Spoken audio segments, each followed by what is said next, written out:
Star Odyssey Chapter 4310 to Chapter 4362. Teal Lotus grabbed Xiao and Beauty Dan in each hand. Luing grabbed Shirgu with one hand and placed his other hand on Teal Lotus Yu's shoulder, ready to retreat at any time. Surprisingly, when he approached Jiuwen, Red Hero did not move. He thought he would attack. The calmer Red Hero was, the more unsettling he felt. Luing looked at Red Hero and then at Jiuwen. Both of them had calmed down. "Are you done?" Red Hero asked slowly, staring at Jiuwen. Jiuwen took a sip of wine. "I'm done." Red Hero looked at Teal Lotus Yu. "Since when did you guys start plotting against me?" Luing did not understand. He did not see what Teal Lotus Yu was plotting against Red Hero. Jiuwen did, but in the end, it did not bring any harm to Red Hero. He did not know the whole thing. He was too passive. Teal Lotus Yu said, "I didn't expect you to come back so quickly." Red Hero's gaze was cold. When she heard Teal Lotus Yu's words, she smiled. "Why? What else can you do if I don't come back? You want to capture Xianxia too?" Jiuwen shook his head and laughed. "That won't happen. After all, Xianxia is half the master of this turbid treasure. If you touch him, you don't need to come back. The turbid treasure will activate itself."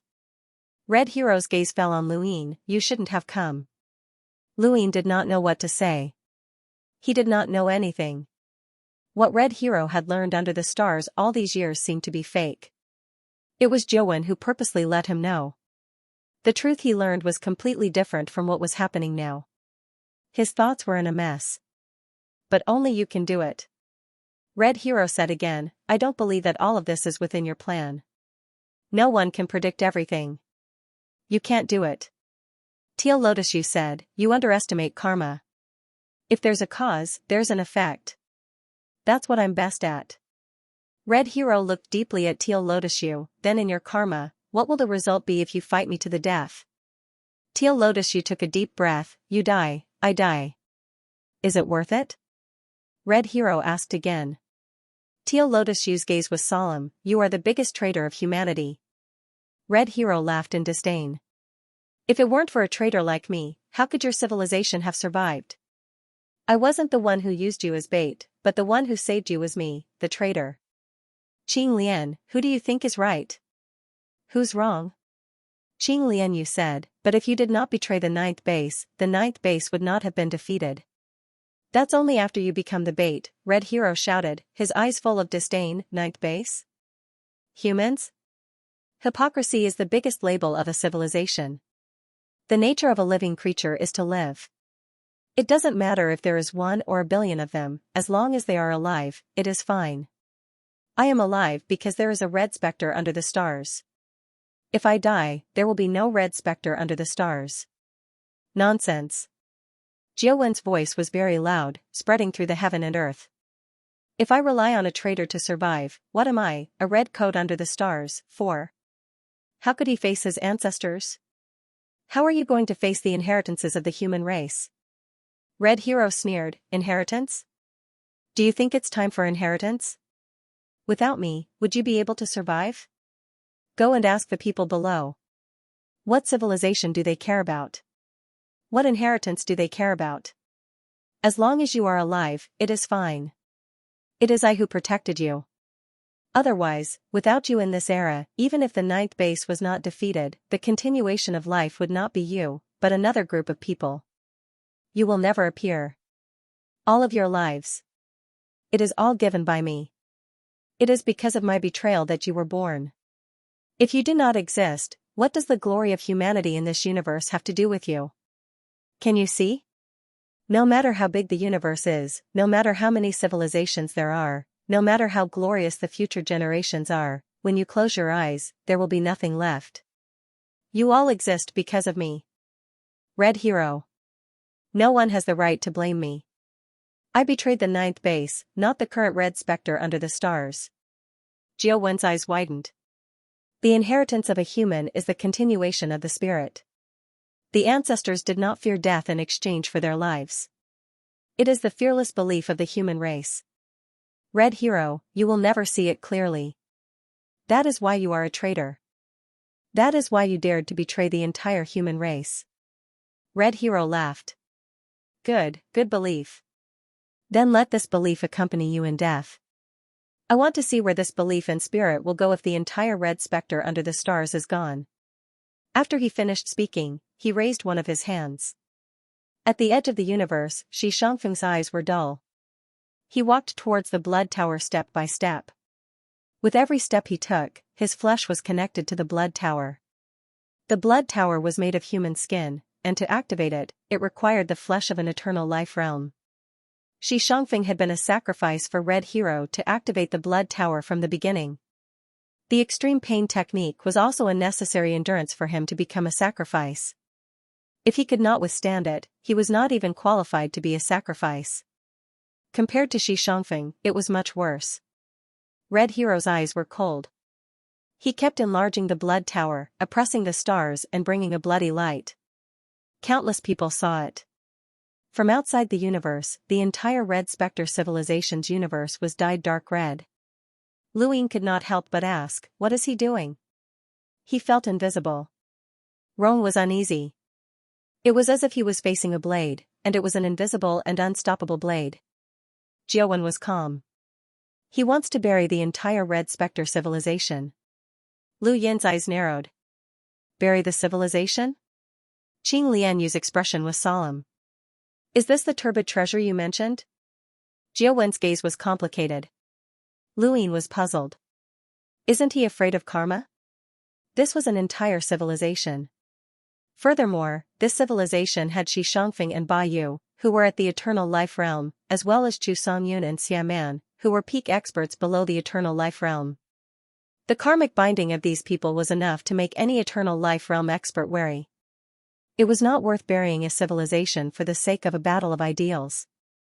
Qing Lianyu said, there is karma, but it is Jiawen's. A chill ran through Lu Yin's mind, and he understood that Jiawen had been the one who had been constructing this turbid treasure from the very beginning. Just as Lu Yin had seen in Yu Karma's past, Jiawen had killed countless people and used their skins to lay on top of the turbid treasure. In the end, he had built this blood tower. In other words, if this turbid treasure was used to bury the entire Red Spectre civilization, Red Hero would have nothing to do with it. The karma would all belong to Jiawen. Lu Yin looked at Jiawen's back. He was scheming against Red Hero, but Red Hero was also scheming against him. From the beginning, Jiawen was connected to the turbid treasure. It was no wonder that Jiawen could gain Red Hero's trust.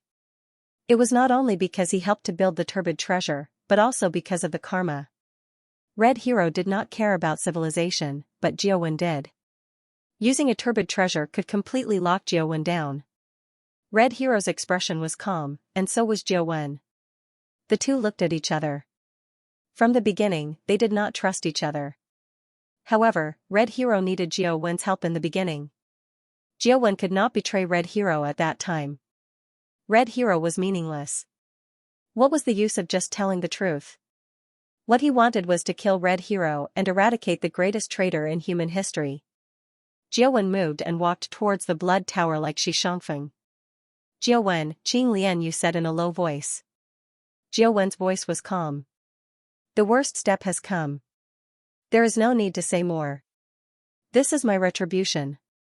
Qing Lian, I can only leave him to you. I'm sorry. I wanted to fight him, but I was trapped. Qing Lianyu nodded silently. We overestimated his humanity. Lu Yin, let's go. Lu Yin looked at Jiawen and then at Qing Lianyu. Without hesitation, he teleported away. Red Hero's expression turned ugly as he ran away. He stared at Jiawen and asked, You? Jiawen looked up and smiled at Red Hero. I built the turbid treasure. Naturally, I should bear the responsibility. Red Hero, if you want to bury civilization, you can do it yourself. With that, he took a step forward and entered the blood tower. He sat down cross-legged. Beside him was Xianxia. Red Hero's expression changed. You are actually willing to sacrifice yourself. Jiawen, you are an eternal realm cultivator who is compatible with two laws. Is it really worth it? Jiawen did not answer. He sat down in the blood tower and atoned for his sins. Red Hero was unwilling to accept this. He clenched his fists. He had been tricked. In the distance, Ji-hee watched in shock. He did not expect that Jiao-wen would be the one who tricked his master. They did not know what happened, but he knew that he was also part of Jiao-wen's scheme against his master. Everything started when they entered the water prison. Everything started when I first met Jiao-wen. It was a long time ago, when I had just broken through to the Eternal Realm. In Yihai, Lu Yin had brought Mr. Mu and the others over to listen to Qinglian Yu's narration. Humans wanted to search for their own race. It was the same for us, and it was the same for Jiao-wen. Coincidentally, at that time, I had just broken through to eternal life through karma, and Jiao-wen happened to pass by here. He noticed it and met me. Then, he let me know some things and went to the Red Coat civilization under the stars when Red Hero was not around. Qinglian Yu looked at Lu Yin. Like you, I gradually understood the Red Shirt civilization below the stars.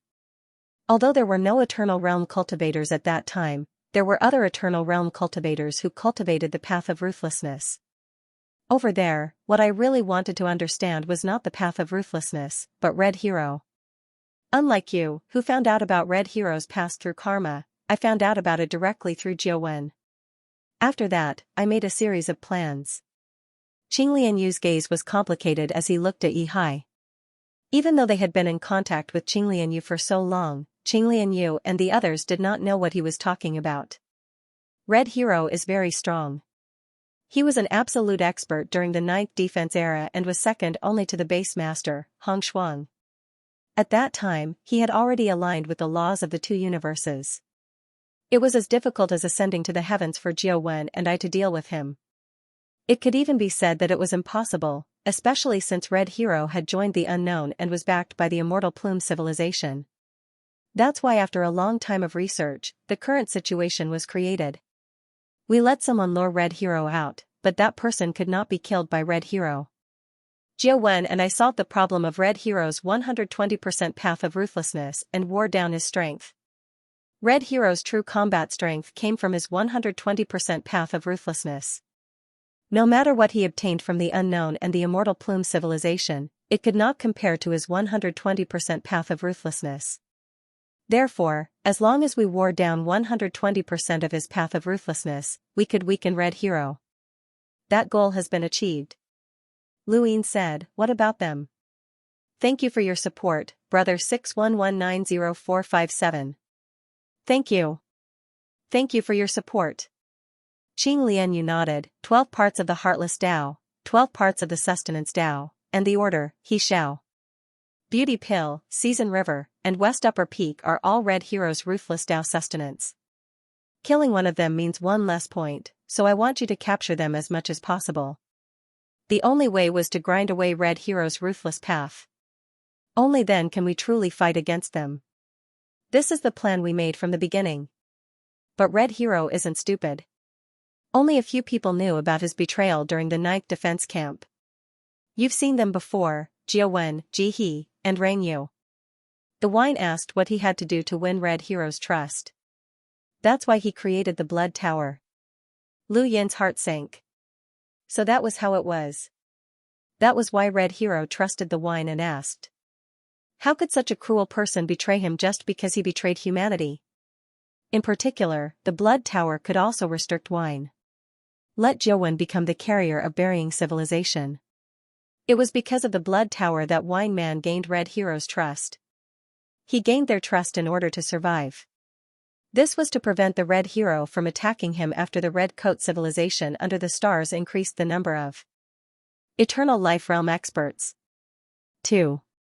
It is to promote the Heartless Tao. Lu Yin was puzzled. Why do you want to promote the path of heartlessness? Qinglian Yu said, it's still because of Red Hero's 120% merciless Tao. Do you think it's that hard to find the sustenance of the 120% merciless Tao? Wrong. Throughout the entire civilization, as long as you're willing, Red Hero can find a lot of sustenance. There's no lack of geniuses in every era. Lu Yin agreed. Chu Songyan's heart was naturally closed, and he was too suited to cultivate the Tao of heartlessness. Only by popularizing the heartless path and having all the red specters under the stars cultivate it can we stop Red Hero from seeking the sustenance of the heartless path. This is because the heartless path that has enveloped the entire Red Spectre civilization comes from Wine Question. If one cultivates Wine Question's heartless path, they will no longer be the sustenance of Red Hero. The ones in parallel order were also confirmed by Red Hero before they started cultivating the path of ruthlessness.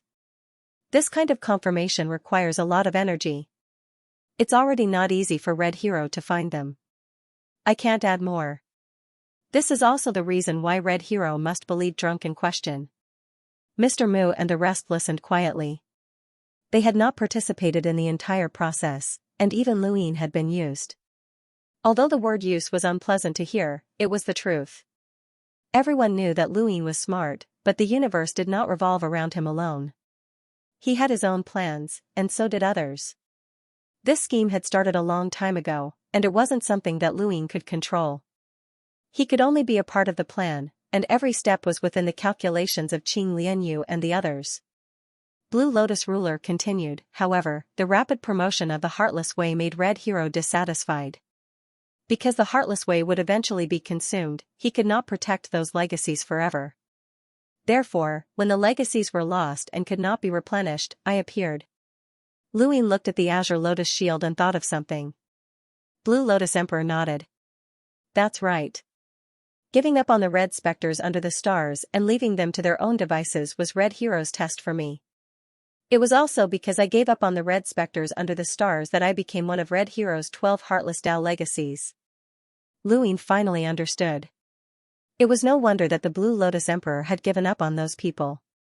Senior, you must know that those red coats are from Jiao Wen's disciples' Pond civilization, right?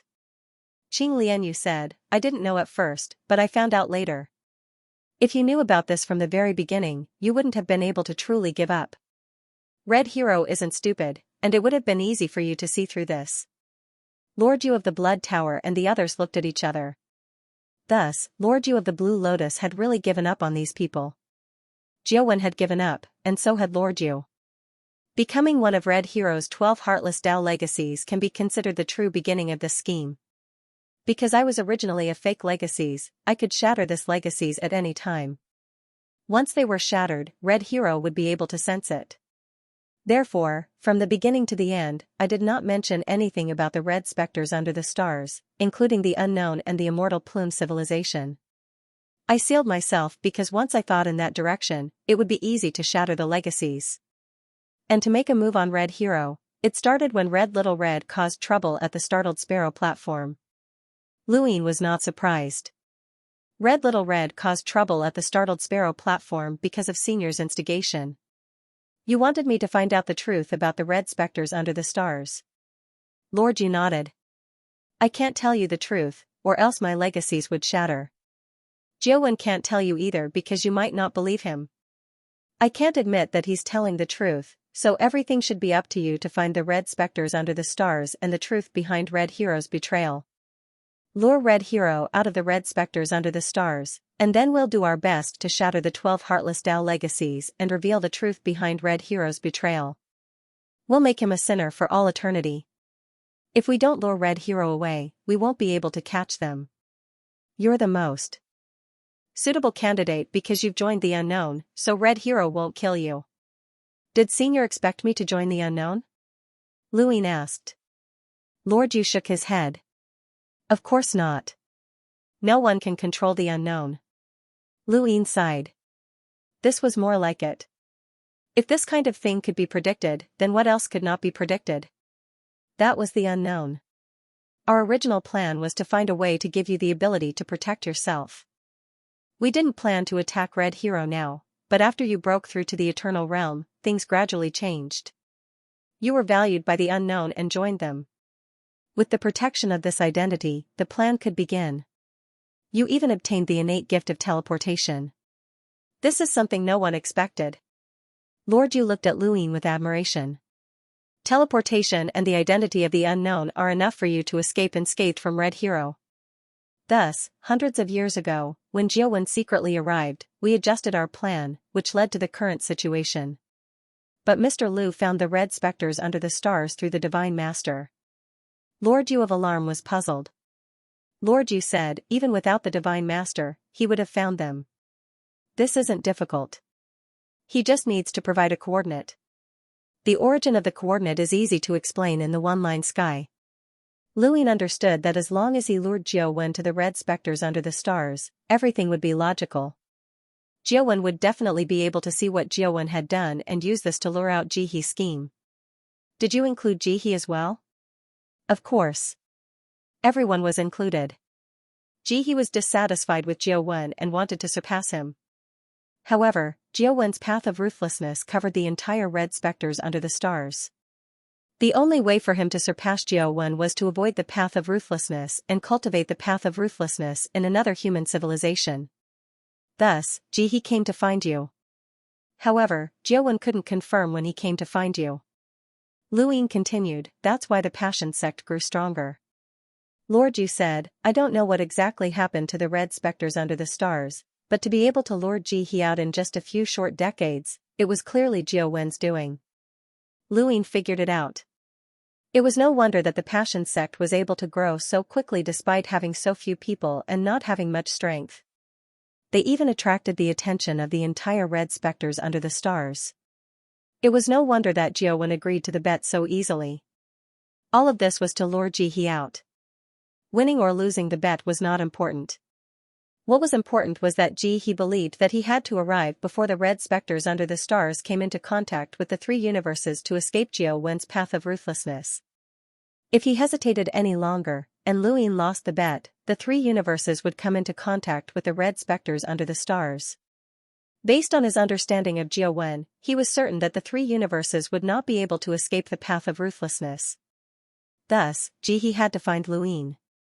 Perhaps Luin was the one who had instructed the parallel order to act. His goal was to participate in this matter reasonably and not arouse Jiuwen's suspicions. However, he did not know that all of this was within Jiuwen's calculations. Based on my understanding of you, it was within my expectations that Jihe would bring you to meet Rangyu, Lord Yu said. This was also confirmed when I met Jiuwen the last time. Luin smiled bitterly. Senior, you're still the best. You've calculated all of my actions. Lord Yu said, it's easy to scheme against someone. Observe their habits and treat yourself as them. Day after day, you'll be able to see through them completely. However, your way of doing things is too obvious. Your dissatisfaction with the path of ruthlessness will definitely cause you to want to see through the red specters under the stars.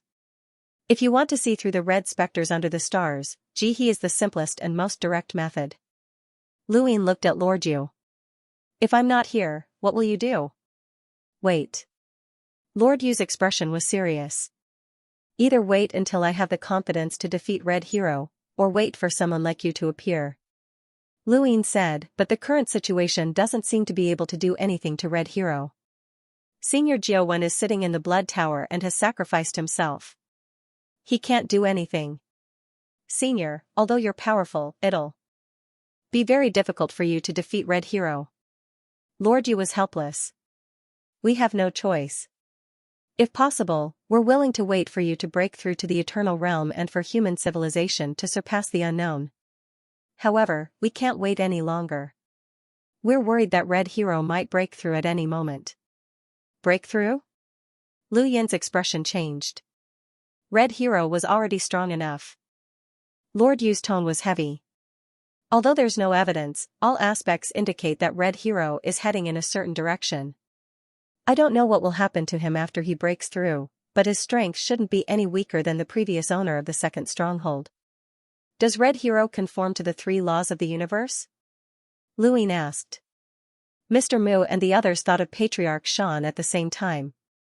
Patriarch Shan was an absolute power that conformed to the three laws of the universe and was unstoppable. Lord Yu shook his head. I don't think so. Jiuwen has always said that he can sense Red Hero's strength. If Red Hero conforms to the three laws of the universe, Jiuwen shouldn't be able to sense it. However, among the powerhouses that have conformed to two laws of the universe, Red Hero definitely stands at the top. Luin felt uneasy. He conformed to two laws of the universe during the 9th Stronghold era, but he still hasn't conformed to three laws of the universe? Lord Yu said, the difficulty of conforming to three laws of the universe is even more difficult than an ordinary person breaking through to the Eternal Realm. I can't explain it clearly to you. The only powerhouse that you've seen who conformed to 3 laws of the universe is Patriarch Xian, and Patriarch Xian is an existence that dares to face the unknown. Do you know why nothing will happen to you? It's because you've joined the unknown.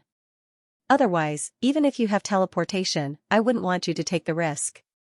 Lord Yu recalled, although I didn't experience the war during the 9th Stronghold era, Jiawen once said that Red Hero's betrayal has nothing to do with ideology. He's just afraid of death, so he submitted to foreign beings. It's not just Xianling, but also the unknown. His fear of the unknown and Xianling is engraved in his bones.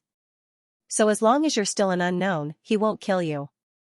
End of chapter. Luin recalled the scene when they escaped from the Red Coat civilization under the stars. Indeed, when he said the word unknown, Red Hero's attack paused for a moment. Was that a subconscious pause? Instinctive? Some fears are like the essence of life that cannot be changed, Jiang Feng said. Lu Yin's eyes flashed. Could his breakthrough be related to the essence of life? He thought of the Immortal Master.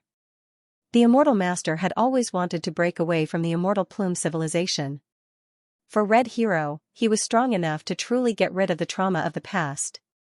He had to break through the essence of life so that he would no longer be so afraid. He had survived to this day because he had knelt and submitted. Perhaps he could not make any progress because of this. Did he really think it was easy to lose one's dignity? Some people were popular. But if they submitted, their dignity would be gone. Qing Lianyu frowned. If his breakthrough coincides with the 3 laws of the universe, we will definitely not be a match for him even if we were away 120% of his path of ruthlessness. So we can't wait. Besides, you're too young. Who knows when you'll break through? This was also why Qing Lianyu and Jiawen felt helpless. They had waited for too long for a suitable candidate. They had been waiting for him. But this person was too young. The advantage was that they could make a move at any time. The disadvantage of interrupting Red Hero's breakthrough was that they were not confident they could kill him. The original plan was for him to join forces with Jiawen to fight Red Hero. After Red Hero's 120% of his path of ruthlessness was worn away, they were confident they could kill him. But Red Hero's turbid artifact. It was also within their consideration. The worst-case scenario was what had happened now. Red Hero had used the turbid artifact to prevent Jiawen from making a move. Qing Lianyu alone could not solve this problem. Otherwise, there would be no need for so many schemes. He could have just made a move.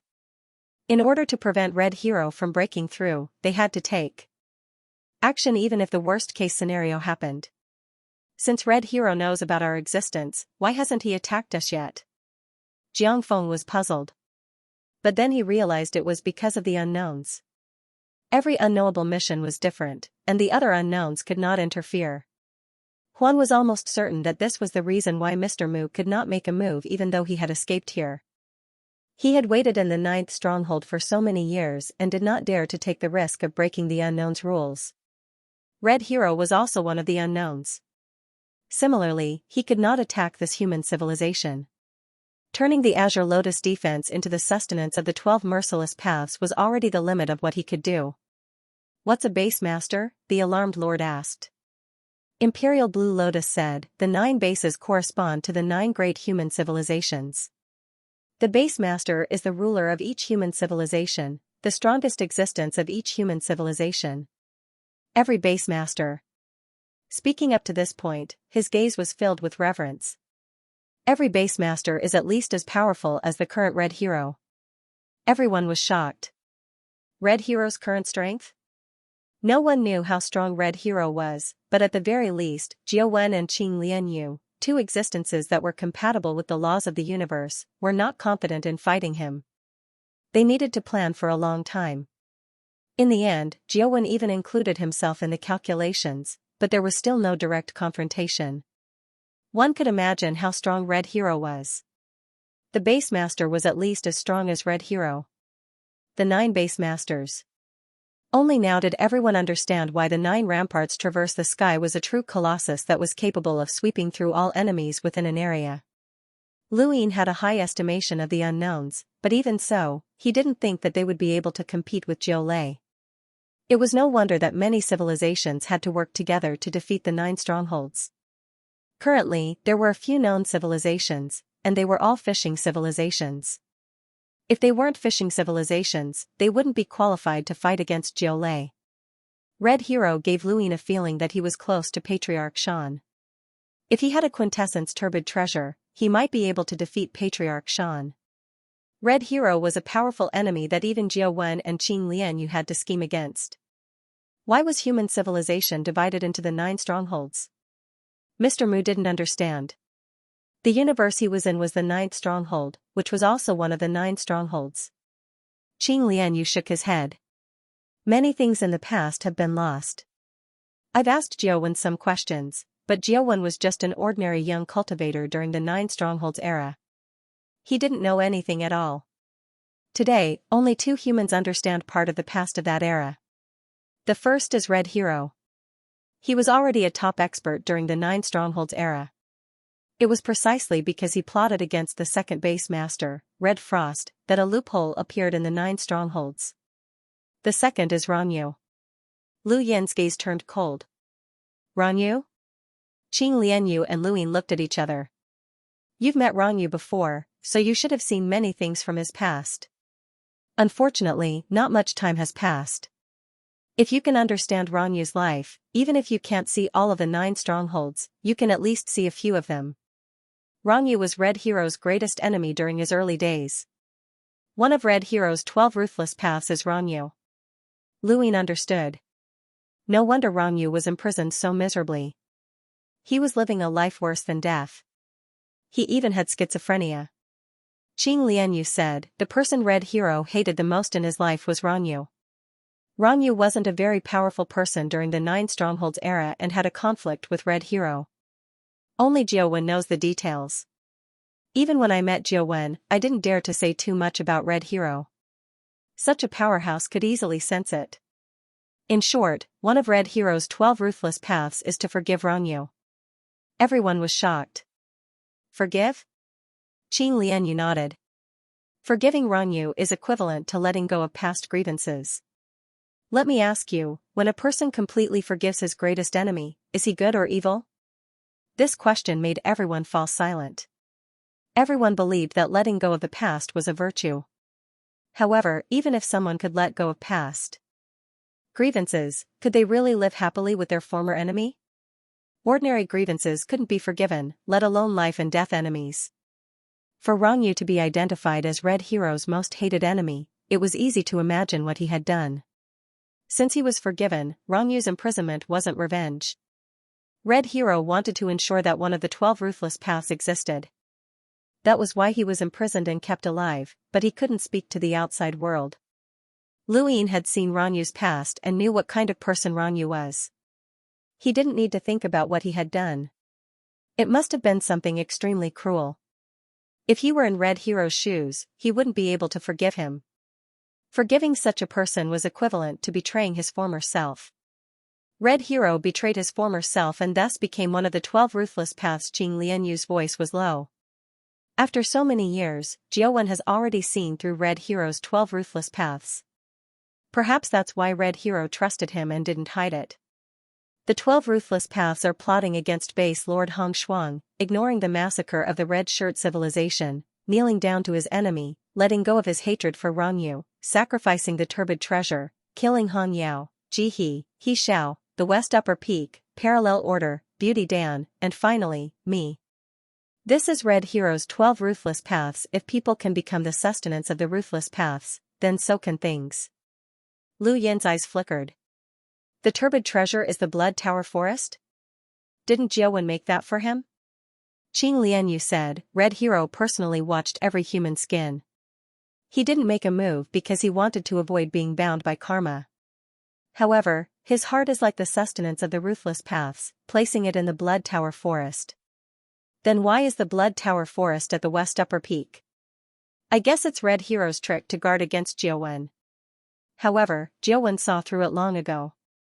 It's precisely because the Blood Tower Forest is at the West Upper Peak that Jiao Wen came up with the idea of sitting in the Blood Tower Forest. This is also his realization. Qing Lianyu was depressed. Blood Tower. Blood Tower.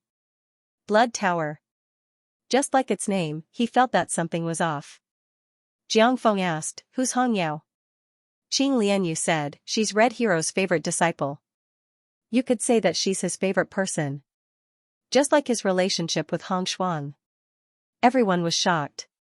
He has that kind of relationship with Hong Shuang? Qing Lianyu sighed. If not for that, how could he have plotted against the second stronghold's lord? How long did Jiao Wen and I take to plot against Red Hero? But we still couldn't defeat him. At that time, it was as difficult for him to plot against Hong Shuang as it was for us to plot against him. However, Red Hero saw things clearer than we did.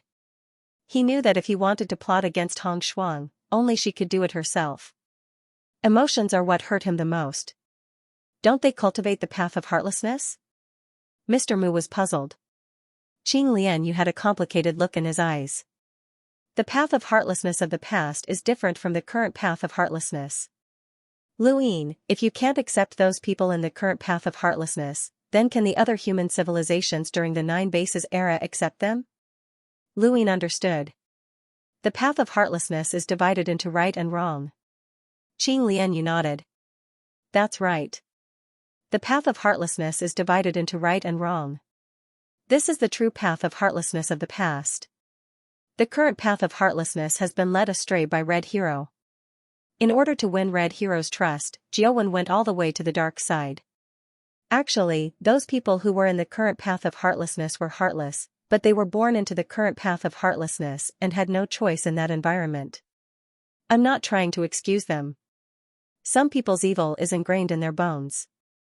I can only say that the current path of heartlessness has unleashed this evil. Everyone listened quietly. The more they understood, the more they marveled at the Nine Bases era. It was no wonder Patriarch Shan's tone changed when he mentioned the Nine Bases era. Even he did not dare to provoke the unknowns, let alone the Nine Bases era civilization. The redcoats beneath the stars once had a saying, Qing Lianyu recalled. The redcoats beneath the stars were heartless, but Red Frost was the most emotional. Red Frost's emotions and the redcoats beneath the stars' heartlessness were the hallmarks of that era. But in the end, Red Frost was betrayed by the person she loved the most. Her life and death became a mystery, and she also took away the second stronghold's turbid treasure, which was the beginning of Red Hero's defeat of the second stronghold. Lu Yin fell silent. Red Frost? If that was the case, then she was not a qualified base master. However, he did not know the exact situation at the time. Perhaps Red Frost had been hurt by her emotions and was unable to deal with Red Hero. After all, he did not understand much about the path of heartlessness. Suddenly, he recalled a scene he had seen when Tian Kei's memories were shaken. He had seen a woman in red with her back facing everyone and buried in the mirage. A woman in red. A woman in red. Could she be Red Frost? Lu Yin looked in the direction of the Tian Yuan universe. The mirage was still there. Was it true or not? In the past, the redcoats beneath the stars had produced countless heroes. We were forced to attack Red Hero at this moment because we were worried that Red Hero would break through. Zhu Jiuwen guessed that the reason why many civilizations joined forces to attack the Nine Bases era was the same as why we attacked Red Hero. Lu Yin was surprised. Worried that the Nine Bases era would be even stronger? End of chapter. Qing Lianyu nodded. Jiuwen doesn't know much about the other strongholds, but he heard too many legends about the Red Coat civilization when he was young. Someone was born. Red light stretched for millions of feet, and countless red umbrellas opened automatically. It was as if the path of heartlessness had descended into the world. Some people reached a higher realm with each step. They were invincible with each step. They were high-spirited. Some people comprehended 70% of heartlessness with their weak cultivation. They shocked the world. Some people discussed the path with their peers. They caused a phenomenon in the world to rumble. These were all legends of the former second stronghold. These people were legends of that era. At that time, everyone was waiting for them to grow. As for the older generation, Jiuwen knew that there were 3 people who were 10% red coats. The rest were 90% red coats, 80% red coats, and 70% red coats. 60% red coats was not enough to be a symbol at that time. The legends of this era appeared in that era. It's precisely because they appeared that they became legends of this era. Luyin was shocked. If Chu Songyun had been born in that era, it would not have caused such a huge commotion. He would have been chased by the entire path of heartlessness to join them. Was this the former second stronghold? Qinglian Yu shook his head. It's a truth that has never changed since ancient times. When the ninth base was too glorious, the other civilizations were suppressed to the point that they could not breathe. Even the second stronghold was like this. Even if the other strongholds were worse, they would not be too far off. Moreover, Jiawen said that the second stronghold had never been the strongest at the ninth base. You can imagine how urgent the alliance of the other civilizations was at that time. The ninth base. It was under such circumstances that they were defeated by the joint forces. Luyin and Mr. Mu looked at each other. They thought of the heavenly sect. The heavenly sect in the Tianyuan universe had also declined after reaching its peak. They could not see the darkness that was growing and were defeated by the eternal. If they had been prepared, even with the cooperation of the spiritualized universe, they would not have been defeated so miserably. It was really a yearning for the ninth base civilization. No matter how glorious it was, it's all in the past. Now, let's think about how to deal with Red Hero, Qinglian Yu said. Qinglian Yu said, Jiawen sitting in the Blood Tower is the worst plan. Back then, we had deduced that once such a situation occurs, unless we can resolve all the Red Hero's legacies in the early stages. Otherwise, we have no chance of winning in a head-on confrontation, because Jiawen is no longer able. 120% of the merciless Tao is entrusted to the Ji River, the West Upper Peak. He Xiao. Together with the beauty pill and myself. I can get rid of the heartless Tao's legacy at any time. Parallel order, He Xiao, and the beauty pill can also be rid of by us. Jingmen Shangyu frowned. Only Ji He and Shi Shangfeng are left. Qing Lianyu said, if you want to weaken Red Hero's strength, you have to make him reveal everything ruthlessly. That's not enough. There are only 3 of us here, so it's useless even if we capture Ji He, Luyin said. Qing Lianyu said, we just need to capture Ji He. Facing the crowd's gazes, he said, Jiawen will bring the Blood Tower and the West Upper Peak to perish together. Lu Yin's pupil shrank. He was an expert who fit the laws of 2 universes, yet he was really going to bury himself. Everyone's mood was heavy. The Azure Lotus Emperor's voice was calm. There's no need to think too much about it. This is all part of our plan. Wine Question has long been prepared to die, but the prerequisite is that we can get rid of Ji He. Otherwise, even if he dies while dragging the Blood Tower and the West Upper Peak with him, he only has 6% of the path of ruthlessness. He still won't be able to seriously injure the Red Hero. Jiang Feng said, if Jiawen dies and severely injures Red Hero, wouldn't the outcome be the same if Jiawen didn't sacrifice himself and joined forces with us to deal with Red Hero? His death didn't play a decisive role.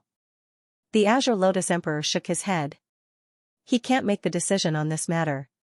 Jiang Feng's body trembled. Right, Jiawen couldn't make the decision at all. If the Red Hero didn't intend to exterminate the Red Shirt civilization, Jiawen could have joined forces with everyone to deal with him.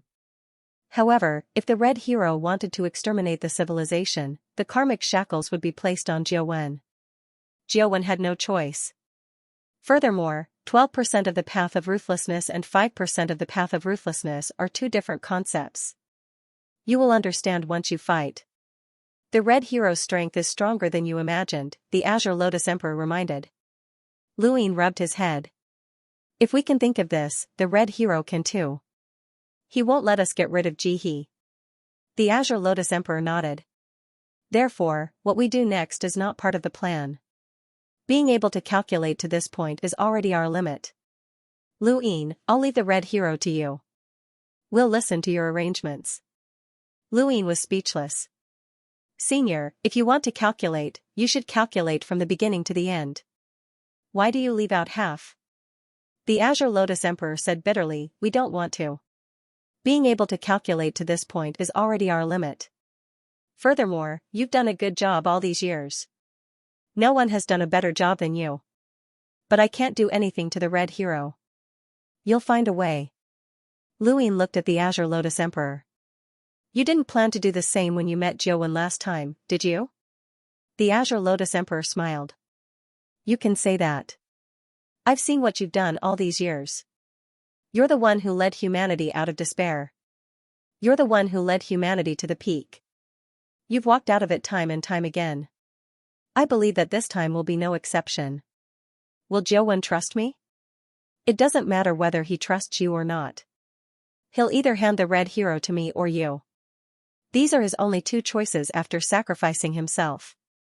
Compared to me, you're naturally more suitable. He paused for a moment and then continued, actually, I've often thought that if you were the one who cooperated with Jiuwen to scheme against the red hero from the beginning, you might not even need to wait until today to deal with him. I agree, the Blood Tower Emperor said immediately. The Azure Lotus Emperor nodded in agreement. Even Mr. Mu looked at Luin and felt that it made sense. Luin was speechless. He didn't know what kind of image he had in these people's hearts. If you want to deal with the red hero, you should at least understand his strength, Luin said. Then, his eyes flashed. Guess where the red hero is now? His whereabouts are unknown, Jiang Feng was the first to say. He had just thought of it. Luin nodded. I joined the unknown. The 8 colors clearly said that the unknown cannot deal with our human civilization. Now that we've captured the Parallel Order and the others, it's equivalent to declaring war on the Red Hero. The Red Hero will definitely know his whereabouts. Only if the unknown doesn't interfere can they really deal with us. If his whereabouts are known, it means that he still has reverence for the civilization that once destroyed Ninth Base. This reverence is very deep. Also, he's very confident in his own strength and dares to fight against all of us alone, Jiang Feng said. The Azure Lotus Emperor said, as expected. Now that all the plans have been laid out, the Red Hero only has one thing to do. Kill them all. Kill them all before the ruthless path is broken. It's fine as long as they don't attack you, Luin. Luin took a deep breath. I have to go and have a good chat with him. Now is not the time to fight the Red Hero. The Red Shirt civilization has Elder Jiuwen holding them back. He's sitting in the Blood Tower, so he can't do anything. I have to think of a way to snatch Jihe from him. We need time. The Azure Lotus Emperor nodded. Anyway, the Red Hero's upper limit has been weakened. We have plenty of time. Are you so sure that the Red Hero's whereabouts are known? The Azure Lotus Emperor asked. Luin said, he will definitely go. Even if he doesn't go now, he will go later. Let Master Grass take a look, Jiang Feng said. Luin shook his head. There's no need. The Red Hero can only look for the 8 colors and not communicate with anyone else. Even Master Grass won't be able to tell. It doesn't matter if he's there or not. Even if he's not there, I can still force him to go. I want to see what the Red Hero can say. Then, he said in a low voice, Senior, let them out. 3 figures were thrown out and landed on the ground awkwardly. They were Xianxia, He Xiao, and Beauty Dan. As Eternal Realm experts, they had never been so embarrassed. After the 3 landed, they immediately looked around. When they looked around, they were in despair. What the hell? Did they return to the 9 Bases era? Luin had said in the Red Coat civilization that the human civilization behind him only had 1 Eternal Realm expert. Now, the 3 were dumbfounded. So many? There were more than them. Where did they come from? Looking at the 3's confused faces, Shueta couldn't help but laugh. Then, Jiang Feng, Mr. Mu, and the Azure Lotus Emperor couldn't help but laugh. Luin also laughed and came forward. Let me introduce myself again. My name is Luin. Welcome to the human civilization. Xianxia was stunned. He looked at the smiling face in front of him.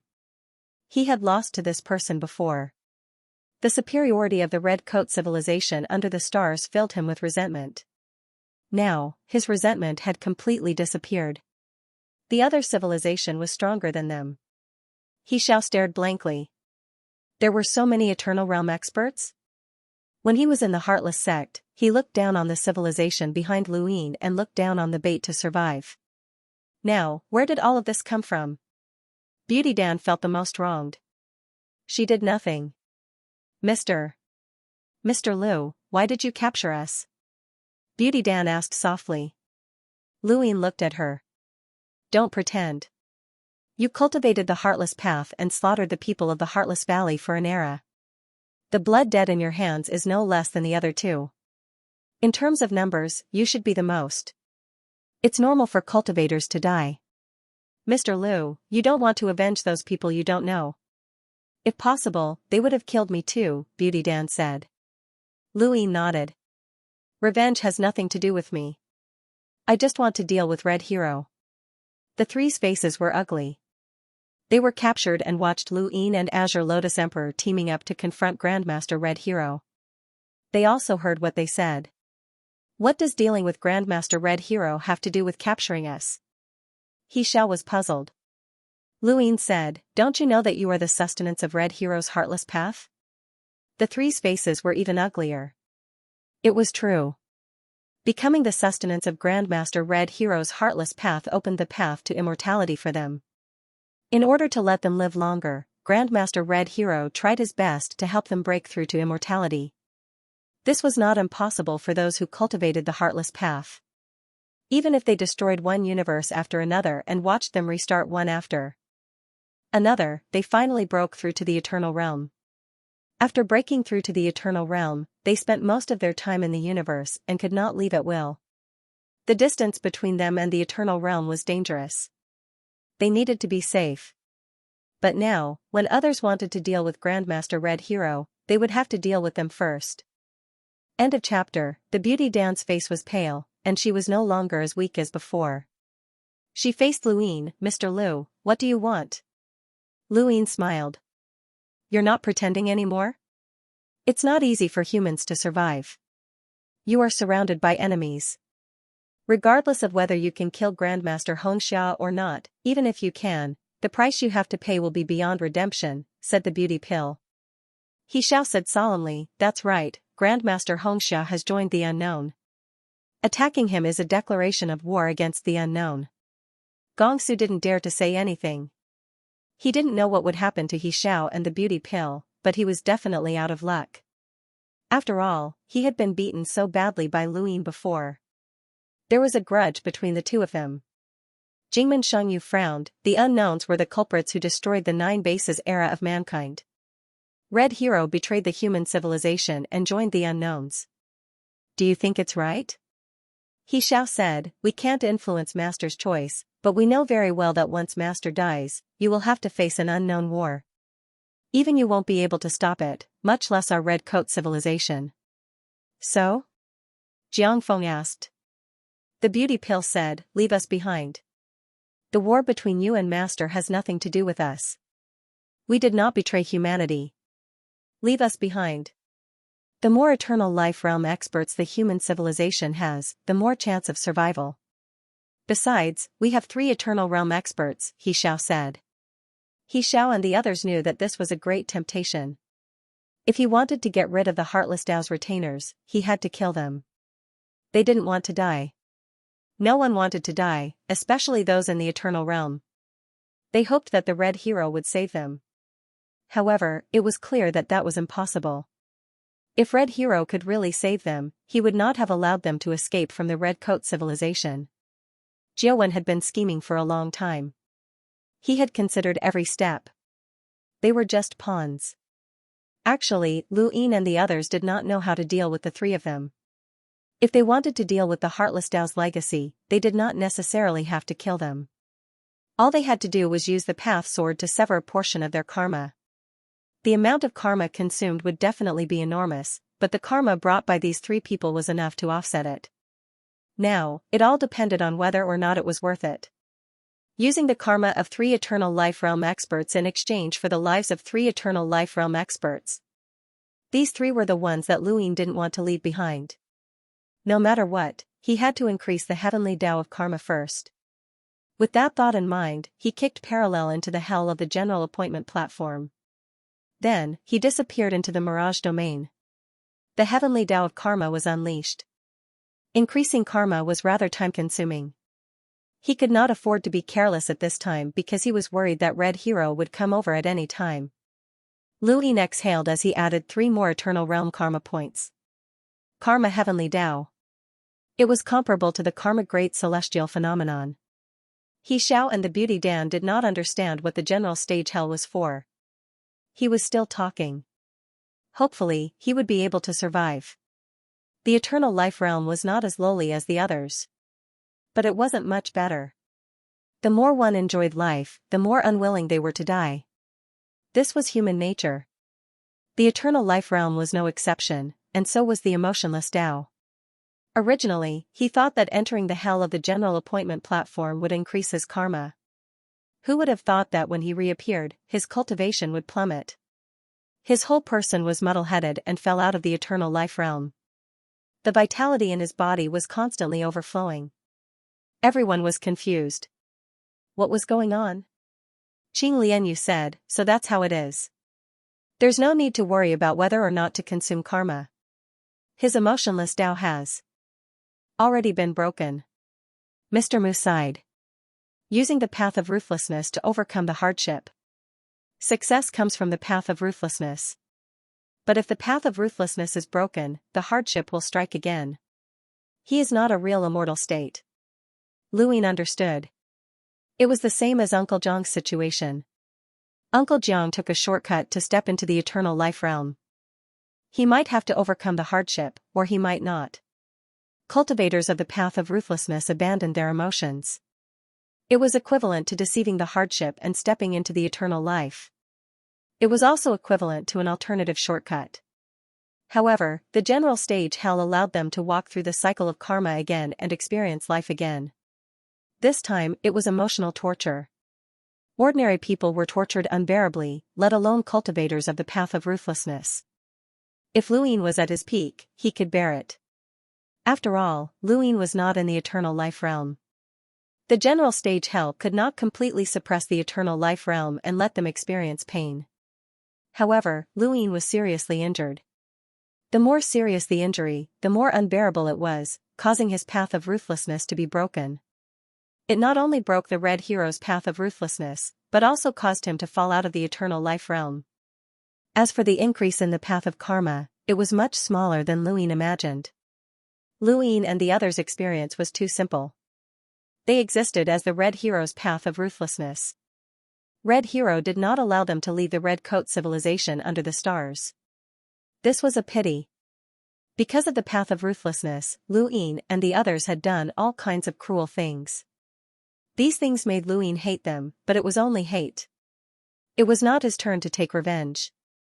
Now, they were going to lose the Eternal Life Realm because of the path of ruthlessness. To them, it was equivalent to falling into the abyss. It could be considered karma. Lu Yin was not avenging the people who were killed by them. Those people had achieved their path of ruthlessness, but in the general stage hell, they were deprived of their path of ruthlessness. My cultivation, my path of ruthlessness, my cultivation, my cultivation. Lu Yin screamed shrilly as if he had gone crazy. It's you. You caused me to lose my path of ruthlessness. Why? Why can't you help me? I was brought to this world by you. You should help me. You're harming me. You're harming me. Looking at Lu Yin's crazy scene, everyone knew that he was not pretending. Falling from the Eternal Life Realm and experiencing the cycle of karma, it would be strange if he did not go crazy. He Xiao and the Beauty Dan were terrified. They looked at the general stage hell. That was hell to them. They turned around and ran without hesitation, but what they saw was the cold eyes of the Blood Tower Protector. With one palm, gray time flowed. Time froze and returned to normal. The two of them were heavily pressed to the ground. Lu Yin waved casually. A terrifying wind shattered He Zhao's body, causing him to spit out blood. The remaining force threw him into the general stage hell. Then, he went to the Mirage Domain. Teleportation was convenient. The Beauty Dan closed her eyes in despair. Lu Yin did not look at her. Instead, he looked at Xianxia. Will the Red Hero be affected? Yes. But the distance is so far. Xianxia said, do you know how to control the right of speech if two civilizations of similar strength are close to each other in a situation where communication is necessary? Lu Yin said, distance. Qinglian, you nodded. Yes, distance. The distance of a square inch is boundless. Under the premise that communication is necessary, the distance that can affect the right of speech is the right of speech. From here to the red coat civilization under the stars, it takes an ordinary eternal life realm 300 years. This is a very long distance. Even the red hero can't affect our human civilization from such a long distance, but he can affect more than half of it. Luin, Mr. Mu, and the others were shocked. This meant that he could affect the speed of an eternal life realm for 150 years. This was quite an exaggeration. The technology civilization attacked the devouring seal civilization and kept releasing drifting. It had no effect on the human civilization that was 20 years away from the eternal life realm, let alone 150 years away. If the red hero could affect such a long distance, then what about Qinglian Yu? Even if he could not affect such a long distance, it should be easy to affect the Tianyuan universe from the ninth heaven universe. He could even affect the devouring seal universe, the rainbow land, and so on. However, it was one thing to be able to affect, and another to not be able to see. Patriarch Shan could affect a longer distance, but when fighting with a strong enemy, he could not really cover such a long distance. It could only be said that he could do it, but he did not have to do it. An ordinary person could throw a stone 1,000 meters away, but it did not mean that he could immediately appear 1,000 meters away, not to mention that the distance he threw the stone could not be seen by the naked eye. This was the same principle. Qinglian Yu continued, but this is just a guess. However, the red hero should be able to do it. Then, if he can affect more than half the distance, then he can feel the ruthless path being broken. He can also sense it from 300 years away. Luin recalled the battle with the red hero. In that battle, he had not been able to avoid the red hero even after 3 teleportations. The red hero had only taken a short time to catch up with him, and that was the speed of teleportation. It could be imagined that if the red hero wanted to come to the 3 universes, it would not take too long. Just as Qinglian Yu had said, the range of his attack would be very long, and it was not impossible for it to cover a distance of 150 years away. That kind of influence referred to the attack. If the red hero felt the ruthless path being broken, it was also possible for him to cover a distance of 300 years away. According to this speculation, can I reverse engineer the red hero's strength? If he can sense the ruthless path being broken, then it means that he can really affect a distance of 150 years with his attack, Luin said. Qinglian Yu nodded. Jiao Wen and I did our best to weaken the red hero's upper limit so that he could not break through. The next step is the most important. I'll leave it to you to deal with the red hero. Luin was vexed. The red hero was a monster. In the distant red-shirted civilization below the stars, the red hero did not chase after the red hero to the 3 universes. Instead, he calmly stood outside the blood tower and looked at Jiao Wen. He did not speak, nor did he move. He was reminiscing about the past and how he had been tricked by Jiao Wen. He had once plotted against Hong Shuang, and now, he had been tricked as well. Jiao Wen had been a young elite cultivator at the end of the 9 Bases era, but he had actually tricked him and made him trust him for so many years.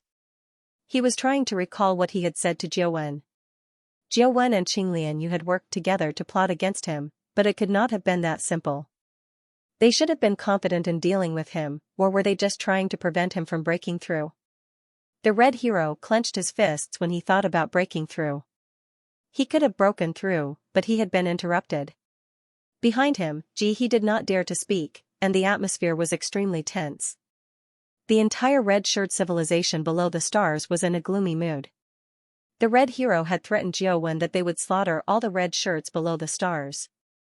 Everyone had heard it, and Jiao Wen had even sat in the blood tower to stop the red hero. Now, the entire red-shirted civilization below the stars felt like they had been betrayed and abandoned. Even the ruthless path could not shake off this feeling. Bai stood within the ruthless sect and looked into outer space. At this moment, her knowledge had completely exceeded her imagination. The revered hero ancestor was actually a traitor to the red-shirted civilization below the stars, and he could destroy them at any time. Sect Master Jiao Wen had clearly established the ruthless sect, but he had only done so to deal with the hero ancestor. He had played an eternal game of chess. What was real and what was fake in this universe? End of chapter. Ba Yu turned to look in one direction. He Xiao had been taken away. A dignified eternal life realm expert actually had no ability to resist. The human civilization behind Luyin was much stronger than they had imagined. What would the future hold? The wine asked. I'll give you one more chance. You can. Pretend that nothing happened. The red specters under the stars will still be red specters under the stars. I won't touch the human civilization and bring them back, Red Hero said in a low voice. The capture of Parallel Order and the others meant that the human civilization was about to break his 120% merciless Tao. They had planned this plot for a long time. Even if Red Hero was confident in himself, he was still nervous. If it wasn't for this kind of personality, he would not have betrayed the second stronghold. Luyin had joined the unknown, which was the same as Luyin's, making it difficult for Luyin to act against the civilization behind Luyin. He had heard with his own ears how Luyin had pestered them endlessly over the years, how Luyin had completed his mission, and how this person was highly regarded by the 8 colors and the master of balance. He even wanted to use him to deal with Xianling. He was well aware of the grudge between Xianling and the unknown.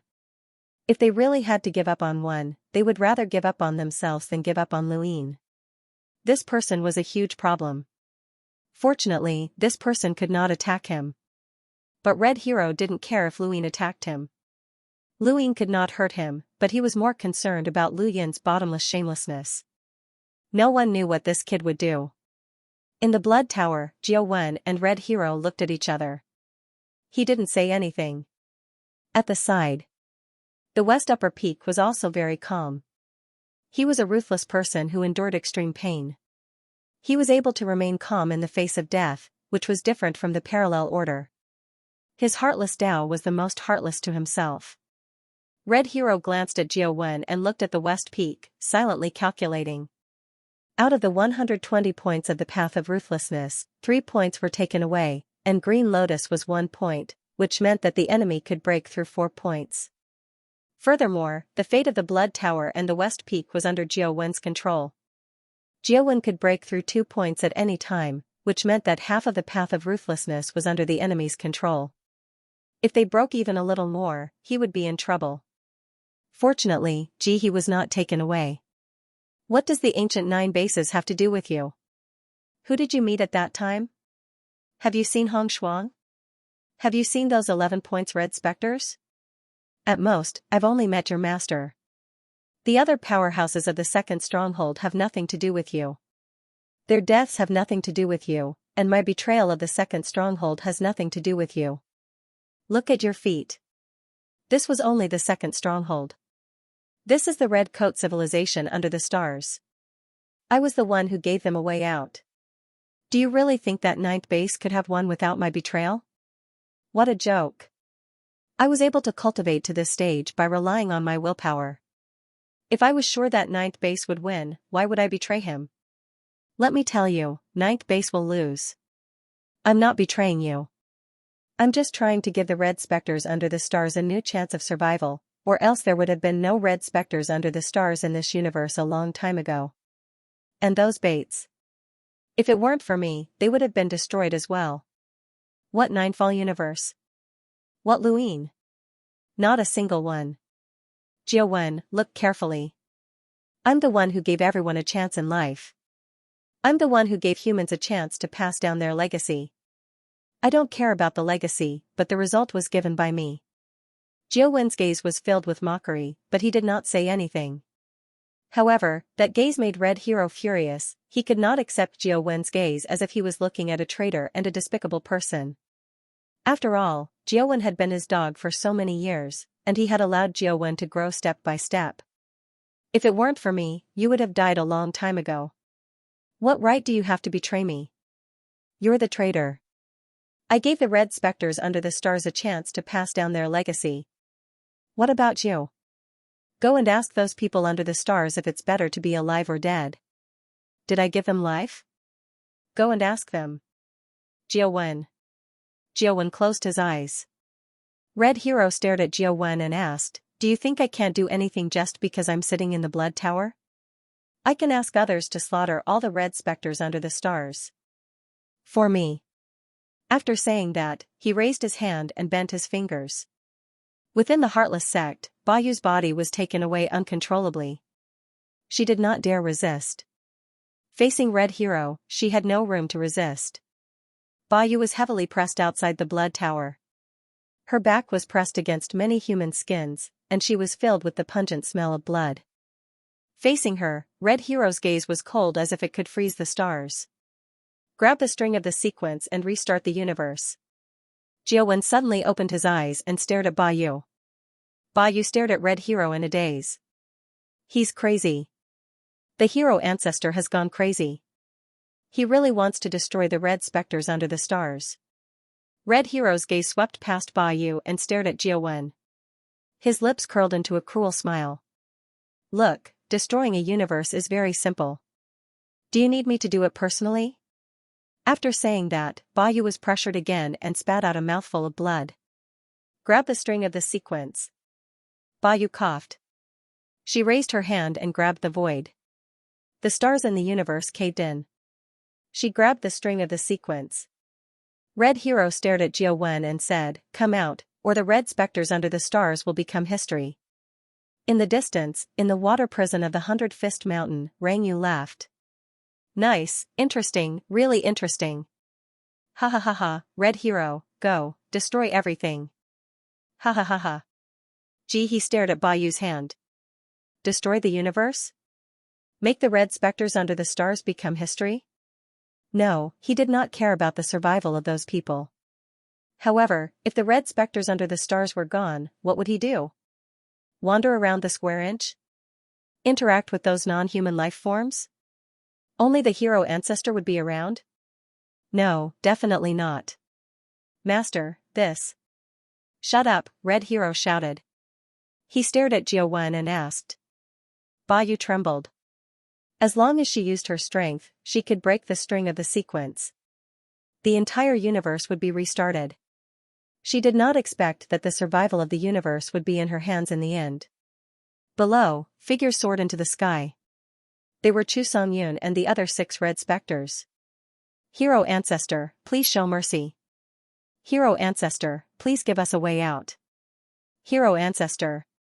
Red Hero did not care at all. He just stared at Jiawen and asked. Jiawen spoke, will you really destroy this universe? Red Hero stared at Jiawen and asked, do you think I care? Jiawen said, I know very well that you don't care. It's just like what you said to Xianling and the unknown. Red Hero's pupils constricted.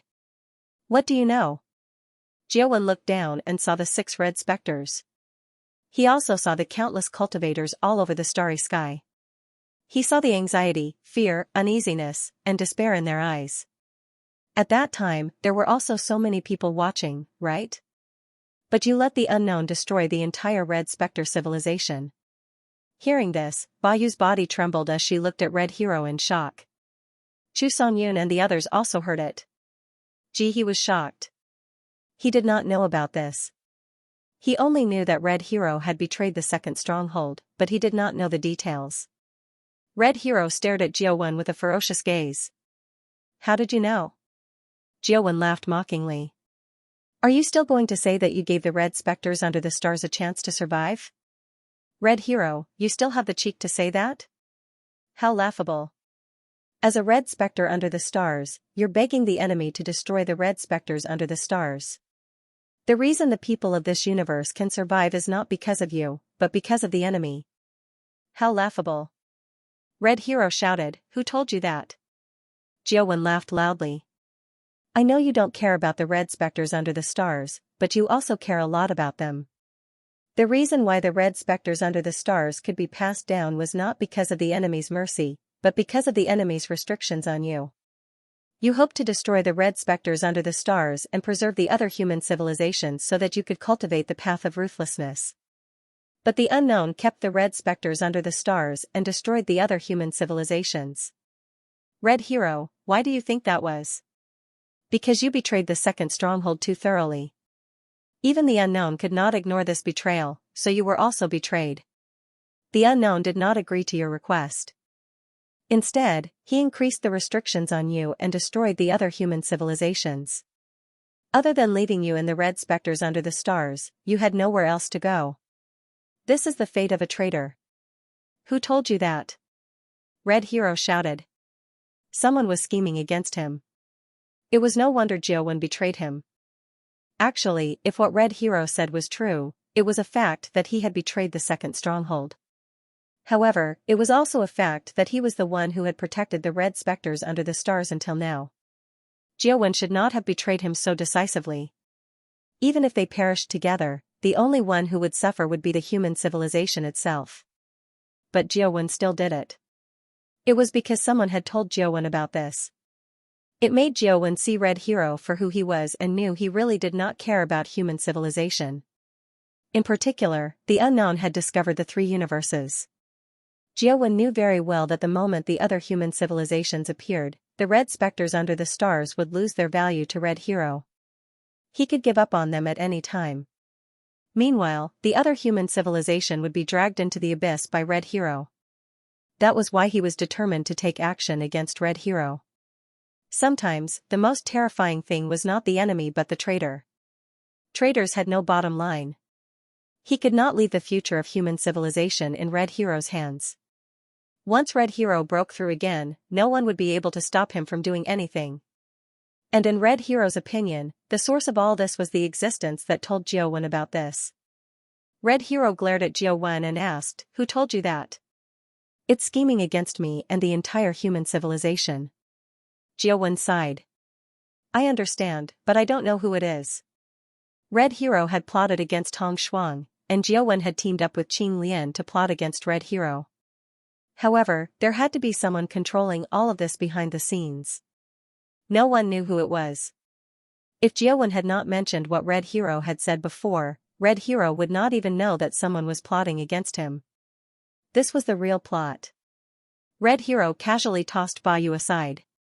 Threats were useless now. He could not completely destroy the red specters under the stars, because once the red specters under the stars were destroyed, his 120% ruthless Tao would be completely hopeless. After all, if Luing took parallel order and the others away, it would definitely weaken his ruthless Tao. And he understood the strength of the three universes. It was impossible to rely on the three universes to cultivate the ruthless Tao. The red specters under the stars were his only hope of recovering, even though this hope would take a long time. Bayu panted heavily, her face pale. She could not stay here any longer. Now, in the entire red specters under the stars, she and Ji-He were the only two eternal realm beings who could be used. Ji-He was Red Hero's disciple, so he would be fine. However, she could not be sure. She had to think of a way to escape. End of chapter. Outside the Blood Tower, Red Hero's face was gloomy. Who was scheming against him? Suddenly, his expression changed. He abruptly turned around and left. Xiaowen looked at Red Hero's back as he left. The corners of his mouth curled up as he smiled. He knew that Qinglian and the others had finally begun to break his heartless Tao. However, Red Hero was able to sense that the ruthless Tao had been broken here. This strength was just as they had guessed. It was bottomless. The Red Hero came to the side of the orange hanging coffin and entered. He wanted to know its whereabouts. On the other side, Luing grabbed He Xiao and emerged from the Mirage domain. He Xiao's condition was the same as the parallel orders, muddle-headed, as if he had gone mad. Compared to the parallel sequence, he might have suffered more. He Xiao, on the other hand, had to endure the torment of all the women who had fallen in love with him. Every time he was betrayed, he would walk further on the path of heartlessness. This kind of affection was not inferior to family love. There were only a limited number of people who could be close to him. He Xiao had given his heart to countless women until he broke through the eternal life realm. Bayu was the last one. A total of 3,821 people had betrayed him. This number was much more than the number of family members. Compared to the parallel order, He Xiao's situation was even worse. Because he had truly given his heart. Otherwise, he wouldn't have been able to walk out of the heartless path. Unfortunately, He Xiao's karma was the same as the parallel order. It was less than the average eternal life realm expert. They were just Red Hero's tools. The beauty pill looked at the miserable state of Xiao and knew that she couldn't escape. "Mr. Liu, can you do me a favor?" "Don't tell me I'll let you go," the blood tower guard said. Alarmed Gate Xianxia was speechless. Even an idiot wouldn't say that. Luin looked at her. "Speak. If I go crazy, please kill me," said the beauty pill. Luin glanced at Tong Lin and Xiao. Although their realms had fallen to the eternal realm, they were still in the bitter adversity realm. Their cultivations were not weak, but it was a pity that they had been crippled by the karmic cycle. It was the same for the beauty pill. Luin didn't know what to feel, but it was a pity that 3 eternal realm cultivators had been crippled. "All right," he agreed. The beauty pill said gratefully, "Thank you." As he spoke, he took out a hexagonal piece of armor from his cosmic ring. "This is something I obtained recently. I can't understand it, and I can't destroy it either. It should be useful. Thank you for your help." Luin and the others stared at the hexagonal plate in astonishment. Seal of the seal? Lord Blue Lotus was stunned. It was actually Feng Jian. No one had expected that the beauty pill would actually bring about a Feng Jian. The beauty pill was puzzled. "Do you know each other?" Luin smiled happily and took the sword. "You've given me a pleasant surprise. Do you have any more? If it's enough, I might just let you live." Beauty Dan said helplessly, "Only this one." "Where are the others?" "I don't know." Luin said regretfully, "If it wasn't to break Red Hero's path of ruthlessness, I wouldn't have to do this to you." With that, he waved his hand and heavily injured the beauty pill into the hell of general appointment stage, bringing it to the Mirage domain. The beauty Dan had killed many people, but based on the rules of the Heartless Valley, even if she didn't kill others, others would kill her. What disgusted him the most was that the reason she killed others was because she didn't want anyone stronger than her to appear in her generation. This made Luin look at her the same way he looked at Xianxia, Xiao, and the others. However, this was also what the others were thinking. Who would want to be surpassed? It was just that the beauty pill was too extreme and had some tricks up its sleeve. Soon, Luin returned with the beauty pill. The beauty pill didn't go crazy. She wasn't like Xianxia, who had to endure the torture of her family. She wasn't like Xiao, who had to endure the torture of love. Her karmic cycle faced the people she had killed, and these people couldn't cause her any emotional pain. They were just like the others who had entered the hell of general appointment stage, lying on the ground and gasping for breath. However, her path of ruthlessness had also been broken, and her realm had dropped. The beauty pill was already satisfied, as at least she hadn't died. She was still alive with a bitter adversity realm cultivation. What a pity. If only I had godly bestowment points. Mr. Mu sighed.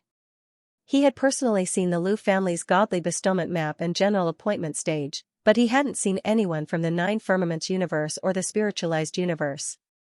Luin hadn't been in the spiritualized universe for long, and the godly bestowment map had broken through, bringing about the heavenly Tao of karma.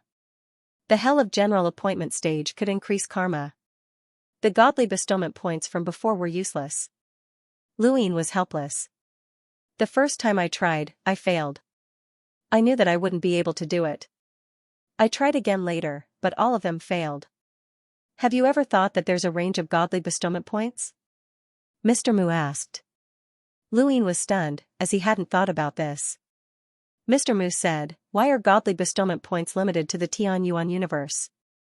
If this limitation is applied to cultivators, then only the eternal life realm can roam freely, and other cultivators can't.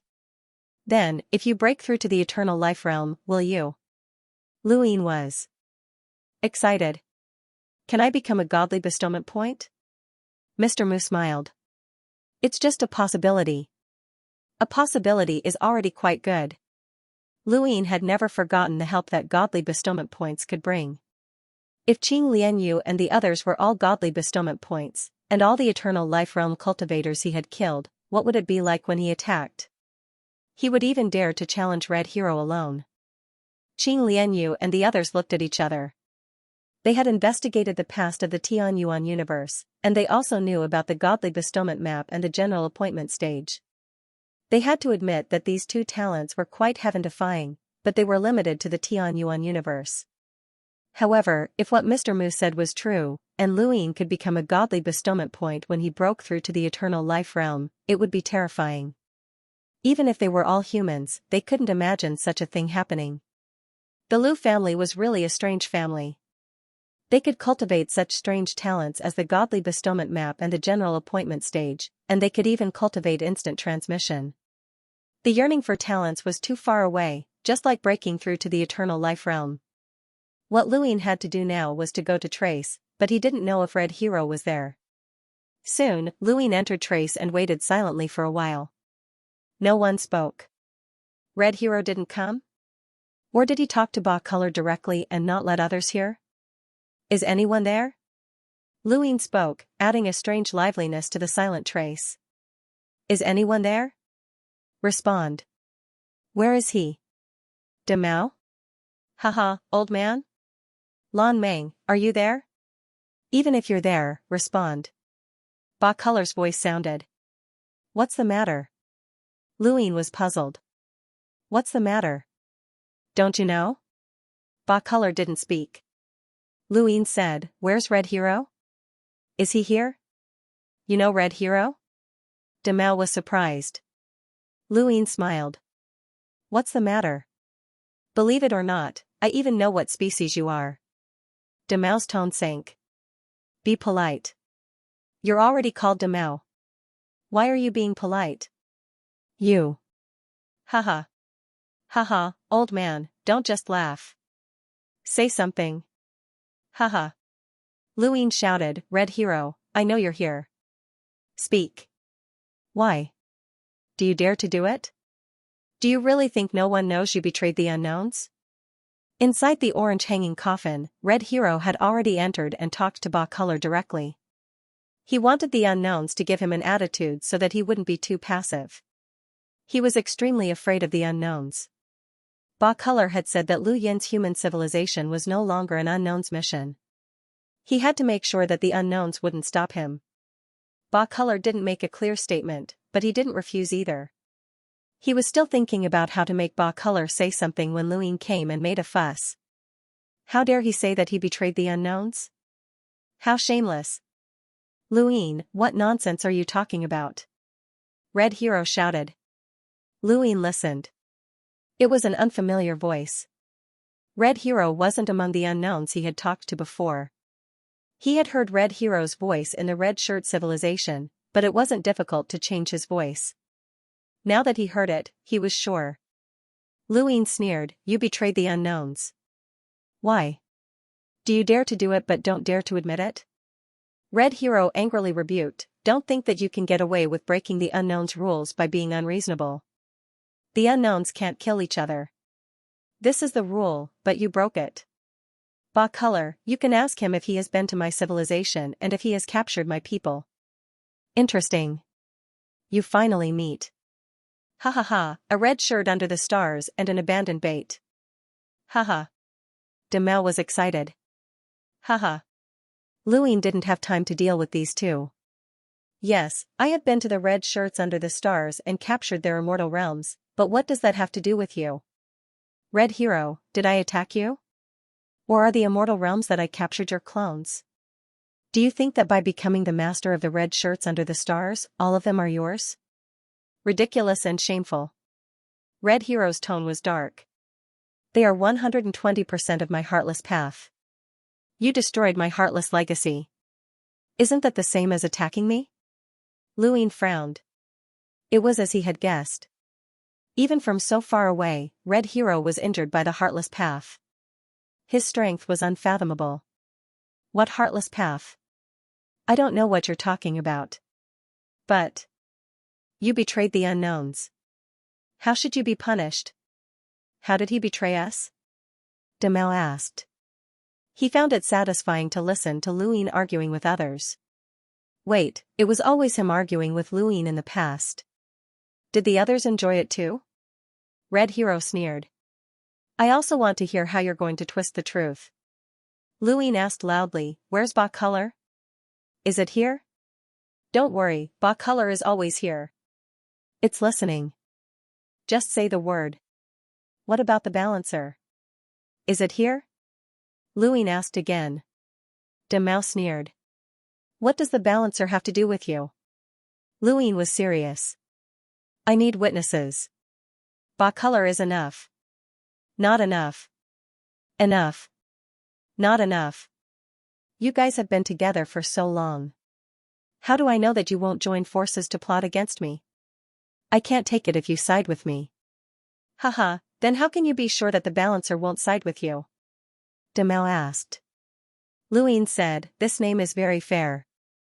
Red Hero's voice rang out. Luin, do you know why many civilizations in the square mile hate human civilization? Luin sneered. Because there are many traitors. Red Hero said in a low voice, because of your petty tricks, you keep probing the unknowns. Do you really think that others can't see through you? They just don't want to argue with you. You want to know who the balancer is? Sure, let my people go and I'll tell you. End of chapter. When he heard Red Hero's words, Luin raised his eyebrows. 8 colors, did you hear that? He's going to betray Zhizong again. You clearly said that such matters aren't to be discussed. But this guy actually said that he wanted to tell me. Heaven and earth can bear witness to my sincerity toward the unknowns. I won't allow such a bastard to tarnish their reputation. Demao laughed. How shameless. The old man also laughed. He's sure that Red Hero won't tell him. Kid, Red Hero might really know who the balance envoy is. Lu Yin's eyes flickered. Even if Red Hero knew, he would not tell him since they were already mortal enemies. 8 colors voice rang out. This is between the two of you. The unknowns won't ask about it, provided you don't break the rules. Luin. Did you do anything to Red Hero? Luin was very certain. No. It was mainly because he could not beat him, so how would he dare to attack him? Red Hero, did you attack Luin? Red Hero was silent for a moment. This kid captured my people and escaped from the Red Coat civilization under the stars. I had to stop him, so it wasn't considered an attack. Luin retorted, I almost died, so how is that not considered an attack? 8 colors, you have to make the decision. The unknown's rules are greater than the heavens. Red Hero shouted, you were the one who attacked my civilization first. That's because I discovered that you had betrayed the unknowns, Luin retorted. Red Hero was furious. This bastard only attacked him because he had betrayed the second stronghold. How could he be so shameless? Throughout his long life, he had climbed to the peak step by step from the beginning of his cultivation. Those who appeared around him were all elite geniuses. Even his enemies would not be this shameless. Especially after he reached the Eternal Realm, he only came into contact with Eternal Realm cultivators. Which one of them was like this kid? In comparison, he felt that this kid was more likely to betray the second stronghold. Luin, you attacked me because I had betrayed the second stronghold. What does that have to do with the unknowns? You knelt and worshipped Xianling. Xianling is my unknown's enemy, right? Luin shouted. The unknowns fell silent. Then Demao's voice rang out. I was wondering what was going on. So it's this. Luin was puzzled. What do you mean? Demao, kneeling and worshipping Xianling? Demao laughed strangely. We all know that Red Hero knelt before Xianling and betrayed your human civilization. It's understandable that you attacked in anger, but he didn't betray the unknown. At that time, Xianling wasn't the only one who knelt before him. The unknown was there too. Lu Yin's eyes narrowed. Were there still unknowns? He knew that the unknowable was one of the culprits who dealt with the 9 bases civilization. However, in the past, the only one who made Red Hero kneel down was Xianling. Where was the unknowable? You don't have to lie to me. I've seen the past. The only thing that the Red Hero bowed to was Xianling. There was nothing unknown. You've all been tricked by him, Luin said. Hee hee. Whose past did you see? If you can see it, it means that the creature is very ordinary. How can such an ordinary creature see the truth of that era? The old man chuckled. Luin fell into deep thought. That was a good point. Rangyu was not as strong as Red Hero, and his view was very one-sided.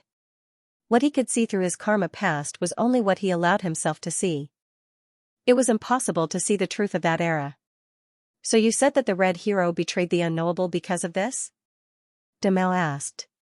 Lu Yin's eyes narrowed. Sure enough, you're biased. Demao, what you said can't be evidence that the red hero did not betray the unknowable. How can you say that the red hero also bowed to the unknowable? You and the old man, you've known the red hero for too long and are dissatisfied with me. I have reason to suspect that you're saying this on purpose. Anyway, the unknowable has no place in your hearts. Unlike me, I'm full of respect for the unknowable. The red hero sneered. You still want to test me? As a human, I know you too well. 8 colors, tell him. Lu Yin's eyes flashed coldly. 8 colors said, Lu Yin. The red hero bowed to the unknowable and chose between the unknowable and Xianling. I can testify. Lu Yin sighed. Is that so? I can't help it if you say so. Okay, let's take it that way.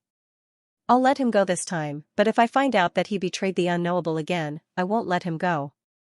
The red hero shouted, 8 colors, Lu Yin captured my people. What do you think of the unknowable? Lu Yin frowned. 8 colors said, as long as you don't attack each other, it has nothing to do with the unknowable. Okay, that's what I've been waiting for. The red hero's voice was ferocious with a smile. Little thing, I know where you are. Just wait, I'll completely destroy your civilization. You're just a bait, yet you want to control the human civilization. I'll let you know how miserable the result will be. Haha, they're fighting. Little guy, you're finished. The red hero's strength is no joke. Haha. Lu Yin's expression was gloomy. Come if you have the ability. You're just a traitor. With that, he left. After Lu Yin and the others left, the old man said, 8 colors, are you really not going to do anything? 8 colors said calmly, the rules of the unknowable can only restrict the unknowable. It has nothing to do with the civilization behind them. What if the red hero accidentally kills that little guy? Demao asked. 8 colors said, follow the rules. Lu Yin returned to Yi Hai and brought the news that the red hero was about to come. The reason why the red hero didn't chase after us immediately is because he's worried about the unknowable's attitude. Lu Yin said, I can imagine how frightened the unknowables were at the end of the 9th base. He would rather delay saving the parallel order and the others so that he could figure out the unknowable's thoughts first. Qinglian Xianxia said, this battle is unavoidable, but you can't make a move. The red hero is just a member of the unknowables. If you make a move and the unknowables get hold of you, we won't be facing just one red hero. Mr. Mu and the others thought so too. Lu Yin said, I just don't attack the red hero. I didn't say I couldn't pass by. What do you mean? Everyone was puzzled. Lu Yin's eyes flickered. The red hero betrayed the 2nd stronghold and knelt before Xianling. According to the unknowables, he didn't just kneel before Xianling but also the unknowables. However, the unknowables and Xianling are clearly mortal enemies. 8 colors also said that if the unknowables were forced to participate in the battle, their opponent would probably be Xianling. Now that the red hero has abandoned Xianling and joined the unknowables, do you think the unknowables will let him off given Xianling's personality? Alarmed Xianxia said, that's impossible. Master Immortal, the unknowables once said that those strange birds are vengeful. Lu Yin nodded. That's where the problem lies. The red hero abandoned Xianling and joined the unknowables. The unknowables had a battle with Xianling and must have had a life and death battle. Even so, he's still alive. Given how vengeful Xianling is, she must have targeted him. You mean the red hero has a way to deal with Xianling? Qinglian Xianxia gasped. Lu Yin's gaze was solemn. At the very least, he has a way to defend against Xianling, otherwise, he wouldn't have survived until now. After that, he looked into the distance. Xianling is also a threat to us. For the time being, we can't think of a way to deal with her, so let's get the red hero to tell us. He's been alive for much longer than we have and knows her better. In a battle against the red hero, numbers were meaningless. The more people there were, the easier it would be to defeat them. Lu Yin did not know why the red hero still wanted to attack them despite the karmic restraints. Qinglian Xianxia learned through wine that the red hero had not made a move in a long time. In that case, the karmic restraints on him must be very few, and time could erase some of them. Now that he dared to attack the three universes alone, and he knew that there were many Eternal Realm experts in the three universes, Luin and the others could only plan for the worst. However, no matter how few karmic restraints on the Red Hero were, he could not kill too many Eternal Realm experts. The death of any Eternal Realm expert would bring about a lot of karmic restraints on him. However, the death of any Eternal Realm expert was unacceptable to the three universes. Luin asked Qingli and Xianxia whether they could deal with the Red Hero if everyone attacked him together. The answer given by Qingli and Xianxia convinced him that they should focus on retreating for the time being. If Jiuwen was not sitting on the Blood Tower, it would be possible. The only advantage of having a large number of people was that they could fight to the death to increase the karmic restraints on the Red Hero. Other than that, there was no other use. Jiuwen had already told Qingli and Xianxia part of the Red Hero's strength. In order to stop the Red Hero, besides Qingli and Xianxia, they also needed a powerhouse who fit the two laws. Of course, it was the boss. Luin immediately looked for the boss, starting from the place where he had fought the Red Hero. As soon as he arrived at that location, he suddenly looked in the direction of the red-shirt civilization. A silent pressure terrified him. The Red Hero was coming. Luin hurriedly looked in other directions. He had to find the boss as soon as possible. Soon, Luin appeared in front of the boss. "What's the matter?" The boss was very vigilant. The short fight with the Red Hero had frightened him, especially when Luin said that he might fit the two laws. This sentence had made him angry until now. Luin coughed. "That, Senior, the time of danger has come." The boss' face twitched, and Patriarch Shan's words rang in his mind. "Do not get too involved with the human civilization. This civilization was very troublesome. They claimed to have self-awareness, but in fact, they did not. Moreover, it was easy to provoke strong enemies. He did not understand before, but now he did. How long had it been since they went to the human civilization? How many times had they fought? Fourth, fifth, and even little 18 had gone missing. He now regretted going to the human civilization. Luin faced the boss and bowed deeply. "I know I have made things difficult for you.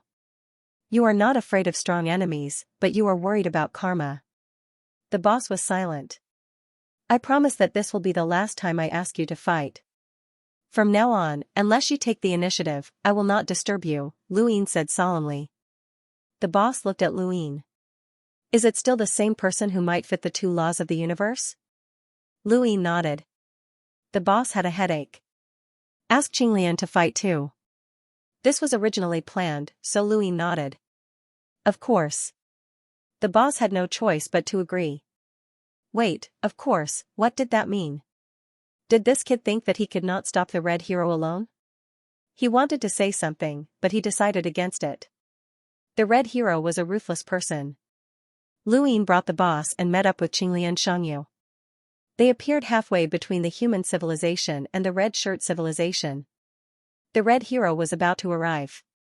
His speed was faster than expected. End of chapter. Although this speed was far from teleportation, Luin had never seen such a fast speed in the Eternal Realm. Old Ancestor Xian was an exception. Luin could not see that kind of powerhouse clearly. Fortunately, this speed made the boss relieved. It was not that it was not fast, but he was sure that Red Hero was not a powerhouse who conformed to the three laws of the universe. Otherwise, he might not be able to escape even if he teleported. This was what old Ancestor Xian said. "Red Hero is approaching. Before that, let me tell you what Jiuwen told me." Qinglian Yu looked into the distance. He slowly said, "According to what Jiuwen knows, Red Hero has a ruthless path. The Yinyang Burning Sky Mirror is a power inherited from the Red Coat civilization under the stars. In particular, the Yinyang Burning Sky Mirror was born from the ruthless path. It no longer exists in the current era of the Red Coat civilization under the stars. This is the inheritance of the Red Coat under the stars during the Nine Bases era." Luin and the boss listened quietly. "I don't know the details. Jiuwen doesn't know either.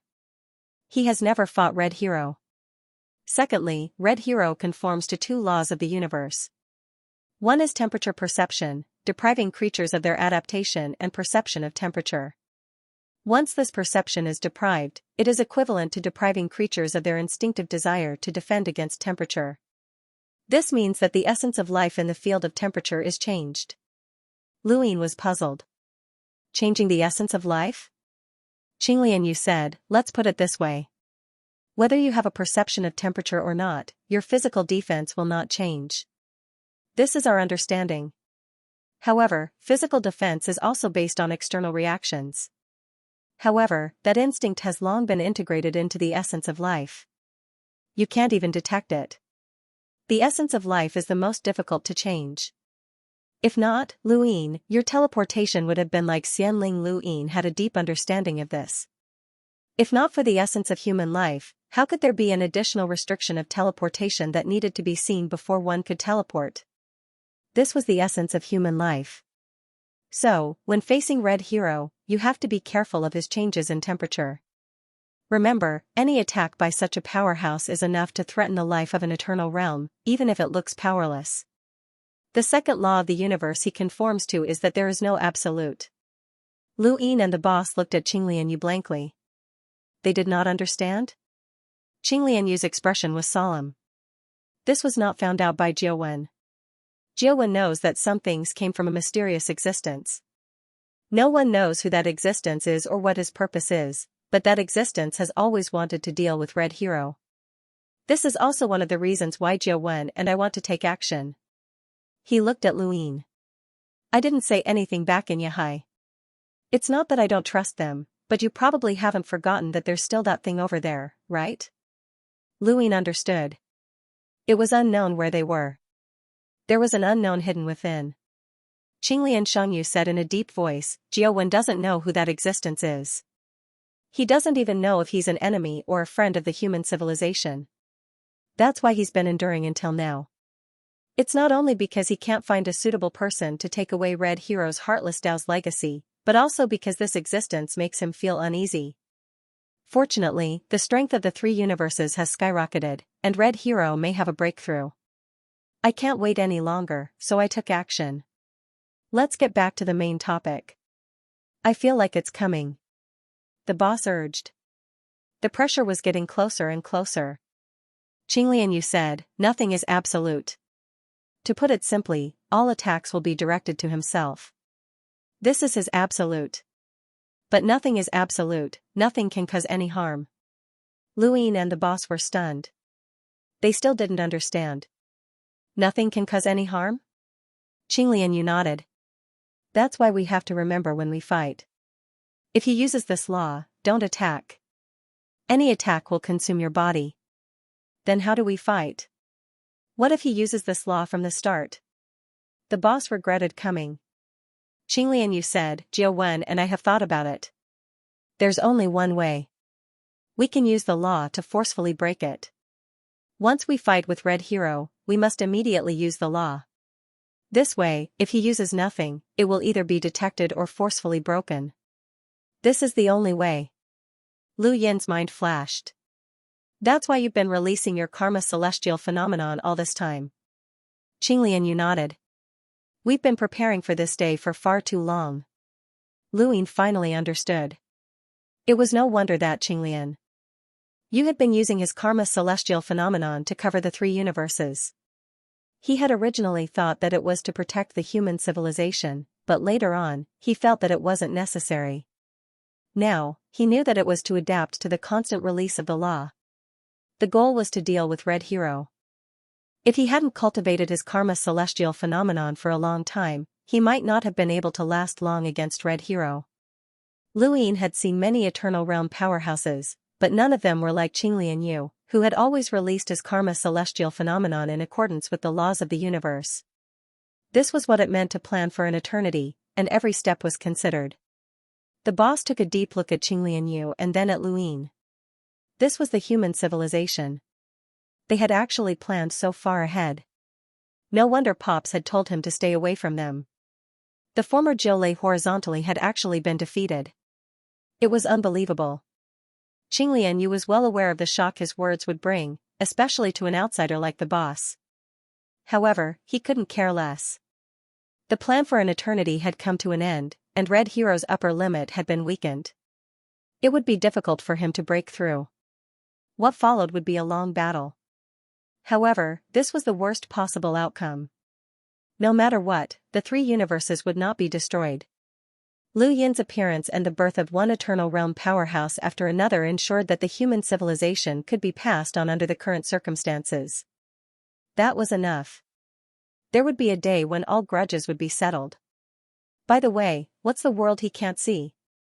Lu Yin asked. He wanted to see through all of Red Hero's powers.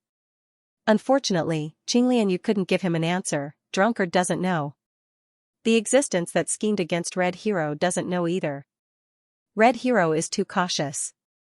Ever since Jiulei horizontally was destroyed, he rarely made a move. Perhaps only the unknowns understand him. Lu Yin's gaze was heavy. Could the one that schemed against Red Hero be the mysterious unknowns hidden in the three universes? Just as he was thinking, a terrifying aura swept across the starry sky in front of him. Red Hero had arrived. The boss had already been led into Mount Supreme by Lu Yin, so there was no need to rush. Lu Yin never thought that he would one day be able to fight against an Eternal Realm powerhouse, or even kill one. He would feel such a huge gap. Patriarch Shan's suppression of the Black Enlightenment civilization and Lan Meng was no different from a cultivator's suppression of an ordinary person. At this moment, he once again felt that suffocating feeling coming from Red Hero. The surrounding stars spread out endlessly. Red replaced black, becoming the only color in the area. Touching the void made one's skin tremble, and it was difficult to breathe. Red Hero looked down at them like a ferocious beast. How bold of you to dare to stop me here. But can you stop me? Red Hero spoke, his voice resounding through the starry sky, causing the void to boil. Lu Yin squinted his eyes and took a deep breath, suppressing his instinctive trembling. This wasn't fear, but the reverence of life, the reverence for a higher life form. Although Red Hero hadn't reached Patriarch Shan's level, he was definitely a powerhouse second only to Patriarch Shan. He had lived since Jiulei horizontally, and even in the unfathomable knowers, he should be a powerhouse that stood at the peak. It's not stopping. Qinglian Yu's expression was unprecedentedly serious. He had thought about this battle too many times. It's killing. Red Hero laughed, but his gaze was extremely cold, with just you. Qinglian Yu's gaze was calm. His karma celestial phenomenon whizzed out, heading towards the red that covered the horizon. It shook the void in an instant, as if another universe was propped up within the area, a universe of karma. Red Hero's gaze was piercingly cold. He raised his hand, and a terrifying aura of life instantly covered the area, as if a universe was pressing down. Lu Yin was on guard.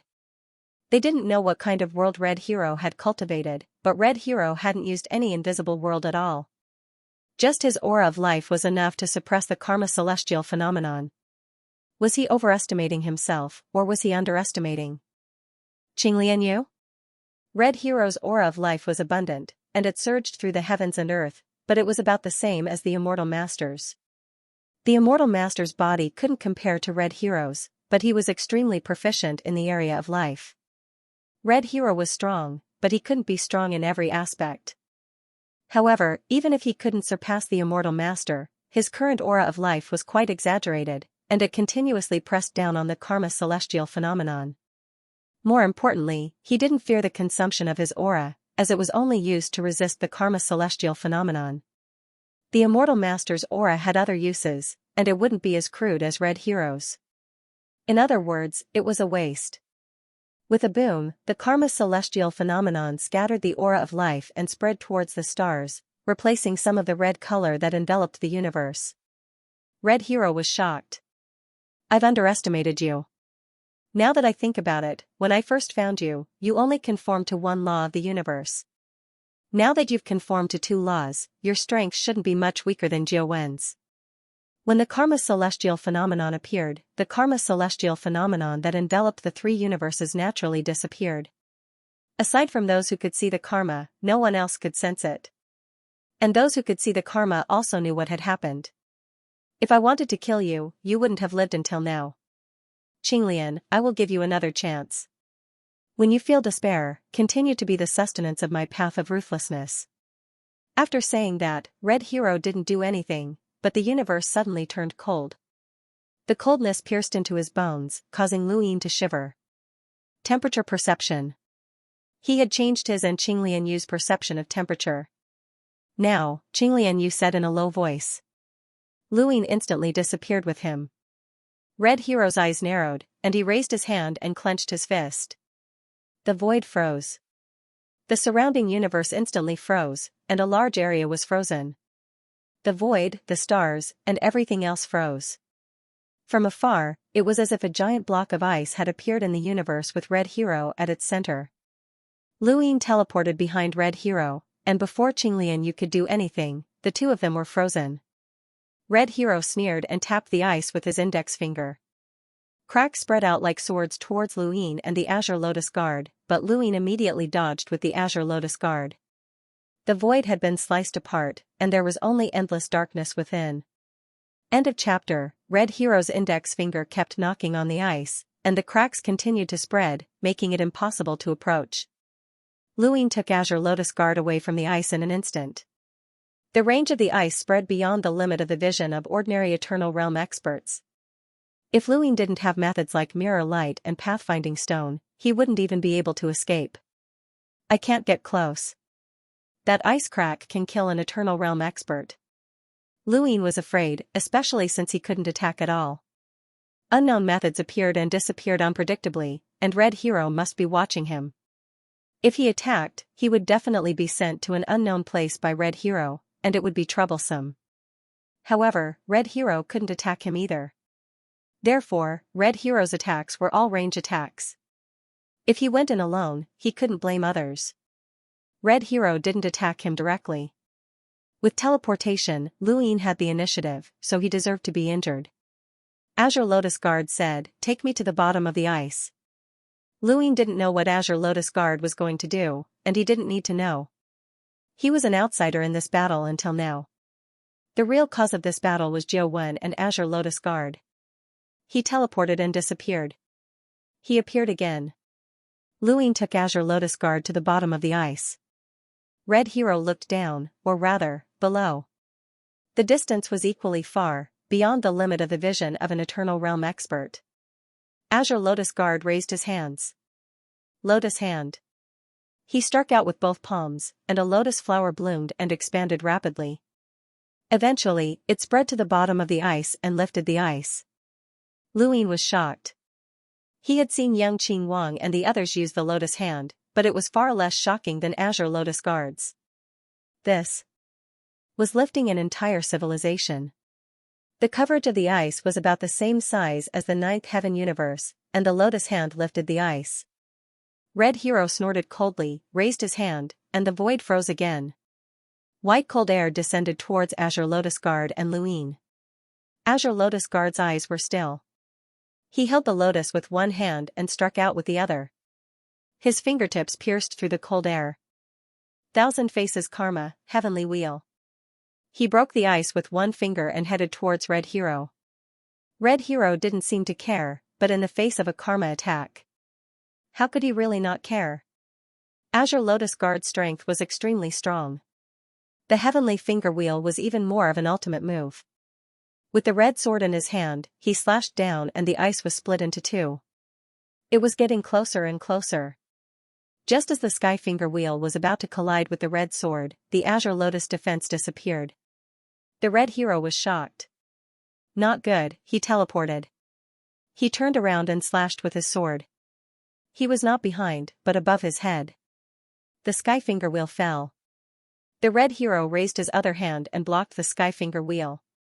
The finger and palm collided, and Red Hero's palm caved in and pressed down on his own body. He slashed upwards with his sword, but Lu Yin disappeared with the Azure Lotus Ascension once more.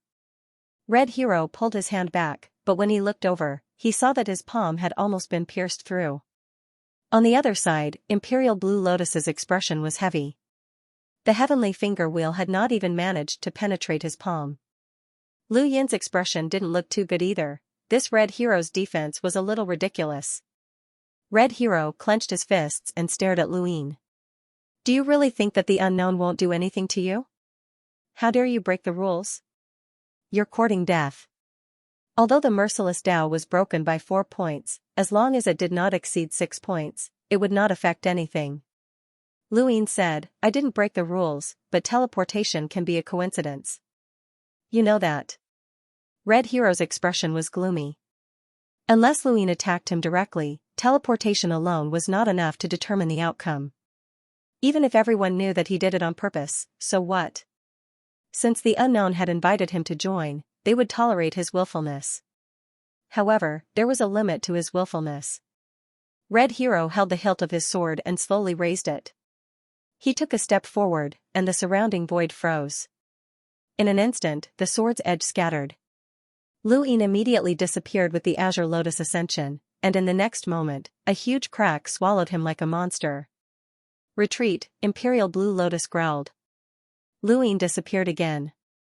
This time, he disappeared from the speed range of the Eternal Life Realm for 20 years, which was the limit of the mirroring technique. However, the crack was still closing in. Red Hero was serious. He was displaying his terrifying strength with a terrifying range attack. The range of this attack was enough to make one's scalp tingle. He sneered and did not pursue Luin. Instead, he headed in the direction of the 3 universes. Lu Yin's expression sank. The situation he was most worried about had come. Red Hero did not intend to fight them at all. His goal was the 3 universes. As long as they cared about the 3 universes, this would be their weakness. Teleportation.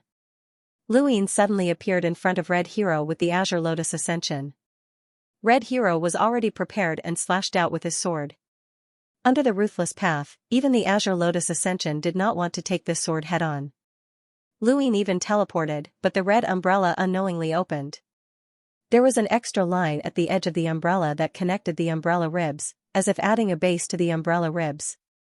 There was only one line, but it wrapped around all the umbrella ribs and cut the base of the umbrella ribs into countless square voids. Lu Yin's teleportation failed to leave the red umbrella. He appeared in an adjacent square from one of the voids. He looked at Red Hero in shock.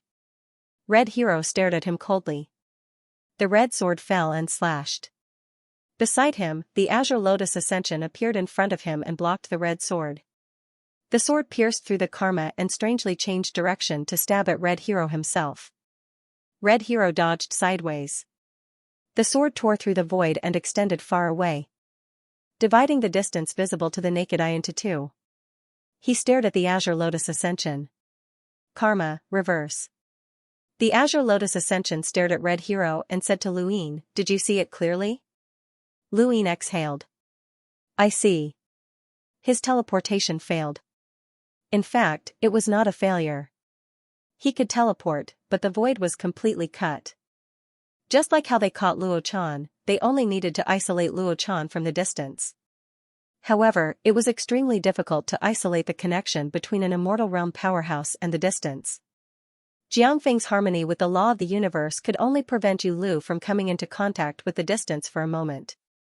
Red Hero, on the other hand, used the red umbrella as the foundation and the unknown line as the weapon to completely cut the void within the red umbrella's range.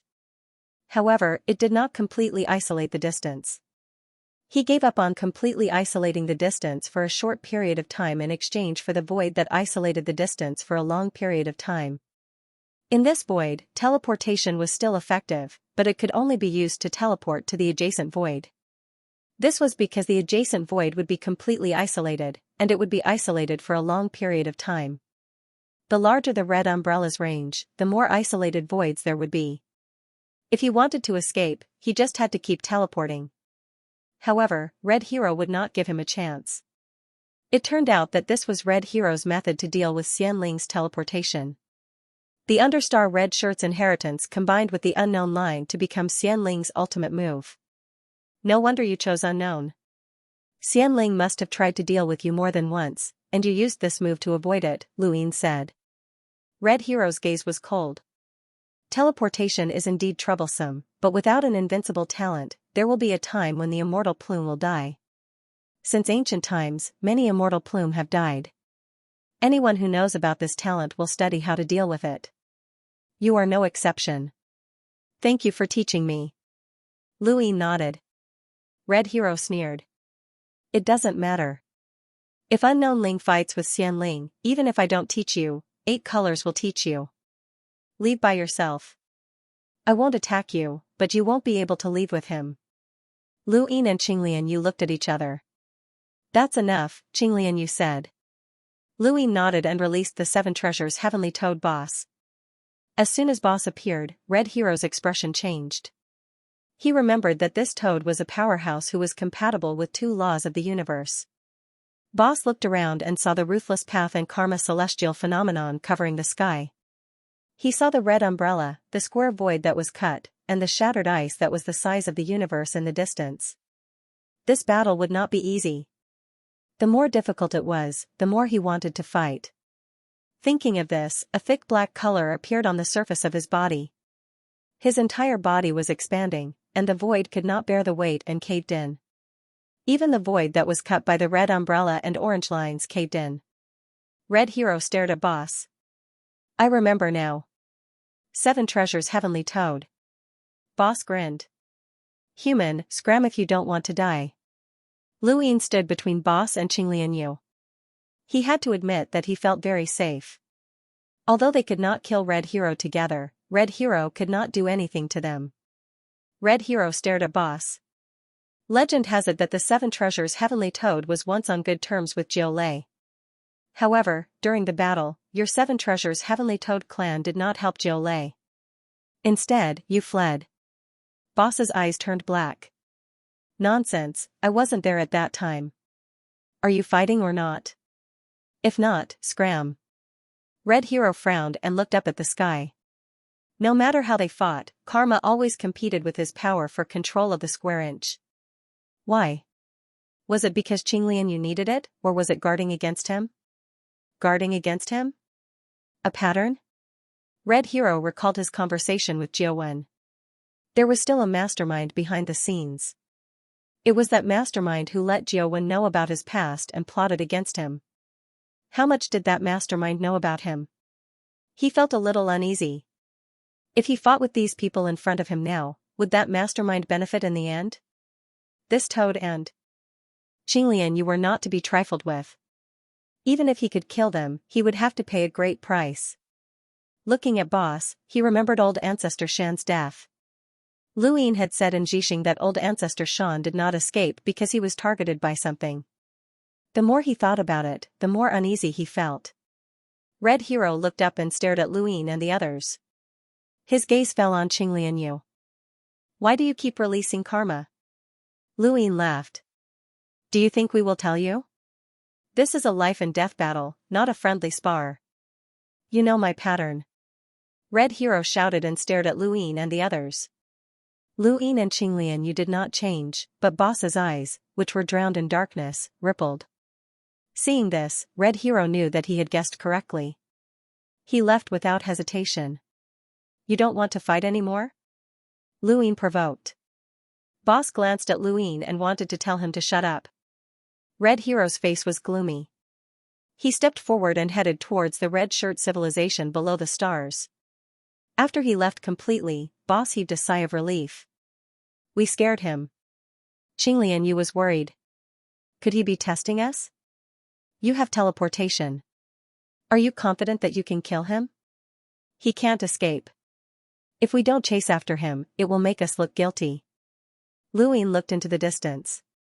He is not testing us. He is afraid of the existence hiding in the dark. The existence that told Senior Jiuwen that there is no absolute pattern. End of chapter. Red Hero was not the only one who was afraid. Lu Yin and the others were also afraid. That existence had exposed Red Hero's betrayal of the second stronghold, but no one knew what his motive was. Perhaps he had a personal grudge against Red Hero, or perhaps he wanted to weaken humanity's strength. What could be seen on the surface was not scary. What was scary was what could not be seen in the dark. Their opposition to Red Hero seemed to be due to Jiuwen and Qinglian Yu's schemes, but in reality, everything came from the hidden existence behind the scenes. However, they had no choice. Even if that existence was plotting against human civilization, they had no choice but to take action. Red Hero could no longer be considered human civilization's combat power. He did not care about the survival of humanity. He could destroy human civilization at any time. Such a traitor was even more terrifying than an enemy. Their goal was to weaken Red Hero's upper limit so that he could not break through. This was something that Jiao Wen and the others had no choice but to do. It was also an open conspiracy behind the scenes. They had no choice, and neither did Red Hero. Although we're not testing him, we can't let Red Hero think that we're afraid of him. Lu Ying looked at Qing Lianyu and Boss. Let's go to the Red Coat civilization below the stars. Boss raised his eyebrows. What do you mean? Why are we provoking him? Lu Ying said, we're just greeting him. Since he's left, he won't attack again. Qing Lianyu looked at Boss. Actually, I think he's a little afraid of your existence. Every 7 treasures Heavenly Toad had personality flaws. Boss was the same. It seemed like Boss was the most dignified among the 7 treasures Heavenly Toads. But number 4, number 5, number 18, and the others all had their own pursuits, so Boss should have them too. The last time he fought with Red Hero, Lu Ying realized that Boss wanted to save face. It could not be said that he was afraid of anyone. It could only be said that no one was afraid of him. When Boss heard Qing Lianyu's words, the thick black aura on his body gradually faded.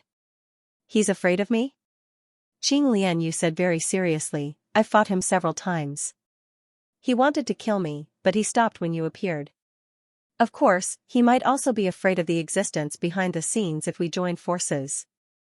But we can't deny that the 7 treasures Heavenly Toad must have left behind a legend during the 9 bases era. He might be more afraid of you. Boss stared into the distance. Lu Ying, what do you think?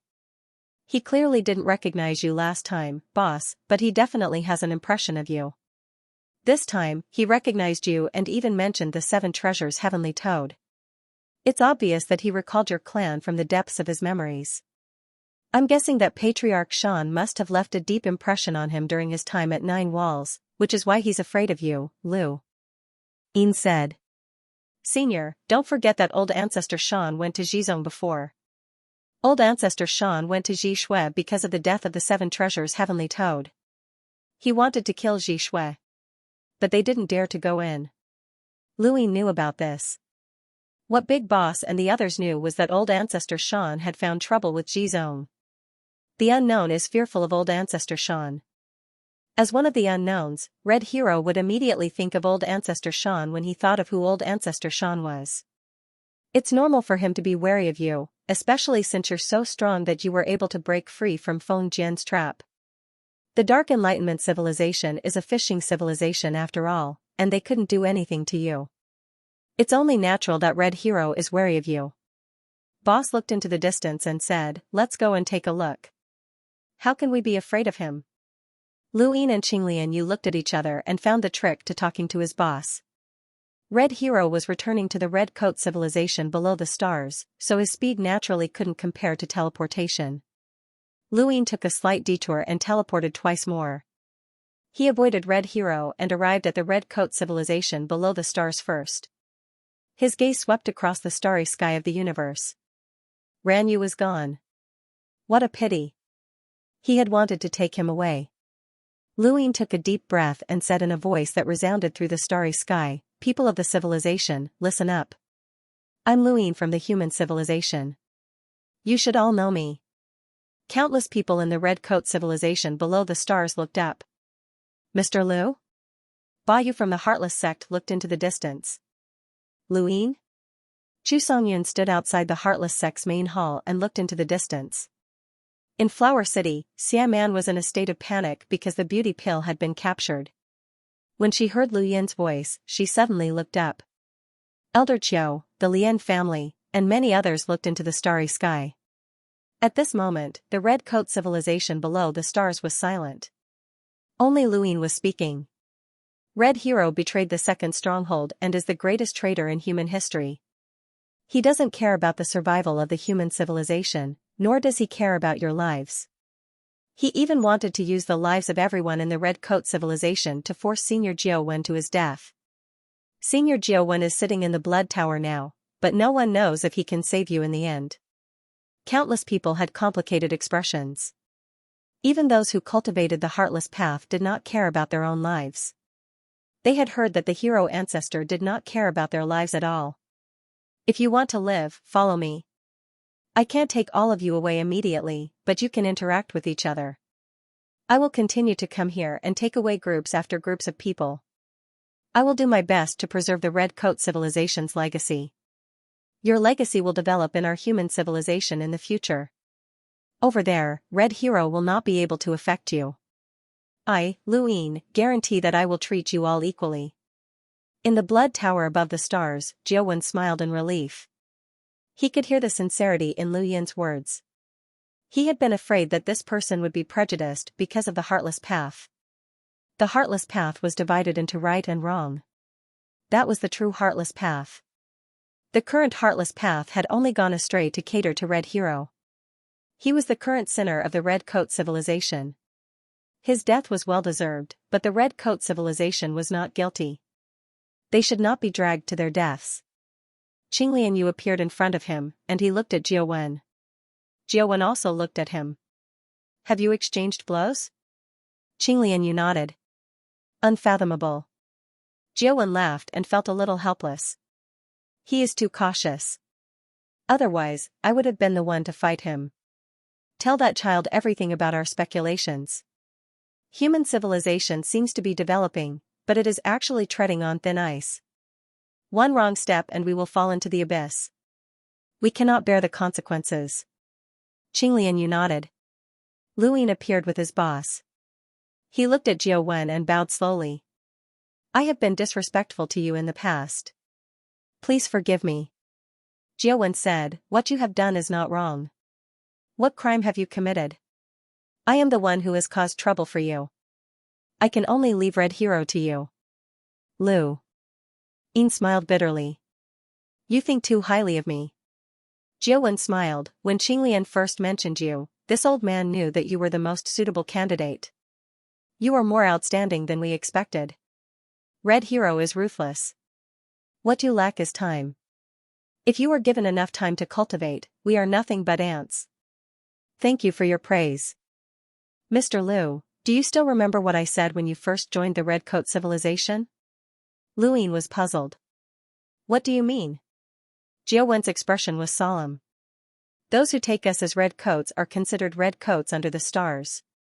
If there is a day that you betray Red Coats under the stars, Red Coats under the stars will not rest until you are dead. Even if you escape to the edge of heaven and earth, the edge of the universe, and the passage of time, you will be hunted down forever. We will use your corpse as a sacrifice to our ancestors. Red Hero betrayed Red Coats under the stars. As a Red Coat under the stars, I will use all means to hunt you down. At this point, he bowed deeply to Luin. Unfortunately, I am not strong enough. I hope that you can eliminate the traitor and seek justice for Red Coats under the stars and for Jiao Lei. Luin stared blankly at Jiawen. The words he had said that day were not meant for him. At that moment, he had already made his intentions clear. This was the will of a Red Coat under the stars. The heavens trembled as Red Hero approached. Jiawen's expression was solemn. Let's go. Luin nodded and looked deeply at Jiawen. Just as he was about to leave, Yu walked out from behind him. Take me with you. Luin did not even think and left with Yu.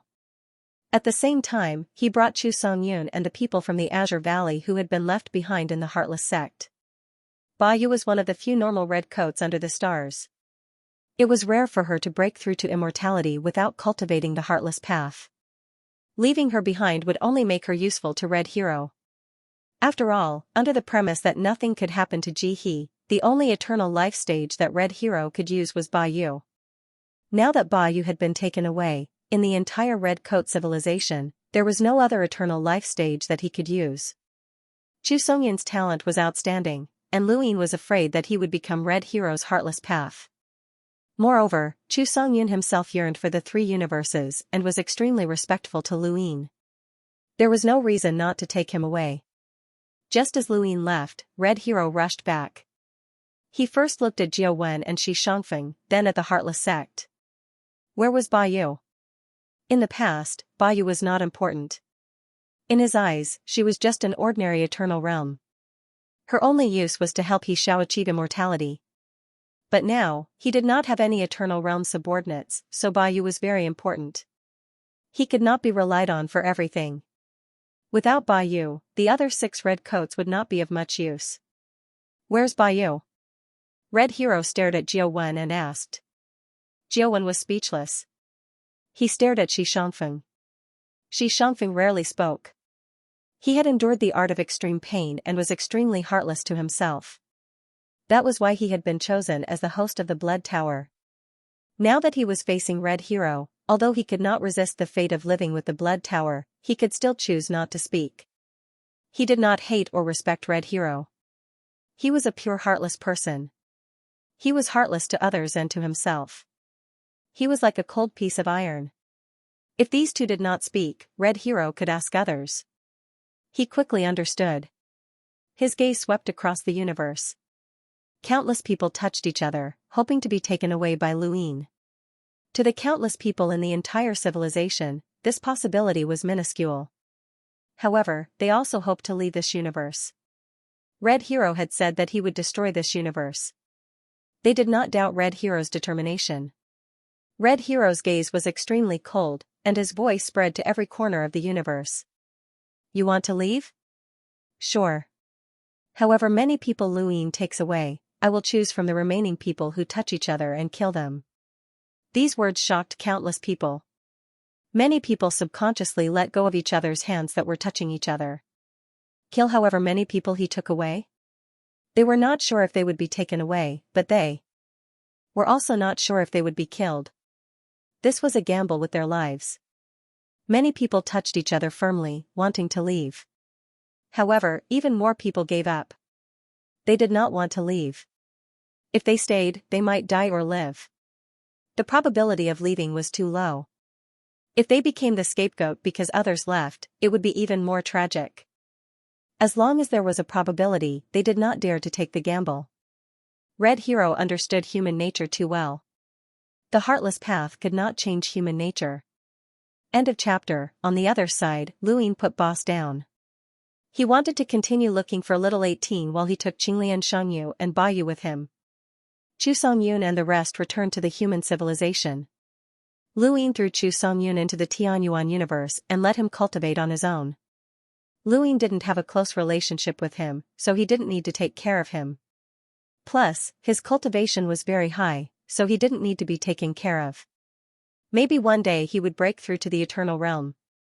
Including the people from the Kanglan Valley, they were all placed in the Tianyuan universe. Yi Hai. Ba Yu looked at the Eternal Realm in front of her and was stunned. Wasn't there only one Eternal Realm? She expected there to be hidden, but she didn't expect there to be so many. Luin didn't dislike Ba Yu, but he didn't like her either. He just treated her as an Eternal Realm human. We have 7 Eternal Realms in the human civilization. One of them is Qinglian Shangyu. You've seen him before. This is Xue Ta Shangyu. Ba Yu looked over. Xue Ta Shangyu grinned. His blood was boiling. She felt suffocated. She could feel that he was very strong. Anyway, he was much stronger than her. She was able to achieve immortality because of the help of Red Hero and Jiuwen. They allowed her to comprehend the rebooting of the universe and break through because of her grudge with He Xiao. Under normal circumstances, she couldn't achieve the Eternal Realm. Although Xue Ta Shangyu also stepped into the Eternal Realm by observing the rebooting of the universe, he relied on his own cultivation. He was very different from Ba Yu. This is Jingmin Shangyu, Luin introduced. Ba Yu looked at Jingmin Shangyu. She was a woman. The Red Shirt civilization had given her the beauty pill, and this universe also had female Eternal Realms. Why did she feel that she was more powerful than Xue Ta? She was full of murderous intent. Jingmin Shangyu's eyes were cold, but not like those of the ruthless path. For some reason, Ba Yu felt that this cold gaze was more real. Luin continued, this is Master Ku Dang. In order to let Ba Yu recognize him, he brought the Eternal Realm. Ba Yu nodded to Master Ku Dang. This was normal and didn't pressure him. Master Ku Dang bowed politely. This is Master Qing Chao, Luin introduced. And then added, he's half a human traitor. Ba Yu was confused. What did he mean? Master Greengrass didn't mind. He was indeed half a traitor. The death of Mijin Xianxia had always been on everyone's mind. In fact, they knew very well that if they were grass masters and witnessed the unknowns using a civilization to destroy a civilization with 10 eternal life realm experts, they would also feel despair. Perhaps they would also join the unknowns in order to preserve the heritage of the spiritualized universe's human race. However, the incident did not happen to them. It was normal to hold a grudge against Master Greengrass. Luin often thought about it. Did Mijin Xianxia know something? That's why he told Qinglian Xianxia and the others not to take revenge before he died. This is Mr. Mu, who is also my master. Luin introduced them in order. There was only one grass grandmaster who had broken through early, but he was placed behind the group of people from the 9 firmaments universe. Ba Yu looked at Mr. Mu, and Mr. Mu looked at her as well. An oppressive feeling enveloped them, and there was also an indescribable majesty. It did not seem to belong to this person, yet it also seemed to belong to this person. Mr. Mu was a powerhouse who had broken through to the eternal life realm by himself. As soon as he broke through, he had the strength to fight against Qingmen Xianxia and Shueta Xianxia. He also had the quintessence turbid treasure and was qualified to participate in the war between the 7 treasures heavenly Toad and the Dark Apocalypse. He was qualified to intervene in the battle between 2 universes. Although Mr. Mu had broken through late, his starting point was very high, and his future was unclear. Qinglian Xianxia had also said that Mr. Mu's future was comparable to his.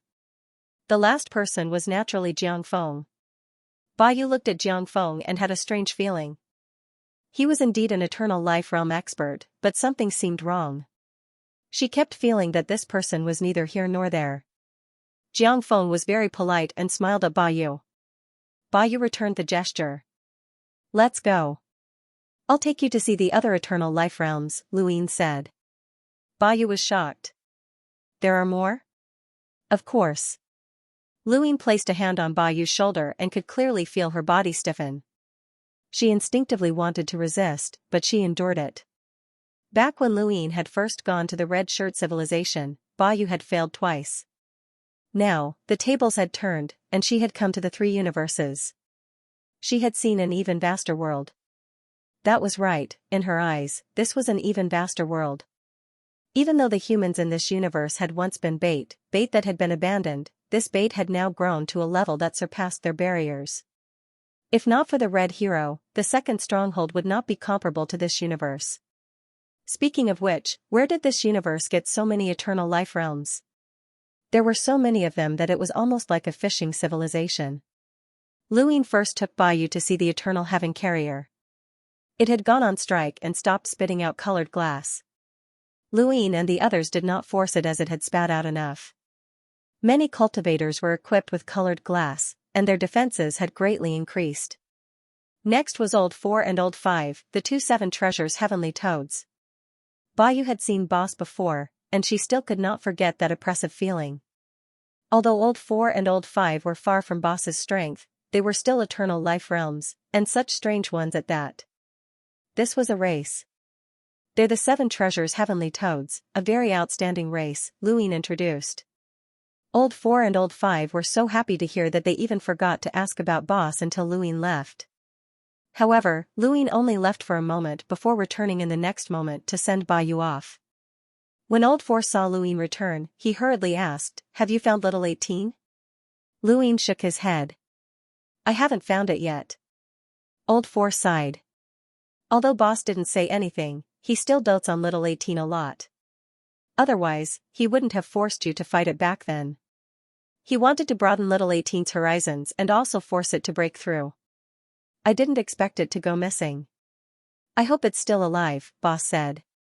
Luin apologized. If I hadn't asked little 18 to look for the one-line sky, it wouldn't have gone missing. I'm sorry. Old 5 shook his head, and his lotus leaf swayed. It has nothing to do with you.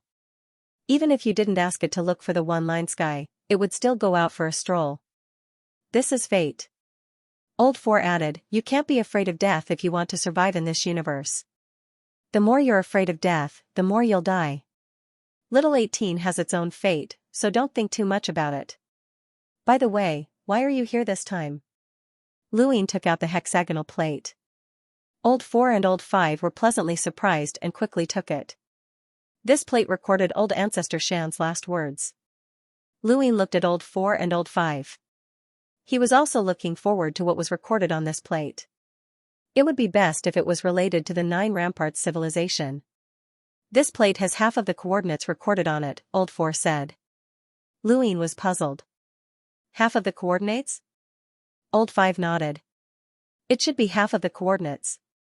We have to find another plate with the coordinates recorded on it to determine the coordinates. Otherwise, it will be difficult to find the coordinates if we keep searching in a straight line.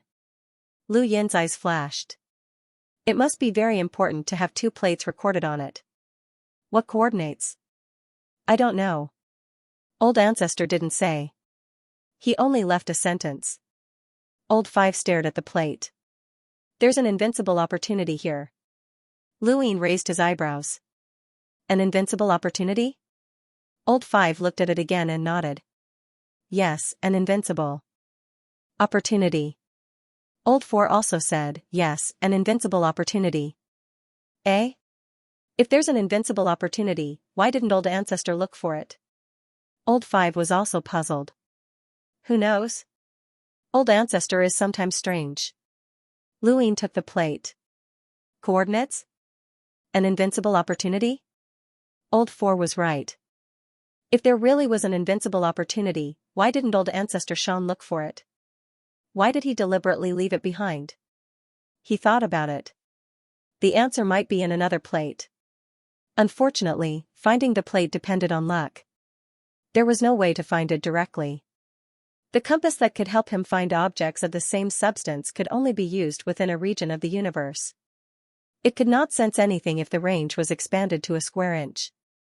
Although he could not determine the complete coordinates for the time being, he could integrate the plate into his external avatar. Including this one, he already had 13 plates. The more he had, the greater the range he could protect himself. If he went to the Red Coat civilization now, he would force Red Hero to stay there and not come out. Luin kept teleporting. He did not need to bring Qinglian Xianxia and the others with him. Red Hero would not dare to attack him, and he was not going to fight him. However, when he reached the Red Coat civilization, Luin realized that there were very few people who touched each other. He was not afraid of being discovered by Red Hero, so he went straight to the Blood Tower to ask. Shi Shangfeng looked at Luin strangely. He did not take the Hero Ancestor seriously at all. Was he not afraid that the Hero Ancestor would attack him? Jiawen knew that Luin was relying on an unknown identity, which was enough to make Red Hero apprehensive. He will kill as many as you take with you, Jiawen explained to Luin. His words were filled with killing intent, which was very much in line with Red Hero's methods. Luin was helpless.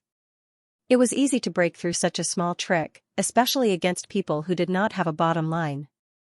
Not far away, Red Hero walked out of the void and looked at Luin with eyes filled with killing intent. He wanted to kill Luin too much.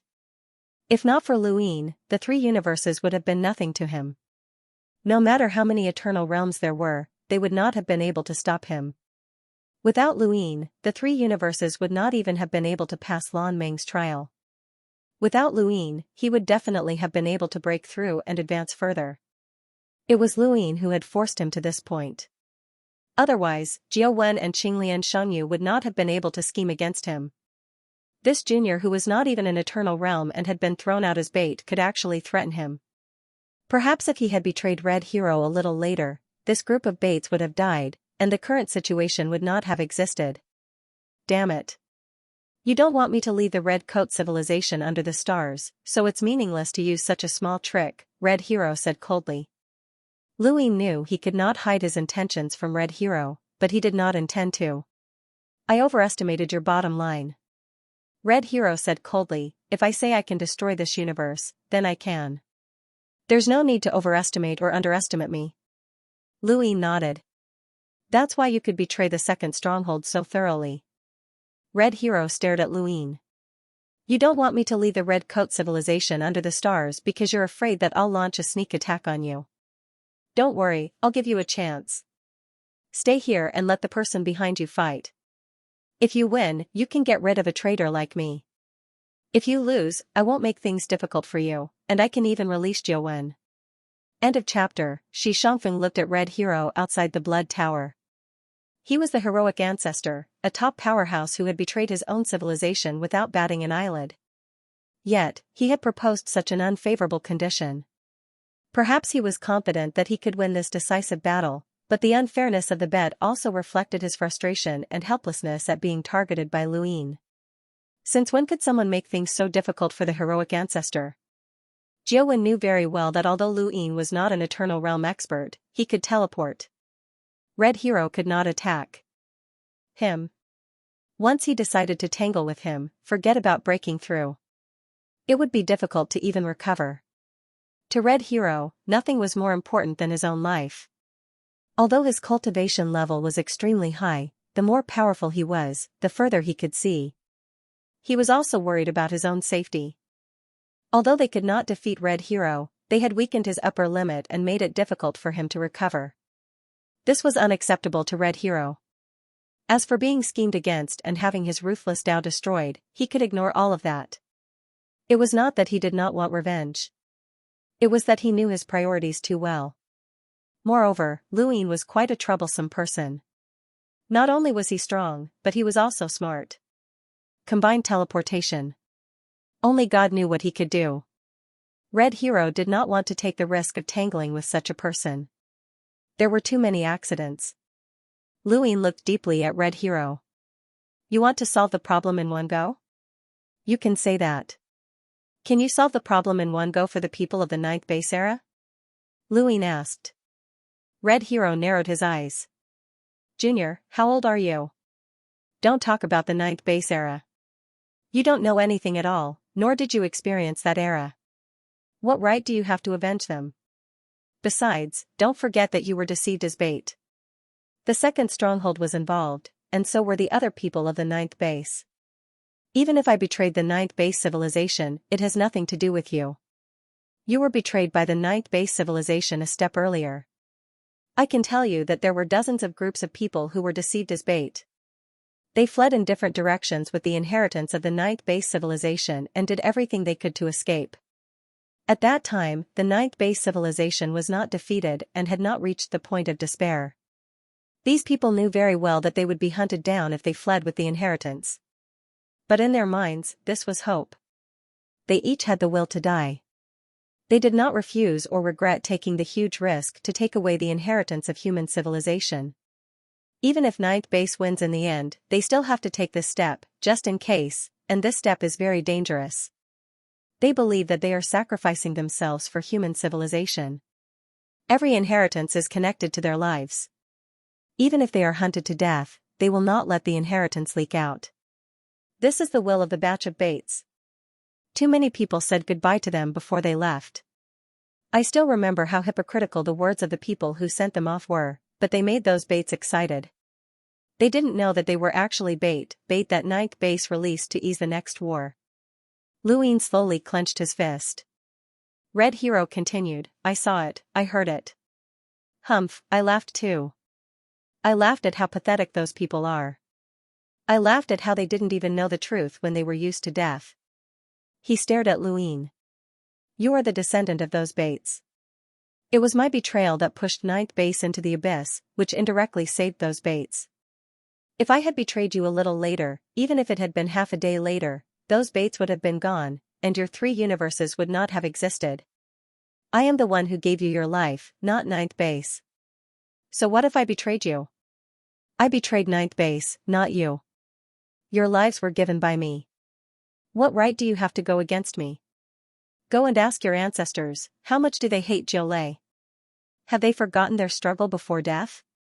Their hatred and resentment towards 9th base will only make them feel grateful to me. The more they hate me, the more grateful they will be. If your ancestors were still alive, they would not have gone against me. We are the new human civilization. What 9th base? It's all in the past. Luin listened quietly. He did not say anything, and he could not say anything. Thus, revered Lotus's hatred towards the red shirt civilization below the astral plane was real. He had given up on the group of people that Jiuwen had purposely brought over. Although he knew that it was fake and that it was all part of a scheme, the moment he gave up on them, his feelings had been real. Otherwise, he would not have been able to fool Red Hero. Revered Lotus could feel the hatred and resentment of his ancestors. Just as Red Hero had said, if those ancestors who had been used as bait were still alive, they might not have gone against him. Luin heard Red Hero's words, and so did Jiuwen and West Peak. West Peak looked at Luin. What would this person think? Jiuwen closed his eyes and did not interrupt Red Hero. What he said was the truth. What Luin would do and what he would think would be based on this truth. There was no need to lie to him, and there was no point in hiding it either. The heavens were silent. In the distance, a meteor streaked across the sky, and the streaks of light disappeared in an instant. Luin looked at Red Hero. Are you done? Red Hero stared at him. Luin turned around and looked at the meteor in the distance. Humans, forgetting the past is the same as betraying themselves. Bait? This lesson is quite profound. He smiled and looked at Jiuwen. Senior, is what he said right? Jiuwen opened his eyes and met Lu Yin's gaze. I don't know the details, but it should be right. Luin nodded. What do you think I should think? Jiuwen replied, follow your heart. What if my heart goes against your wishes? You don't have to consider anyone else. Your life is your own. Luin smiled and sighed. Your life should be your own. They were thrown out as bait, but those people's lives were not in their own hands. How tragic. Red Hero's tone was low. Dozens of people, hundreds of millions of lives, almost all of them died.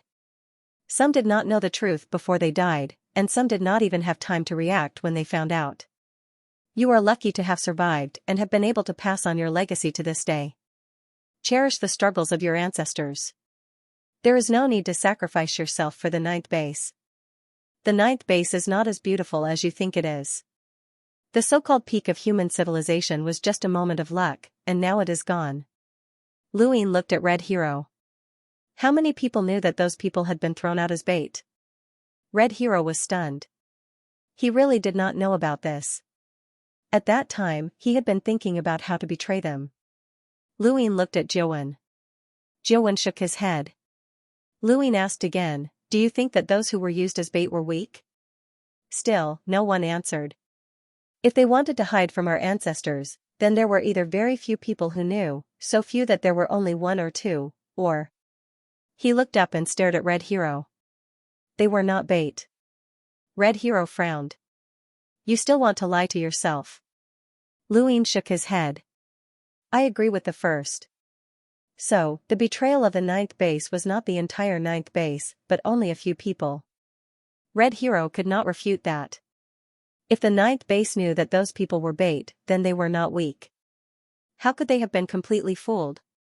Lu Yin's face darkened. If those who lied to our ancestors were still here, I would not hesitate to beat them to death to avenge our ancestors. I am not that generous to take revenge. But none of this has anything to do with the 9th base civilization. I, Luin, have climbed up step by step. I know all too well that the people below are innocent. Most of the people in the 9th base civilization are innocent. Even the people in the underworld red shirt civilization who practice the path of ruthlessness are innocent. What do they know? Why should they die for your betrayal? Red Hero, you have successfully changed my impression of the 9th base civilization. But as you said, the past is the past, and the past is gone. But you are different. If you can betray the human civilization once, you can betray it a second time. It is too dangerous to keep you alive. Red Hero's eyes widened. Fool, do I need to betray you now? What right do you have to make me betray you? I am the strongest in human civilization. Have you ever regretted it? Luin suddenly asked. Jiuwen laughed. Luin looked over and looked at Red Hero. If he regretted it, then he would not be him. Red Hero laughed as well. You have learned a lot about me over the years, but is it useful? Do you think you can beat me with so many people? Luin, I will give you a chance to fight. Do you dare take it? Luin looked solemn. All right. Red Hero's eyes were cold. When? When I am ready. When will you be ready? Are you short on time? Red Hero's eyes flashed with killing intent, but he did not answer. Lu Yin's eyes flashed. There is no need to rush. Are you not afraid that the mastermind will plot against you?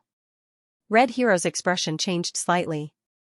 This was one of the reasons why he was anxious to settle his grudge with Lu Yin and the others. It could be considered the biggest reason. The mastermind had told Jiao Wen what he had said when he betrayed them and revealed the rules of his universe. He knew Lu Yin too well and was determined to deal with him. The reason why he did not make a move might be that he was not confident in winning, or perhaps he was afraid of the unknown. But since he had been plotting for so many years, it was impossible for him to stop completely. Red Hero would not attack Lu Yin because of the unknown. If that existence was one of the unknown, he could not guarantee that the other party would not attack. The unknown could also die. Qishu and Qian had both died, especially at the hands of the three universes of human civilization, but the three universes were still fine. He did not want to be the next one. Since you know that there is a mastermind behind this, you still dare to make an enemy out of me.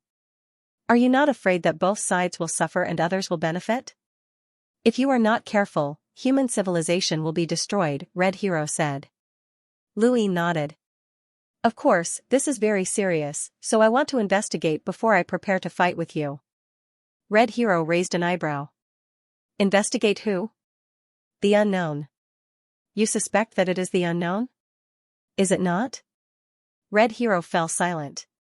He also suspected the unknown. Of course, he also suspected Xian Ling and wondered if anyone in Jiao Lei was still alive after learning of his betrayal. Tell me what you know about the unknown, and I will investigate.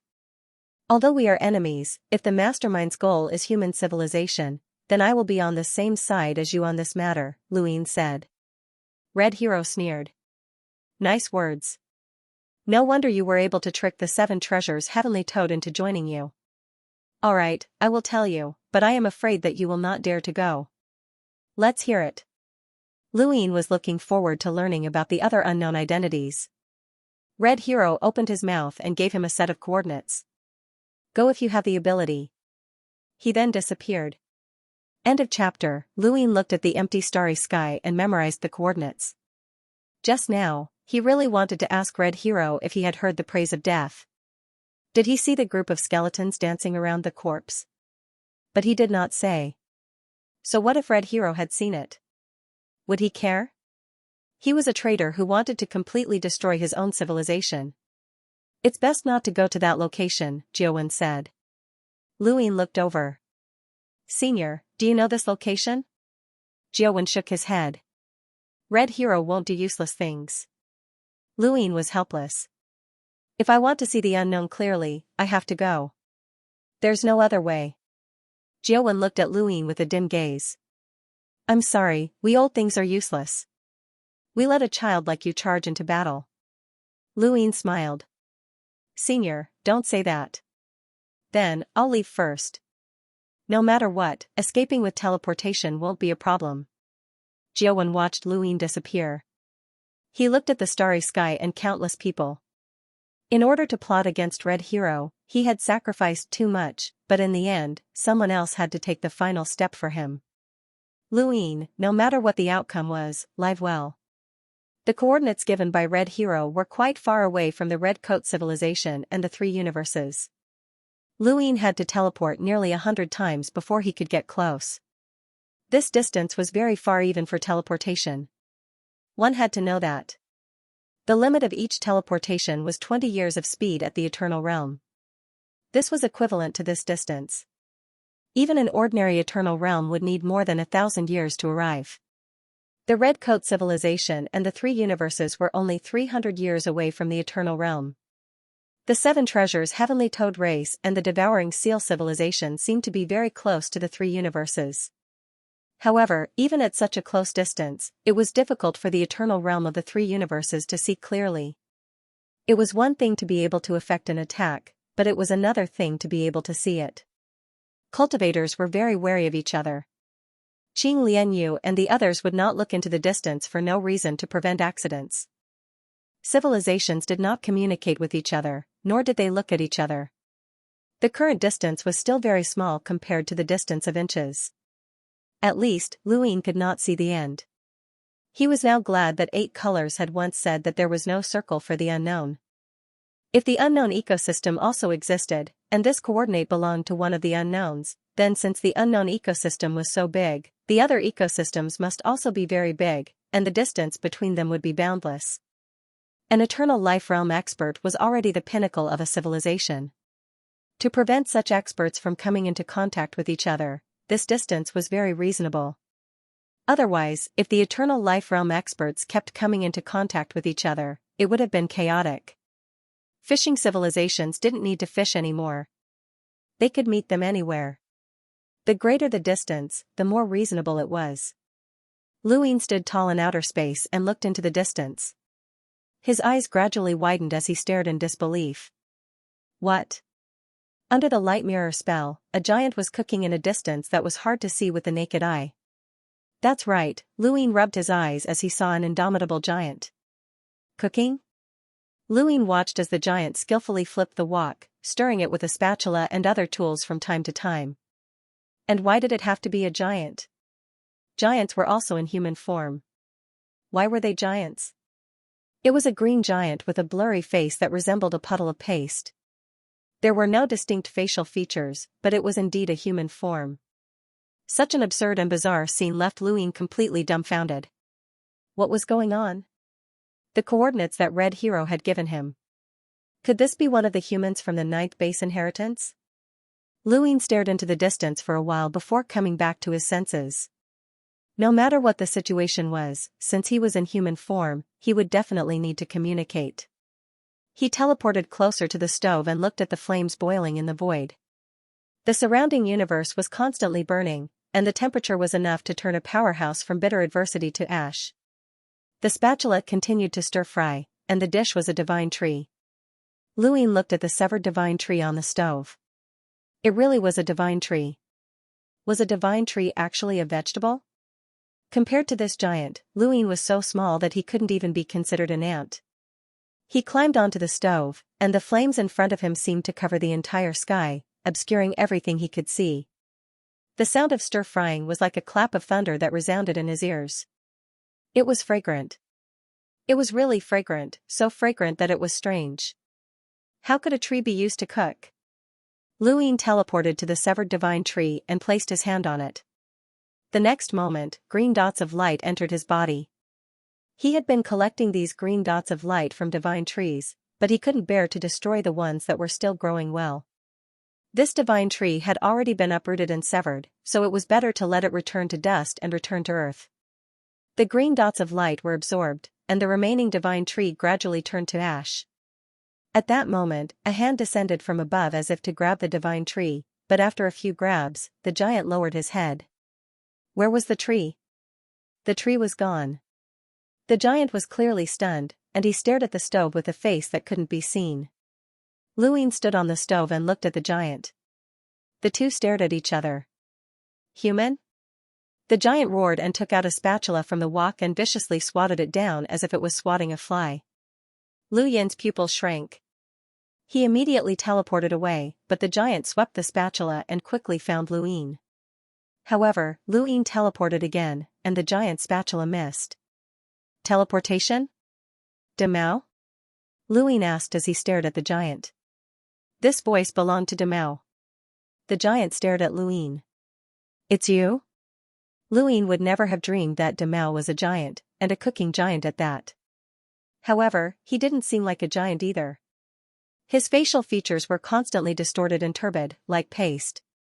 Upon closer inspection, his entire body was blurry. It didn't feel like a real body. Lu Yin's eyes narrowed. He understood that this wasn't a giant, but a passive form. There were such creatures in the universe, and they didn't have a fixed form. Whatever form you saw, that would be the form you saw. Just like the consciousness of the consciousness universe, it was divided into active and passive forms. Everyone saw different forms, but the size was the same. Some creatures would actively take on a certain form, such as clear, and appear in human form when he requested to enter the range of the karmic constellation. With Lu Yin's strength, he could see through the passive forms of most creatures, but this giant was De Mao, a member of the unknown. Lu Yin couldn't see through such a powerhouse. How did you find me? De Mao's voice was irritable, and he raised the spatula to smash it. Lu Yin shouted, "Are you trying to break the rules of the unknown?" De Mao paused and gripped the spatula tightly as he stared at Lu Yin. Lu Yin stared back at him. Neither of them spoke. The starry sky was silent, except for the sound of the flames burning. Lu Yin still couldn't accept what he had just seen. De Mao, this member of the unknown, was actually cooking. Setting up such a large stove in the starry sky to cook? This defied common sense, and no matter how he looked at it, it felt like a dream. He didn't know what to say and was at a loss for words. Is it good? De Mao was furious. How did you find me? Lu Yin coughed. If I said it was a coincidence, would you believe me?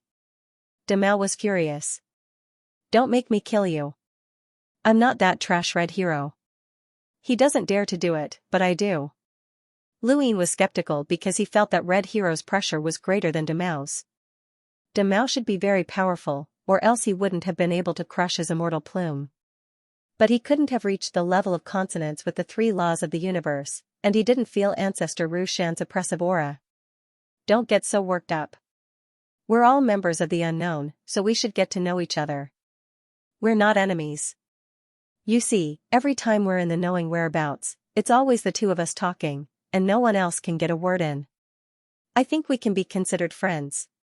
De Mao's voice resounded through the starry sky. You're asking for it. As he spoke, the spatula swept out and grabbed the pot at the same time. A huge gap was torn in the surrounding starry sky, and flames swept out in all directions. Lu Yin hurriedly teleported far away and only returned after a few breaths. De Mao was looking for him. Don't get worked up, or I'll really report you to the knowing whereabouts. You think I'm afraid of you? Don't make me eat up your human civilization. It was Red Hero who told me these coordinates, Lu Yin said immediately. De Mao sneered. I knew it was him. He betrayed his own civilization and even tried to use me to get rid of the enemy. Lu Yin nodded. That's right. I said I wanted to know where that old man was, and he gave me these coordinates. De Mao was furious. Red Hero, I won't let him go. Neither will I, Lu Yin agreed. He didn't want to fight with De Mao, as it was meaningless unless he was sure that De Mao was an enemy. Red Hero was already troublesome enough. As for the mastermind, Lu Yin didn't think it was De Mao. De Mao was too hot-tempered to do such a thing. Red Hero had told him De Mao's location either because it had something to do with the mastermind. Lu Yin couldn't deny this because he didn't know De Mao, and he couldn't be sure that De Mao wasn't the mastermind based on his temper. Either that, or he only knew De Mao's location and didn't know anything else. There was also the possibility that, as De Mao had said, Red Hero wanted to use him to deal with Lu Yin. Ever since he'd joined the Unknowns, De Mao had been the most hostile to him. He'd even given him the nickname. As for whether or not De Mao wanted to kill him, Lu Yin was absolutely sure that De Mao wanted to. De Mao put down the spatula. Scram. Lu Yin looked at De Mao. Are you cooking? De Mao couldn't be bothered with Lu Yin. Scram, or I'll kill you first. Lu Yin was unhappy. We're both unknowns, but your attitude isn't friendly. Be careful or I'll take your stove away. De Mao's aura surged, and the stars turned green. Do you really think I won't dare to go to your human civilization? I can see that you're braver than Red Hero, Lu Yin praised. De Mao sneered. You wouldn't say that in the Unknowns. Lu Yin was solemn. Red Hero said that you're the same kind of people. De Mao was furious. Him? Just him? He's just a traitor. How can he be compared to me? But his strength and realm are higher than yours, Lu Yin retorted. De Mao shouted angrily, he said that? No, but when he mentioned the old man and you, his attitude was different. One was fearful, the other. Lu Yin didn't say it, but De Mao was furious. If he'd said that Red Hero had said it, De Mao wasn't stupid. Although he had a bad temper, he was shrewd. But if he said it like that, Lu Yin couldn't be sure. End of chapter. Luin had always compared Demao to the old man because he wanted to see Demao's attitude towards the old man compared to Red Hero. Demao raged for a while and calmed down. Then, the pot counter was gone. The entire pot counter, or rather, the pot counter and the dining table were Demao's invisible world, but this invisible world was too strange. In the distance, a door appeared and Demao walked towards it. Follow me if you can. Luin shouted, I can't figure it out. How can a vegetarian like you have such a bad temper? Demao did not reply. He entered the door directly. Luin was helpless. Behind the door was no trace. He did not dare to go. He could not go in person, but his consciousness could. Demao had obviously gone to settle the score with Red Hero. As soon as Luin entered knowing trace, he heard Demao shouting for Red Hero. His tone was full of anger, as if he was going to destroy knowing trace. He was tactful and did not speak. Red Hero, come out. Don't think I don't know you're here. Come out, Red Hero, Demao roared. His voice shook knowing trace. After shouting for a while, Clear's voice was heard. Green, how did Orange offend you? Why are you so angry? Demao said angrily, this bastard betrayed my coordinates, 8 colors. Are you going to do something about this? 8 colors opened his mouth and was a little surprised. Orange betrayed your coordinates? Demao said, yes. Luin came to find me. He said Red Hero told him my coordinates. Shameful traitor. Betraying his own civilization is one thing, but betraying me. 8 colors, you have to give me an explanation. 8 colors did not respond and seemed to be thinking. Clear said, could there be a misunderstanding? Demao was angry. Misunderstanding my ass. How did Luin find me? How far am I from human civilization? How could he find me without anyone to guide him? Maybe it's a coincidence? Green, don't be angry. Harmony is important. Shut your mouth. Demao was angry. The more polite Clear was, the more he felt that he was helping Red Hero. Luin also wanted to scold Clear. What did Demao finding trouble with Red Hero have to do with him? Why did he want to interrupt? Clear was not angry. His voice was still gentle. Green, don't judge too early before things are clear, or you will lose your mind. Get lost. Cut the crap. Red Hero, get out here. Demao shouted angrily. Che was helpless. I'm helping you. You shouldn't be a match for Red Hero. This sentence made Demao explode. He roared madly, I'm no match for Red Hero? Che. Say that again? I can't beat Red Hero? Clear said, after all, Red Hero is a top-notch expert who conforms to 2 precepts. Coupled with the Underworld Red Coat's 120% path of ruthlessness, he can even fight against an expert who conforms to 3 precepts. You, on the other hand, have only conformed to 1 precept of the universe. Demao said angrily, do you really think that the more patterns you have, the stronger you are? If you have the ability, get Red Hero to come out and fight. I'm doing this for your own good, Che said. Luin was speechless. These words only made him angrier. Sure enough, Demao lost his mind. Fine, you don't want to come out, right? Every one of you is helping you, right? You all think that I'm not as good as you. Fine, since that's the case, let's all explode. Che, you live in Dongxi Mountain. I'll give the coordinates to Luin and let him talk to you. Don't think that I don't know that you also participated in the war that destroyed the 9 Bases civilization. Don't pretend to be a good person. In the hanging coffin, Lu Yin's eyes narrowed. Che had participated in the war of the 9 Bases civilization? Green. Che suddenly spoke, his voice so cold that it froze the void. At this moment, Luin felt his scalp tingle with an indescribable sense of horror. This was Che's voice? Green, you've passed, 8 colors said. Demao sneered. You're willing to come out? What about Red Hero selling my coordinates? 8 colors' tone was flat. Did Luin attack you? If he dares, I'll stew him. In that case, what's the problem? You think there's no problem? There's no problem with my location being exposed? Then I'll tell you all your locations and see if there's any problem. Haha, Demao, what did the little guy do to you? Why are you so angry? The old man's voice rang out. Demao said in a low voice, he's just a rogue. What can he do to me? But why did Red Hero sell my coordinates? If Unknown doesn't give me an explanation, I'll go find Red Hero myself. Che was helpless. You can't beat him. Demao was furious. Try me. 8 Colors said, as long as Unknown doesn't attack, you can find whoever you want. Demao sneered. Well, after so many years, you really think you can hide? We all know each other's identities. I'll say this, if Luing comes looking for me again, I'll expose one of you each time he comes.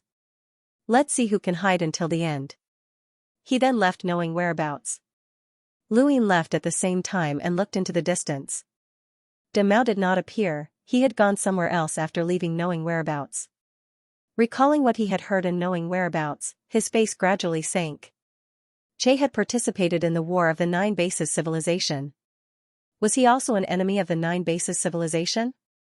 Back in the consciousness universe, Luing could never forget his courtesy and advice. He did not expect him to be an enemy too. Knowing whereabouts was like a thick history book. Every time it was opened, new history would be revealed. In order to see this history book clearly, someone had to open it. Expose one of them each time he came looking? This was interesting. Demao, where were you? Knowing trace, the old man chuckled. The knowing trace that has been silent for many years has finally stirred. 8 Colors, do you regret bringing that little fellow in? 8 Colors said calmly, Unknown doesn't regret joining any of them. Haha. Che said, Orange broke the rules. Unknown doesn't expose each other. 8 Colors, you should give Cyan an explanation for this. This is courtesy. Unspoken rules are also rules. 8 Colors said, I don't know what to do either.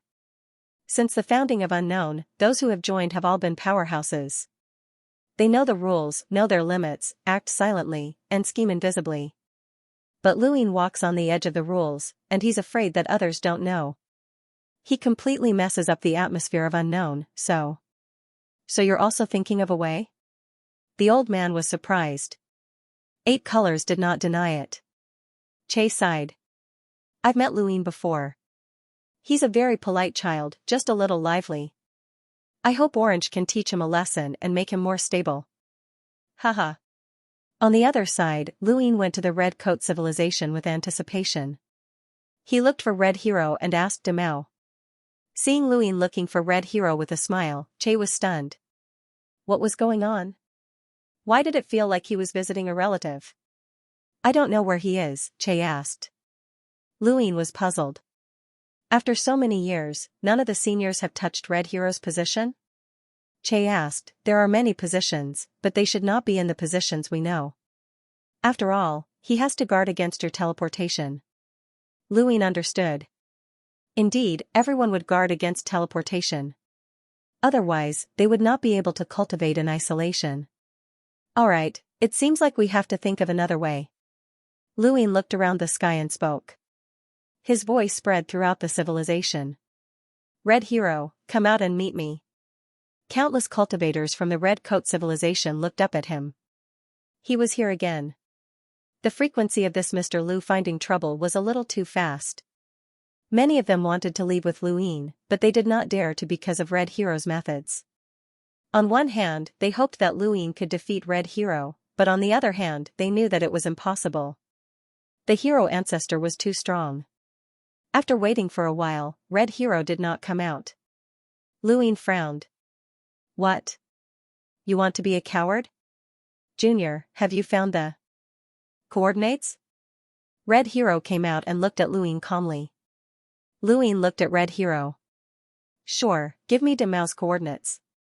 Why, do you want to use Demao to kill me? He doesn't dare. Then why don't you find someone who dares to let me go? Red Hero put his hands behind his back. Every identity is very mysterious. Even though we have guessed each other over the years, there are some that we can't guess.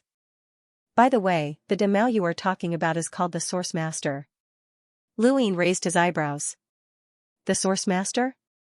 That's right. Although he only conforms to one law, he is naturally good at transforming all energy for his own use.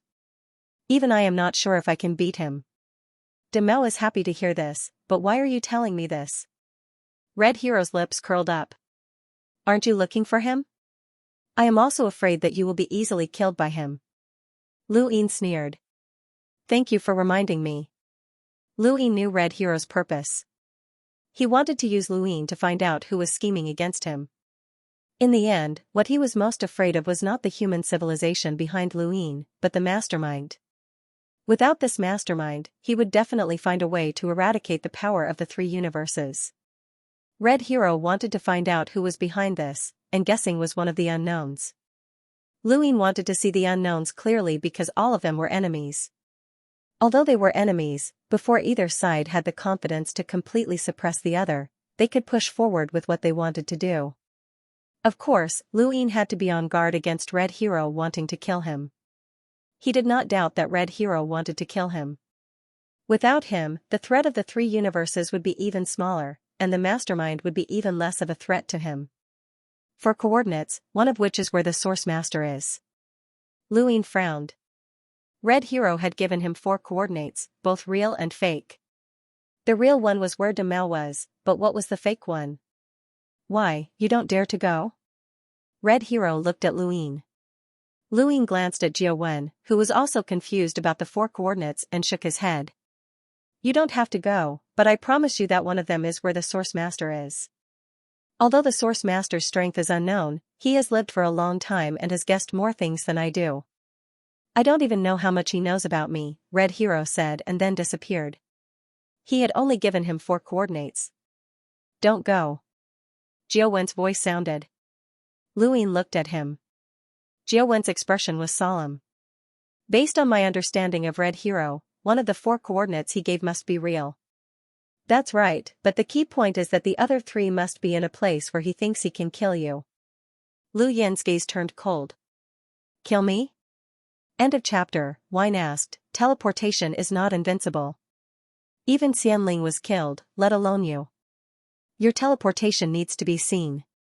This drawback is not teleportation in the eyes of some experts because their attack range can exceed the range of your teleportation.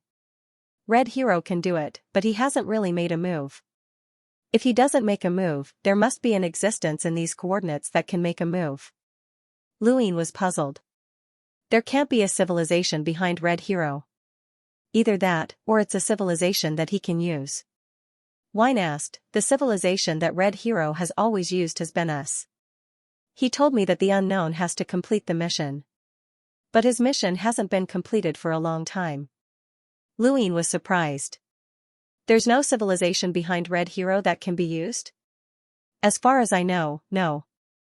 Lu Yin retracted his gaze and looked in the direction where Red Hero had left. There was no civilization that could be used, or there was no need. The current Red Coat civilization under the stars was enough.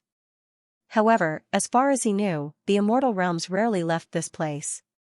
Their value was not targeted at civilizations, but only at Red Hero. Either they never thought of completing the mission, or they did not need to use other civilizations. Lu Yin was inclined to the latter. Red Hero might not have planned to complete the mission, just like him. He was stalling for time. The unknown was not a civilization. It was a force that some creatures had united for a certain purpose.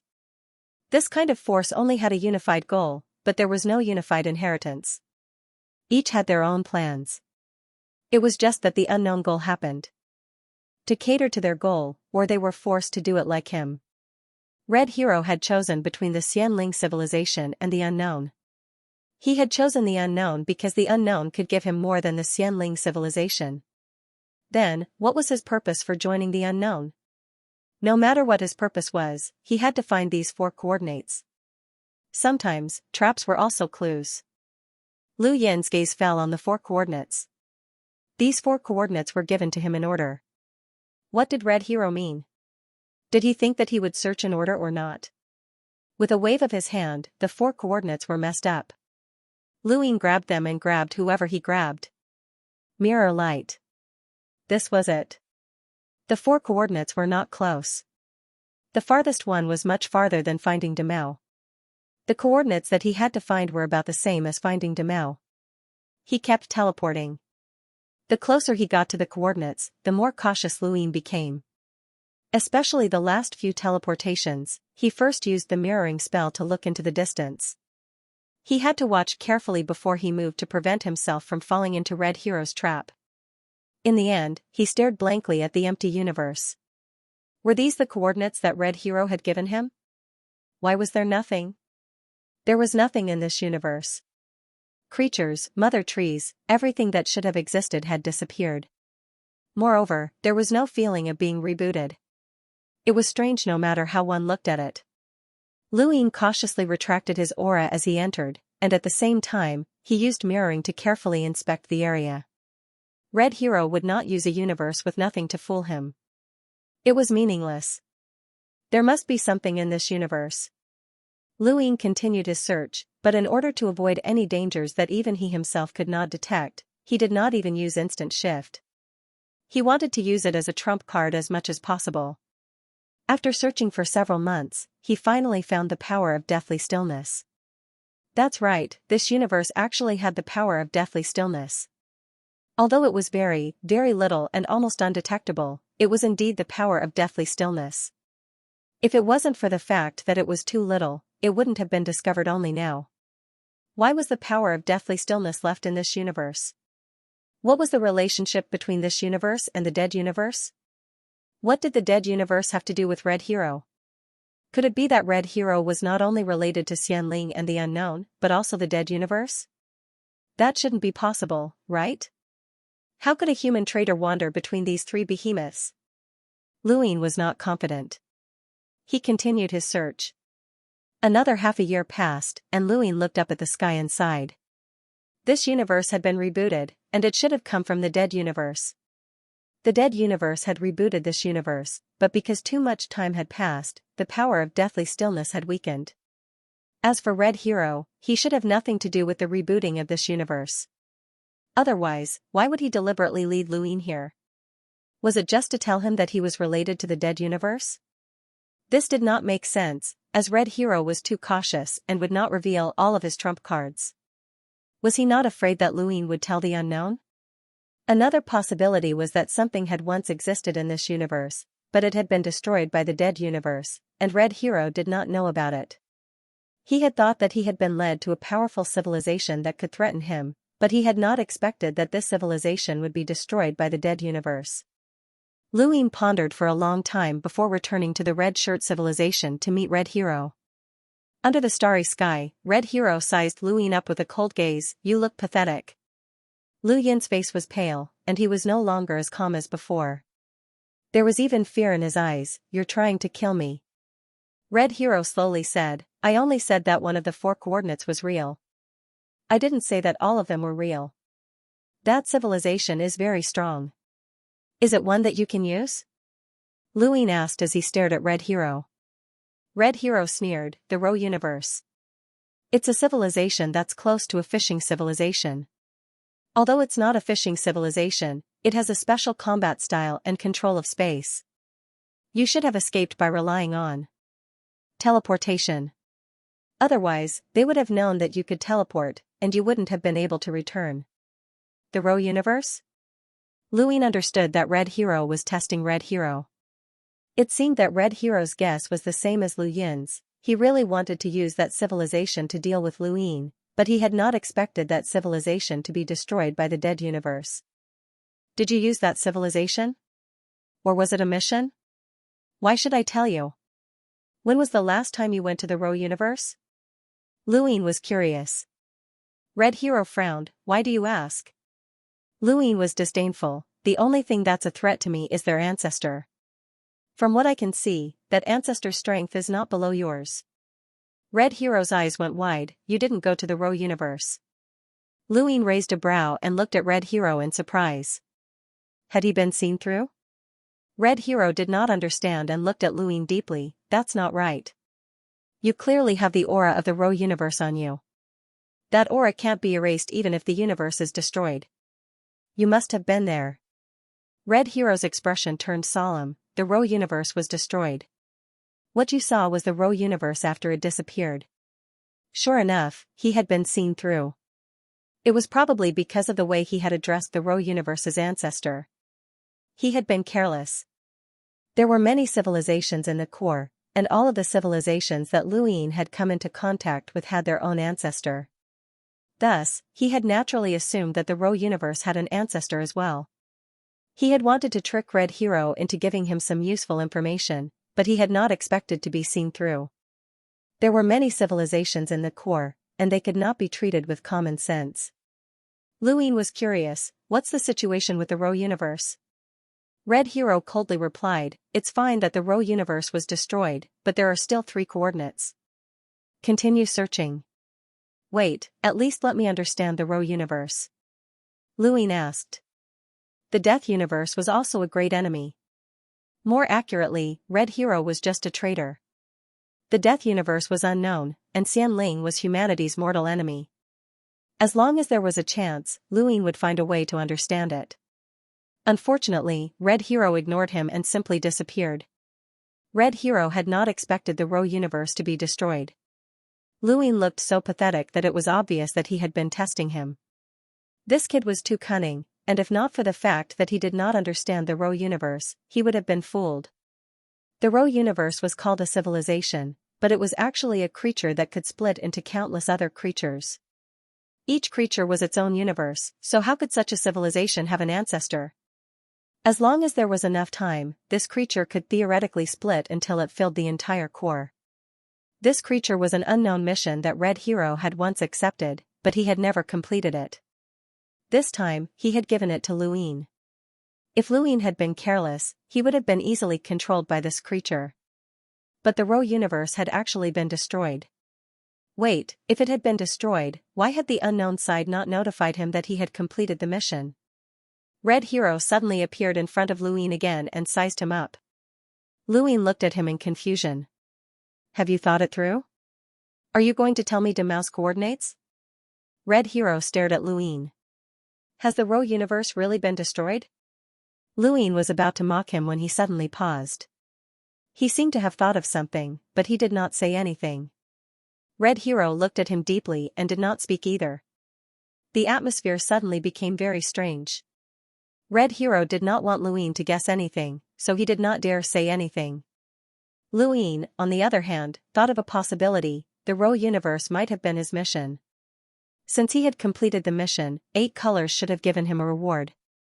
It was just like when the technological civilization had destroyed the devoured universe. He had not even known that he had been called to the unknown side to receive a reward. But Red Hero was actually not sure if the Rho universe had been destroyed, which was not right. As for the Rho universe being a civilization that Red Hero could use, that was even more unreasonable. Otherwise, Red Hero would not have returned to confirm it. This time, he clearly told Luin that he really did not know if the Rho universe had been destroyed. It was just a civilization that could be used, and whether it had been destroyed or not was not important. Red Hero only cared about the Rho universe. If it had been destroyed because of his mission, then the unknown side had not allowed him to receive a reward. That was not right. And if it was a mission, then the easiest way was to use the portal to verify whether the Rho universe had been destroyed, not to ask Red Hero himself. The two did not speak, and they were both guessing at something. Within the Blood Tower, Jiawen suddenly realized that Luin and Red Hero were very similar, whether it was in terms of cultivation talent or mental fortitude. Red Hero's luck had once been astonishing, and his cultivation talent had been exceptionally high. That was why he had continued to climb the ladder and even developed a relationship with Base Lord Hong Shuang. However, it was precisely because he was too smart that he had betrayed human civilization. Luin was also extraordinarily talented, and his mental fortitude was extremely deep. He had practically unified 3 universes, and he was extremely intelligent. The only difference was that one had a bottom line and valued the legacy of a civilization, while the other only cared about himself. Luin left without any hesitation. There was no need to say anything now, and Red Hero could guess for himself. The more he spoke, the more wrong he would be. Red Hero looked at the empty sky. Had the Rho universe been destroyed? Was this kid acting like this on purpose, or was it really as Red Hero had seen? The more Luin did not speak, the more Red Hero thought. End of chapter. Red Hero did not care about the Row universe, as it was not important. More importantly, why had the unknowable mission's reward not been told to him?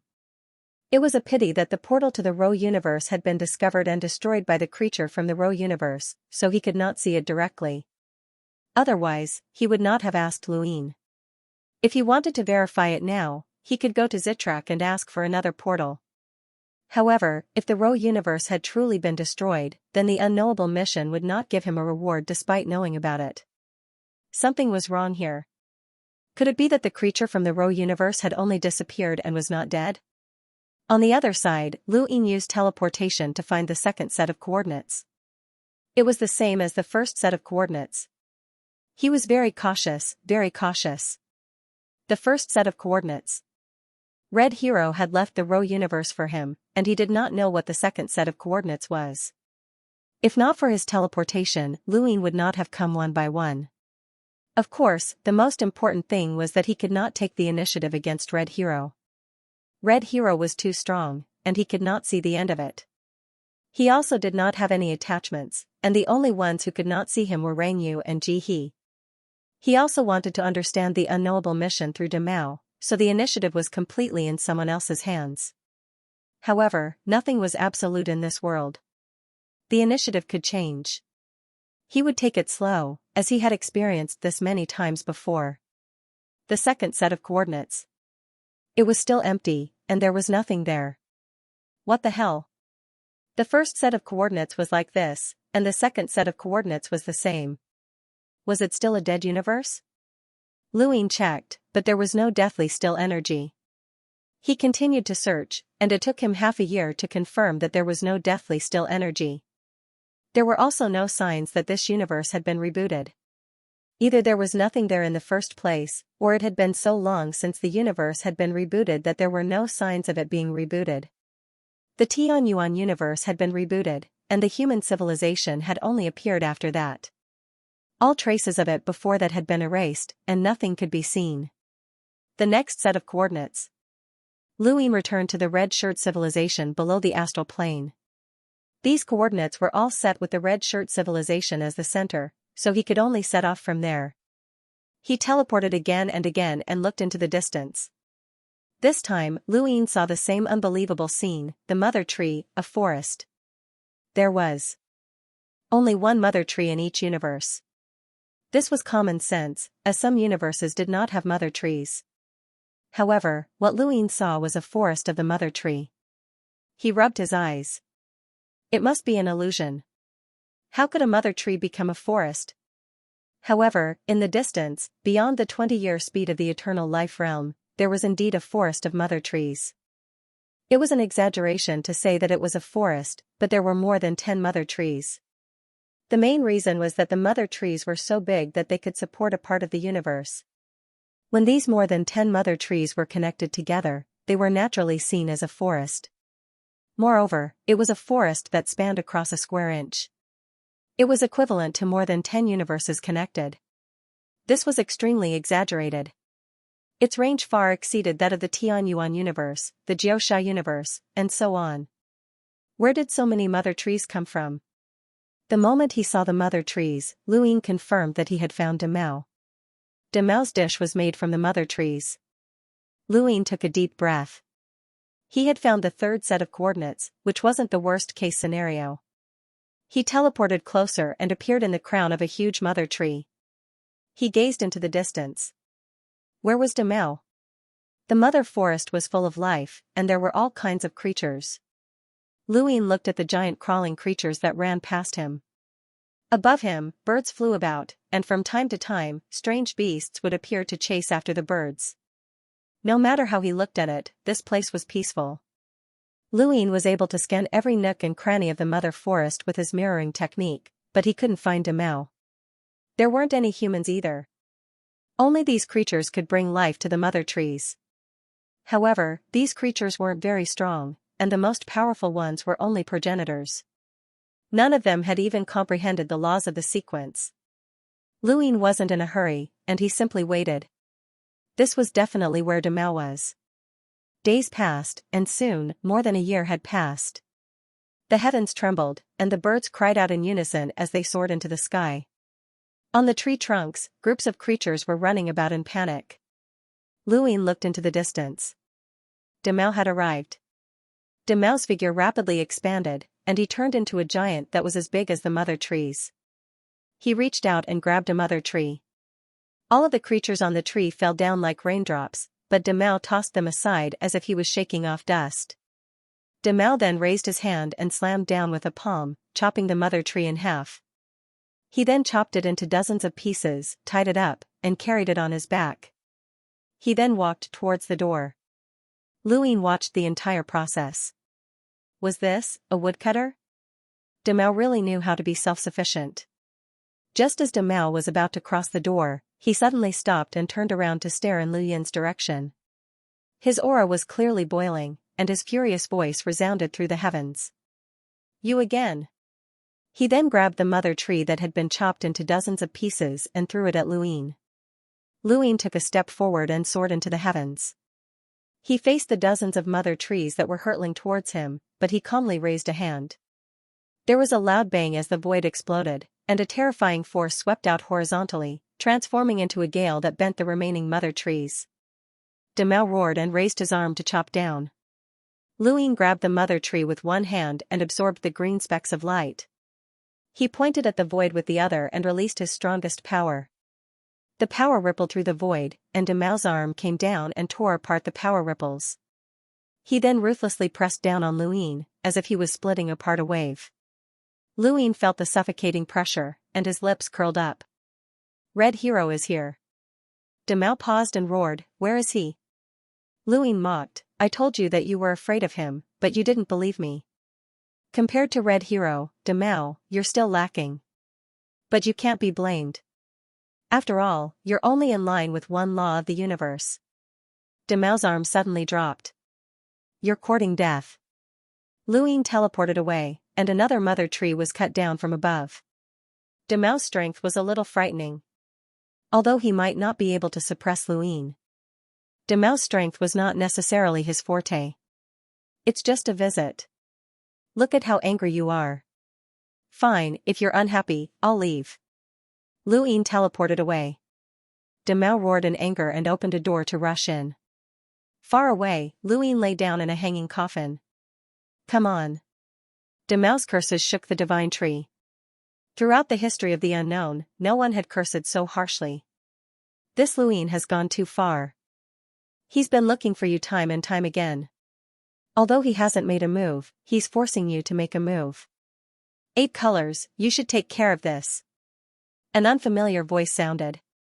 Luin had heard it before, and it did not sound friendly. Air Mao, it was Air Mao. 8 colors sounded helpless. Green, Luin is looking for you again? Demao roared, Red Hero told him.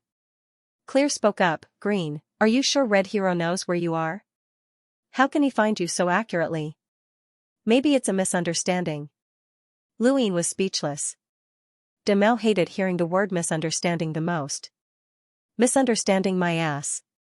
That traitor betrayed his own civilization, and his actions are despicable. Who knows when he started targeting me? Fine, I told you last time that every time Luin looks for me, I'll expose him. You didn't believe me, did you? Luin, I know you're here. You're deliberately looking for me so that I'll expose the others. Fine, as you wish. Listen, Lan Meng lives in the blue sky realm. That's his civilization. Look in every direction. When you see a blue sky, that's the blue sky realm, and Lan Meng is there. Green, you're going too far. Lan Meng was furious. He had not expected Demao to expose him. The unfamiliar voice was low. Green, you're breaking an unknown rule. Demao sneered. What rule? 8 colors, tell me, am I breaking the rules?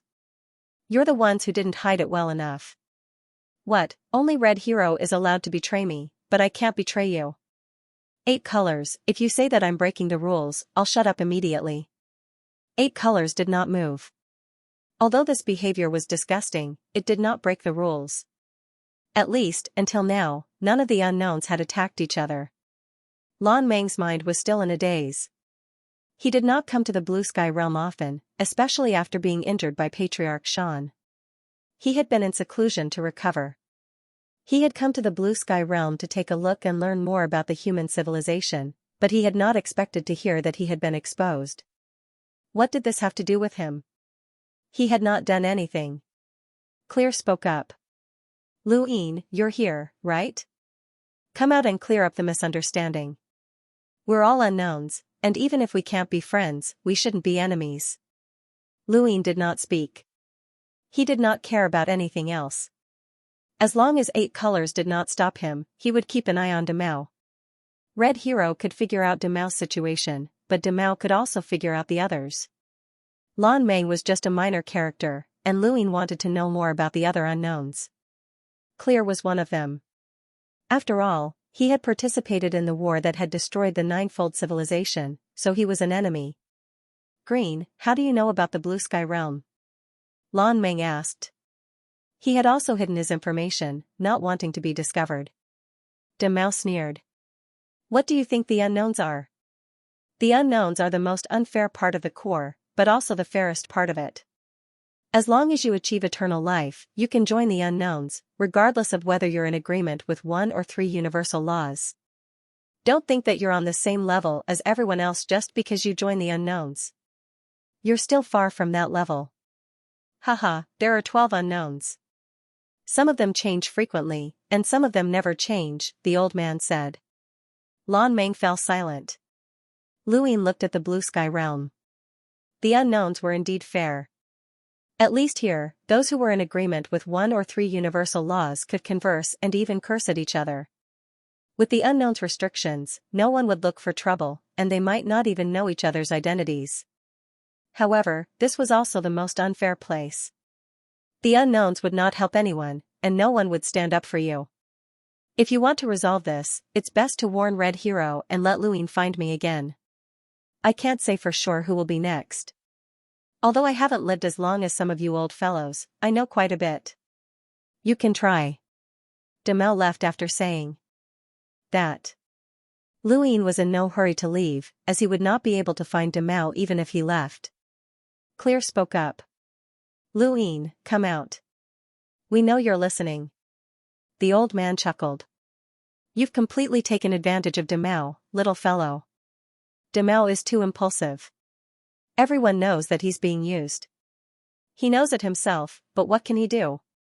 The unknowns are not allowed to attack each other. The 8 colors should appear. The 8 colors' voice rang out. The unknowns do not interfere with their members' actions. Haha, rules are great, and I understand that. However, the unknowns have their own rules, and we have our own rules as well. 8 colors, if Green dares to reveal anything about me, I'll leave the unknowns. The old man's voice was calm, and he even seemed to be smiling. Of course, the prerequisite is that he understands me. End of chapter. Knowing Trace was silent, and no one spoke again. Lu Yin waited for a while, but still no one spoke. 8 colors knew he was here. Similarly, no one spoke. A few more days passed, and no one spoke. Lu Yin left. He pushed open the lid of the hanging coffin and looked around. Finally, his gaze fixed on the mother forest in the distance. Eh? Where's the mother forest? Lu Yin's eyes widened. Gone? He teleported to the mother forest and looked into the distance with the mirroring technique. He looked in all directions, but there was still no sign of it. Had it been taken away by Demao? Lu Yin was annoyed. If he had known, he would have absorbed the green light spots earlier. What a pity, what a pity. There were so many mother trees. Unwilling to give up, he looked around again and shook his head helplessly. He had miscalculated. Demao's movements were really fast, but it couldn't run away. The next time he found it, he would first absorb the mother tree's green light spots. He would definitely find it again. Lu Yin teleported back to the Red Coat civilization to find Red Hero. Did you hear that? Lu Yin stared at Red Hero. This last coordinate is meaningless. I still want to continue looking for Demao. Red Hero gave 3 more coordinates. Why don't you give me more? The more there are, the lower the probability of finding it. Aren't you afraid that I'll harm you? Luine smiled. I still have some confidence in myself. I'm convinced that you have so many ways to harm me. If Red Hero wanted to deal with Luine, there might be one or two great despairs or powerful civilizations. But to say more was definitely impossible. Luine could teleport. Those who could deal with him either had to conform to the three laws of the universe, be able to see distance as nothing, or have a strange talent. How many of these existences could there be? That Ro Yujo was one, and Red Hero could only have one place where he could possibly deal with him. Red Hero did not give any more coordinates. As Luine said, how could there be so many coordinates? There was no point in giving them casually. For teleporting, there was no time to waste on the road. Moreover, he also hoped that Luine would stir up the situation and lure out the mastermind behind the scenes. So Luine was sure that he would let him find Demao, but there was also the possibility that Red Hero wanted to try to deal with him. Let me remind you. I said that there must be a Xian location among the coordinates, but I didn't say that there was only one, Red Hero said. Luine smiled. There's still one of the 4 coordinates you gave me. You're trying to remind me of that, right? You want me to look for it? Impossible, I won't look for it no matter what. As you wish. With that, Red Hero left. Luine looked at the 3 new coordinates that had been given to him. These coordinates were the culmination of Red Hero's many years of understanding of the core distance, and he was slowly beginning to see through Red Hero. Messing up the coordinates. He randomly chose one and teleported. There was still nothing. Luine was speechless. He was certain that Red Hero had not left the Red Coat civilization for a very, very long time. Otherwise, the coordinates that she had given him would have been empty. As he looked at the universe in front of him, Luine felt his heart palpitate slightly. This universe had just been rebooted, and the starry skies were constantly falling down. The void cracks were very obvious. And this trace of palpitation did not come from the rebooting of the universe, but from the aura of the existence of this universe. It was not the power of death, but it still frightened him. It had to be the power of the fishing civilization. Was this fishing civilization a civilization in this universe, or had another civilization descended? Luine traveled through the universe, and after half a month, he confirmed that this universe was indeed a fishing civilization. This was because he could feel a trace of palpitating power in many corners of the universe. This power came from the civilization itself, and it had covered the entire universe for a very long time. No foreign civilization could cover this entire universe. A fishing civilization had been destroyed. Who had done it? It was chilling. This was a fishing civilization. The unknowns were all fishing civilizations in the dead universe, but there were differences in strength between fishing civilizations. Compared to the immortal Plume civilization, the Black Apocalypse civilization was much weaker.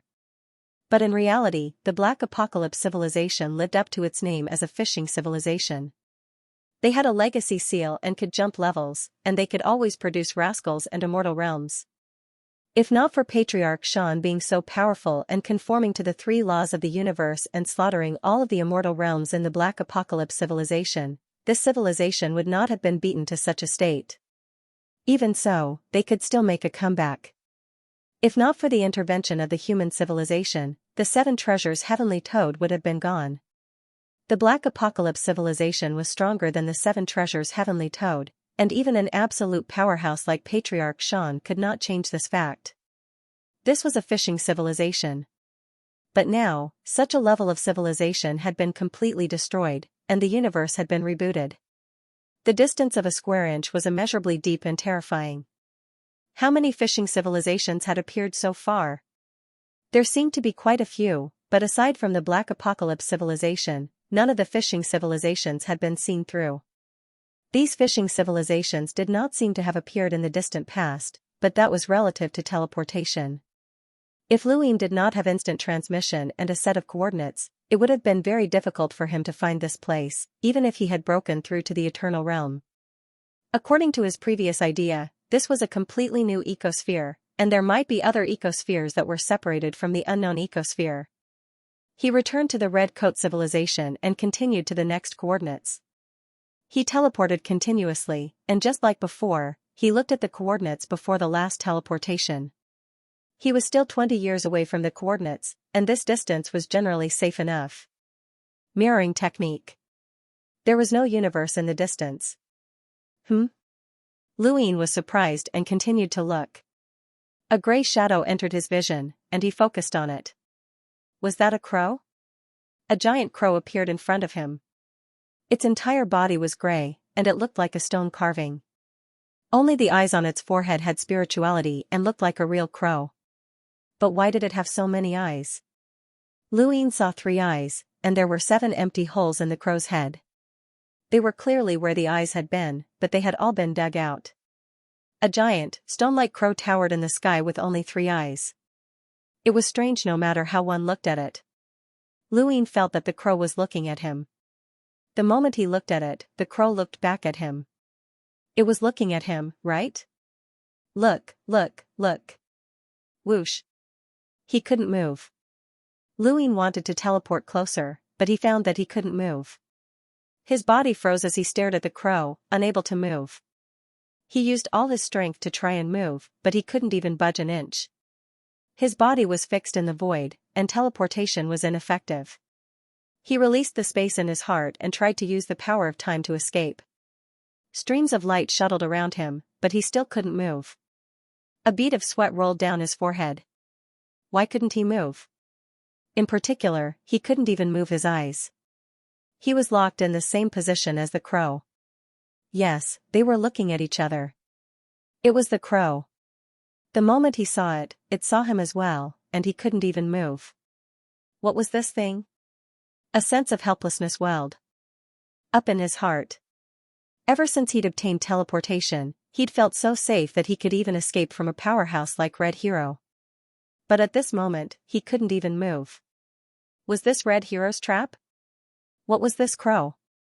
Luin kept trying to escape, but the crow's pupils grew bigger and bigger until they covered the sky. It was so big that it seemed to swallow him whole. His body seemed to be sucked in, but it also felt like his mind was being sucked away.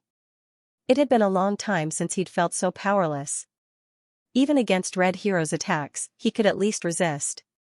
Move, move, move. No matter what power it was, he had to move first. He even used the triple firmament sword intent to slash at himself. Even if he was injured, he still couldn't move. Gradually, black lines appeared around him. Some were long, some were short, and they seemed to extend from the crow. They filled the void and covered a certain range, and he happened to be in this range. If one looked at it from a distance, it would be a black line that stretched across the sky from the crow to Luin. It would take an ordinary Eternal Realm cultivator 20 years to travel. This was an extremely exaggerated distance, as it only took a year to travel from the Ninth Firmament universe to the Tianyuan universe.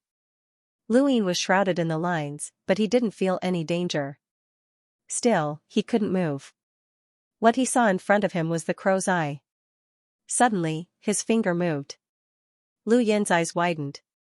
It was a green light spot. The green light spot he'd absorbed from the mother tree had touched his finger, causing it to move. Luin hurriedly covered his whole body with the green light spot in his heart. His body sprinted and escaped the range of the lines. When he looked back, the lines suddenly disappeared. He looked into the distance.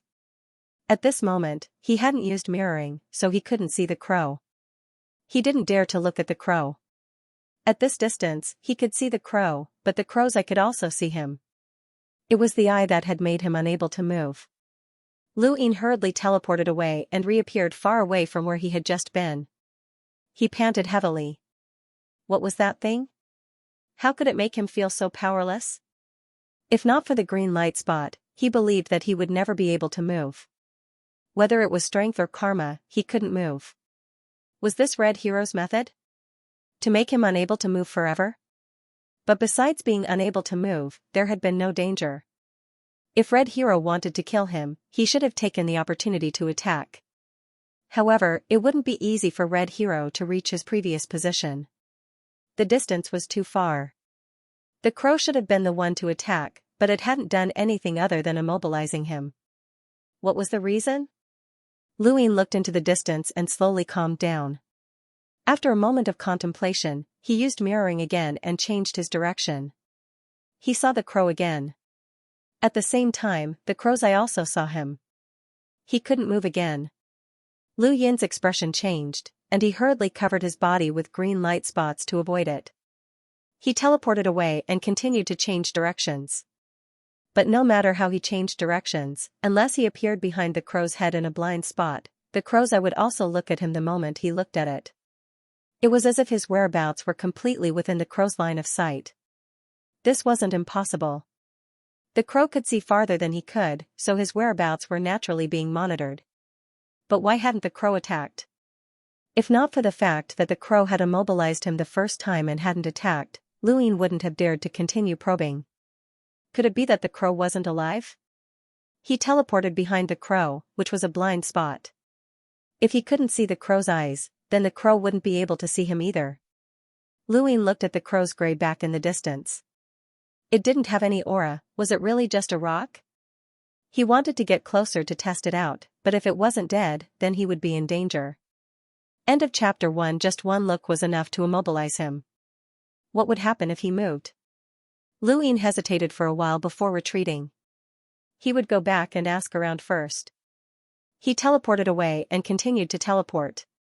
When he returned to the three universes, he looked for Xianxia and asked if he had heard of the crow. The crow's coordinates came from Red Hero. Since it was related to Red Hero, then human civilization might have records of the crow.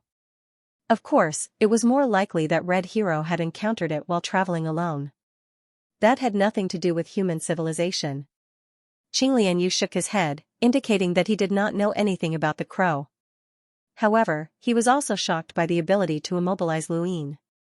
Red Hero gave you these coordinates. He must be up to no good. Perhaps he wants to use the crow to deal with you, but that doesn't make sense. If the crow wants to deal with you, you shouldn't be able to return. Lu Yin thought so too. The crow's strength was unfathomable. Just one of its eyes was already so terrifying. Who knew how strong it was? But if it was too strong, why didn't it attack? Red Hero must have seen the crow. If he was immobilized, was Red Hero immobilized? If you can't do it, then don't look for the crow, Xianxia suggested. His expression was heavy. There are too many strange civilizations in the square meter. It's impossible to see everything clearly. Lu Yin's eyes flashed. If the crow is alive, I definitely won't provoke it. But it feels like an inanimate object. You want that eye? Xianxia was surprised. Lu Yin did not refute. Xianxia frowned. Actually, it's not impossible. That crow should have 10 eyes. There are only 3 left. If it's really an inanimate object, then the other 7 eyes should have been dug out. Lu Yin said, one eye can immobilize me. If I can get that eye, can I get that ability? This was what moved Lu Yin the most. Although his strength couldn't compare to a powerhouse with 2 laws, he was still strong enough to put up a fight. If he could obtain that ability and catch his opponent off guard, then he would be able to turn the tables against a powerhouse with 2 laws into a victory. The question now was whether the crow was an inanimate object or not. If it was alive, then he definitely could not provoke it. I'll go with you to take a look, Xianxia said. Lu Yin was tempted, but he still refused.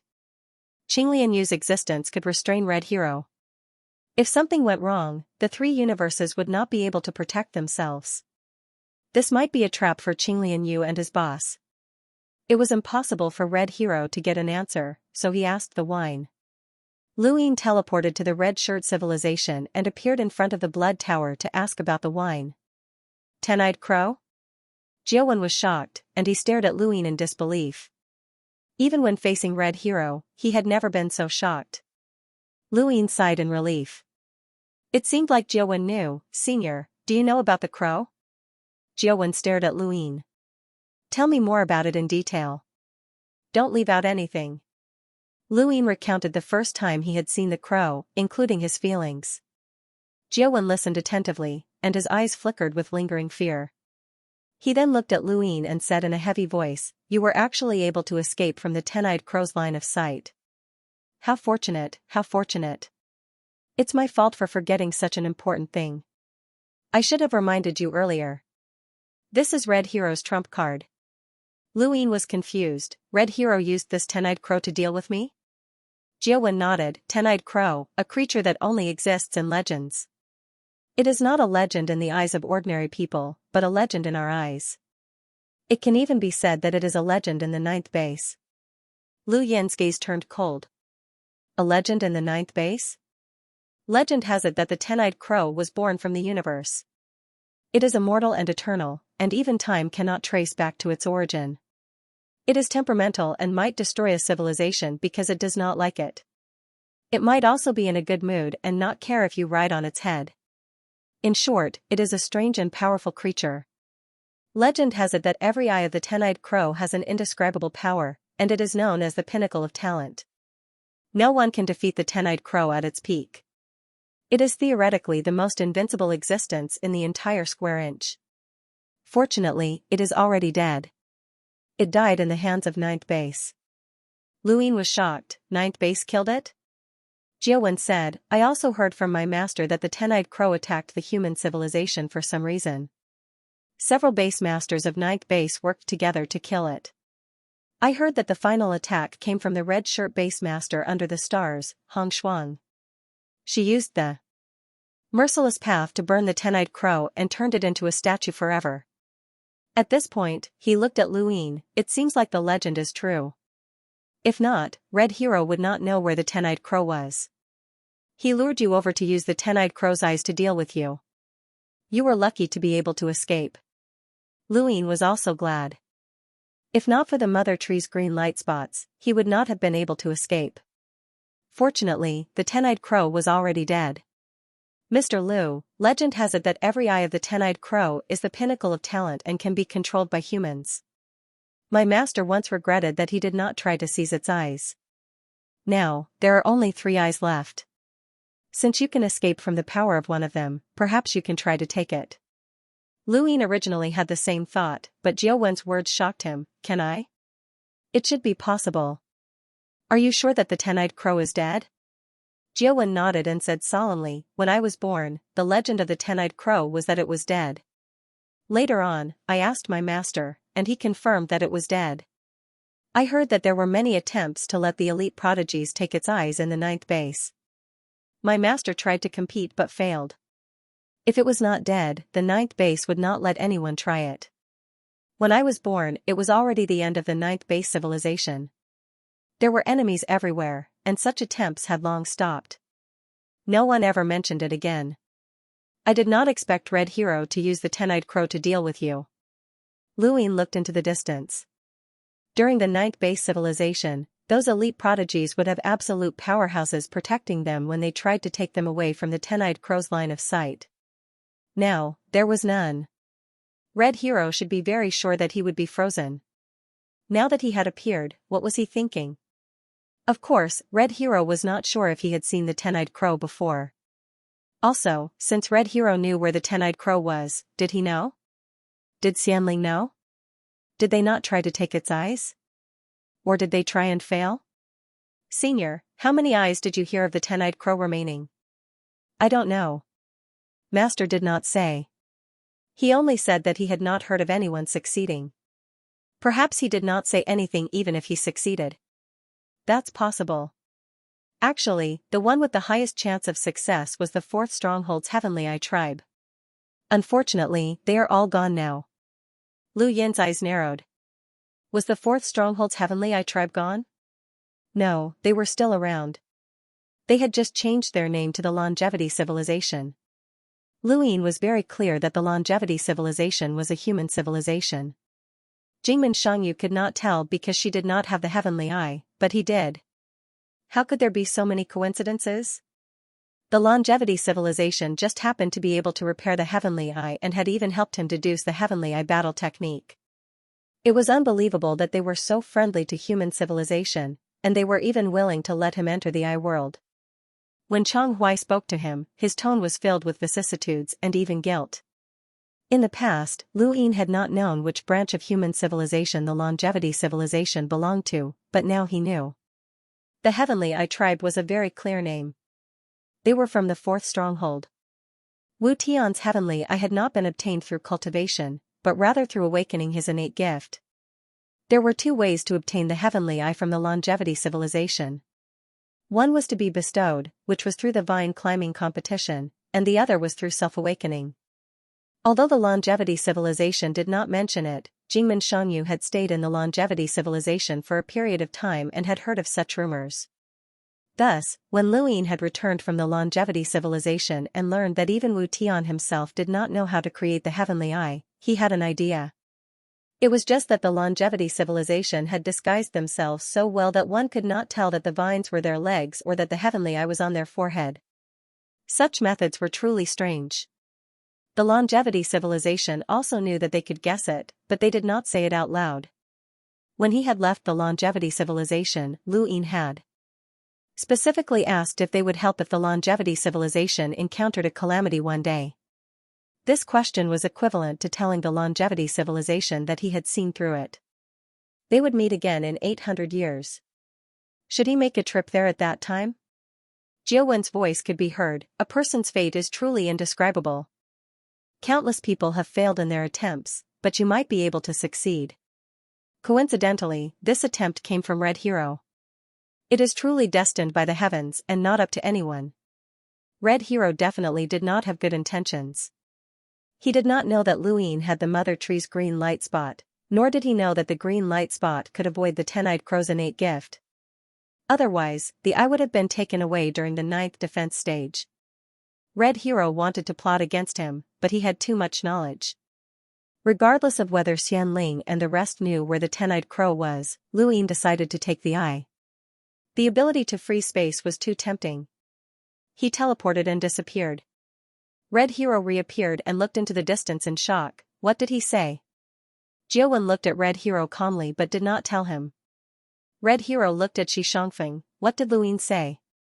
Xianxia shook his head. I did not hear anything. Red Hero's gaze was cold, but he could not do anything. Without Xianxia, he would have to drag the blood tower himself, and he would be bound by the blood tower's karma. If he did not use the blood tower, Jiao Wen would be free. 1 Qinglian, 1 Jiao Wen, plus a 7 treasures heavenly toad and Luyin's teleportation, he did not have the confidence to fight them. Did Luyin go there or not? If he went, he would definitely be frozen and unable to move. Red Hero had to use all his strength to escape from the frozen space, so Luyin should not be able to escape. Even if he teleported, it was impossible for him to escape. Otherwise, Xianling would not have been killed by the 10-eyed crow. The 10-eyed crow loved to eat Xianling. No matter what, as long as Luyin went, he would be finished. Luyin teleported again and again, arriving behind the crow. The crow had its back to him and could not see him. He teleported again and was not far away from the crow. Looking up, the 10-eyed divine crow's body was very large. Although it was far from being as large as Big Hair, it was still a huge creature.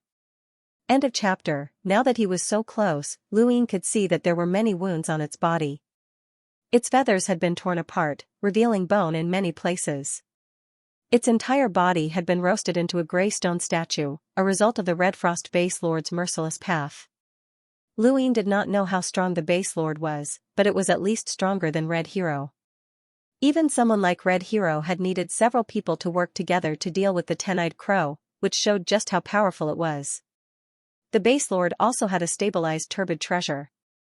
It could be said that the Base Lord had a stabilized turbid treasure. Its strength was not much weaker than Patriarch Shan's. This 10-eyed crow had required several experts at Patriarch Shan's level to fight it. It was no wonder why it was invincible in the core space. Luyin raised his hand. He touched it. It was cold to the touch and felt like stone. Luyin slowly rose until he was behind the crow's neck. He moved slowly and saw the eye. At the same time, the eye also saw him. He could not move again. He used the mother tree's green light to push it away and looked at the back of the crow's head. Its eyes could move and were flexible. Was it really dead? Or was it not dead? Was its consciousness trapped by its body? Luyin took off the eye. But how could he do that? Luyin faced the crow and took a deep breath. He determined his position and teleported right in front of the crow, almost touching the eye. He raised his hand, but he could not move. The mother tree's green light attached itself to his arm, and he slowly raised it to grab the crow's eye. At this moment, the crow's eye was not far away from Lu Yin's. It was so huge that it stared at him, causing him to panic. As his hand approached, the starry sky seemed to flow in reverse. His body was swallowed up by the crow's eye, and it also felt like time was flowing in reverse. Lu Yin exerted some strength and his finger touched the crow's eye. It was one of the 3 eyes that had been staring at him all this time. A flowing sensation spread along his arm, and in that moment, Lu Yin's forehead opened. Scenes from the past appeared in his mind. They were scenes from the eye world when his celestial eye had absorbed the eye power. Chang Hui had lied to him and said that it was a simulation, but it was actually the past. These were scenes of the Celestial Eye tribe's past battles, scenes of their usage of the Celestial Eye had been preserved in the Eye world. One of the scenes was exactly the same as what Lu Yin was doing right now. Someone had touched something with their hand, and Lu Yin now knew that they were touching the 10-eyed crow's eye. Someone from the Celestial Eye clan had obtained one of the 10-eyed crow's eyes. That scene overlapped with what he was currently experiencing, and Lu Yin finally understood. He released his eye power and connected it with the 10-eyed crow's eyes. The purple eye power oppressed the heavens, causing the surroundings to sink. The 10-eyed divine crow's eyes were intelligent and cold as it stared at the heavenly eye. Lu Yin suddenly struck out with his palm and struck the 10-eyed crow's eye, causing the eye to become dazed and stunned. It was at this moment that Lu Yin's pupils boiled and completely enveloped the eye, plucking it off. The moment the eyeball was plucked out, it suddenly shrank and turned into a ray of light that flowed into the heavenly eye. Lu Yin took a few steps back, feeling dizzy. He immediately sat down cross-legged and closed his eyes to cultivate. The heavenly eye was undergoing a metamorphosis. Other people might not be able to do it, but the heavenly eye race could. Even if Lu Yin had plucked out the 10-eyed crow's eye, he would not have been able to fuse it with his own body and would have only been able to use it as a turbid treasure. However, because of the heavenly eye, this eye would become his own ability. This was a gift from the heavenly eye race, a method that their ancestors had used. Days passed, and the heavenly eye on Lu Yin's forehead would occasionally expand and shrink. Blood dripped down from his forehead, and there was an unforgettable pain. However, Lu Yin had experienced this pain more than once, so he could endure it. As the eyes fused, unfamiliar memories suddenly appeared. He saw battle after battle and civilization after civilization, and all of this came from the 10-eyed crow's memories. He saw a red-clothed woman being frozen in the void, and a terrifying killing move followed, but it was also blocked by her red umbrella. He saw a middle-aged man in luxurious clothes unleash a powerful punch that could shatter the heavens. He also saw an elder with 7 needles at his fingertips. Lu Yin's memories constantly changed, and he could not see the specifics at all. Many scenes flashed by. Suddenly, Lu Yin opened his eyes, and the heavenly eye on his forehead also opened. He panted heavily and only recovered after a while. He did not dare to look at the 10-eyed crow, as this crow had 2 eyes, and only the heavens knew what abilities it had. He immediately teleported to the crow's back, and only then could he not see its eyes. At this moment, the heavenly eye on his forehead had a trace of spirituality, and it constantly rotated. Lu Yin used the heavenly eye to look in a certain direction, and the void suddenly froze. Black lines suddenly appeared and extended into the distance like a black tunnel. This was the ability that had frozen him. Lu Yin was delighted, as he had obtained it, but he did not know what level of experts it could freeze and how much of an effect it would have on Red Hero. Also, it could be used against Xianxia, as this ability was suitable for dealing with teleportation. Just as he thought about this, Lu Yin felt that something was wrong. The 10-eyed crow had killed Xianxia before, so she definitely knew about this ability. In that case, she might be able to freeze him the first time, but she might not be able to do so the second time. Once Xianxia knew that he had obtained the 10-eyed crow's eyes, she would definitely be on guard. This was not the best method to deal with Xianxia. As long as those strange birds did not make eye contact with him, it would be difficult to stop teleportation by just freezing the void. Other than that, the heavenly eye could now see very far, and it was close to the limit of the mirroring technique. This should have something to do with his cultivation, as once he broke through to the eternal realm, the distance he could see would transform, and he would be able to see even further. At the same time, there was another ability that surprised Luin. As long as someone was looking at him, he would be able to sense it, regardless of the distance. Of course, he had to open the heavenly eye. Even if it exceeded the limit of the mirroring technique, as long as someone was looking at him, he would be able to see that person. This was the special ability of the 10-eyed crow's eyes, and it was truly ruthless. The ability to freeze someone came from the 10-eyed crow. In that case, it would be called crow freeze. Luin looked at the 10-eyed crow's back. It still had 2 eyes left, and he did not know what ability it had. He did not dare to try it, as the crow freeze was already very risky. The first time, he did not know what it was, otherwise, he would not have tried it unless there was an absolute powerhouse protecting him. If he faced the abilities of the other 2 eyes, he would be easily toyed to death. After all, the 7 eyes had been taken away, and the last eye would definitely be the most difficult to deal with. The 10-eyed crow was clearly dead, but its eyes were still so powerful. It was hard to imagine how powerful it had been at its peak. In his memories, he vaguely saw several base masters attack, including Hong Shuang. He saw her, and it was very similar to what he had seen when Yi Tiang's memories were shaken. Hong Shuang might be in the Mirage domain. There was also a middle-aged man, and he did not know who he was. That old man was definitely the master of the 7th stronghold, and he held 7 needles in his hand. The 7 needles of Yama were fascinating. Luin closed the heavenly eye and looked at the 10-eyed crow deeply before leaving. In the future, he would definitely come again after he learned more about the 10-eyed crow. As for the remaining 2 eyes, he hoped that they would not be taken away by others. Extreme innate gifts were too difficult to deal with. He teleported back to the 3 universes, and as soon as he arrived, he saw Grandmaster Qingqiao and Yihai. When he saw Luin return, Grandmaster Qingqiao said, "Do you not know about the forced recruitment?" Luin was surprised. Forced recruitment? You can refuse, but you only have 1 chance, Grandmaster Qingqiao said. Luin pondered this, as he did not know if he should refuse. Qinglian Yu appeared. Do you know who the opponent is? Grandmaster Qingqiao shook his head. I will not inform you in advance. Untraceable? Luin asked. If a strong enemy appeared, they should be able to detect it, such as Xianling. Grandmaster Qingxiao's expression was solemn. The unknown does not have a fixed range, and this battle might take place extremely far away.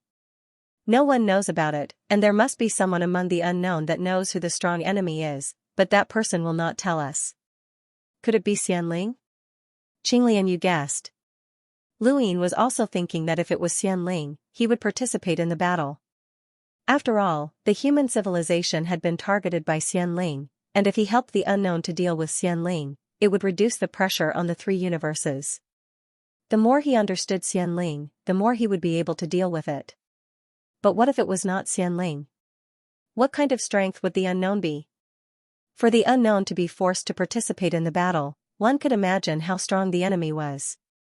Luin did not want to get involved, as he did not sincerely want to join the unknown, and he wanted them to be destroyed. There was no conclusion to this kind of discussion, and there were only 2 choices, to go or not to go. Luin entered Trace and wanted to chat with others to see if he could learn anything, even though the possibility was very small. However, when Luin entered Trace, he discovered that there was not even a sliver of possibility because his voice could not be transmitted. 8 colors sealed everyone's voice, and at this moment, no one in Trace could talk to anyone else. Luin, you are being forced to participate in the battle. Do you want to participate? 8 colors asked. Luin asked, if I participate, can I withdraw when I am no match for the enemy? This is war, and like all the wars you have experienced, it is not a game. I have a chance. To refuse, right? Sure. Luin didn't want to participate, but he only had 1 chance to do so. Especially since 8 colors had said that the next opponent he would be forced to fight would likely be Xianling. 8 colors, you pulled me into the unknown mostly to deal with Xianling. If the opponent is Xianling, I'll definitely participate. Can't you even tell me this? If you don't tell me, I might just refuse. You have the right to refuse, but only once. 8 colors was stubborn. Luin was helpless. What are the benefits of participating? Killing the enemy powerhouse will give you a corresponding reward. The advantage is that the difficulty is lower than actually completing a mission. It is very difficult for you to complete a 4 stars mission, but you might be able to do it in the war.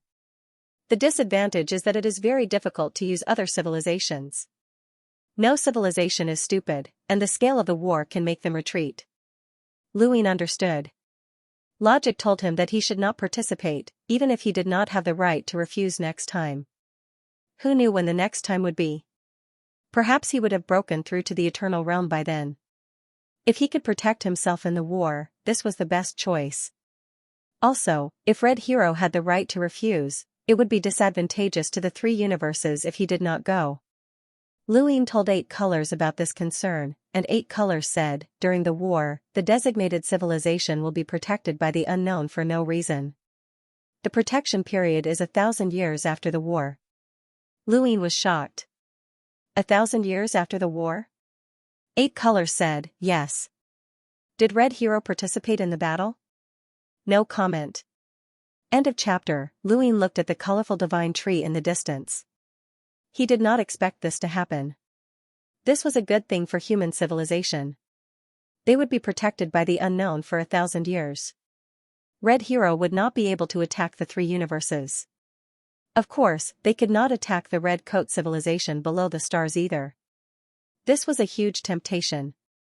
He had always been worried that Red Hero would attack the 3 universes. For this reason, he did not hesitate to trap Red Hero in the Red Coat civilization below the stars. But for someone who had no bottom line, any means were useless. Red Hero was free as long as he did not attack him. He could do anything at any time. Although 1,000 years was a short period of time, it was only a benefit given by the unknown. More likely, it was 1,000 years for the unknown to heal. Otherwise, if the enemy used this period of time to do something, it would be disadvantageous to the unknown. Regardless of the reason, Luin needed this 1,000 years. 1,000 years was enough for him to break through something. At the very least, he could go to the immortal civilization and try to pluck the other eyes of the 10-eyed crow. He could build a high mental wall and track Demao. He could do many, many things. No matter how cruel the war was, for him who had teleportation and crow immobilization, he could escape unless he encountered an existence that conformed to the laws of the 3 universes. 8 Colors, with my strength, you won't arrange an old monster that conformed to 2 or 3 universes as my opponent, right? Luin asked. 8 Colors said, this is war. A war that can only be won and not lost. Every unknown is precious. Luin pondered for a moment. He gritted his teeth and said, okay, I'll participate. The next moment, scenes appeared in the hanging coffin where Lu Yin's consciousness was. They were the strong enemies that were about to fight. These scenes revealed all the information about the enemy. Luin could see as much as the unknown knew. Of course, seeing did not mean that he understood. Luin stared blankly at these scenes. The enemy was it? At the same time, he heard voices outside. This is troublesome. It's actually this civilization. 8 Colors, can I go back on my word? This was Demao's voice. Then, the old man said, sigh, this is a big loss. Clear also said, avoid this battle if you can, 8 Colors. This is too disadvantageous for us. 8 Colors did not speak. Obviously, this battle was unavoidable.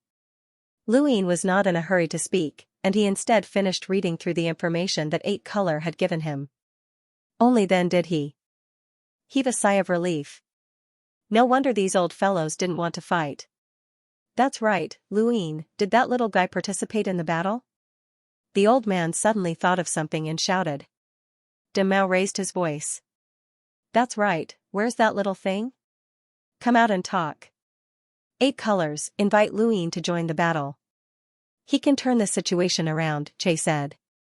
The 8-colored voice sounded, Luin agrees to participate. All right. Hee. Thank you. I'm counting on him. Demao, Luin might not be willing to help you. So he's willing to help you? I won't help anyone, Luin said firmly, which silenced Xizong. After a while, Clear said, Luin, you should understand the enemy civilization. Can you help us? Lu Yin's lips curled up, nope, we're not friends anyway. Clear said helplessly, this battle is also for the unknown. Luine said, for the unknown, I can give my life, so I'll do my best in this battle. Everyone, take care of yourselves. Kid, don't be too arrogant. Do you really think we can't do without you? Demao shouted angrily. Luine sneered, I wanted to help you, Demao. After all, we've already visited each other. Now I won't. Demao was speechless. Hee, little guy, tell me your conditions. Hee, old man, don't pretend to be deep. Tell me your family first. You don't know my family's name. I'll tell you first. Someone will know. I'll tell you about the Red Hero. It's definitely something you don't know, Demao suddenly said. Luine was interested, sure, tell me first. Will you still help me if I tell you? Humph, how would I know if I don't tell you? You want to gain something without risking anything? Do you think everyone is an idiot like you? You. Demao was furious. Che was still very polite, Luine, war requires unity to win. The other party is not to be trifled with. They're very strong. If you help us, we'll help you. Luine agreed, Che is right. Okay, for Che's sake, leave the last blow to me. Hee, the old man was speechless, it's not that simple. Otherwise, you wouldn't be called a hooligan. What else can I do? You don't want me to fight alone, do you? That's not necessary, but you'll have to put in some effort. After all, once the other party notices something is wrong, it may be too late. So, you still want to act? That won't do. It'll take a lot of effort. Do as you please, Luine said and left Zhu whereabouts. Zhu whereabouts, the old man and the others shouted a few times but there was no response. Demao said angrily, he's playing with us. Che was very calm, that's not necessary. Luine said he'll leave the last blow to him. Demao snorted, leaving the last blow to him is called helping? I can even bring my own ultimate combat power below immortality. This is a hooligan. If I'm not careful, I'll be in trouble. Ba Color, must we start a war? Ba Color said, war is not started by one side. Hee, the old man laughed, in this war, we'll win if we don't lose. That little guy wants benefits.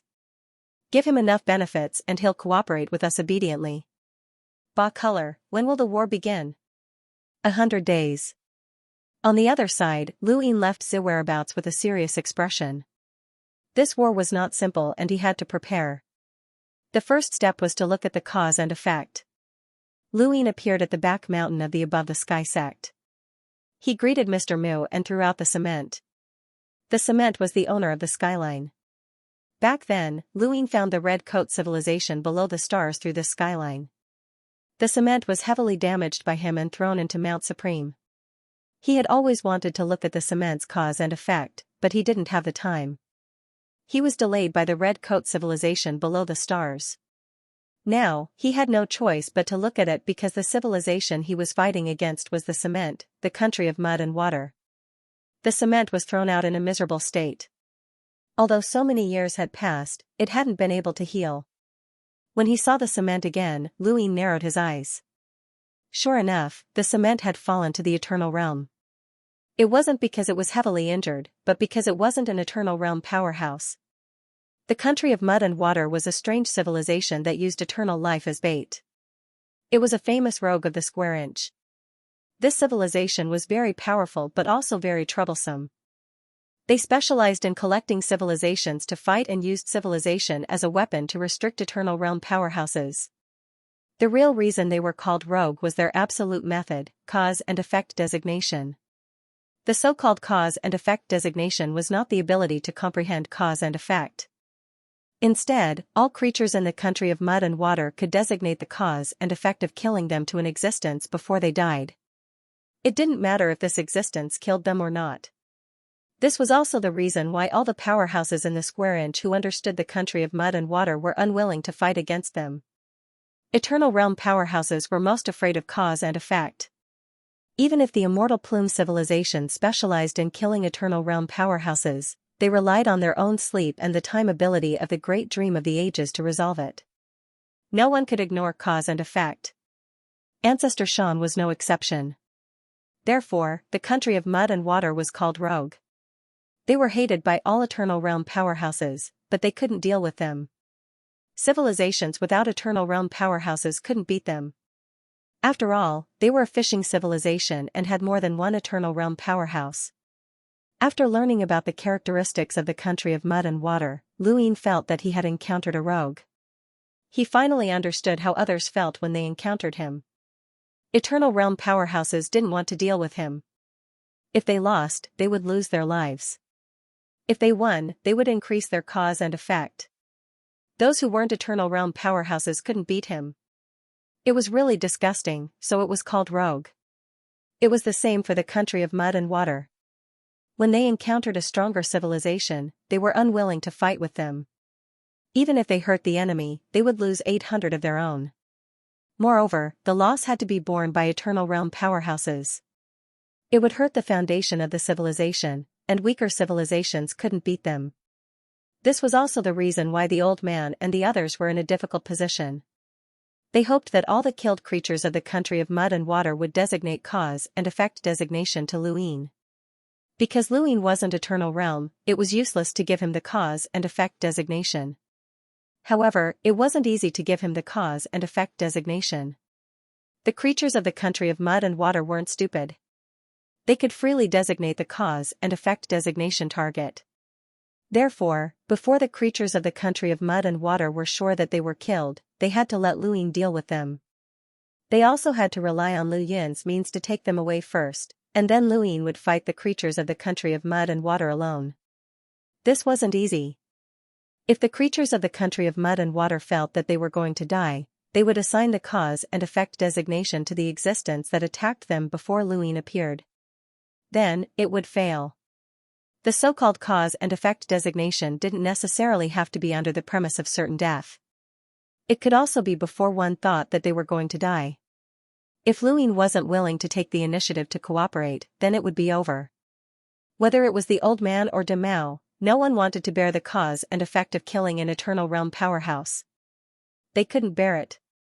Luin was very willing to complete the final blow for them and throw them into the hell of the general appointment platform before killing the powerful creatures of the country of mud and water. It would also benefit him, but he couldn't do anything less. The benefits he wanted were far more than just increasing the cause and effect. As for this cement, it wasn't Eternal Realm. It was written with civilization ink by the powerhouses of the country of mud and water. It was integrated with immortal matter and life energy, and it was raised to the level of Eternal Realm in a short time. Because of the characteristics of the creatures of the country of mud and water, it did achieve short-term immortality, but when the ink in its body was exhausted, it would fall to the Eternal Realm. The country of mud and water was a fishing civilization. Its fishing method was not one-line sky, but this cement, fake Eternal Realm cement. This cement was called mud doll. The information given by Bosse was very clear. The country of mud and water scattered all the mud dolls in all directions. These mud dolls each had their own means to attract the attention of an Eternal Realm civilization. Finally, they used themselves as bait to bring the country of mud and water over. End of this chapter. Luin knew that fishing methods included springboards, source boxes, evil thieves, and portals. Frontline sky and so on, but he didn't expect there to be a fake Eternal Realm. Mudwater Kingdom specialized in fishing for Eternal Realm civilizations. This civilization was quite disgusting, but it was also abnormally powerful. In the information given by 8 colors, there were 8 strongest elders in Mudwater Kingdom. They were the real Eternal Realm in Mudwater Kingdom. And they were Eternal Realms that suppressed Eternal Realms. They collected Eternal Realms into the civilization and became the important weapon of the civilization. They were not easy to deal with. Luin went through the information he had seen in his mind. His eyes fell on the mud doll, and he slowly said, "You told me before that you were traveling the distance of inches and looking for civilizations to collect and protect yourself, right?" The mud doll was cut in half by the triple blue sword intent, and it was very miserable. "Yes, let me go. I'm no threat to you." Luin squatted down and stared at the cement. Mud doll. The cement shook, although there were no eyes. It looked at Luin in horror. "How did you know?" Mudwater Kingdom, Mud Doll. 8 elders, designated by karma, important weapon of the civilization. Your civilization can be summed up in 16 words. Civilization as a boat. Inheritor as an instrument. Faith as a movement, absolutely designated. The cement squirmed, and the voice was full of shock. You came from a fishing civilization and had a war with our Mudwater Kingdom. Otherwise, you wouldn't know so much. Luine stared at the cement. The war is about to start again. I have to thank you. It should be your existence that led Mudwater Kingdom here. Mudwater Kingdom and the fake Eternal Realm Mud Doll were bait, and the Mud Doll was caught by him. This war was so sudden that Luine naturally thought of this. He didn't know why Mudwater Kingdom was approaching. The Mud Doll said in a low voice, I'm not the only Mud Doll in this direction. It may be me, or it may not be. Say, if I completely erase you, Mudwater Kingdom shouldn't be able to find this direction, right? Luine said. The Mud Doll was very calm. You're threatening me. What do you want to know through me? You should know more about Mudwater Kingdom than I do. The Mud Doll is only responsible for being bait. It knows nothing about eternal realms in Mudwater Kingdom. Since your civilization has fought with us, you must know the abilities of the 8 elders better than me. So it's unrealistic for you to know anything through me. Luine waved his hand, and karma pierced through the clay doll as he continuously unleashed his karmic past. Time passed day by day, and in the blink of an eye, 3 months had passed. There were only a few days left until the war began. During these 3 months, Niwa's karmic pasts hadn't been of any help to him. Just as Niwa had said, Mudwater Kingdom had sealed off all information regarding the Eternal Realm. He could see Mudwater Kingdom's cultivation and survival through Niwa's pasts, but he had no knowledge of Niwa's Eternal Realm strength. How could a creature that had been used as bait bring out valuable information? 8 colors had shown Luine a lot more than Mud Doll had. Luine casually threw the clay doll into Mount Supreme and sat by the stone table. She brewed some tea and placed it in front of Luine. Luine accepted it, but he did not drink it. Instead, he held it in his hand and enjoyed the warmth of the teacup. Between the rest of my life and the danger of immortality, I would rather choose the former. Luine looked at Longxi, and he could clearly see his own reflection in her eyes. There was nothing else in her eyes besides him. I'm sorry for making you worry. Longxi smiled faintly, looking back, the days with Longqi were probably the happiest. Luine looked at the teacup, most of the time, not knowing is much happier than knowing. Actually, people are very simple. It's enough to eat, wear warm clothes, have a lover, and be healthy. But the world is unpredictable, and it will never be as smooth as you think. The more you plan, the easier it is for accidents to happen. Some accidents will be like a bolt from the blue, catching people off guard. Longxi looked at Lu Yin's side profile, so you would rather not know everything, and make up for the lost happiness with peace of mind. Luine smiled, in a person's life, all the happiness they experience will eventually end in loneliness. Only peace of mind is eternal. Longxi murmured, is your peace of mind selfless or selfish? Lu Yin's body shook, and he looked at the ripples in the tea, unable to answer. His peace of mind came from himself, because he protected the people he cared about, but the people he cared about also cared about him. Were those people's hearts at peace? Was it selfless or selfish? He didn't know either. Longxi left, and Luine looked at her back. She had lost a lot of weight. I'll try not to take risks, Luine said. Longxi paused and smiled, okay. Luine drank the tea and disappeared. When he reappeared, he was already in the spiritualized universe, in front of Master Xianxia. Let's go together and join the battle. Master Xianxia was stunned, me? What do you think? Do I have to join the battle too? Luine didn't say anything and just stared at him. Master Xianxia refused, I'm not unknown, and there's no need for me to join the battle.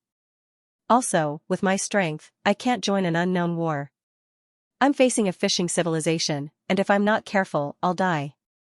Luine said indifferently, I didn't ask for your opinion. Then, he took out Mount Supreme, please come in, senior. Master Xianxia frowned, Mr. Lu, I can't help you much. You can drag 7 treasures Heavenly Toad, Old 4, Old 5, and the others to join the battle. You can also invite Wonder Sect, Shueta, and your master to join the battle. Why did you choose me? Only you can be contacted by the unknown. Don't worry, since it's an unknown war, there's a way to contact them. The unknown means are beyond your imagination. I won't put my life in the hands of others. Compared to the unknown, I trust you more. Master Xianxia mocked himself, you trust me? Luyin was very serious, no matter what you've done in the past, it's all for the spiritualized universe. With me around, the 3 universes are safe. If I'm not around, the 3 universes will become one of the unknown missions. Maybe it won't be Lan Meng, but an even stronger enemy. No matter what, you won't let anything happen to me, right? Master Xianxia looked at Luyin helplessly, but I really can't help you in this battle. I want stability, for myself and for others, Luyin said. Master Xianxia entered Mount Supreme. Originally, Luyin wanted to ask Shueta and 7 Treasures Heavenly Toad for help, but he didn't. If he encountered a disaster that he couldn't escape, Shueta and the others couldn't help him. So, he might as well choose Master Xianxia. At least Master Xianxia had the ability to bring him to the unknown. Of course, that was under the most dangerous situation. Should I find another one? Luyin thought about it and teleported in front of Eternal Heaven Carrier. The same words and the same choice. Compared to Master Xianxia, Eternal Heaven Carrier had no room to resist and had to enter Mount Supreme. With 2 Eternal Realm experts protecting him, he felt more at ease. Luyin found Qinglian Yu and the others and told them about the battle. Shueta and Jingmin Yu wanted to follow, but Luyin stopped them. Needless to say, Mr. Mu wanted to follow. Luyin could only say that the purpose of this battle was only to protect the human civilization for 1,000 years. He wouldn't do anything on the battlefield, so he stopped them. He returned to the back mountain of the Above Heaven sect and waited quietly. 10 days later, Luyin took out the red hanging coffin and drew a door on the lid of the hanging coffin. He stepped out and disappeared through the door. Longxi's gaze was complicated. She looked at the empty stone table and the empty teacup and silently put them away. The starry sky was still the same, but there were countless grayish-brown cube-shaped things that looked like spaceships. They covered the sky and earth. And flew into the distance, covering the starry sky. Luyin looked up. This was a corner of the war. He didn't know where this was. The unknown door opened above the long river of time. This place might be very far away from the 3 universes, but it might also be very close. If it was because of the mud doll that he had caught that led to the Mudwater Kingdom, then it wouldn't be too far away.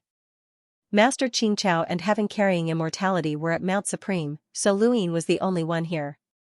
The grayish-brown spaceship-like things above his head came from a civilization. Luyin didn't know what civilization it was, but there were many such civilizations on the battlefield. The unknown forced conscription wasn't only targeted at them, but also those civilizations that could be used by the unknown. Some were very strong, while others were ordinary. Once this method of placing a door next to a civilization was activated, it could lead that civilization into the door and bring them to this battlefield. Some civilizations would retreat as soon as they entered, but others would fight until they couldn't take it anymore. Now that the war had just begun, Luyin didn't even see the Mudwater Kingdom. He used mirroring to look into the distance. He saw that the grayish stream of water was the Mudwater Kingdom from 3 days away.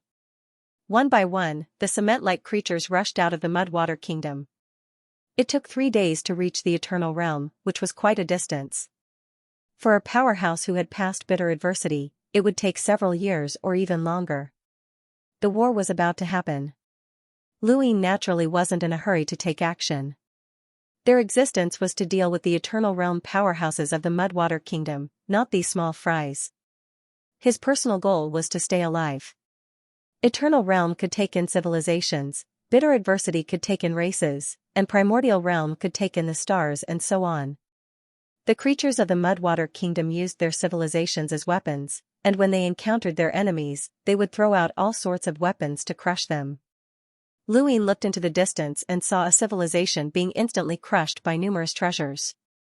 No method could withstand the crushing pressure of these treasures, and the Mudwater Kingdom also had killing methods. Combined with their treasures, they displayed the terrifying strength of a fishing civilization.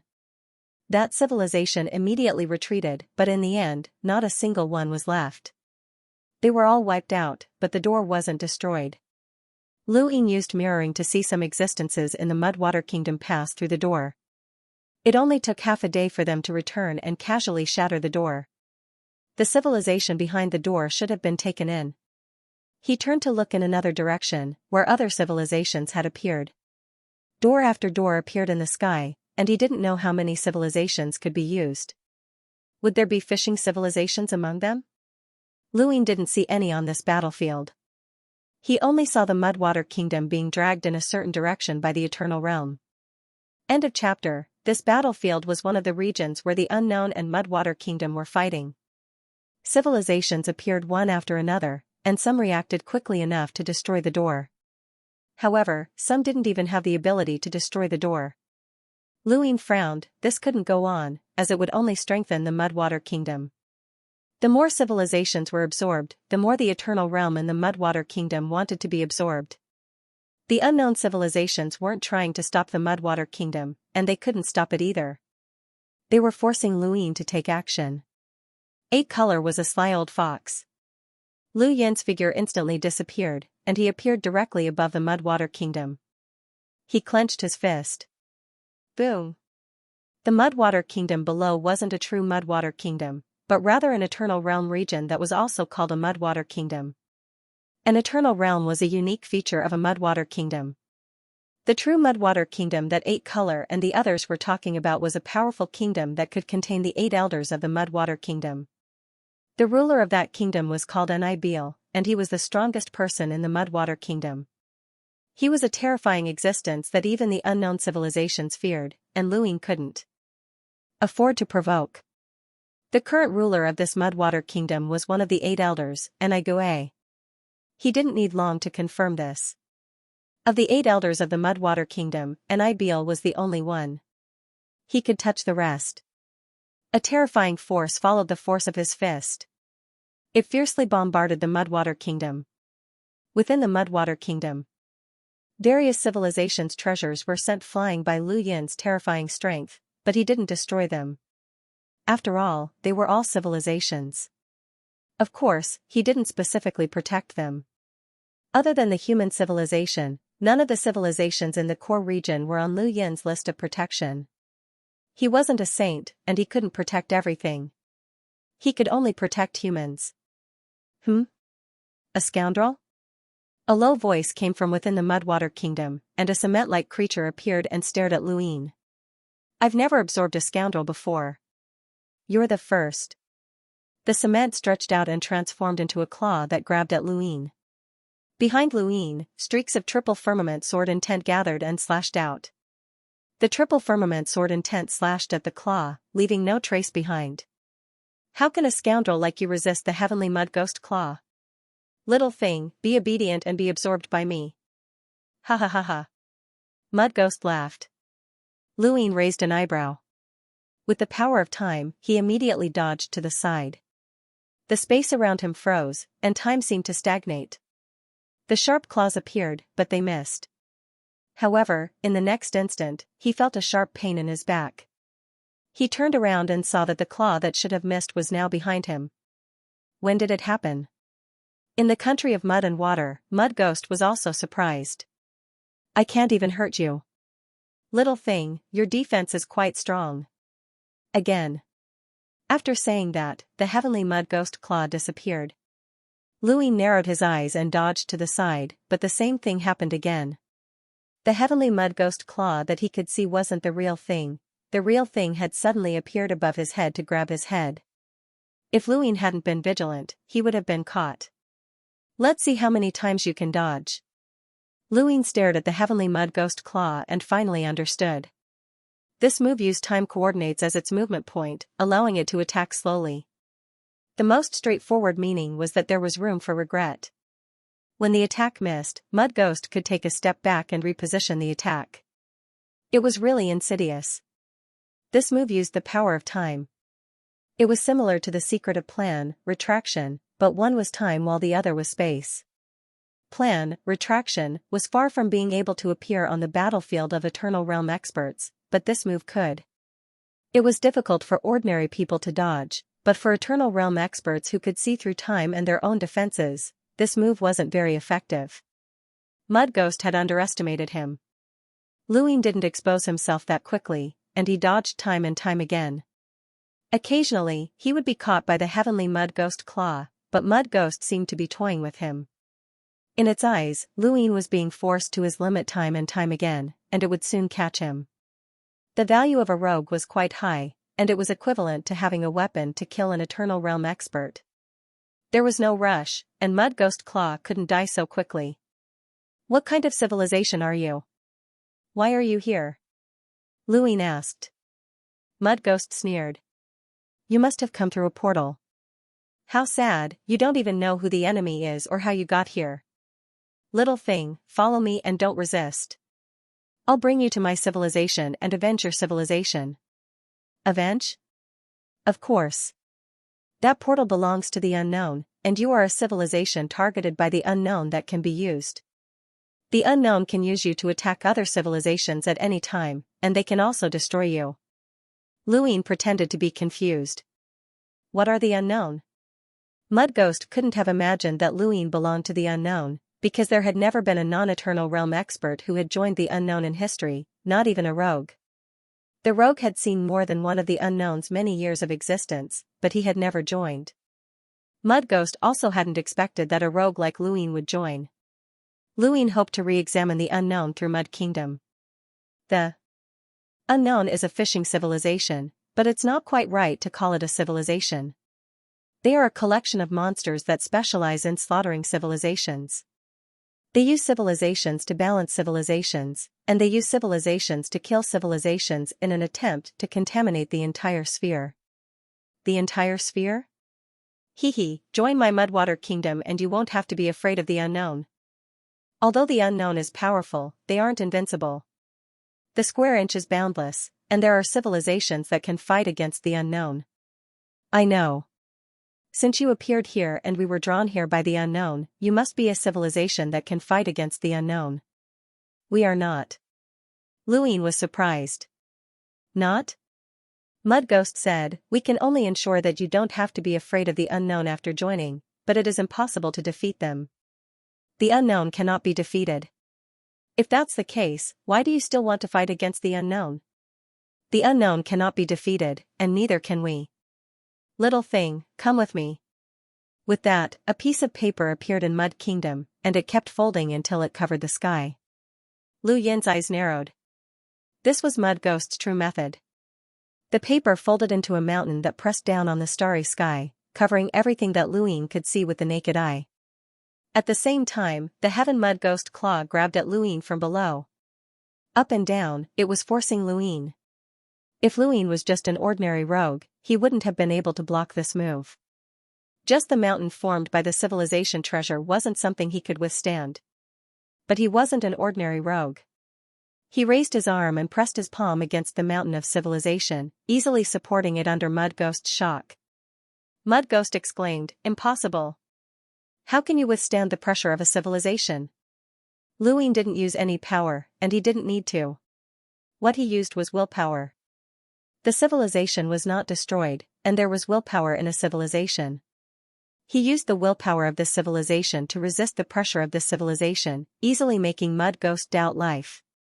Below, the Heaven Mud Ghost claw waved casually and blasted Mud Ghost claw back. Luin raised his other hand and raised his index finger. Streaks of triple firmament sword will slash down from top to bottom, slashing at Mud Kingdom, the water flow, and Mud Ghost. Mud Ghost sneered. "So that's how it is. You're a ruthless character. You were just pretending, but do you really think you can deal with an Eternal Realm expert from a fishing civilization? Little thing, you're too arrogant. Let's see how much you can take." With that, the civilization treasure folded into pieces of paper blasted at Luin. At the same time, Mud Ghost himself also rushed at Luin. Luin was no stranger to this scene.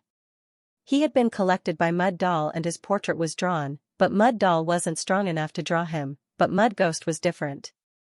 Luin pushed aside the civilization treasure, and his willpower offset the pressure of all the civilization treasures. These pieces of paper were really paper to him, and they were light as a feather. In front of him, Mud Ghost attacked, and in front of him was the heavenly Mud Ghost claw. The divine seal catalog bloomed above Lu Yin's head, and the triple firmament sword will, hidden sword, Sword Dao River. The Sword Dao River was magnificent as it poured down on Mud Ghost. The heavenly Mud Ghost claw was directly shattered by the Sword Dao River.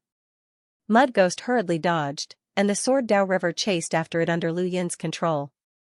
Mud Ghost was one of the 8 elders of Mud Kingdom, and it was rarely in such a difficult situation, mainly because the civilization treasures were useless against Lu Yin.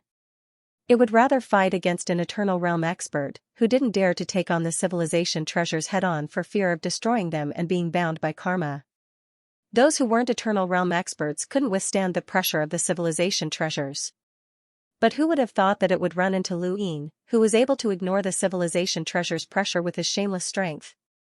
Mud Ghost Claw couldn't withstand Lu Yin's strength, and all of its techniques were restrained. It was the heavenly Mud Ghost Claw that was being chased after. Lu Yin split off a portion of his Sword Dao River and directly slashed at the Mudwater Kingdom, tearing it apart and wiping out all of the Mudwater creatures within. There was no need to hold back, as these creatures were constantly collecting civilizations, races, and families. Those who had been collected would forever be trapped in a painting, unable to move. That kind of pain was enough to drive a person insane. The unknown was not a good thing, and the Mudwater Kingdom was no different. Actually, civilizations that were separated by inches only had survival, and there was no right or wrong. It was normal for the Ninth Firmament universe to attack other civilizations because they were too close. Compared to other civilizations, human civilization wasn't a good thing either. There were black and white walls in one's heart, and at this moment, Lu Yin's heart was completely leaning towards the black side. He killed without mercy. Mud Ghost roared, "You're courting death. I'll collect you and slowly torture you to death." The paper flew out of the Mudwater Kingdom and turned into tiny chains that continuously linked together. Finally, it turned into a large net that enveloped Lu Yin. The inescapable net. Lu Yin raised his hand and was about to use his willpower to dissolve it when he suddenly felt that something was wrong and dodged. The inescapable net continued to expand and enveloped him. This was not an ordinary civilization treasure, but an eternal life realm. Among the civilizations collected by the inescapable net, there were eternal life realms. Although it was said that the inescapable net was suppressed by the civilization, it was actually suppressed by the eternal life realm. Mud Ghost's body continued to boil. To be able to force me to become one of the 8 elders, this is my killer move. Little thing, you're the strongest among the rogues. Be obedient and be collected by me. Lu Yin's eyes narrowed as the inescapable net fell over his head. He had more than one way to break it, and at least he could teleport away immediately. But there was no need for that. Mud Ghost's strength was not enough to force him to teleport away. End of chapter. It would be great if the 8 elders of Mud Kingdom were all as strong as Enai. Unfortunately, Enai should be the weakest among the 8 elders. Otherwise, Ba Color wouldn't have let him face him. Ba Color didn't know that his strength was constantly leaping and that his true strength was qualified to fight against an existence that fit the 2 laws. The inescapable net fell. Lu Yin's heavenly eye opened on his forehead, oppressing all living things from the inside out. Purple eye power was released, and the inescapable net was blocked by the purple eye power and couldn't fall. Enai looked at Lu Yin, who was calm under the purple eye power, in disbelief. This was the weight of a civilization combined with the weight of an eternal life realm. How could he block it? It was equivalent to directly blocking the pressure of an eternal life realm. Was this something a scoundrel could do? The standard of the 8 elders of Mud Kingdom was to include eternal life realm experts. Otherwise, even if they achieved eternal life, they would be included by the 8 elders. Therefore, there would always be only 8 elders in Mud Kingdom. Enai wasn't the weakest of the 8 elders, but he was still below average and not strong. If it weren't for his inherited karma, he wouldn't be able to represent the strength of a fishing civilization. Even so, he was still an eternal life realm expert and had a civilization treasure that included eternal life realm experts as a killer move. He had an absolute advantage against an eternal life realm expert of the same strength. However, he didn't expect to face Lu Yin. All methods were ineffective. How could this be? Where did this monster come from? Luin took a step forward. In his palm, the triple firmament sword intent moved with his heart. A sword swept past, and Enaigue's body was torn apart. He waved the inescapable net to bind Luin. However, the inescapable net couldn't move as it was restrained by the purple eye power. The deep dark sky was now filled with purple. Luin slashed down and cut open Enaigue's body. Enaigue kept resisting with the heavenly mud ghost claw, but it was powerless against Lu Yin's sword. The most frustrating thing was that karma couldn't threaten Luin. This was the absolute method of Mud Kingdom and had a miraculous effect in restraining Eternal Life Realm experts. However, it had encountered Luin. Lu Yin's eyes were cold. As one of the 8 elders, he couldn't escape the reward. If the 8 elders were as strong as he could kill his way through Mud Kingdom. Enaigue ran away, dragging the inescapable net and running in the direction he came from. He was powerless in this battle. With Lu Yin's restraint, more than half of the 8 elders couldn't do anything to him. Suddenly, it thought of a possibility. You're from the unknown. Lu Yin sneered. It was too late to think things through now. If he had let Mud Ghost know that he came from the unknown from the beginning, he would definitely be more cautious. Of course, no matter how cautious he was, it was useless. He could not make up for the gap between them. The greater the number of cultivation methods, the greater the advantage of being able to counter powerful enemies. Lu Yin had encountered many experts who could be countered by him, but it wasn't a coincidence that he was able to counter them. It was only because he had cultivated too many different techniques that he was able to counter too many powerhouses. The Sword Dao River. The Mud Ghost looked back and suddenly charged towards Lu Yin, covered in cement. Lu Yin's eyes flashed, and he teleported behind Enaigue. Enaigue's eyes were empty. Gone? So fast? Purple eye force covered the surroundings, and the outer eye incarnation appeared. At the same time, the river of Sword Dao poured down, exactly the same as when he dealt with the Mud Child. Streaks of triple firmament sword intent slashed into the eye power. Countless heavenly clay ghost claws suddenly appeared around the Mud Ghost, and at the same time, an indescribable feeling enveloped it. It was an invisible world, and Lu Yin immediately retreated. He had almost forgotten that an Eternal Realm cultivator could use such a technique. To a certain extent, the invisible world created by the cultivation of laws was a killing move. With a bang, the outer eye incarnation shattered, and Lu Yin retracted his eye power. In front of him, countless heavenly clay ghost claws came from all directions. Boundless my world. Enaigue's voice was extremely low, filled with madness and malevolence. Its entire body was contorting, and it seemed that it was also suffering great torment. Soon after, more mud ghosts appeared and spread out like clones. Lu Yin frowned. Clones? No, this couldn't be some kind of law, right? What law could cause him to change so much? Before he could think further, countless mud ghosts attacked with countless heavenly clay ghost claws. Lu Yin raised a hand, and the rogue Go Lian appeared, surging with vitality. It was accompanied by the heavenly eye's oppressive might, making it difficult for Lu Yin to advance. He faced Enaigue, raised the Go Lian, and slashed. His figure disappeared in an instant, and the Go Lian fell. Enaigue wanted to escape, but its body was split in two from behind. It was shocked. What? When? Lu Yin spun the Go Lian in his hand, slashing horizontally, diagonally, and vertically. Enaigue's body was continuously chopped into pieces.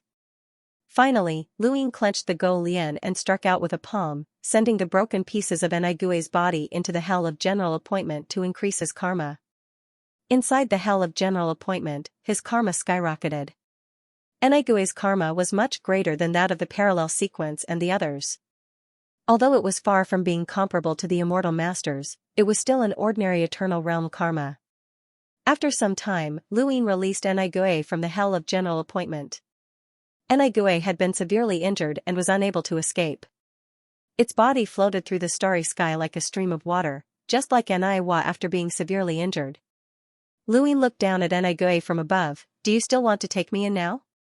The cement continued to bubble, emitting intermittent sounds. You, kill me, and I, Enaibe Luo, will kill you. Lu Ying clasped his hands behind his back, perhaps. Why don't you think of a safety plan for me? Maybe I don't want to kill you? You don't know. You don't know. Enai Beluo won't let you go. Enai Gui's voice was extremely weak. I've already assigned the karma to you. As for the rest, the 8 elders can sense it. Although you aren't affected by the karma of my death is like a beacon that will hunt you down. Lu Yin's gaze turned cold. He didn't know whether Enai Gui was telling the truth or not, but he wasn't willing to take the risk. If what Enai Gui said was true, then this battlefield wouldn't be easy to survive. But if he didn't kill Enai Gui, there would be no reward. Lu Ying could only capture Enai Gui and put him into Mount Supreme first. It wouldn't be too late to kill him after leaving this battlefield.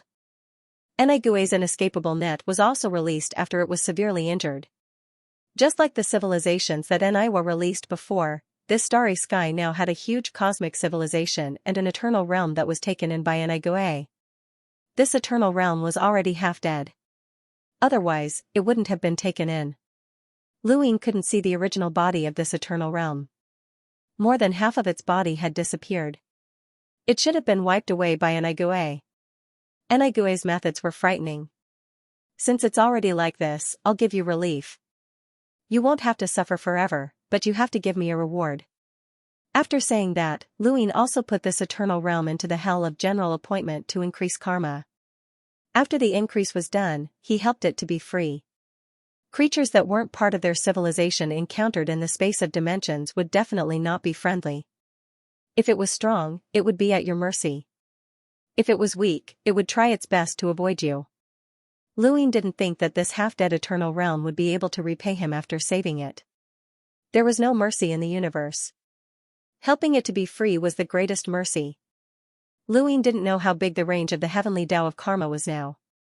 He hadn't released it completely, so it was better to leave it in this battlefield for now. If everything went well, he could get rid of the 8 elders after this battle. The increased karma would definitely exceed the great karma celestial phenomenon. Just thinking about it made him excited. The heavenly Tao of karma's range exceeded the great karma celestial phenomenon, but it didn't mean that he had surpassed the Azure Lotus defense. At least it meant that he was extremely close to the Azure Lotus defense in terms of karma. The more karma one had, the more methods one had.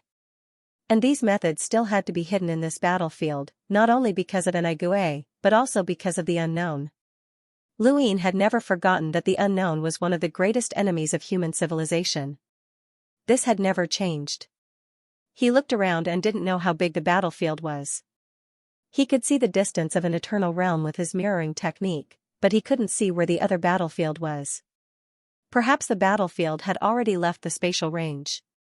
A war between fishing civilizations, especially a battlefield of unknown behemoths, was actually beyond the imagination of ordinary people. Lu Ying didn't leave and stayed where he was. He couldn't find the other battlefields, but the unknown could find him. Soon, a portal appeared in front of him, and the 8-colored voice said, "Congratulations, Lu Ying. You have captured a Enai Gui and killed it. 4 stars reward will be given." Lu Ying looked at the portal. It wasn't easy. I was also injured. This battlefield is over. Please support the other battlefields. Were there any battlefields defeated? Yes. Did anyone die? Please support the other battlefields. Lu Ying frowned. What if I don't? This is war. The overall situation is more important. If you don't support, all rewards will be cancelled. You don't want me to support Enai Beluo's battlefield, do you? This is war. The overall situation is more important. The unknown won't let any member die on purpose.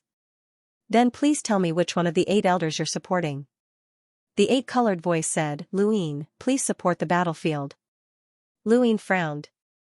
He wanted to refuse, but if he did, he would lose the reward. This battle was not worth it. Okay, I'll support. If worst came to worst, he wouldn't do anything. He walked towards the portal step by step. Finally, he passed through and arrived on a desolate planet. He saw a corpse, Lan Meng. Lu Ying stared blankly ahead. Lan Meng had died? Behind him, the portal disappeared. He immediately teleported away. Not far away, a pool of cement was bewildered. He ran away? How could he be so fast? He disappeared in an instant. Who knows if such a thing exists? Far away, Luin looked back. He was quite a distance away, and even if there were powerful enemies spying on him, they wouldn't be able to immediately find him. He used mirroring to look at the spot where he had just left, at Lan Meng's corpse. Lan Meng had actually died, which was something Luin had not expected. Lan Meng's strength was considered very formidable when it came to harmonizing with one of the universe's laws.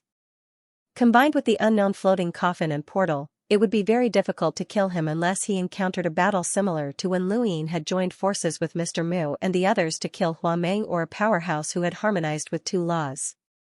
Even a powerhouse who had harmonized with two laws might not be able to kill Lan Meng, who was focused on escaping.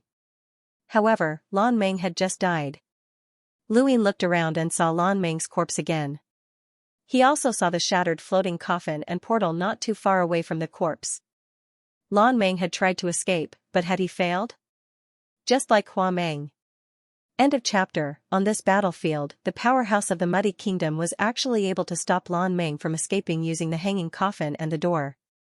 He was definitely an existence that fit the two laws. Why did 8 colors arrange for Lan Meng to be on this battlefield?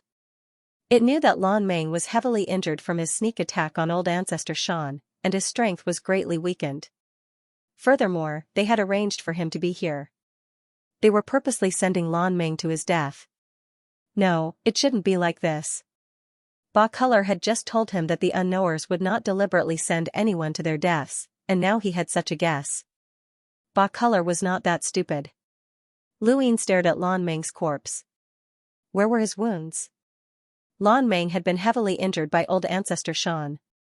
Even though Luin couldn't clearly see where he had injured her, there were definitely scars.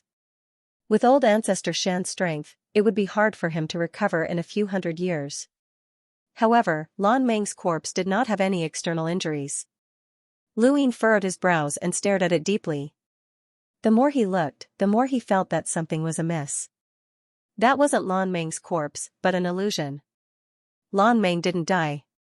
But it must be on this battlefield, otherwise the eternal realm of the Mudwater Kingdom could not deceive others with blue.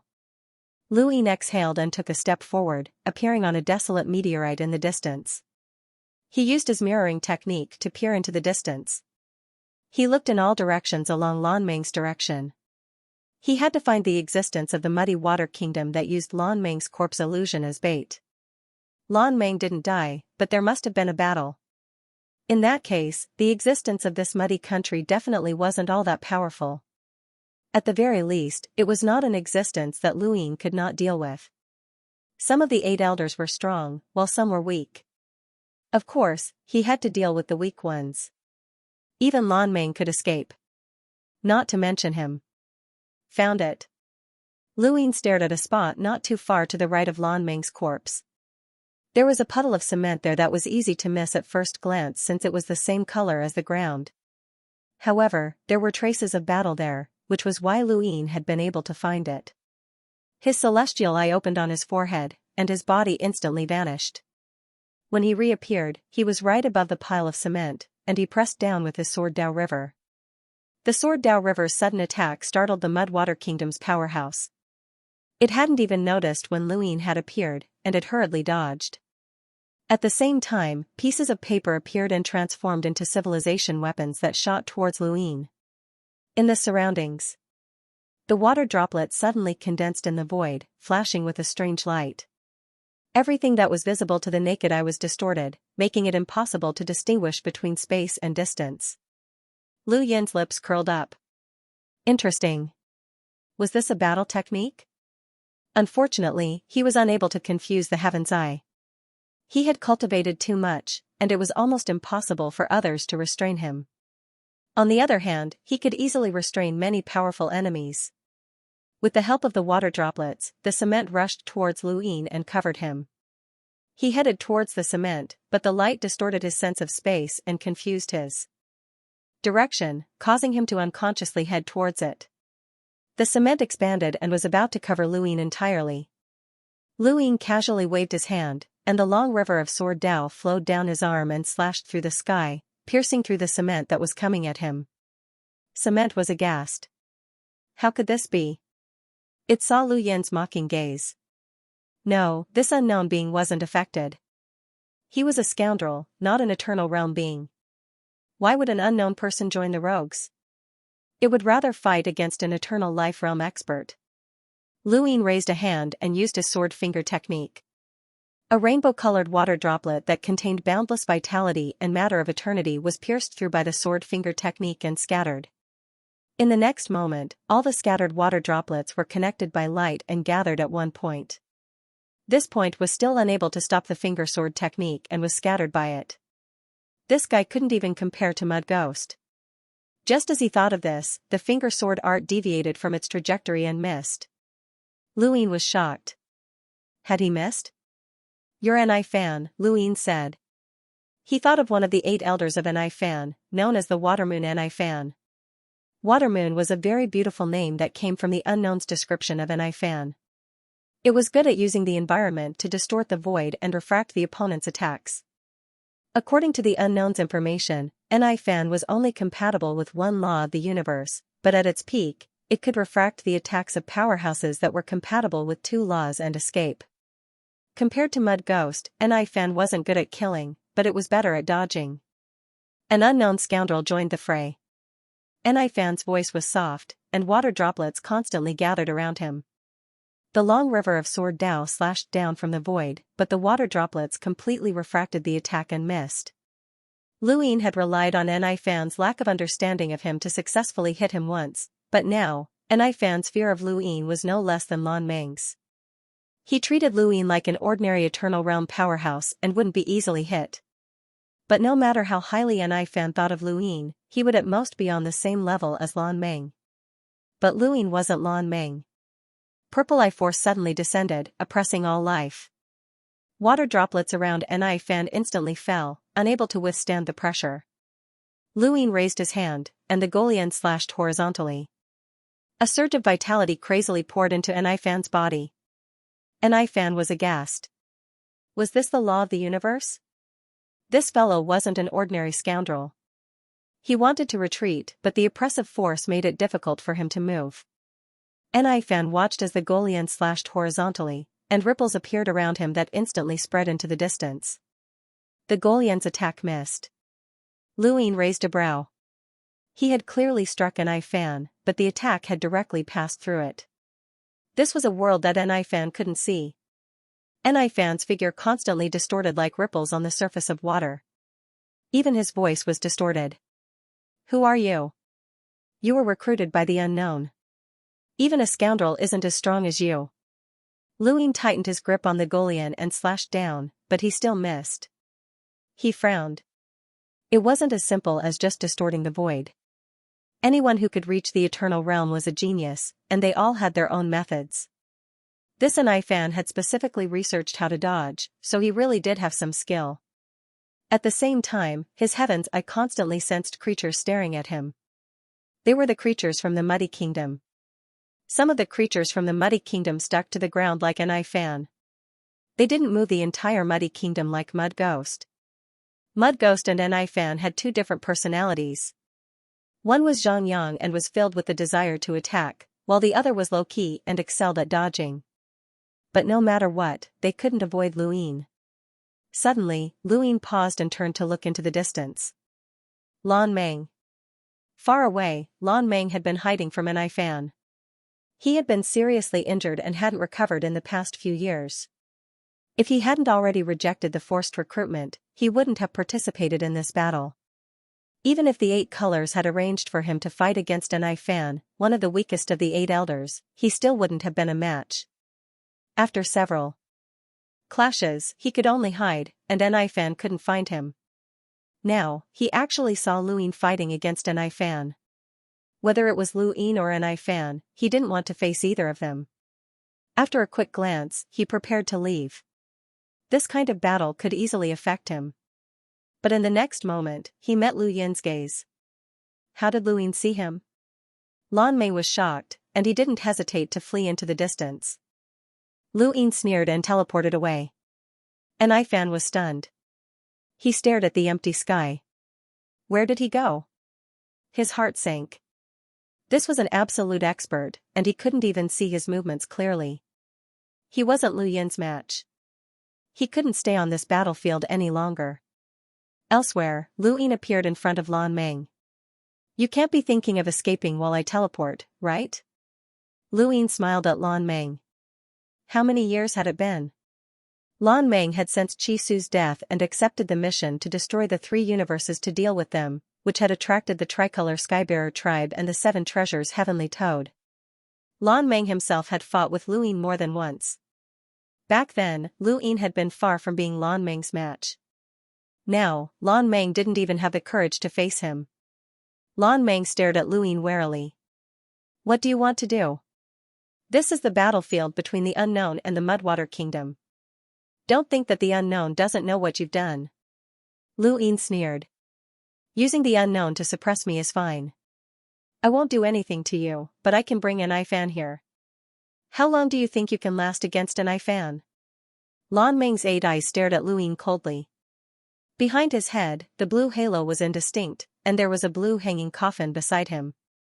I can escape back to Omniscient. Lu Yin nodded. Then escape. This isn't the first time you've been forced into a war. Believe it or not, even if this isn't a forced war, I still have ways to kill you. I've forced Red Hero to hide under the stars. He can't even come out. Lan Meng's eyes flashed. He stared at Lu Yin while also looking around, full of vigilance. Lu Yin naturally wouldn't attack Lan Meng. If he did, he would be courting death, and the 8 colors wouldn't let him off. However, it was fine as long as he didn't attack. He didn't care who won or lost in this war between the Unknown and the Mudwater Kingdom. They were all enemies, and it would be best if they all died. Lan Meng thought about it for a while but didn't return to Omniscient. A forced war wasn't something that could be left at will. Lu Yin didn't know the rules, but Lan Meng understood them very well. If he could leave at any time, how could he fight the war? The prerequisite for leaving was that he had to encounter a life-threatening situation.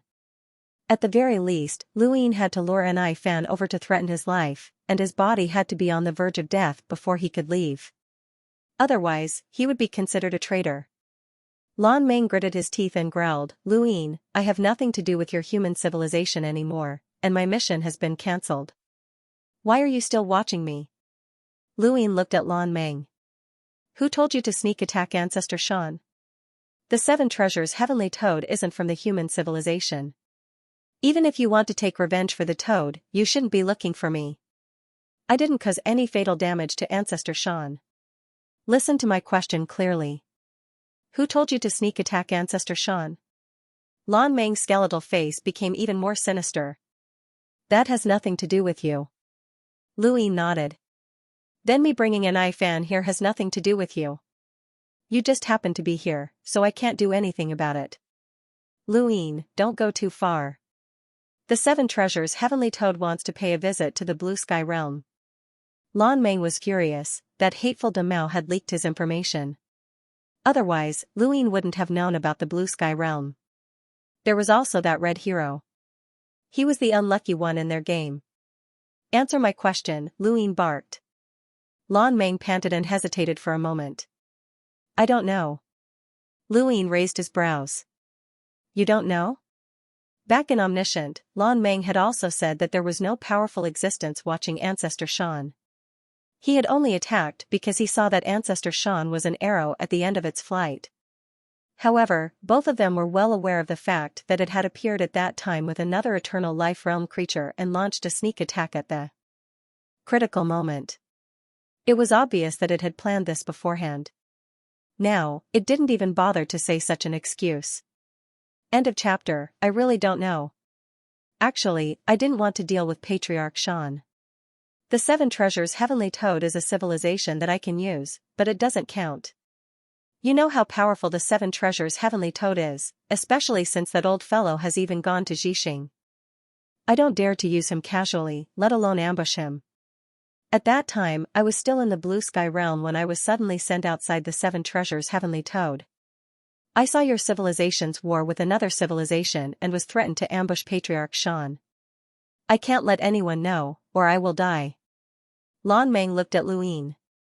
Can you imagine what kind of powerhouse could make me be thrown into the Seven Treasures Heavenly Toad's territory without being able to resist? In order to not die, I can only do my best to hide the fact that I was forced to attack Patriarch Xian. Luin narrowed his eyes. If Patriarch Xian had not said that he was being targeted by some existence and could not even escape using teleportation, Luin would not have suspected Lan Meng. Haha, the old fellow said that he knows who is targeting Patriarch Xian.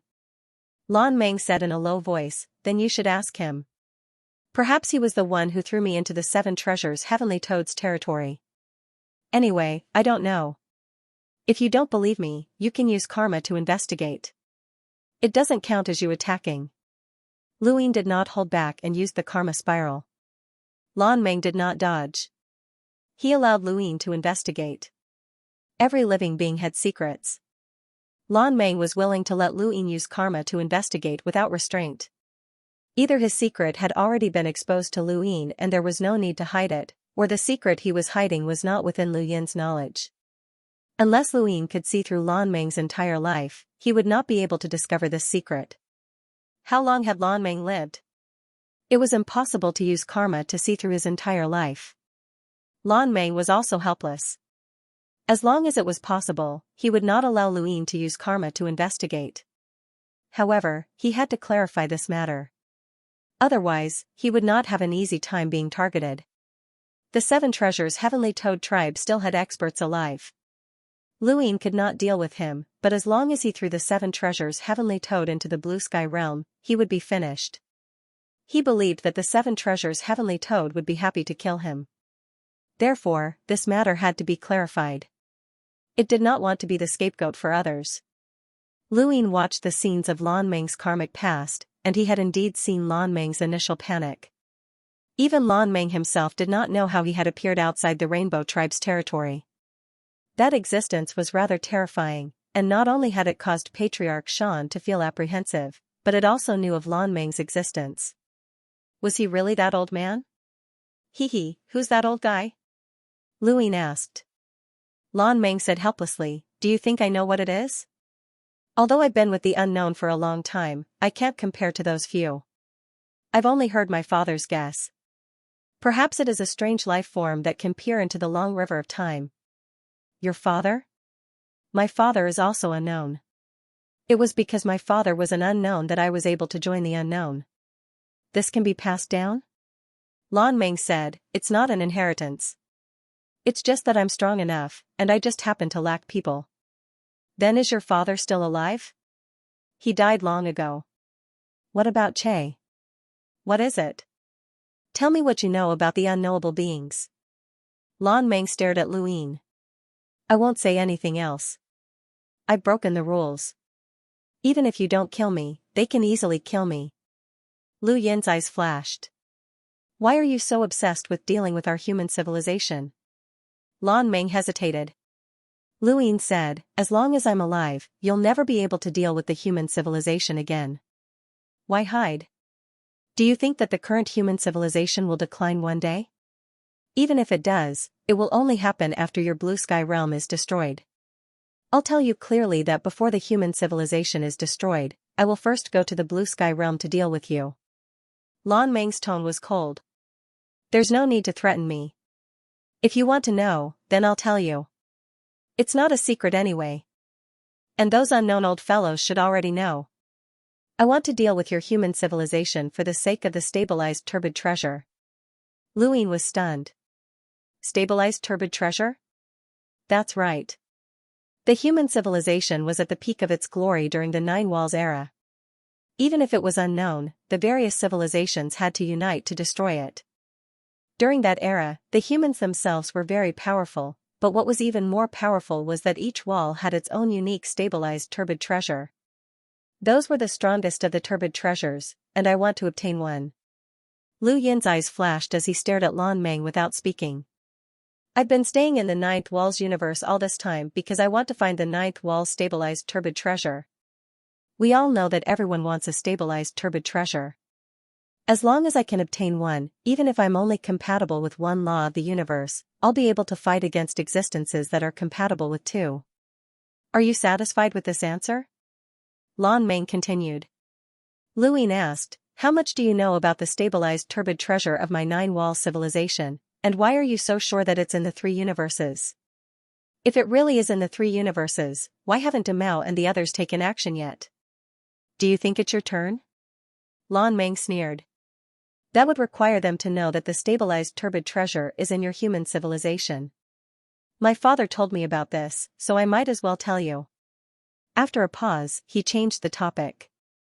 I'm sincere enough in telling you this.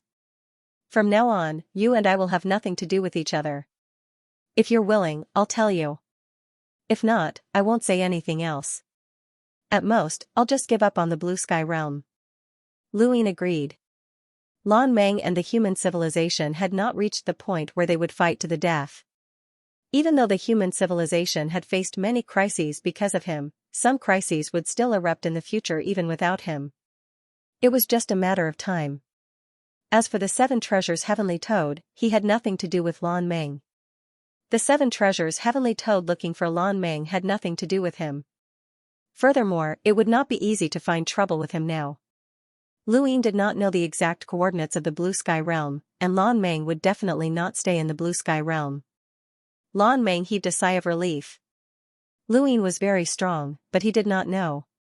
He was not much of a threat under the rules, but there were too many powerhouses in the human civilization behind this person.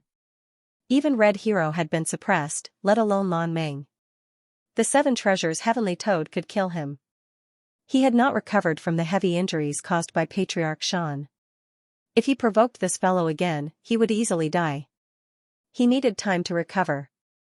Teleportation was the nemesis of time. As long as Luin did not appear, Lan Meng would have time to catch his breath. My father participated in the battle that destroyed the 9th Fort civilization, Lan Meng said in a low voice. Luin was not surprised. According to his calculations, it was about time. After that battle, my father saw the second wall's chaos red umbrella enter a river of time with his own eyes.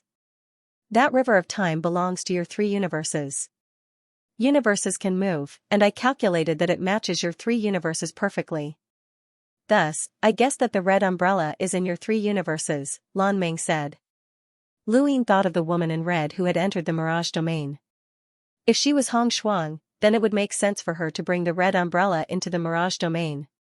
Now, it seemed that the woman in red was the second wall's master, Hong Shuang. She was in the Mirage domain, including the Chaos Red Umbrella. Before my father died, he told me the news and told me to find a way to go to the human civilization to find the Chaos Red treasure after I broke through to immortality. Lan Meng recalled. After I broke through to the Eternal Realm, I wanted to go to the human civilization to find it, but my strength was not enough to suppress the human civilization at that time. I had no choice but to join the unknowns, learn divine power, and obtain the hanging coffin and portal. However, the unknowns have their own rules. Chishu dealt with the human civilization, and I could only wait, day after day. Lan Meng's gaze was cold. It was a waste to let Chishu deal with the human civilization. She did not know that the human civilization had the Chaos Red treasure. I kept contacting her, but she never appeared. Gradually, I became suspicious, but I could not clearly feel Chishu's power, so I could only wait. Luin could not help but admire Azure Lotus Emperor's methods. He had used Chishu's power to protect the human civilization for so long.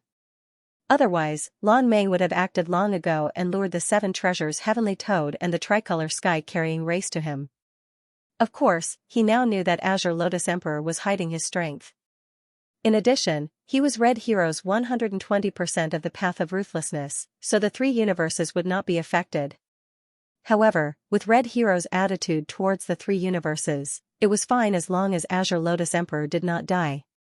He did not care about the survival of the others in the 3 universes. I've been waiting for the confirmation of Chishu's death, but I didn't expect you to show up as well. Lan Meng's gaze turned from cold to helpless, and his tone was full of helplessness.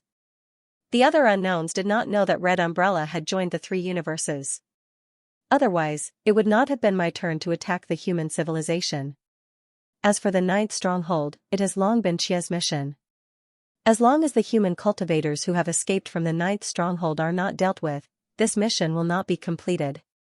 Actually, everyone knows that Xia is looking for the Chaos Red treasure, but he hasn't been able to find it after so many years.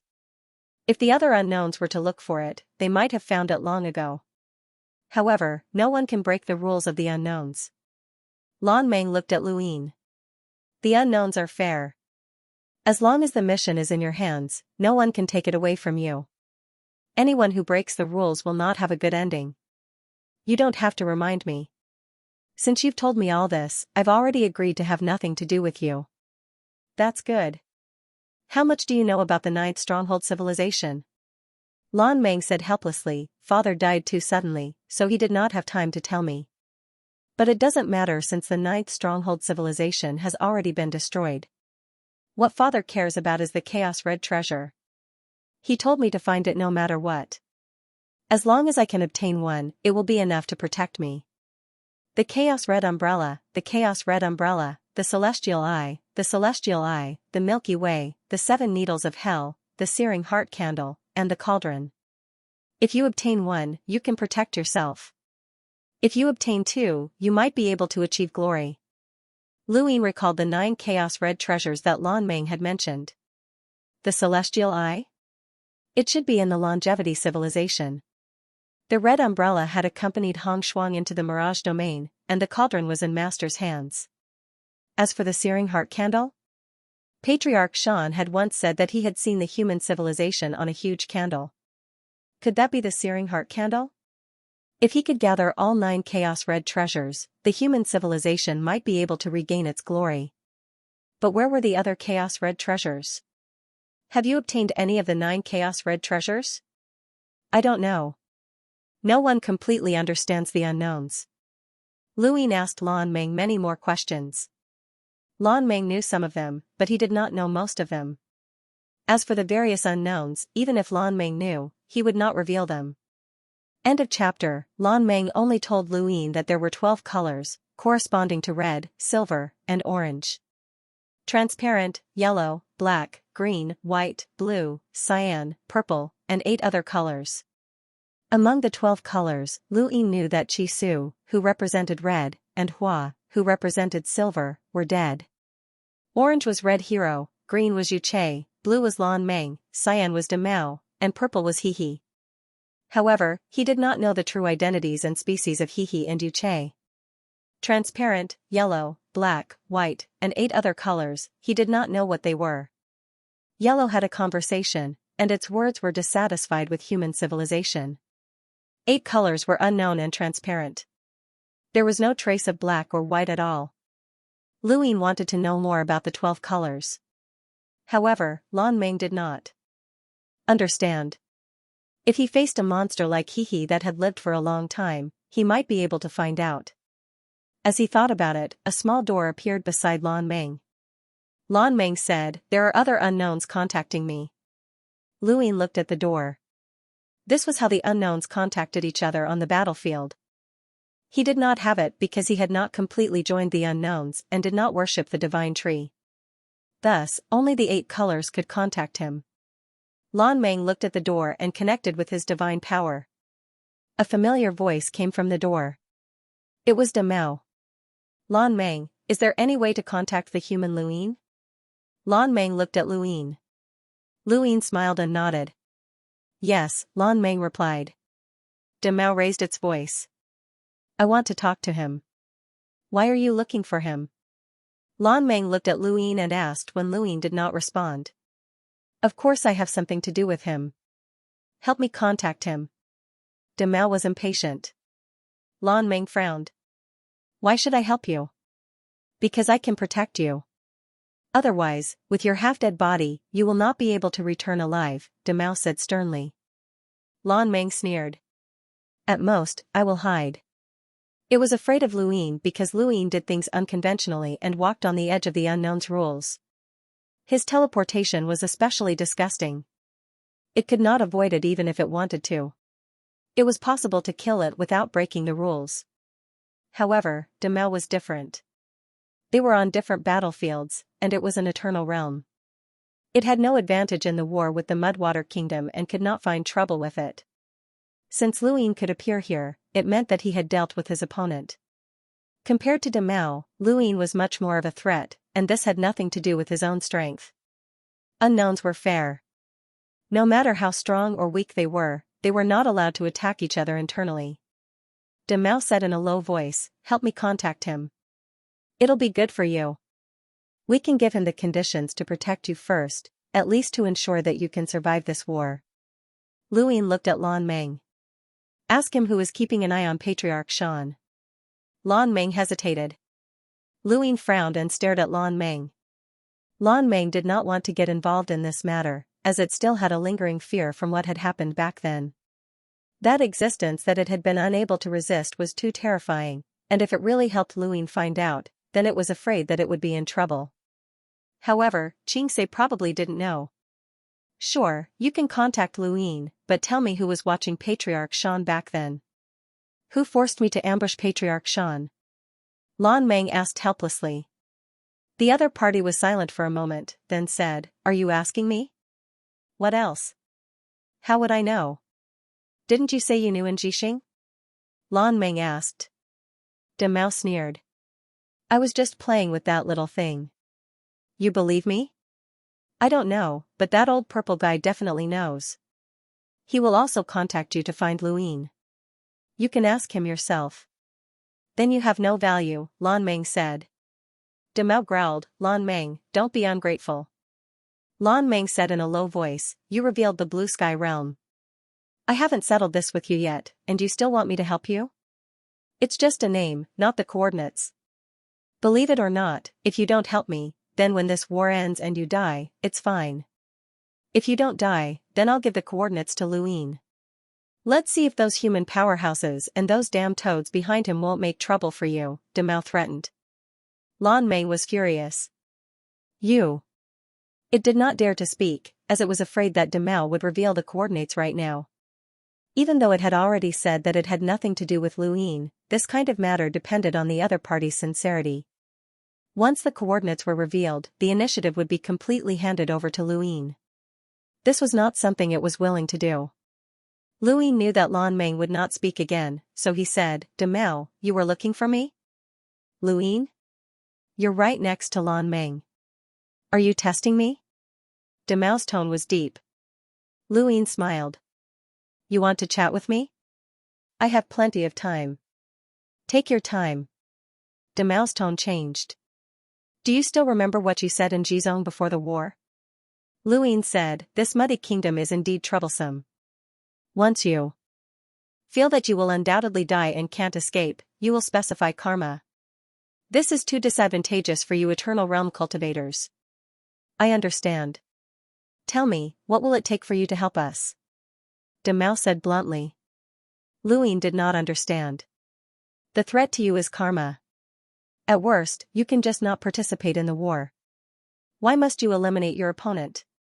Then why join the unknowns?" Demao asked. Luin raised his eyebrows. Before he could answer, another door appeared beside Lan Meng. Lan Meng glanced at Luin and connected with his divine power. "Little Lan Meng, can you contact that little guy Luin?" This was the old man. Lu Yin's lips curled up. "I'm right here. Old man, if you want me to help you, sure. Tell me who is watching Ancestor Shan." Demao did not speak at this moment, as if he also wanted to know. The old man laughed. "Haha, I don't know." Luin raised his eyebrows. "Didn't you say you knew?" "Haha, we were chatting happily. I was just following the conversation." "Little guy, did you take it seriously?" The old man's voice was very relaxed. Luin sneered. "Fine, then do as you wish. I won't help you in this battle." "That's not up to you," the old man said. Luin was amused. "What, are you going to force me?" "It's temptation, not coercion." "Little guy, I have no enmity towards you." "What temptation?" "Tell me, who is watching Ancestor Shan?" "Don't take it seriously. Demao came to find you, right? What did he ask you to help him?" Luin glanced at the other door. Demao still did not speak. He will tell me your identity in exchange. Haha, he won't. He already agreed. Haha, he won't. Why? He doesn't know. Luin frowned. Demao doesn't know your identity? Haha, his guess is not right. Little guy, why do you want to know my identity? I'm curious. You want to know about every unknown to use in the future battle with the unknown? That's not wise. Even your human civilization did not destroy the unknown during the 9 strongholds era. Although the number of unknown is small, the water is deep. Lu Yin's eyes flashed. How deep? Haha, I can't see the bottom. Who is the deepest? I don't know. Luin did not speak and looked at the 2 doors. Little guy, war is the fastest way to build friendship. There is no communication in the distance, but the unknown can. Do you want our friendship? Luin said seriously, the foundation of friendship is to understand each other and be honest with each other. There will be such a day. You won't get anything from talking so much. Luin, it's unrealistic for you to explore the unknown. We can't even do that. Let's solve the problem in front of us first. Demao was impatient. Old man, tell me what you want. The old man was not surprised that Demao was listening to their conversation. Little guy, what do you want? Be realistic. I want to help the human civilization add 10 immortal realms. Haha. Luin, do you know what you're saying? Luin said, is it too much? You 2 can get 5 each. Humph, do you think the immortal realms can be increased as you wish? The mud dolls in the Mud Kingdom can be increased, but they will weaken when the time is up. This method is already quite impressive. Other civilizations have to rely on themselves if they want to increase the immortal realms. The Red Coat civilization under the Red Hero's ruthless path took the path of the ruthless path to reduce suffering. It will increase the probability of success, but how many can it increase? And if it is not for the ruthless path's inheritance to make up for the combat power, the Red Coat immortal realms they increase will not be comparable to their own cultivation. Those who rely on the universe reboot to break through to immortality are more powerful than those who use the ruthless path. The power of the Red Coat immortal realms comes from their inheritance of the ruthless path. If the Red Coat immortal realms are like this, how do you expect us to help the human civilization? Haha, little guy, if the immortal realms can appear at will, the distance would have been messed up. Be realistic, especially when you're touching the upper limit. You will be unlucky. What upper limit? Haha, you will know in the future. Luin was dissatisfied. Stop pretending. You old guys have benefited from joining the unknown, and the unknown war is the price you have to pay. Now that you've gotten the benefits, you want me to help you pay the price? Is this the reality? Killing the 8 elders is a 4 stars mission reward. We will figure out the opponent's strength, severely injure them, and then hand them to you. The reward will also be yours. This is a benefit for you. Luin, do you know what a 4 stars reward means? Demao said. The old guy continued, the distance of the square inch and the existence of the human civilization. Lu Yin's body trembled. Ba Color had said that the human civilization did exist. He thought it was referring to the Red Coat immortal realms, but the old guy was obviously not referring to the Red Coat immortal realms. The human civilization is very special. The unknown participated in the battle to destroy Ninth Base and is the mortal enemy of the human civilization. Therefore, anything related to the human civilization has a high value to the unknown. Little guy, you should have killed the 8 elders, but that's not enough. If you want to find other human civilizations, especially those that can help you, you will need at least a 5 stars mission reward. This has nothing to do with the combat power of the human civilization, but the degree of threat the unknown poses to the human civilization. For the unknown, the more human civilizations unite, the greater the danger. A 5 stars mission reward will be given to you if you help us kill our opponent. You will know where the other human civilizations are, and you will have a clearer understanding of the Ninth Base. This is the biggest benefit for you. End of chapter. Lu Yin admitted that he was tempted. This old guy had been certain that he would help from the start. I really want to help you. Even if there are no other conditions, just the battlefield mission reward is enough for me to help. However, the reward is enough to buy my life, but it's not enough. Who wants your life? Demao was irritable. Lu Ying calmly said, your opponents are definitely top powerhouses. The 8 colors won't send you to your deaths, even if you severely injure them. Even if you figure out their strength, it will still be dangerous for me to take over. At least under the premise of karma, you can't really beat them half to death, and I'll have to face at least half of your strength. You're so strong. I don't have the confidence to deal with half of you. Fighting is suicide. You have teleportation, karma, and various other methods. We'll help you formulate a battle strategy, Demao said. Lu Ying shook his head. It's still too risky. I can slowly find the human civilization, and I'm confident that I can deal with Lan Meng's opponents. Killing 2 of the 8 elders will give me 2 4-star mission rewards. I'm satisfied. What do you want? Demao shouted. The old guy slowly said, I'll give you 1 chance to touch the Lord's River of Time. The air suddenly froze. Lu Ying looked at the door. He thought that he had heard wrong. Lan Meng also stared at the door. I'll give you 1 chance. A chance to touch the Lord's River of Time. This was the old guy's condition. The Lord's River of Time. It was a conceptual existence. However, everyone knew that it did exist, but it was difficult to touch. Time flowed in every universe, and if there was time, there would be the River of Time. The River of Time in all universes was just a tributary of the Lord's River of Time. No matter what level one could use the power of time, it was limited to their own universe. The Blood Tower Lord was like this, and so was Lu Ying himself. They couldn't touch the Lord's River of Time. Even the River of Time was a legend to them.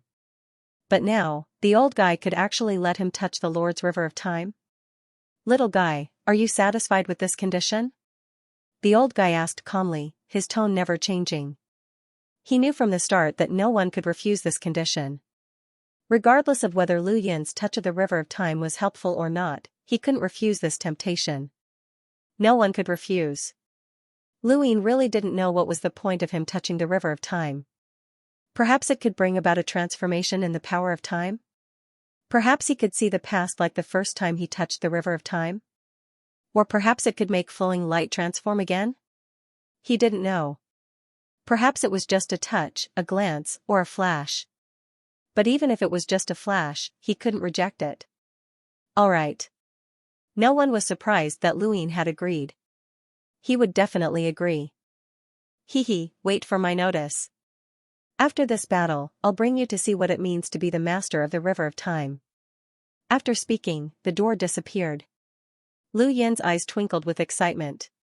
The unknown door opened above the main River of Time, so it could ignore the distance of space. After passing through the door, one would be in an endless distance.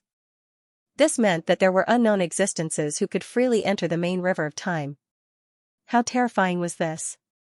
From the looks of it now, it might just be that old man. Lu Ying looked at the other door. How is it, Demao? This old fellow is very sincere, isn't he? What about you? Demao fell silent. This old fellow's conditions had exceeded the limits of what it could offer. It didn't know how to convince Lu Ying to help, especially since they were enemies. Only then did Lan Meng regain his composure. There was an extremely terrifying expert hidden within the unknown. He knew that before his father had died, he had told Lan Meng about the stabilized treasure and also reminded him that he had to join the unknown. Only by joining the unknown would he be able to gain a foothold in the universe. After so many years, Lan Meng had always wanted to see through the unknown and make some guesses. But just as Demao had said, even they couldn't see through the unknown, let alone Lan Meng. How about this? I'll help you raise a condition. Lu Ying looked at the door. Give me that mother forest of yours. Demao was stunned. Mother forest? Lu Ying grunted. The one I saw before. It's the mother forest. The mother trees have been uprooted. Even if I give them to you, they won't be able to survive. I'm just keeping them fresh. They won't be able to support another universe. Lu Ying said, I know. That's why I want these mother trees to return to dust. That's all? What do you think? No one could see him absorbing the green motes of light from the mother trees, and Demao was no exception. Their understanding of the mother trees was still limited, and they couldn't guess what Luin was trying to do. However, Luin was right. He really did want the mother trees to return to dust. Since the mother trees couldn't survive, he would let them be free. Alright, I'll give them to you after this battle. Wait for my notice. Alright. Demao's door disappeared, and they all went to fight their opponents. They wanted to see their opponents clearly, injure them severely, and then hand them over to Luin. This was what they needed to do, and all Luin needed to do was wait. But before that, he had to find Fan. He was still confident in dealing with Fan. Luin used mirroring to look into the distance. Eh? Where's Fan? He continued to search, but Fan couldn't have run far with its speed.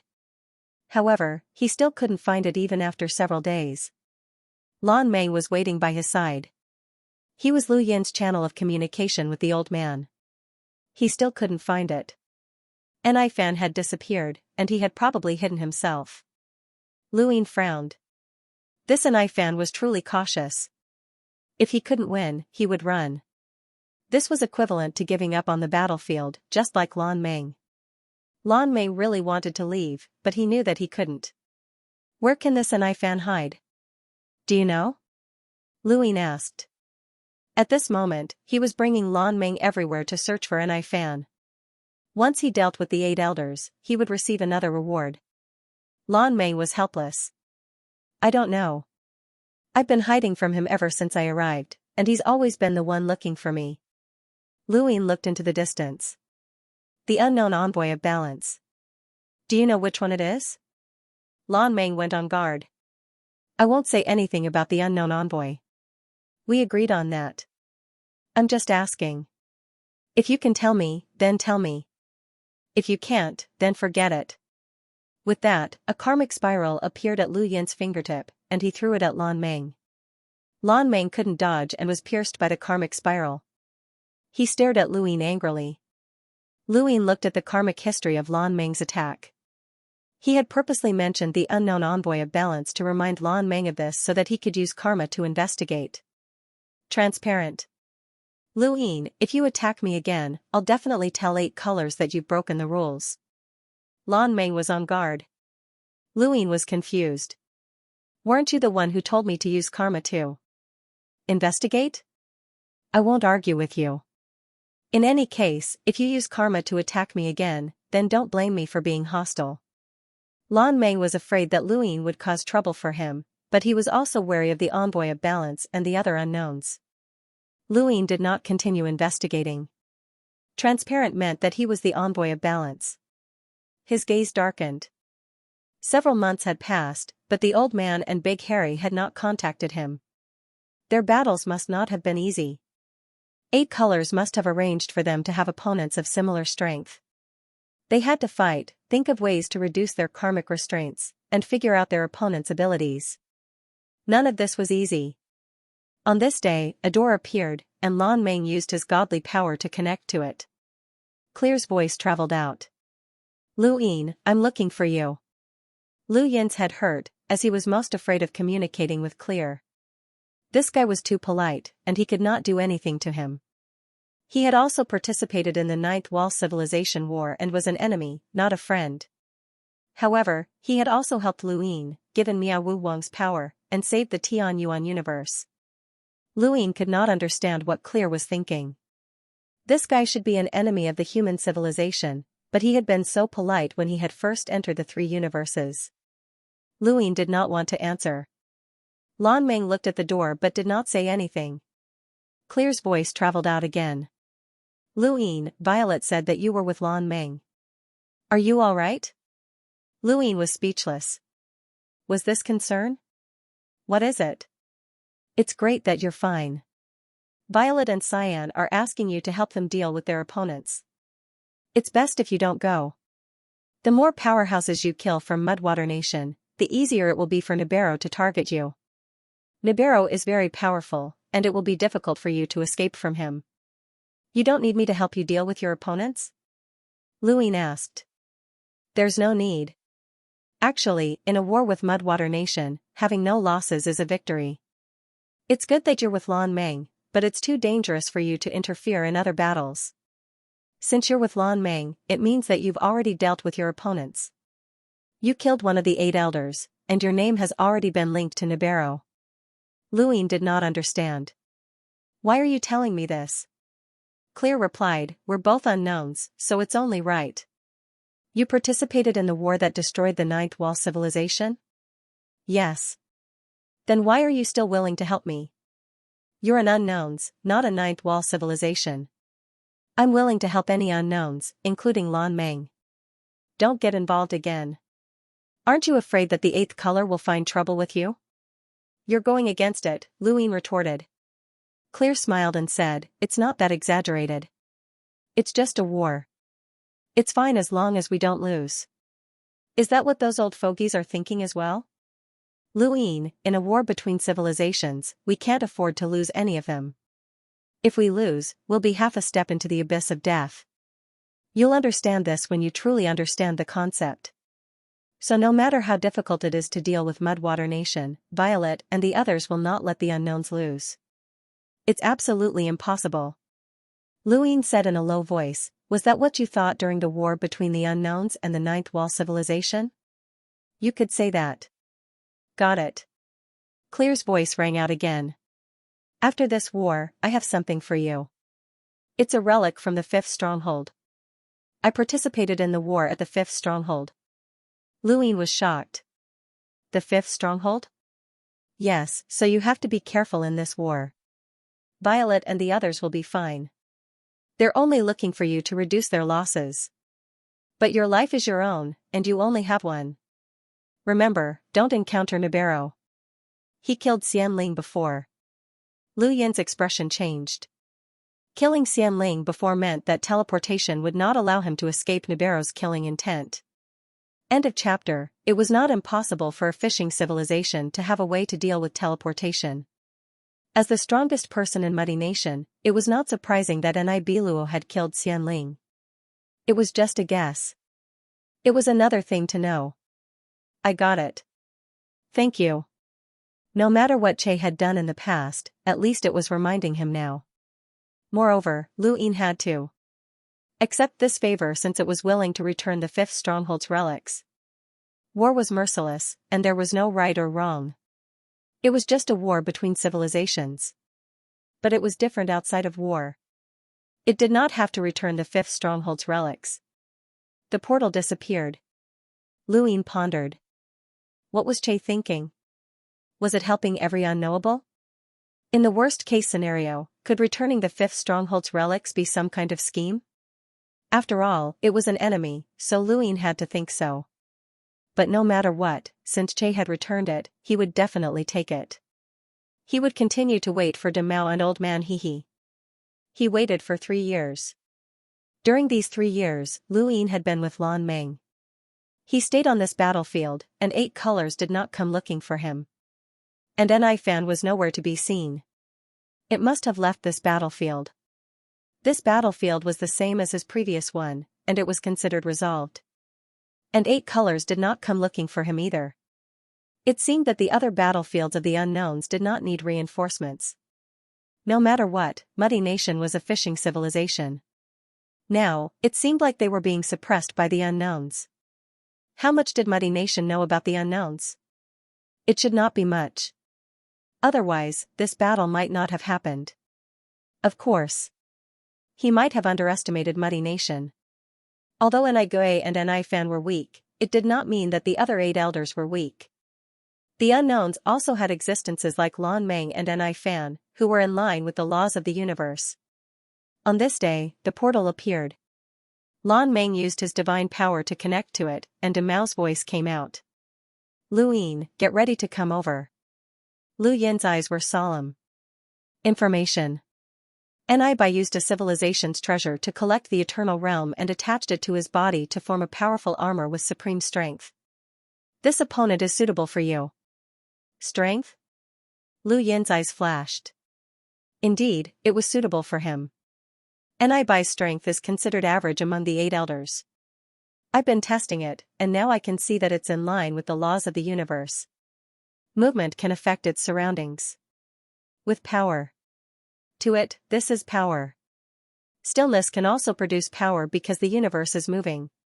The reason why it can be still is because it is using its power to offset the universe and make it move. This power of motion and stillness can form overlaps. It can overlap up to 100 times, and its power is considerable. The invisible world brought about by the laws of the universe can lock all power for its own use. Whether it's the power it unleashes or the power of the enemy, they will all be used in its world to increase its power. This is the information on Enibai's battle strength. I have already severely injured it, but I also pretended to be heavily injured to avoid it. Otherwise, it might have directly targeted me. I will leave the rest to you. This invisible world was similar to the primogenitor's Azure Sky Palace, but the Azure Sky Palace could only use one's own power, which was equivalent to not consuming one's own body. This world, on the other hand, could use all of one's enemy's power. He took a deep breath. How is Enibai's strength compared to Xia's? Enibai is better at killing, but if we break its power, it will be useless, Demao said. Luin understood. Demao, you're not planning on using Enibai to deal with me, are you? In the entire Mudwater Kingdom, aside from Enibai Luo, no one can break through teleportation. I also believe that you have other methods. I know how sinister humans can be, Demao said in a low voice. Luin didn't deny it. I'm just warning you. If you dare do that, I will make you pay a price worse than Red Hero. Humph, kid, you think too highly of yourself, but I really don't plan on doing anything to you on this battlefield. Don't worry and go. Demao was disdainful, but he didn't argue with Luin. The door beside Lan Meng expanded, and Luin walked towards it. Let's go together. Lan Meng was unwilling. I want to stay on this battlefield. If you don't go, how will the old guy contact me? Demao, tell the old guy that Lan Meng won't cooperate, Luin shouted. Demao was impatient. Lan Meng, follow him. Otherwise, even if you walk out of this battlefield alive, you won't have an easy time. Lan Meng was sullen. If he had been at his peak, he wouldn't have been afraid of Demao. Demao couldn't personally take action, so he could just give up on the Blue Sky Realm. Now, however, he could only follow. Luin and Lan Meng passed through the door and arrived at a new universe. Luin looked back at the door. This door was open in the River of Time, and it could be used for both movement and communication. It was truly convenient. Time and space were like the two most extreme points of a square inch. If one grasped one could ignore the other. As long as one could freely walk through the River of Time, spatial distance was not an issue. This was also one of the reasons why the unknowers didn't have circles. Their circles belonged to the entire square inch. The door shrank, and Demao's voice rang out. It's healing near you. I don't know exactly where it is. Just look for the Mudwater Kingdom. It's very arrogant. Luin nodded and used mirroring to look into the distance. Soon, he found the Mudwater Kingdom. Just to be cautious, he stared at the Mudwater Kingdom and then scanned his surroundings. He didn't feel his heart palpitate. At his level of strength, he trusted his senses more and more. If he felt his heart palpitate with a single glance, then he would definitely leave without hesitation. Even so, he still decided to test the waters. Thus, he placed a hand on Lan Meng's body. Lan Meng's skeletal face changed, and before he could react, he was grabbed by an irresistible force. Luin teleported and then tossed towards the Mudwater Kingdom. In the distance, Demao saw this and wasn't surprised. Lan Meng's strength had been damaged, and Luin had used too much strength. He wanted to struggle free, but his body continued to crash into the Mudwater Kingdom. Various creatures appeared in the Mudwater Kingdom, and all sorts of civilizations' treasures shot towards Lan Meng. Lan Meng crashed into one of the civilization's treasures, and with some of the counterforce and his own remaining strength, he fled in another direction without hesitation. That bastard Luin. Oh? You want to leave? A low voice came from the Mudwater Kingdom that shook the void. Immediately after, a chain was flung out like a snake towards Lan Meng. Lan Meng looked back, but the chain was faster than him. He shouted, Luin, why aren't you attacking? Lu Ying watched calmly, not in a hurry. The chain was flung out, wrapping around Lan Meng. Lan Meng clenched his teeth. "And I buy, your opponent is not me." With that, he raised his hand, and a blue sword appeared. He slashed at the chain. With a bang, the chain was restrained for an instant, and Lan Meng increased his speed and fled into the distance. The chain danced in the air again, crossing the heavens as if it had bound the entire universe. "Blue unknowable, let's see where you can run." Lan Meng was furious. "And I buy, your opponent is the other one, not me. Stay." And I buy didn't listen at all. Above the chain, vitality bloomed, and it constantly spun, forming a battle technique that forcefully suppressed Lan Meng. Lan Meng was helpless. His blue sword continuously slashed at the chain, and then he let go of it. Sword shadows shot out from the void, forming swords. The sword shadows slashed at all directions of the chain. Lan Meng raised a claw and grabbed the chain, pulling it taut and allowing the sword shadows to slash at him. With a loud bang, the sword shadows fused together and cut off a section of the chain. Lan Meng took the opportunity to flee again. At this time, another chain flew out, followed by another in another direction, one after another. The white chain was a weapon of civilization, which was the best way to deal with the eternal life realm. Lan Meng hurriedly controlled the sword. If he slashed at these chains, he would be able to kill the civilization that had turned into a chain artifact. The karmic binding would then fall upon him, and he could only dodge. At the same time, he shouted for Lu Ying and Mao to attack. Within the Mudwater Kingdom, Bai was on guard. Lan Meng's appearance was too strange. No matter how he looked at it, he had been thrown over. It was that blue unknowable. Using this blue unknowable to test him? Who was Lu Ying? He attacked Lan Meng while remaining vigilant of his surroundings. How many had come? The heavens suddenly turned blue. A blue halo fell from above, covering the Mudwater Kingdom. No creature could escape, and they were all bound by the blue halo. Lan Meng took advantage of this opportunity to escape. He had been forced to use the invisible world. Chains of civilization artifacts fell one after another. Bai stared in the direction that Lan Meng had fled. He shattered the blue halo and pulled back the white chain. Suddenly, danger appeared. Lu Ying walked out with Go Lian in his hand. The river of sword Dao poured down as Go Lian slashed horizontally.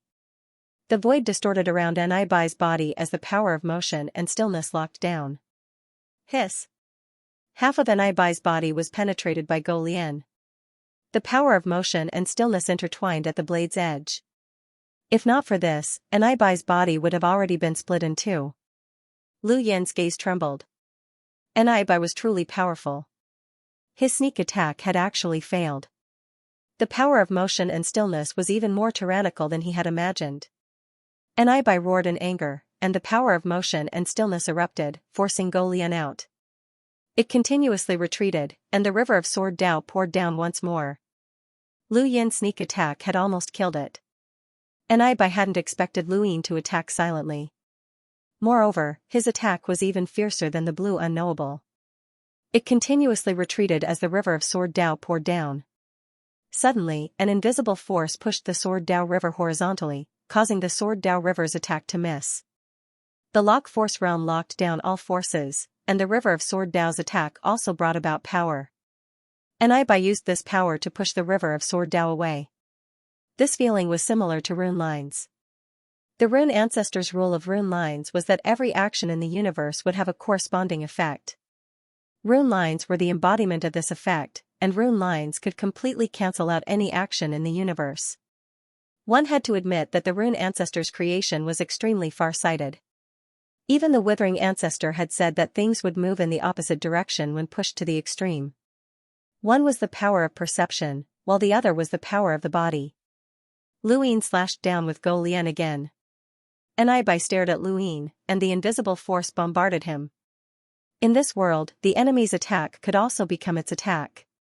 Lu Ying felt as if he had sunk into a swamp and couldn't exert any strength. Go Lian's slash slowed down as the invisible force continued to drag it down. The more strength it exerted, the stronger the binding force became. End of chapter. Lu Yin's pupils changed and turned into runes. Rune lines extended in front of him. An invisible force could be seen. An invisible world couldn't be represented by rune lines, but Anibai's lockdown force boundary didn't just lock its own power, but also the influence of Lu Yin's power. Lu Yin could use rune lines to reflect that. Otherwise, if rune lines could reflect an invisible world, then there wouldn't be any invisible worlds in the universe. Lu Yin had tried before, but rune lines couldn't do it. Now, he could use it to reflect the rune lines of Anibai's own power. Go Lian moved horizontally, avoiding the invisible force, and landed. Another invisible force bombarded Anibai's eyes. This force came from its own body and couldn't be reflected by rune lines, but it couldn't completely block Go Lian. Go Lian paused for a moment before slashing down, brushing past Anibai's body. Anibai kept retreating. Something wasn't right, this unknown force had actually dodged its own attack. Impossible, how could it have seen it? It didn't believe it and faced Go Lian's relentless pursuit. It used the power of Go Lian's slash to lock it down again, responding to the invisible force. It was dodged again, and Go Lian brushed past its body again. Anibai narrowly avoided it again and again. It didn't rely on Lu Yin's power. It relied on its own power. This unknown force could definitely see the invisible force that came from Anibai's own body. Lu Yin gripped Go Lian tightly and slashed down, opening his celestial eye. Purple eye force formed a seal that trapped Anibai. Anibai couldn't escape and couldn't break out of the external eye. It could only fuse all the invisible force within the lockdown force boundary and attack. Lu Yin didn't need rune lines to know that the invisible force had gathered around Anibai's body to resist Go Lian's slash. Thus, he disappeared and teleported away. In an instant, Lu Yin was gone. Anibai's entire body was enveloped by the invisible force, and the lockdown force boundary's power erupted. This unknown force couldn't break through, and the stronger the attack, the more the invisible force would give it. It only needed to block for a moment, and the longer the stalemate, the better it would be. Anibai had thought of all this. But he hadn't expected Lu Yin to disappear. Gone in an instant. What the hell? Where did he go? Anibai looked around in a daze. It was really gone. How could it be so fast? This invisible world was enough to cover nearly half of the area covered by the Great Karma phenomenon, which was quite impressive. However, there was still no trace of Lu Yin. How could he have disappeared so quickly? Anibai was uneasy and could only maintain the sealing force realm. However, several days passed, and Lu Yin did not appear. Half a month later, he still did not appear. It had no choice but to disperse the sealing force realm. But the moment the sealing force realm dissipated, a sense of horror appeared. The outer pupil incarnation slashed down with a Go Lian. Fortunately, Anibai was prepared for this. The collected civilization and eternal life realm were attached to the surface of its body, giving it a terrifying power that directly collided with Go Lian. There was a loud bang, but Lu Yin didn't move, and Anibai didn't even take half a step back. The void distorted and tore apart where Go Lian and Anibai had collided. Anibai was shocked, this unknown being was actually able to resist its power. It had thought that Lu Yin was only fast and wanted to use speed to counter it, but it hadn't expected him to be so strong as well. Previously, the unknown green energy was already extremely powerful. Even if it went all out, it could only fight it to a standstill.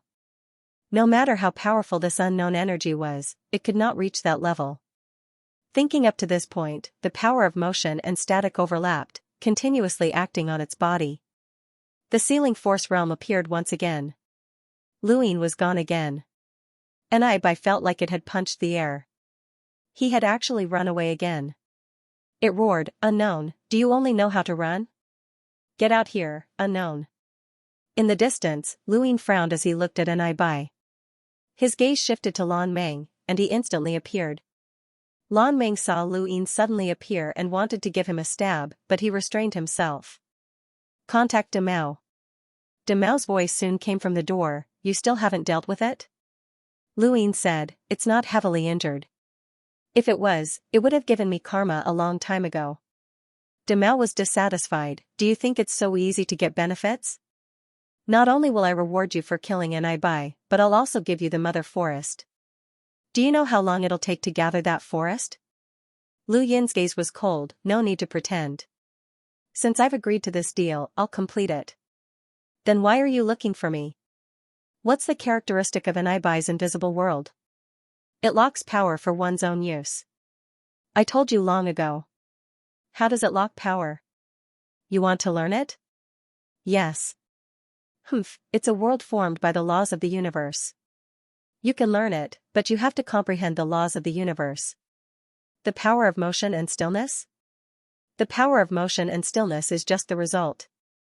If you want to conform to the laws of motion and stillness, your understanding of the universe's power must reach a certain level.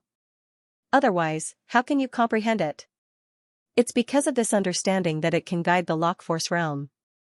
It's not as simple as the result, the process is the most complicated. Lu Yin looked into the distance. He understood this principle, but he also had the process. He was confident that his control of power wasn't inferior to an Ibai's, and he also had the Sky Palace to prevent his power from dissipating. If he could learn the Lockforce realm or use it to reverse an Ibai's control of power, he might be able to improve his own power. The Eternal Realm didn't only have to conform to one law of the universe. It could have 2, 3, or even more. When he broke through to the Progenitor Realm, he had 4 ancestral worlds, so why couldn't he have 4 laws of the universe? The later he broke through to the Eternal Realm, the more he understood the laws of the universe and had more control of his own power. This was Lu Yin's idea. Everything that human civilization had today was based on his continuous breakthroughs. If he hadn't become a rogue, had the power to kill Eternal Realm experts, and obtain teleportation, the Unknown Ones wouldn't have invited him to join, and human civilization wouldn't be as peaceful as it was now. Nothing was more important than his own breakthrough. However, the Eternal Realm was vast and endless, and his cultivation time was too short. Just because he couldn't break through to the Eternal Realm in a short time didn't mean that he couldn't increase his power. He could already fight an Eternal Realm expert who was at the peak of 1 law, and he could also fight someone who was at the peak of 2 laws. Sooner or later, he would be able to defeat an Eternal Realm expert who was at the peak of 2 laws. In the end, the Eternal Realm was a realm, and power wasn't necessarily limited to the realm. Deal with an Ibai as soon as possible, don't think too much. If possible, I want to comprehend thousands of laws of the universe, but that's impossible. An Eternal Realm expert who can comprehend 2 laws of the universe in their lifetime is already quite amazing. Each law represents the entire life of an Eternal Realm expert. How much time do you have to comprehend them? With that, the door disappeared. Lu Yin looked at the vigilant Ibai in the distance. Demel was right, but he still wanted to try. It was like reading a book. Reading could allow one to comprehend and understand the world, and spying on an Eternal Realm expert's power could also allow one to comprehend and understand their power. Lu Yin put away Go Lian and took a step forward. His body withered and disappeared in an instant, only to reappear in front of an Ibai and punch out. An Ibai didn't expect Lu Yin to put away his weapon. No matter what this unknown wanted to do, he couldn't stop his power. The power of motion and stillness overlapped, and the Lockforce realm was a civilization's treasure. Boom! Lu Yin retreated step by step with a loud bang. He wasn't just defeated by an Ibai's power, but also by his own. The Lockforce realm also gave his power to an Ibai. Again. Boom! Boom! Boom! Lu Yin was pushed back again and again, but he wasn't injured by the Lockforce realm's power absorption. Lu Yin could feel that an Ibai had indeed been injured, or else he would have been even stronger. At the very least, the power of motion and stillness wasn't flowing smoothly. Demel must have injured him severely, or else he wouldn't have been able to keep probing like this. Lu Yin had been testing an Ibai's power for an entire month, and the entire universe had been shattered under the bombardment of power. There were unknown civilizations that had been lured to the Muddy Kingdom's battle, but any that came through the portal would immediately flee. Those that couldn't escape would be destroyed on the other side, not even caring about their own race. The power of this battle was too terrifying. There were eternal realms among the civilizations that had been lured here, but there were also differences in strength. The power of this battle clearly wasn't an ordinary eternal realm. An Ibai grew more and more helpless as he fought. He hadn't recovered from his injuries, and now he was being held back by Lu Yin. He couldn't suppress or escape, and this unknown was using him to probe the mysteries of his power. He knew it, but it was useless as he couldn't escape. The most disgusting thing was that this unknown was a scoundrel. He wasn't an eternal realm, so he didn't need to worry about the karmic restraints of the civilization's weapon. If he was an eternal realm expert, he would have a way to escape. At most, he would fight to the death. But his opponent wasn't even an eternal realm expert. The strong uneasiness made Anibai's attacks weaker and weaker. Although he was still suppressing Luin, he wasn't as domineering as before. Luin was dissatisfied. Is this all you've got as one of the 8 elders of Muddy Kingdom? What kind of species are you? You have invisible speed and such power. Anibai was irritable. Luin said, I gave you a month, but you didn't cherish it. Since that's the case, I won't be polite anymore. Then, he disappeared. Anibai had just raised his vigilance to the highest level, and Lu Yin's sudden disappearance almost made him vomit blood. Despicable, too despicable. Luin frowned as he couldn't see clearly. Anibai's use of power had already exceeded the height of being visible. It was impossible for him to comprehend it through the force lock realm and the power of motion and stillness. Every creature used their power differently. Karma was like that, and so was power. Perhaps there were millions of ways to use power. Comprehending by oneself was one way, and Anibai's was another. If he wanted to comprehend Anibai's power at the same time, it wouldn't be difficult for him to comprehend another way. In this 1 month, he had finally seen it clearly. Since that was the case, it was time to end it. He slowly closed his eyes and emptied his mind. He raised his arm, and the Go Lian entered his hand. On the surface of his body, his withered body suddenly recovered as he released all the absorbed power. He opened his eyes and teleported away. End of chapter. In the distance, Anibai remained vigilant, knowing that Luin would launch a sneak attack. In the next instant, Luin appeared. Luin appeared directly in front of Anibai, using the Golian horizontal slash and the celestial eye. Slash. Anibai released the lock force realm, the power of motion and stillness overlapping. Boom. Whoosh. As Go Lian swept past, Anibai's body was split into 2. Go Lian dodged the formless energy from the lockdown world, but Anibai had to bear the brunt of Lu Yin's strongest attack. This was the first time Luin had used this attack, and it would also be the last time. Anibai's body slowly fell. How could this power be? General appointing platform hell appeared. Luin waved his hand and was about to throw Anibai in. At this moment, the formless power turned into a storm that swept up half of Anibai's body. Luin teleported to block it. A feeling of suffocation assaulted him. This was the power that he had just used. Right, the lockforce realm hadn't disappeared yet. His power had been locked down by Anibai. Anibai used this power to throw half of his body out. Luin had no choice but to dodge as he didn't want to take his own power head-on. Seeing half of Anibai's body being thrown out, he teleported to block it again. This power was constantly being consumed and wasn't enough to throw Anibai out of the lockforce realm. Anibai roared when he saw Luin blocking in front of him again. Around half of his body, the power of motion and stillness overlapped over 100 times. Boom. The starry sky distorted as the terrifying power squeezed the stars from both sides. Motion and stillness were connected and combined with the remaining power of the lockforce realm to press down on Luin. Luin teleported again and disappeared. Teleportation gave him an invincible advantage. Anibai smiled bitterly, so that's how it is. I should have known. That was teleportation, no wonder I lost. No wonder. Losing is fine. Dying is fine, but you won't get anything. Anibai roared. The power of motion and stillness that squeezed the stars surged towards him. Lu Yin's pupils shrank. Crack. The void cracked with Anibai at the center.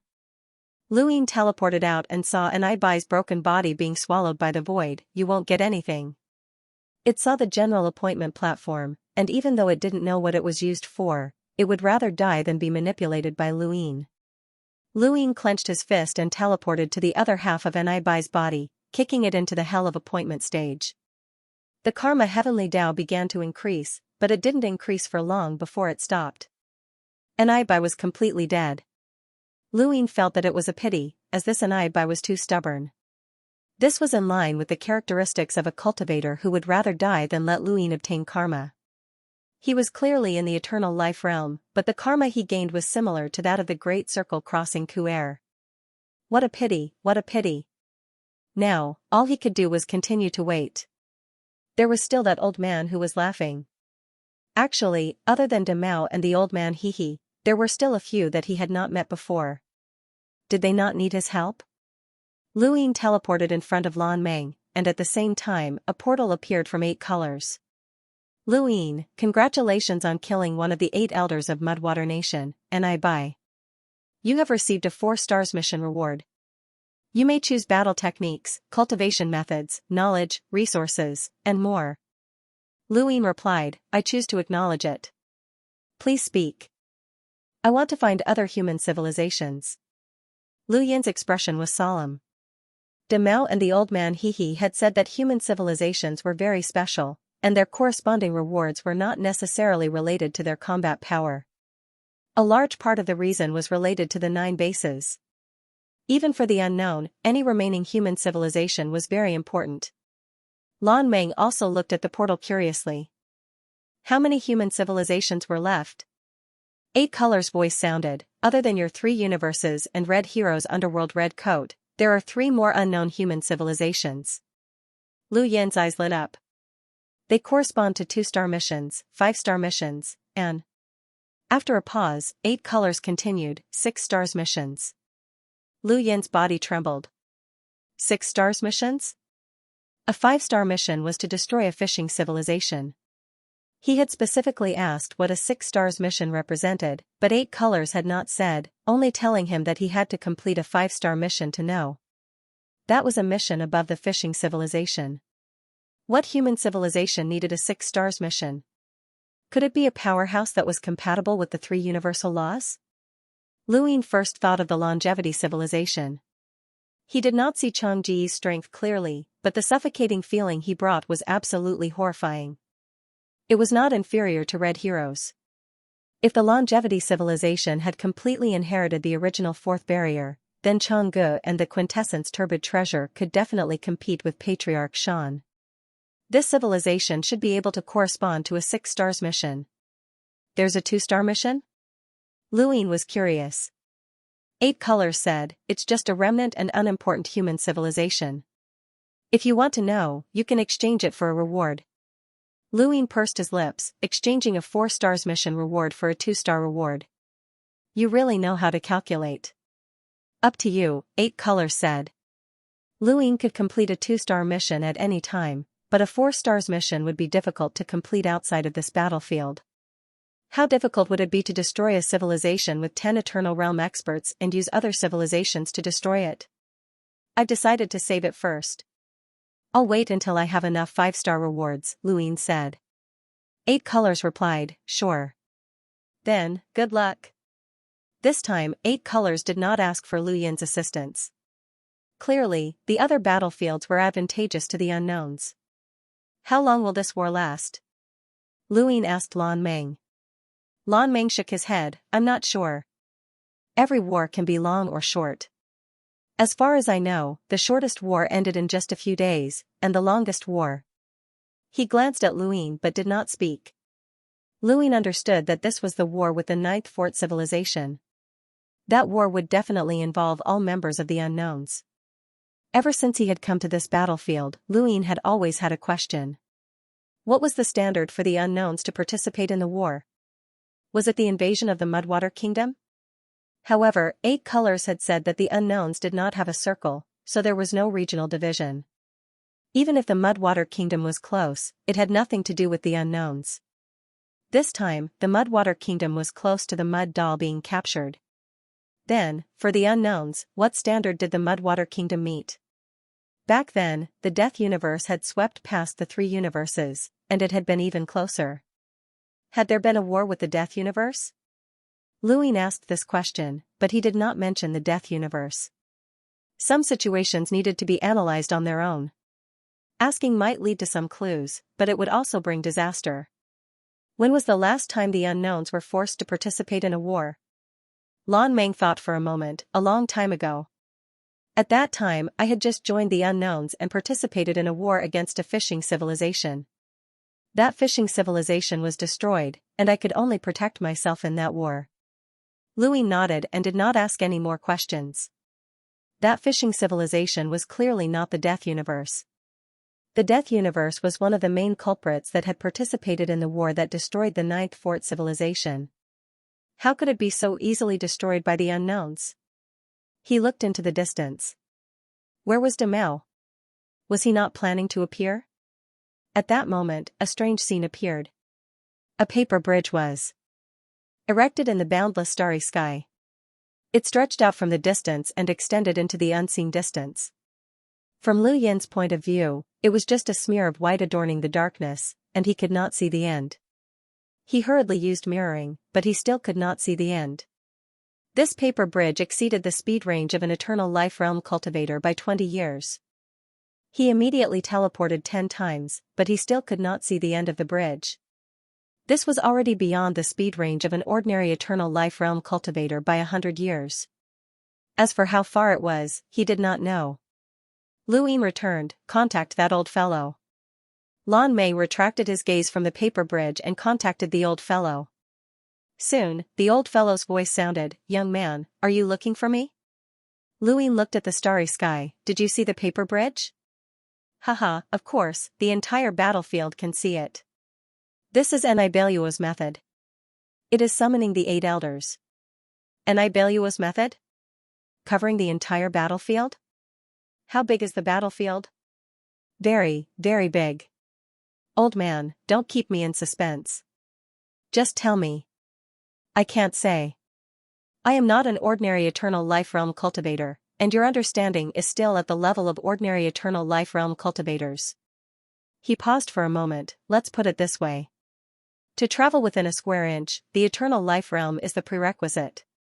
If you do not reach the eternal life realm, you can only be trapped in your own universe.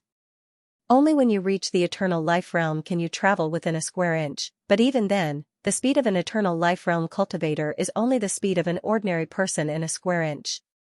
Within a square inch, the strength of a civilization and the strength of a creature is the most obvious indicator, the range of influence. An ordinary eternal life realm cultivator's attack range can encompass an entire universe or a few universes. If you encounter an existence whose attack range encompasses 10 universes, 100 universes, or even 10,000 universes, even if the two are equal in strength, who do you think has the right to speak? Liu Yin knew this principle. The right to speak was within the attack range. You don't have to pry into Enibaluo's attack range because it is beyond what you can bear. His opponent will not be you, but now you have been targeted by him. Haha. Liu Yin frowned. Enibaluo summoned the 8 elders because of me? Otherwise? The Mudwater Kingdom has the absolute means of karma and is not afraid of any powerful civilization. Even if it is facing me, it dares to confront force with force. It is certain that we will not dare to kill it. The only thing it is afraid of is a technological civilization. However, the Mudwater Kingdom has reached the level of a fishing civilization. How small is the probability of encountering a similar technological civilization? They do not need to think at all and can rampage within a square inch. But they met you in this battle. You killed 2 of the 8 elders in a row. There are only 8 in the entire Mudwater Kingdom. Enibaluo is anxious. Haha, you have been targeted by him. You have damaged the foundation of the Mudwater Kingdom. The old man laughed. Liu Yin was afraid. Aren't you afraid that I will not help you? Do you think that touching the long river of time is something an eternal life realm cultivator can do? Besides, as long as you kill one of the 8 elders, you will know the traces of the other human civilization. Little guy, you can't refuse. Liu Yin sneered. Old man, don't think too highly of yourself. Haha. End of chapter. Liu Yin looked at the paper bridge, and his eyes flickered. It wasn't a good thing to be targeted by Enibaluo. Existence is reason. Liu Yin was confused. What do you mean? The old man sighed. This is Enibaluo's power. Existence is reason. It believes that existence exists, so it appears reasonably. It's quite troublesome. Isn't this equivalent to creation? It's not that exaggerated, but you don't have to worry. Belua won't attack you. Why? Every one of the 8 elders has an opponent. Do you think Belua's opponent will let him escape so easily? Luin was curious. Who is Belua's opponent? Hee. Fine, I won't say. Old man. You're disgusting. Hee. After ending the conversation, Luin looked at the paper bridge again. Belua also had an opponent, but that opponent definitely wouldn't kill him as the price was too high. The karma binding of an expert like Belua was enough to make any existence lose its value. Just like Patriarch Xian, who had single-handedly killed an expert from the Dark Enlightenment civilization and was crippled by karma. Every life form that joined the unknown had a purpose, and they wouldn't sacrifice themselves for the unknown. The old man said that Belua wouldn't attack him, but Luin didn't believe him. He could use Fan to threaten Lan Meng, but Belua's opponent could also allow Belua to attack him. As long as that unknown was hostile to him. The best way was to deal with the 8 elders and not help the old man. Touching the river of time was indeed tempting, but it wasn't as important as staying alive. This old man was too confident in himself. 8 elders? Fan was the best choice, but this guy actually ran away. In the deep starry sky. The paper bridge extended, and at the beginning of the paper bridge was a huge country of mud. From time to time, white paper would appear in various forms. On the paper bridge, the creatures of the country of mud returned one by one. The paper bridge didn't build a bridge in the void, but it directly dragged the creatures of the country of mud back here. This was Belua. Within its range, existence was reason. Gui's disappearance and Bai's death were all caused by a scoundrel. This scoundrel has the ability to kill Bai alone and is a huge threat to our country of mud. Scoundrel? How is that possible? Scoundrel is at most a match for Jia, not even Gui's match. How can he kill Bai alone? Normally, Rascal shouldn't be a match for Nijia. Although Nijia is one of the 8 weakest elders of Nijia, he still has the power of inheritance and civilization. Ordinary eternal life realm experts can't compare to them. That's right, Bai is ranked 5th even among us 8 elders. He can easily defeat Jia. He shouldn't have died in the hands of a scoundrel. He should have been heavily injured first and then killed by a scoundrel. Even the mud isn't stupid. Once it feels that its life is in danger, it would choose the cause and effect. Even if it was seriously injured by some unknown force, it would be certain that it would be fine when facing this rascal. Even so, it still died. This rascal is very strong. Everyone, don't forget that the unknown has never joined the rogue before. This is the first one. These words silenced the 8 elders. Yes, they could question common sense, but they could not question the unknown. Fan, you fought with this scoundrel. What do you think? Not only does this scoundrel have very strong battle prowess, he has also been hiding himself. He is extremely cunning, and his speed is so fast that I can't even see him. Facing him, I don't even have the confidence to escape. So strong? Then how did you survive? The scoundrel suddenly left, so I left the battlefield. Let me deal with him. What about your opponent? Together. Don't think too highly of yourself. We can move unhindered not because of our battle prowess, but because of the cause and effect. Without this method, aside from Lord Belua, none of us would have survived. You think you can deal with 2 at once? Fan, show me that scoundrel's form. I want to know what kind of scoundrel it is. Alright. Lu Yin's image quickly appeared. Eh? It's this creature? Belua, you've seen it before? Yes, I've seen it in my battlefield.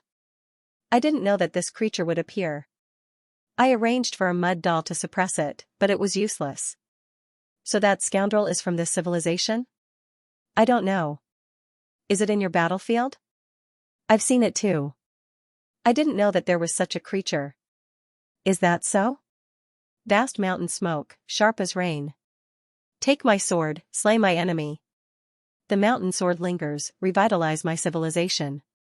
Take my sword, kill my enemy, the mountain sword is long, revive my civilization. A huge mountain towered in the sky.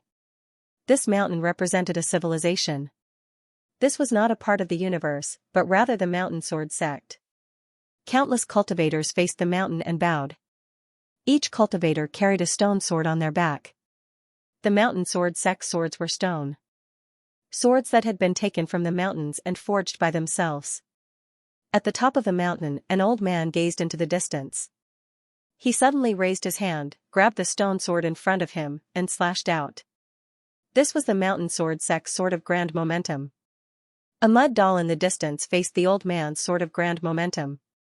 White paper fluttered out and turned into countless rings that slashed out to resist the sword. The old man's stone sword kept dodging.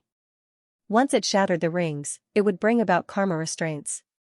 Because each ring represented a civilization, the karma restraints of a civilization were not easy to bear. The entire mountain sword sect had only one eternal life realm cultivator, and if he died, the mountain sword sect would be finished. A few years ago, the unknown door opened and led the mountain sword sect into the battlefield. The mountain sword sect and the Mud Kingdom started a war. The old man wanted to destroy the door as soon as possible, but it just so happened that there was a mud doll nearby. The old man had tried to force the mud doll back several times and leave the battlefield. Although the mud doll was not strong, the karma restraints brought about by collecting civilizations restricted the old man. The old man could not easily defeat it, so the stalemate had lasted until now. The stone sword suddenly expanded and suppressed the stars, slashing towards the mud doll. The mud doll had faced this move more than once. The stone sword was not sharp, but it was powerful and heavy, stirring the void. It could not resist, but because the stone sword was not sharp, it could not easily kill it. Even if the old man was willing to bear the karma restraints, it would not be easy to kill it. Bang bang bang. The stone sword slapped the void crazily. The old man walked out of the mountain sword sect, carrying the stone sword and trying to push the mud doll out of the door. If it did not work, he could just break the door. But the mud doll civilization weapon was wrapped around the door. If he really broke the door by force, the karma restraints on the old man would make it difficult for him to move. In such a state, how was it different from death? At the foot of the mountain, the old man's disciples were indignant. We are unfilial. We could not break through to immortality and resist the calamity for our master. How many years has it been? We let our master bear it alone. From bringing the mountain sword sect out of the universe until now, it has been all by our master alone. We are unfilial. We are unfilial. The old man sighed. Idiot, forget it, forget it. The more you think, the more you can't break through to immortality. Perhaps this is the fate of our human civilization. If we can survive this calamity, so what if I give up my life? As he spoke, he raised the stone sword high. I am stupid. I have comprehended the power of the stone sword, but I can't make the decision to kill. I have harmed the human civilization. Master, the old man pushed the stone sword horizontally and wanted to break the door by force. Even if he was bound by karma, it was still better than the destruction of the civilization. Although an immortal realm bound by karma couldn't attack, it was enough to restrain other immortal realms and ensure the temporary safety of the human civilization. Put it down and you will be free. The mud doll threw all the collected civilizations over, and they were constantly smashed by the stone sword. The old man closed his eyes, and the karma restraints continued to bind him. This feeling was like falling into a swamp, as if there were countless eyes looking at him. The death of these civilizations was counted on him. Although the mud doll also bore nearly half of it, he was not an immortal realm at all, so he didn't care.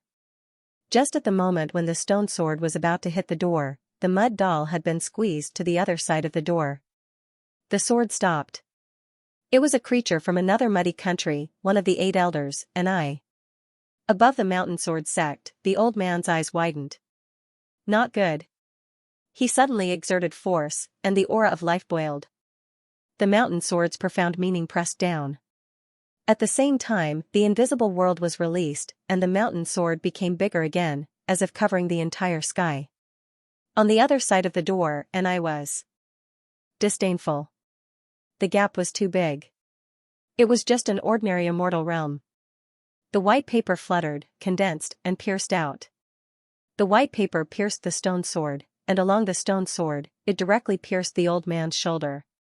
Blood splattered on the mountain peak, and the old man retreated step by step. He gritted his teeth and forced himself to use his strongest strength to break the door, but it was already over. The white paper shuttled back and forth, constantly piercing the old man's body. Blood splattered in the sky. The old man's disciples' eyes widened, and they screamed crazily. Some disciples rushed up to stop the white paper, but the paper pierced through their bodies, and they exploded and died. The old man roared and retracted the stone sword. The stone sword faced the white paper as if it was nothing. It was directly penetrated, and the white paper pierced the old man's body again. The old man spat out a mouthful of blood and knelt on one knee. His face was pale. The sky above the mountain sword sect darkened. Everyone looked up and watched in despair as the mountain peak cracked. The white paper changed, and Enai appeared on it. Enai came quickly and disappeared even faster. At the same time, he took the mountain sword sect with him. Not long after Enai left, a shadow appeared and was surprised. This is the remnants of the human civilization? The muddy country took this civilization away to deal with Luin. It seems that Xian and the others really let Luin take action. Interesting. Under the starry sky, Luin sat cross-legged with Lan Meng nearby. Half a year had passed since he killed Enai Bai and saw Enai Beiluo gather the 8 elders. The paper bridge had long since disappeared, and the battlefield should have regained its peace. After all, the 8 elders hadn't appeared. The unknown ones hadn't taken the initiative to gather all of the unknowns to attack the muddy country. The country's gangster-like nature terrified everyone. Luin couldn't destroy the entire muddy country by himself, especially with Enai Beiluo on the battlefield. He wouldn't even go for the final harvest, it was too dangerous. Contact the old man and see what's going on, Luin said. Lan Meng contacted the old man. The 8 elders aren't here yet. What's the rush? If they don't come, are we going to keep wasting time on this battlefield? Time has no meaning to eternal beings. What's the standard for forced conscription? Under what circumstances will the war begin? End of chapter. The old man said, I know about this, but I won't tell you. I don't know either. Let's talk about it after we worship the divine tree. Kid, it's meaningless for you to keep guarding against the unknown. Unless you recreate 9 bases, it doesn't matter if the unknown kills you or not. What's the difference between you appearing here and appearing in the unknown? Luin said, there's a country of mud here, but there's no trace. Haha, young man, be more energetic, be less scheming, when you reach my age, you'll regret not being impulsive back then. Eternal life doesn't mean you won't grow old. Luin stopped talking. Lan Meng ended the communication and was also silent. The unknown was afraid of humans, but they allowed Luin to grow.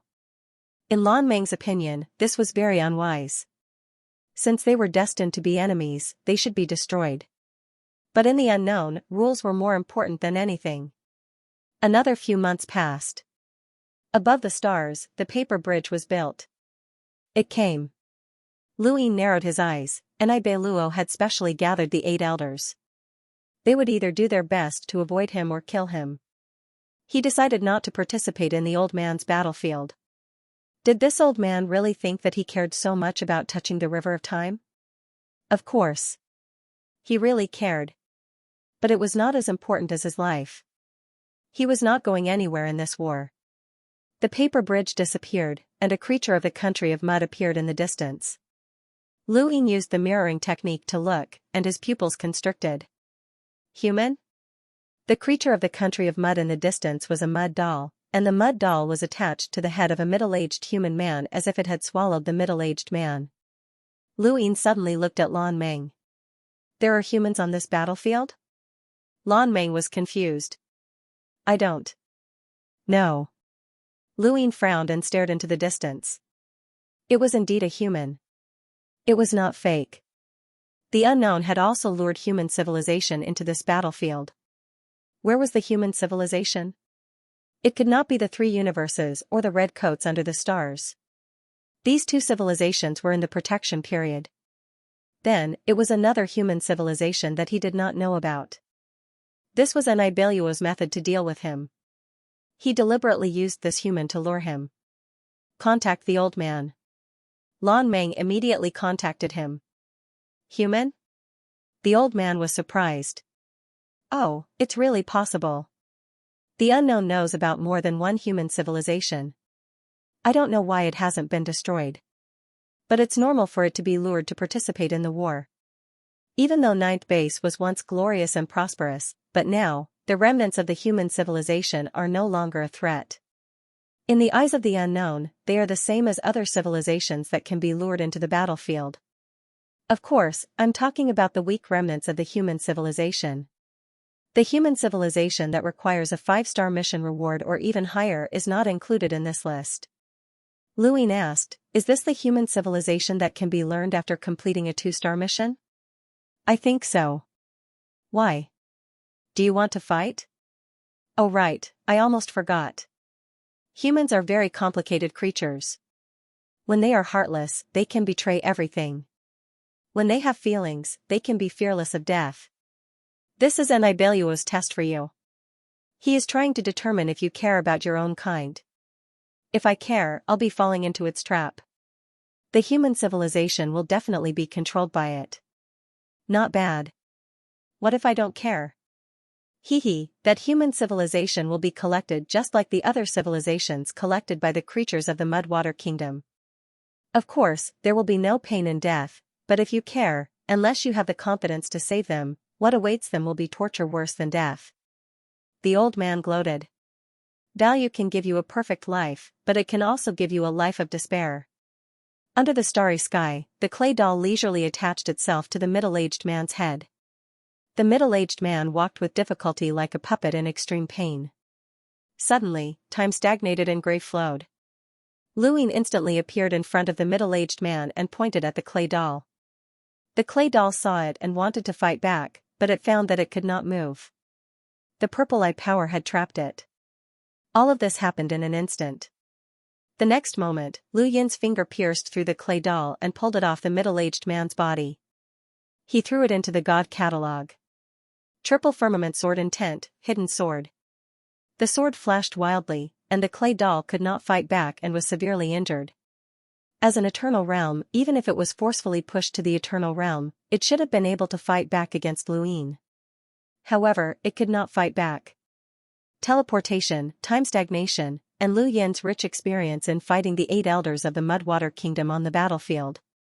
If he encountered an opponent at the same level as Mud Ghost, Luin was confident that he would not be able to fight back. The absolute methods that the Mudwater Kingdom was so proud of were worthless in front of him. The middle-aged man's body collapsed, and Luin supported him. They landed on a planet that was overgrown with vegetation and filled with all sorts of auras. Strange creatures made noises, but when Luin landed on the planet, they all calmed down due to fear. No, don't kill it. The middle-aged man opened his hazy eyes, blood vessels sticking to his eyelids as he spoke with difficulty. Luin said, I didn't kill it. It has its uses. Cough, cough, cough. Luin healed the middle-aged man, but he found that the man's organs were shattered. His meridians and blood were congealing. He could not live at all. Thank you. The middle-aged man used his remaining strength to grab Lu Yin's arm. He opened his hazy eyes and said in a hoarse and weak voice, save us. Please, save us. We are from the Mountain Sword sect, and so are you. Human, please save us. Lu Yin's heart was heavy. No need to say anything. I'll see for myself. You, rest. He then sent out a karmic spiral through the middle-aged man's body to see his past.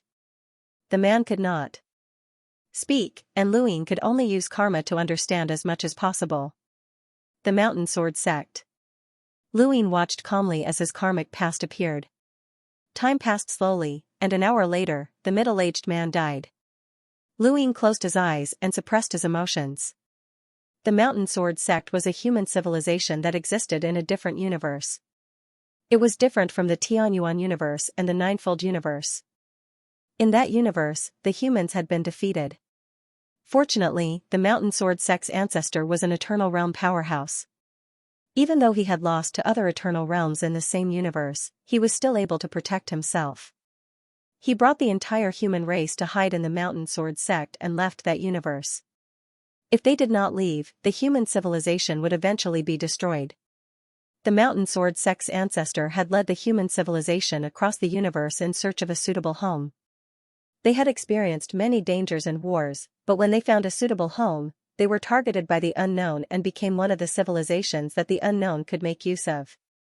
The mountain sword sect could not resist the unknown. To the unknown, they were nothing more than ants.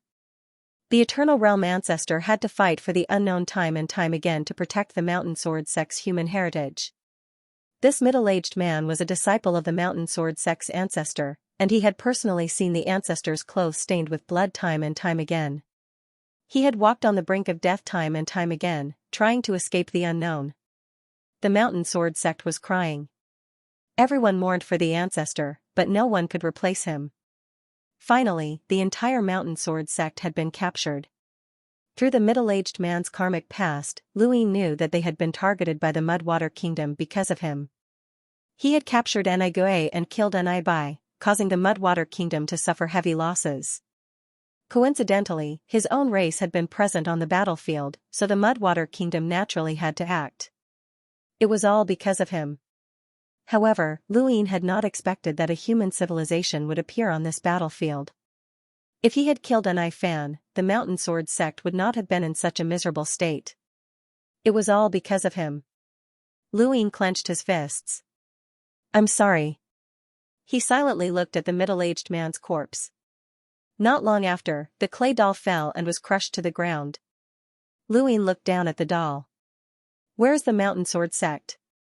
The doll took out a piece of white paper and folded it into a paper bridge. "This can take you there." It was obvious that this was a test from the Mudwater Kingdom. Just as the old man had said, the Mudwater Kingdom was not sure whether this human civilization cared about its own race. This was just a test. It did not matter if they did not care, but if they did, they could use this opportunity to get rid of Luin. The Mudwater Kingdom was not afraid of an unknown number of powerful eternal realms, but they were afraid of a scoundrel like Luin. The Mudwater Kingdom could not tolerate such an existence, especially since Luin had caused them to suffer heavy losses.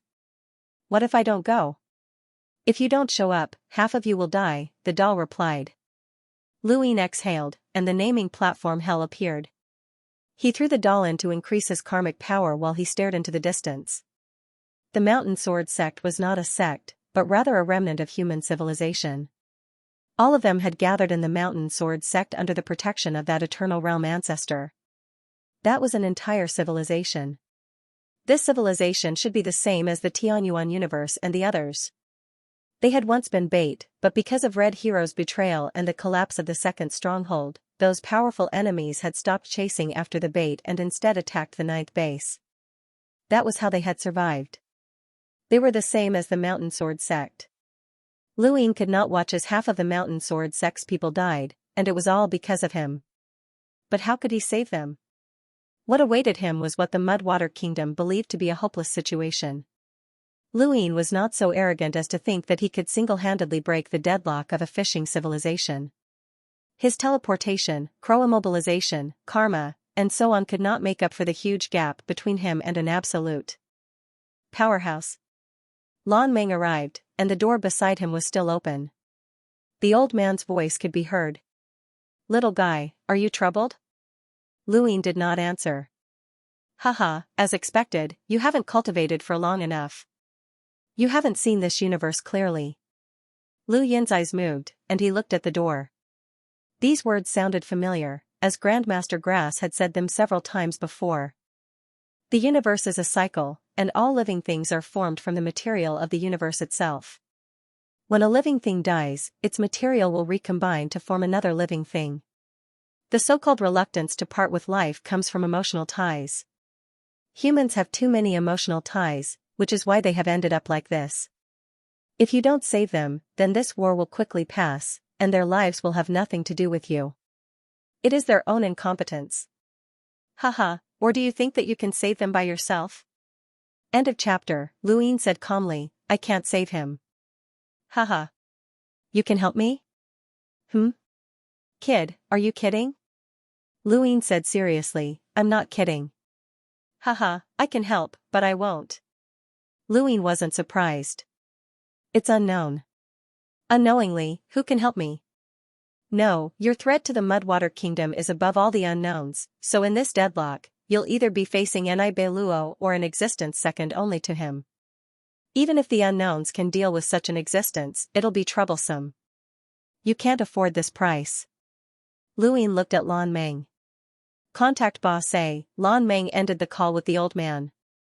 He contacted Ba Se. Ba Se, can the 4 stars reward help me save the Mountain Sword sect from the Mudwater Kingdom? Luin said bluntly. He couldn't save them by himself. The old man was right. The other side of the deadlock was either Nibeluo or an existence second only to him.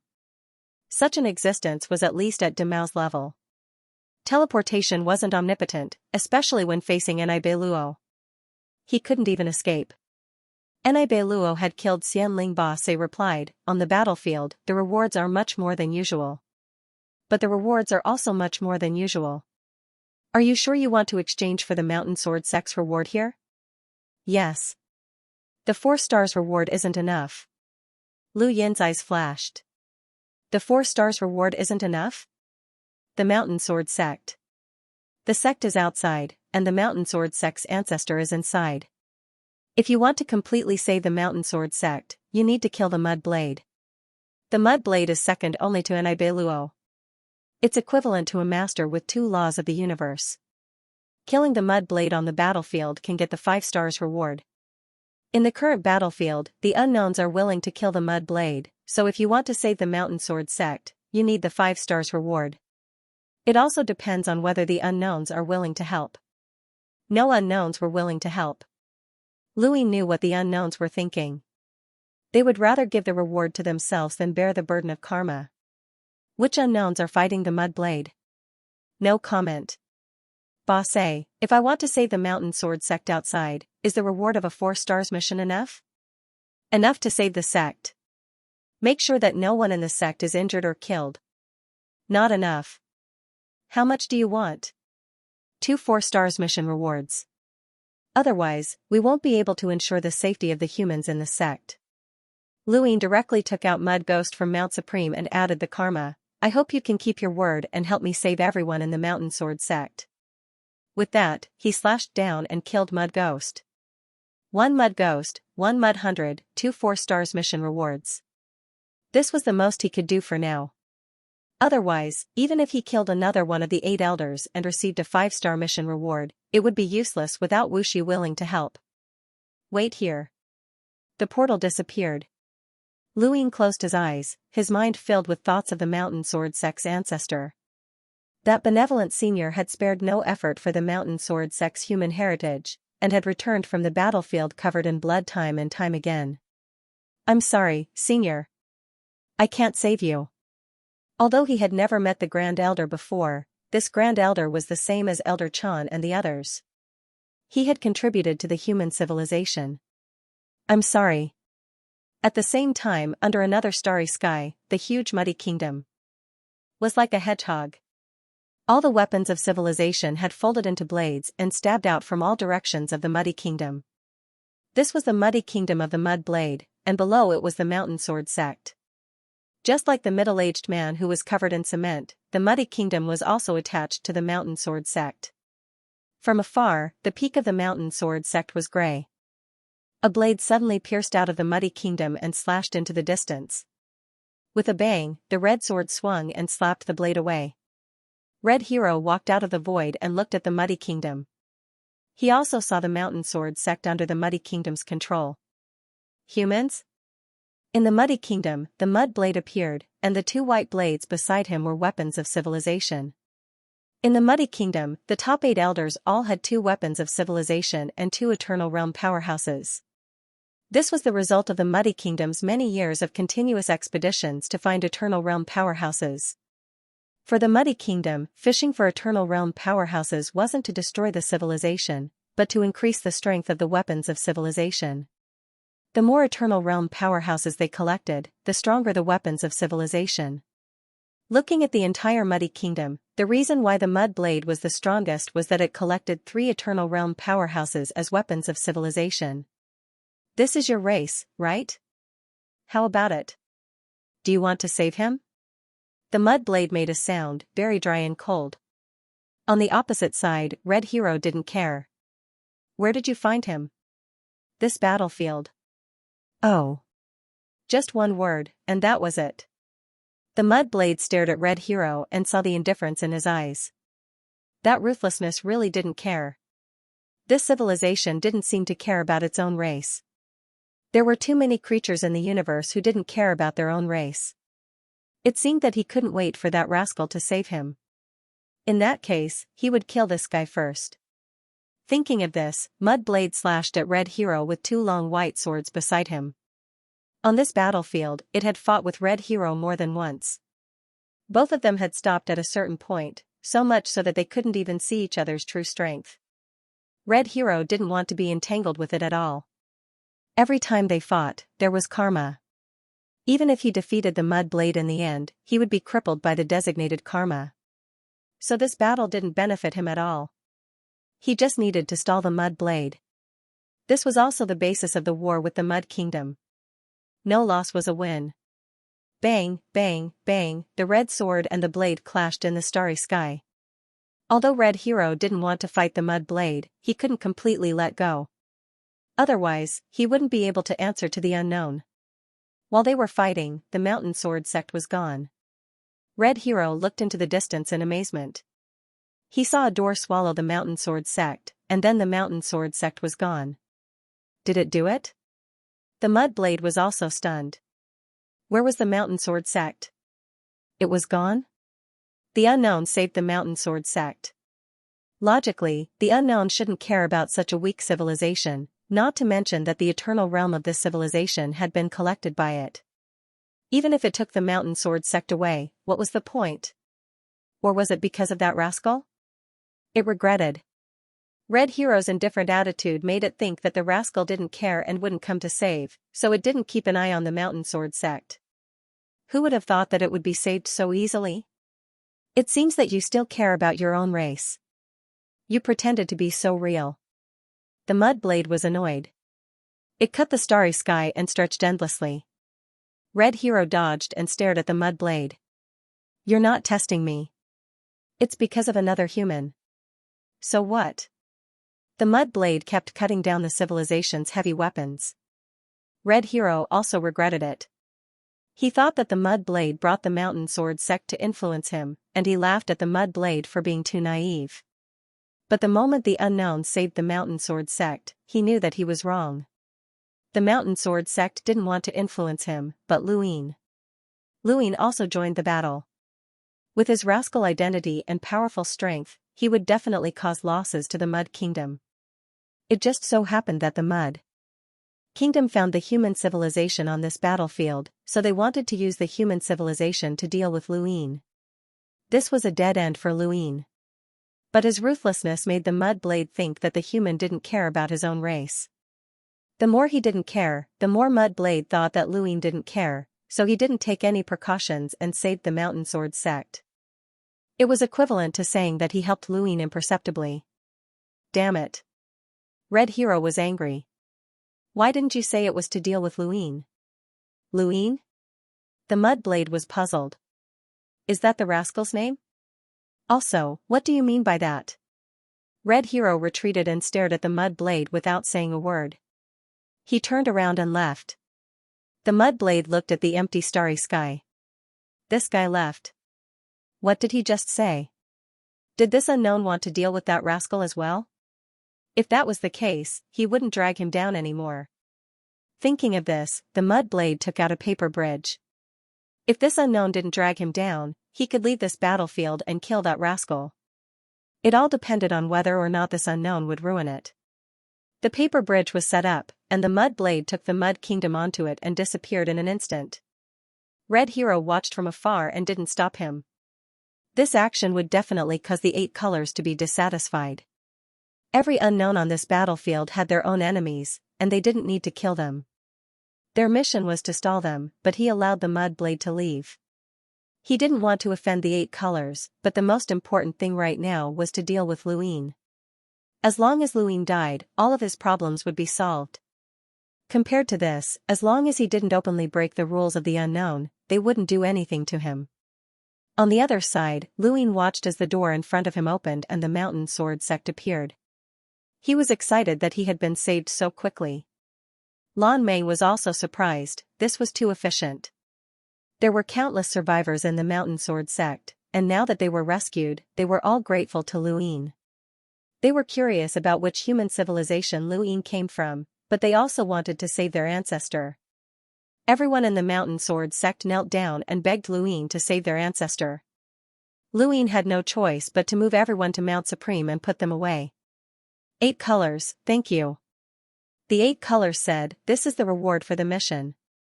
You've used it up for this battle. Good luck. With that, the door disappeared. Not far away, Lan Meng felt that it was a pity. That was 2 4-stars mission rewards, and it was used up just like that. If it was used outside the battlefield, even powerful Eternal Realm cultivators wouldn't be able to resist the temptation. Contact the old man. Hee, you're looking for me? I want to know which unknown was fighting against the mud blade. You saved that human? The old man was surprised. Seems like you used an incredible reward. It wasn't surprising that he could guess it. If the other side was mud blade, even the 8 colors wouldn't have been able to save him so quickly. Only the mud blade was fundamentally different from mud blade. 2 4-stars mission rewards. What a pity, what a pity. Once you kill me, you'll be able to exchange it for a 5-star mission reward. Do you know how tempting a 5-star mission reward is? Even I would be tempted. What a pity. I won't help you anymore. Oh? You don't want to touch the river of time anymore? If I kill the 8 elders again, Mud Blade will definitely deal with me personally. Hee, even if you don't kill him, the result will be the same. What do you mean? Luin was stunned. At that moment, a paper bridge appeared, and an indescribably sharp aura with a suffocating sense of horror rushed towards him. End of chapter. Lu Yin's pupils shrank, and he subconsciously teleported away. Lan Meng had also sensed it. But without teleportation, he couldn't escape at all. The edge brushed past his body, and he was almost instantly killed. He hurriedly hid in the coffin and fled. An extremely powerful enemy had appeared. Why was it here? It had to be for Luin. This was Mudwater Kingdom's killing intent. There was a loud bang. The white blade slashed down. It slashed down on the blue coffin. The blue coffin was split open. Within the coffin, Lan Meng was shocked. He controlled the coffin to escape. Where was Luin? That bastard had actually not taken him with him. Luin. Up in the sky, the mud blade descended. It raised its hand, and the other white blade fell, slashing at the blue coffin. The 2 blades landed at the same point, shattering the blue coffin. Inside, Lan Meng had nowhere to run. He leapt up. You're looking for Luin. He ran away. You can't catch up to him now. It has nothing to do with me. Beside the mud blade, the 2 white blades slashed down again. Their target was Lan Meng. Lan Meng gritted his teeth. At the same time, he contacted 8 colors. A small door appeared beside him. 8 colors, save me. Lan Meng roared. The white sword fell. Lan Meng raised it, and the divine power in his body surged wildly.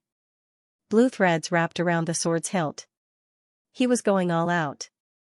The weapon of civilization, the white blade that contained immortality, slashed at the blue sword. 1 strike, just 1 strike, and the blue sword was split in 2. The other white blade fell, slashing down in front of Lan Meng. At the same time, Lan Jia descended, and a halo of light surrounded the mud blade, trapping it. The moment Lan Jia descended, the second white blade fell. The blade cut through Lan Meng's body, killing him. 2 strikes broke the coffin. 2 strikes killed Lan Meng.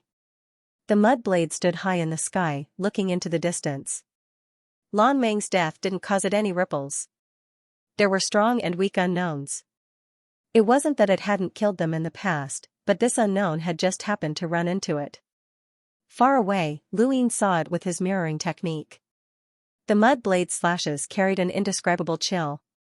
2 strikes had shattered the coffin, which was about the same destructive power as the Azure Lotus Imperial Wheel. 2 strikes had killed Lan Meng, and he hadn't even been able to resist. Although Lan Meng had fallen from his peak due to his injuries, he shouldn't have been this weak. There was something wrong with those 2 sabers. This was Mudblade, and it actually appeared on this battlefield. Then, Mudblade's opponent was most likely Red Hero. Only Red Hero would risk offending 8 colors and let Mudblade go. He wanted to use Mudblade to kill him. Lu Yin's eyes narrowed, this Mudblade was too dangerous. Suddenly, the Mudblade rushed towards him. He could feel himself. For a powerhouse like Clay Blade, the speed distance of 20 years in the Eternal Life Realm was not difficult to cross. Red Hero's attack could cover the speed distance of 150 years. No matter how bad Clay Blade was, it was enough to cover the speed distance of 20 years. It had found him. The attack range didn't mean that it could be seen, but for a powerhouse like Mudblade, it wasn't difficult to sense the enemy's position. Separated by the speed of the Eternal Life Realm for 20 years, the Mudblade slashed out. The sharpness of the blade cut through the starry sky of the universe, wanting to split the distance into 2. What a terrifying slash. It was on a completely different level compared to Anigui and Anibai. No wonder he was known as an existence second only to Anibi Luo. Luin took a deep breath and teleported away. In the distance, Mudblade was stunned. So fast? Teleportation? It was definitely teleportation. Otherwise, how could a scoundrel appear so far away in an instant? It couldn't do that. But how could the civilization teleport? Wasn't this the power of that strange bird? This was troublesome. With teleportation, Mudblade couldn't catch him at all. Mudblade stared at Luin. No matter what, it had to chase. Luin teleported again and again, but he couldn't completely escape from Mudblade's perception. He was fishing for Mudblade and bringing it away from the place where he killed Lan Meng. Lan Meng was dead, but the blue line was still there. That line was Lu Yin's target. As for Mudblade, he was no match for it and didn't plan to fight. What about 8 Color? Why didn't she contact him? Lan Meng was dead. Now was the time. Luin used mirroring to look at the place where Lan Meng had died and teleported closer. The void was constantly slashed, and the range of Mudblade's slashes was close to 100 years. The speed of an ordinary Eternal Life Realm powerhouse couldn't compare to Red Hero's, so naturally, it couldn't catch up with Luin. Luin arrived at the place where Lan Meng had died and looked at the broken hanging coffin and Lan Meng's corpse. Lan Meng had been talking not long ago, but now he was dead. An Eternal Life Realm powerhouse couldn't control his own life. Mudblade killed without hesitation and didn't care about karma at all. He thought that Lan Meng would be included. His divine power surged, and Luin looked around the void and found it. The blue line shuttled through the starry sky. Luin teleported and grabbed it.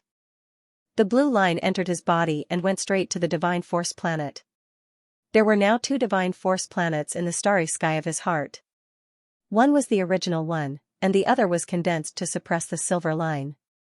Now, Luin needed to condense a 3rd Divine Force planet for this blue line. In the distance, Mudblade waved his 2 white blades and slashed at Luin across the void. Luin dodged and teleported several times to get close to Mudblade. When he was close enough, he said, "You killed Lan Meng first, and now you want to kill me. Aren't you afraid of karma binding you and making you unable to move?" Mudblade's voice was terrifyingly low. "I have plenty of time to sleep.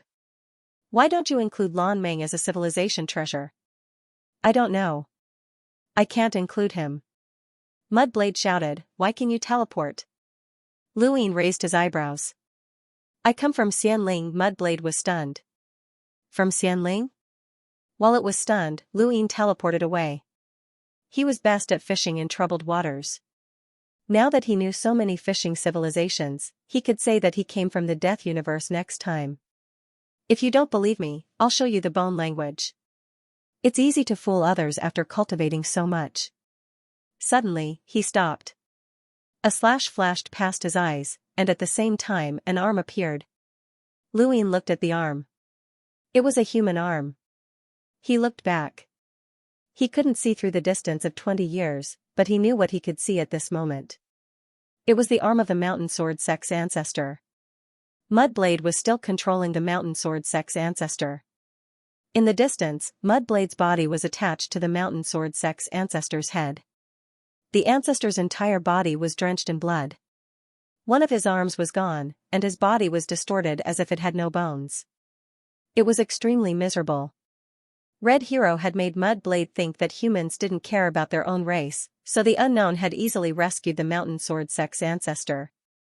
However, since the mountain sword sect's ancestor had been rescued, it meant that humans cared about their own race. This scoundrel was one of them. Mudblade couldn't catch up to Luin anymore. He only needed to teleport 5 more times to completely shake it off. Since he couldn't catch up, he could only use the mountain sword sect's ancestor to force it. It would be best if it succeeded, but if it didn't, he would retreat and Mudblade would attack. Of course, no one wanted this to happen. If Mudblade attacked, it would attract the attention of the unknown. Mudblade was waiting, but Luin had already stopped. Would the scoundrel return?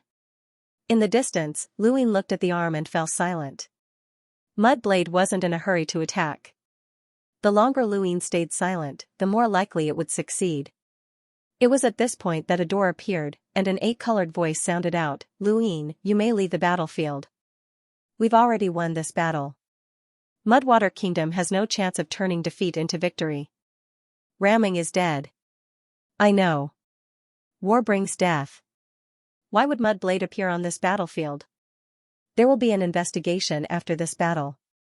Since it's here, I don't want it to return to Mudwater Kingdom alive. Are there any unknowns who can help me? Mudblade's combat power is second only to Mudblade, and Mudwater Kingdom has already seen through this battle. As long as there are unknowns involved, Mudblade's karma will be bound to them. No unknowns are willing to risk the consequences of killing a Mudblade."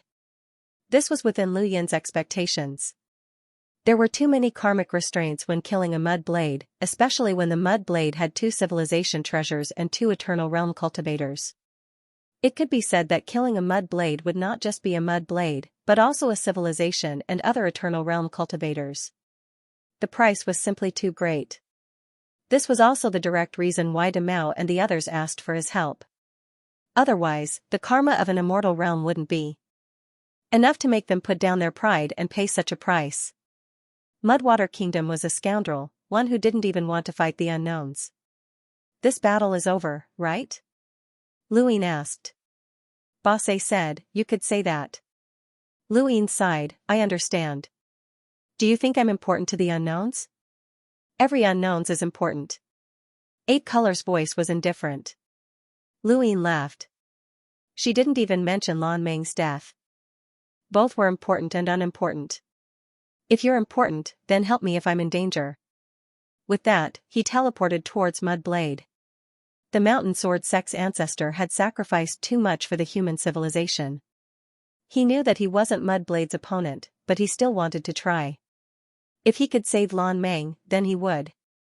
If he couldn't, then he wouldn't regret it. After several teleportations, Luin appeared not too far away from Mudblade. They stared at each other. "You really care about your own race." Mudblade was excited, and its voice rose. It had succeeded. This scoundrel was going to die here. Luin stared at Mudblade. "I'll give you a choice. If you don't threaten me with humans, I can stay and fight with you. If you try to save him, then I'll leave right now. You won't be able to catch me. What right do you have to negotiate? What right do you have to threaten me? Ask him if he wants me to save him or if he wants me to leave." Mudblade slowly moved up, revealing the mountain sword sect's ancestor's mouth. "Tell him to save you." The mountain sword sect's ancestor coughed a few times, blood dripping from the corner of his mouth. "Tell me!" Mudblade shouted. The mountain sword sect's ancestor laughed, but Mudblade was confused. Why was he laughing at a time like this? Luin also laughed, but he clenched his fists. "Nice, you even have a human inheritance. Judging from your voice, you're not that old." End of chapter. Luin bowed to the mountain sword sect elder, Junior Luin, a descendant of the remnants of human civilization during the Nine Walls era. "Oh, we're the same. We're also descendants of that group of Bates, but compared to you, we're much worse. Sorry for the trouble." "Senior, please don't say that. You can go. I'm very happy that the human civilization still has a legacy. A civilization is not alone, and I'm willing to die. Thank you for being willing to come back. Young man. Mudblade shouted, shut up. His body covered the mountain sword sect elder's head. Luin released his hand, and Go Lian appeared, pointing at Mudblade. Did you hear that? I can stay or I can go. Make a choice. Mudblade hesitated. Okay, let's see what you can do to save him. Then he threw the mountain sword sect elder into the muddy kingdom. He's there. Go save him. Luin suddenly teleported and reappeared in the muddy kingdom. The ancestor of the mountain sword sect was right in front of him, but there was a long white blade beside him.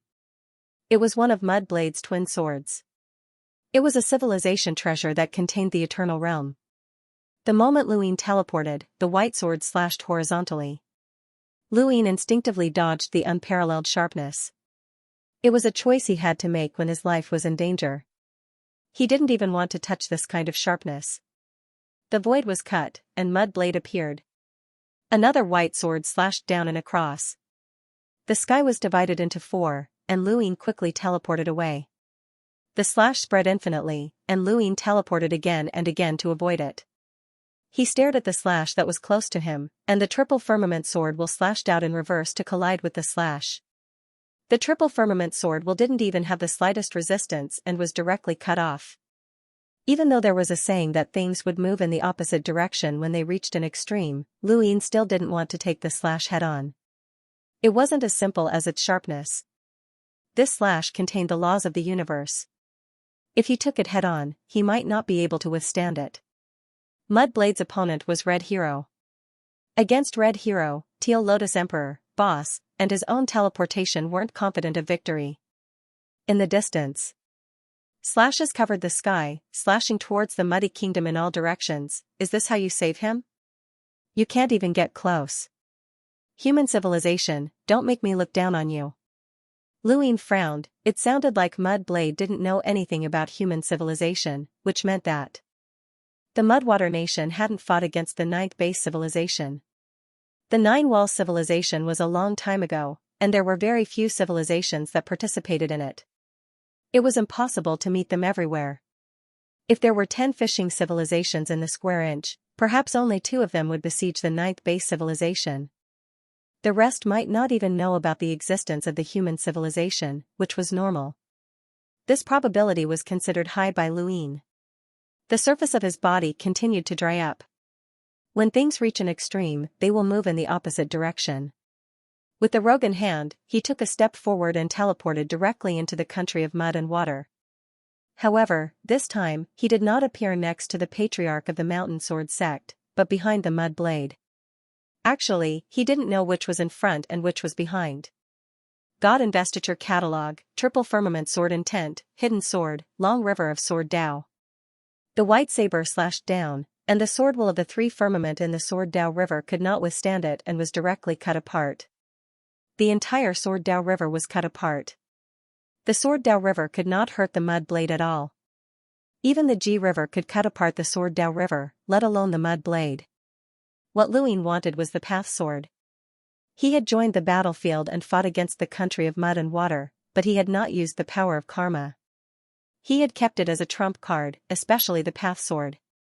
He did not want the country of mud and water to know about it, but he had no other choice. The Path Sword was hidden within the Sword Dao River, and when the river was cut apart, the Path Sword swept past the white saber and slashed at the mud blade. The sword slashed out, but Mud Blade had never expected Luin to have such a move up his sleeve. Luin stared at Mud Blade's karma and slashed out. In an instant, the karma heavenly Dao suddenly condensed, and the Dao sword danced as it slashed down. Karma? The Mud Blade was shocked and quickly retreated. However, its karma was unable to retreat under the Path Sword. As the Path Sword slashed down, one of the Mud Blade's white sabers suddenly blurred. What Luin had slashed was the karma of one of the Mud Blade's white sabers. That white saber contained the karma of a certain civilization and an eternal realm cultivator. Everything had to be severed, including the past, opportunities, memories, and experiences of that period. At the same time, Luin reached out to grab the Mountain Sword sect's ancestor.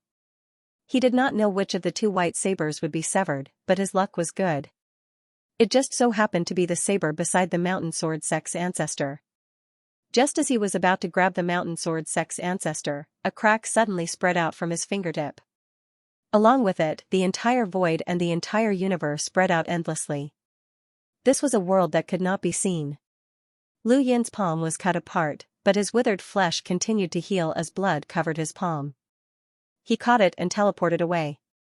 His body disappeared, and when he reappeared, he was already 20 years away from the mud blade. Lu Yin was ecstatic, but when he looked to the side, he saw that he had only caught an arm. It was the mountain sword sex ancestor's other arm, and the mountain sword sex ancestor was still in his original position. Lu Yin's face went pale as he looked at the country of mud and water.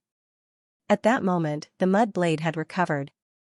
The path sword's slash was not enough to completely destroy a civilization's treasure. The mud blade itself was much stronger than Lu Yin, and that treasure also contained an eternal life.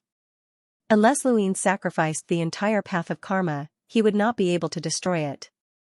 When he had used the path sword to destroy the immortal master's experience, he had sacrificed an eternal life's karma.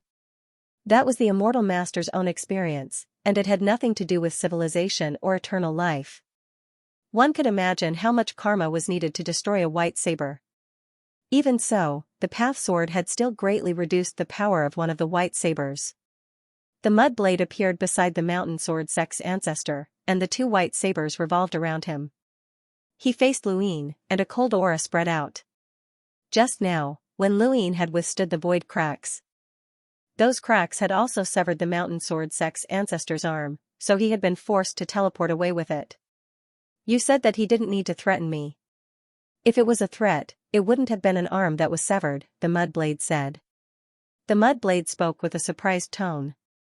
You've even comprehended the power of karma. I underestimated you, and you almost succeeded. Lu Yin's eyes darkened. It doesn't feel good to be slashed by karma. If you don't want your civilization's treasure to be destroyed, let him go. Otherwise, even if you win this battle, you won't be able to compare to the other 8 elders when you return to the country of mud and water. The mud blade sneered. Let's see how much karma you have. Don't regret it. Lu Yin teleported, and the void exploded.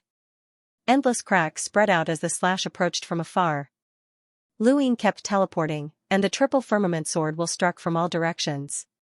He could not find a flaw, and every triple firmament sword will was severed by the white saber.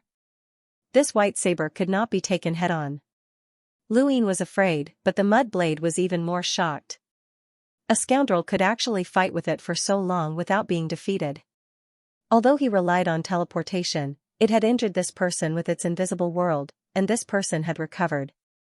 Logically speaking, although its invisible world was not as powerful as the slash of a civilization's treasure, it was still not something an ordinary eternal realm expert could withstand. This scoundrel had actually endured it. Whether it was movement, defense, or attack, this person could be regarded as invincible. If it was not for the fact that the mud blade was much stronger than him, it would not be a match for him at the same level. Thinking of this, the mud blade's murderous intent grew. This scoundrel was too great a threat to the country of mud and water. Among the 8 elders, no one could really ignore this threat except him and Nibiluo. Once he broke through to the eternal realm, he might be able to fight Nibiluo, and it would be even more impossible for the country of mud and water to defeat the unknown. He must kill him. Damn it, if it was not for teleportation, how could this person fight with him? Bang! There was a soft sound, and the triple firmament sword will landed on the back of the white saber. It could not be taken head-on, but it could cut through the back of the saber. The white saber flipped over and struck, and the triple firmament sword will was cut off. For the mud blade, cutting off the back of the saber did not mean much. It had 2 sabers, and the blade could protect the entire country of mud and water. But for Lu Yin, it was different. The scoundrel's first strike landed on the back of the saber, and there was a soft sound. When the white saber flipped over and slashed down, Lu Yin hurriedly pulled back the scoundrel. He could not take it head-on. Then he aimed at the back of the saber and slashed again. The mud blade thought that Lu Yin was struggling and wanted to break the white saber by slashing the back of the saber. It was ridiculous. The white saber was a weapon of civilization, and it also contained the power of the eternal realm. But then it felt that something was wrong. The greatest power of the Go Lian was the ability to enter the body. As the vitality continued to flow into the Mudblade's body, the Mudblade was surprised. The eternal realm is in line with the laws of the universe? Your weapon came from a dead eternal realm. Yes. Luin slashed the back of the saber again. He focused on the white saber that had been blurred by the path sword. It did not matter if he could cut it or not. He would cut it first. Even the eternal realm could not withstand the surging vitality for a long time. It needed to resist. The Mudblade also had to guard against Lu Yin's teleportation. No matter how small the threat was to it, it had to at least endure it. On this battlefield, any distraction was fatal. The Mudblade had to reduce the number of attacks on Lu Yin to guard against the Go Lian slashing the back of the saber. But even so, it only slowed down the absorption of the vitality. As time passed, the vitality would continue to fill the Mudblade's body until it could no longer ignore it. In this way, Lu Yin did not expect to defeat the Mudblade. Even if all the vitality entered the Mudblade's body, it was impossible to defeat it. All he wanted was a chance to save the mountain sword Sek's ancestor. It was just a chance. In the universe's starry sky, cracks were everywhere. An invisible world, the heaven splitter. Lu Yin hurriedly teleported away. The moment the heaven splitter appeared, all the cracks converged toward the Mudblade like water. Finally, they were attached to the two white sabers and slashed at Lu Yin from afar. Lu Yin dodged the slash and stared at the two white sabers. He could not slash the back of the saber, or else the Go Lian would be finished. This was the fusion of the world that the Mudblade could not see with its own civilization's inheritance. Slashes came from afar, and Lu Yin kept dodging them. His mind was racing as he tried to think of a way to save the mountain sword Sek's ancestor. End of chapter. Mudblade definitely hadn't used his full strength yet. Facing his teleportation, it was waiting for an instant to kill him, just like how Lu Yin was waiting for an instant to save someone. No one could fail. Lu Yin observed for a while. Suddenly, he teleported to the side of Mudblade and faced the slash of the white longsword while dodging. Karma again. Mudblade was vigilant and slashed down with its longsword, but this sword contained very little karma. It was just Lu Yin's test. Next, he waved his hand slowly. Under the Karma Heavenly Way, a large number of Dao swords appeared and turned into a river of Dao swords that slashed towards Mudblade. On the other side, the triple firmament sword will also turned into a river of Dao swords. Mudblade hurriedly slashed to both sides with its two white longswords. Compared to the Dao swords, the triple firmament sword Will's river of Dao swords was far less threatening, but it didn't know where the real Dao swords were hidden. There were only one or two Dao swords that could threaten Mudblade. It didn't believe that Lu Yin had that much karma. But even if there were only one or two, it had to find it first. Once it was slashed again, one of the white longswords would be weakened. Its position in Mud Country would be unstable. Strength reigned supreme everywhere. The two rivers of Dao swords suddenly separated and slashed towards Mudblade from all directions. At the same time, Lu Yin held Go Lian tightly and white vitality surged out, directly turning into a visible vitality that went towards Mudblade. Mudblade faced the impact of the three forces and slashed wildly with its two white longswords. Whether it was the river of Dao swords or the vitality, they were all cut into pieces. No force could get close. Now, Lu Yin suddenly opened his celestial eye and the purple eye power enveloped the mountain sword sect elder. Bang! With a loud bang, the white longsword slashed on the outer eye incarnation but couldn't cut it. Mudblade was shocked. Impossible. What blocked the white longswords was the 13 pieces of armor from Mahakala's 100 seals. This was something that even Elder Shan couldn't destroy easily. It was the ultimate strength of the Black Apocalypse civilization.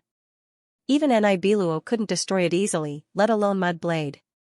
No matter how strong Mudblade's blade was, it couldn't surpass Elder Shan's. Lu Yin grabbed the mountain sword Sek's patriarch and was about to teleport away, but the mountain sword Sek's patriarch dodged. His bloodied eyes stared at Lu Yin, and he used all of his strength to evade. Go, he said hoarsely. In front of Lu Yin's eyes, the mountain sword Sek's ancestor's eyes, ears, mouth, and No suddenly poured out cement towards Luin. This scene was extremely familiar. Back then, Niwa had used the same trick to draw Lu Yin's portrait on paper. This was a move that the muddy country had collected from civilized creatures. It was a true legacy move. Lu Yin teleported away. If he had touched the mountain sword sex ancestor, then the cement would have touched him, and he might have been drawn out. He tried his best to fight for this opportunity. This opportunity was actually what Mudblade wanted to give him, and it was also an opportunity for Mudblade himself. However, Mudblade didn't think that Luin would be able to use his own ability to create an opportunity. The more Luin could do it, the more he would let his guard down. Mudblade thought that he could draw Luin, but he didn't expect the mountain sword sex ancestor to ruin it. Mudblade was furious. The cement tore through the mountain sword sex ancestor's skin and flesh. You're courting death. The mountain sword sex ancestor laughed bitterly. Enough, enough. Luin, you're not immortal yet. To be able to do this, there's hope for the prosperity of human civilization. Ha ha ha. Go, go, don't worry about me. Go. Luin stared at Mudblade. Let him go, and I'll fight you. I won't run. Mudblade sneered. You won't run? I won't rest until I die. Luin was firm. Mudblade mocked, human civilization? You're more fragile than I thought. Emotions are the most useless thing. They're the barrier that prevents you from reaching the peak of the realm. You've reached this level, yet you're still hindered by emotions. How stupid. Unfortunately, I don't believe you. Whoosh. With a soft sound, the mountain sword sex ancestor, who had been collected into the painting, pointed at Luin. I suddenly realized that since you care about him so much, then use him as your opponent. If you have the ability, then take him away. This isn't a threat. Lu Yin's eyes were as deep as the sea. He stared at Mudblade, his hand holding Go Lian trembling. What, are you afraid? You can leave if you want. Mudblade sneered and slashed down, tearing apart the sky and covering the world. Luin watched the attack approach and teleported away. When he reappeared, he was right in front of Mudblade. He clenched his left hand into a fist and punched out. In front of him, the mountain sword sex ancestor's white sword was suddenly blocked. Lu Yin's fist was hurriedly deflected, but behind him, two white swords slashed down. With a bang, Lu Yin's body fell rapidly. He spat out a mouthful of blood. If he hadn't used the Mahakala sealing mirror to block it at the critical moment, his body would have been torn apart. Mudblade controlled the three white swords to slash at Luin. At this point, it didn't believe that Luin would save someone who was about to die. Since that was the case, it would kill him by force. Even if he wanted to run, the battle wasn't over yet. Luin kept dodging the white swords, and every time he counterattacked, he would face the mountain sword sex ancestor's folded swords.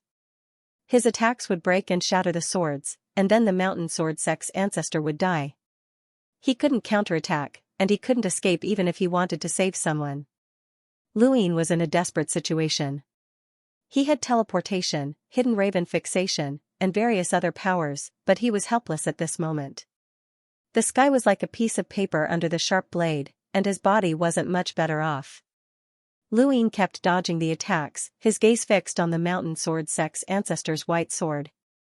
Hiss. He avoided the swords, but he couldn't avoid the invisible world.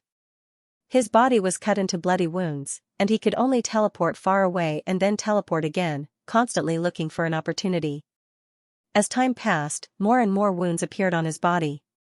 Neither the Celestial Eye's external avatar nor the Path Sword could find an opportunity. Mudblade's control of the three white swords grew smoother, and it slashed at the void far away. Luin struggled like a drowning man, and his sword Dao River appeared once more. Mudblade slashed at the mountain sword sex ancestor's folded white sword, shattering the river. This river originated from karma, and most of it was minor karma. Even so, Luin didn't want to clash with the mountain sword sex ancestor's folded white sword. Mudblade's attacks grew wilder and wilder, and the invisible world descended once more. Luin hurriedly dodged, but his body was still cut into several bloody wounds. When things reached an extreme, they could only be reversed. Mudblade couldn't figure out why Luin hadn't fled yet. It obviously didn't want him to, but if it were Luin, there was no point in continuing to fight. Karma might be able to erase the white sword, but it couldn't take it away. But even if Luin hadn't fled, it would be difficult for Mudblade to kill him. Teleportation was too disgusting. If Mudblade had threatened the Mountain Sword Sect's ancestor's life, Luin would have left immediately, because there was no point. But now, Mudblade could slowly grind Luin to death. This was especially true as it waited for Nibilu's arrival. It couldn't kill a powerhouse who could teleport, so it could only use Mudblade. Luin teleported once more to appear in front of the Mudblade, and the three white blades slashed down. Lu Yin's gaze was fierce and resolute as he unleashed all of the energy he had absorbed when he reached an extreme. He punched out at the Mudblade, and to his side was his external eye avatar, which had 13 pieces of black armor. Mudblade was apprehensive. Luin had a way to defend against its attacks, and it was precisely this avatar that had blocked it more than once. It couldn't figure out how such a rascal's power could block its attacks, but seeing Luin constantly dodge, it guessed that even if this power could block its attacks, it wouldn't be able to do so too often. This rascal didn't really have a way to defend against its attacks. What it didn't know was that Luin didn't want to use his avatar to block the attacks, but he was afraid that it would be discovered that the only thing that could block the attacks were the 13 pieces of armor. It wouldn't be seen through once or twice, but it would definitely be seen through if it happened too often. This was the only power he could use to block the attacks head-on and counterattack. Luin wanted to use it as little as possible. Bang! Bang! There were 3 loud bangs as the white sword slashed down, but they were blocked by the 13 pieces of armor. Even so, Luin was still shaken to the point of vomiting blood. He endured the injury and punched out.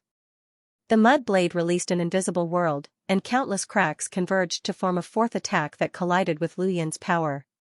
Lu Yin's power was forcefully torn apart.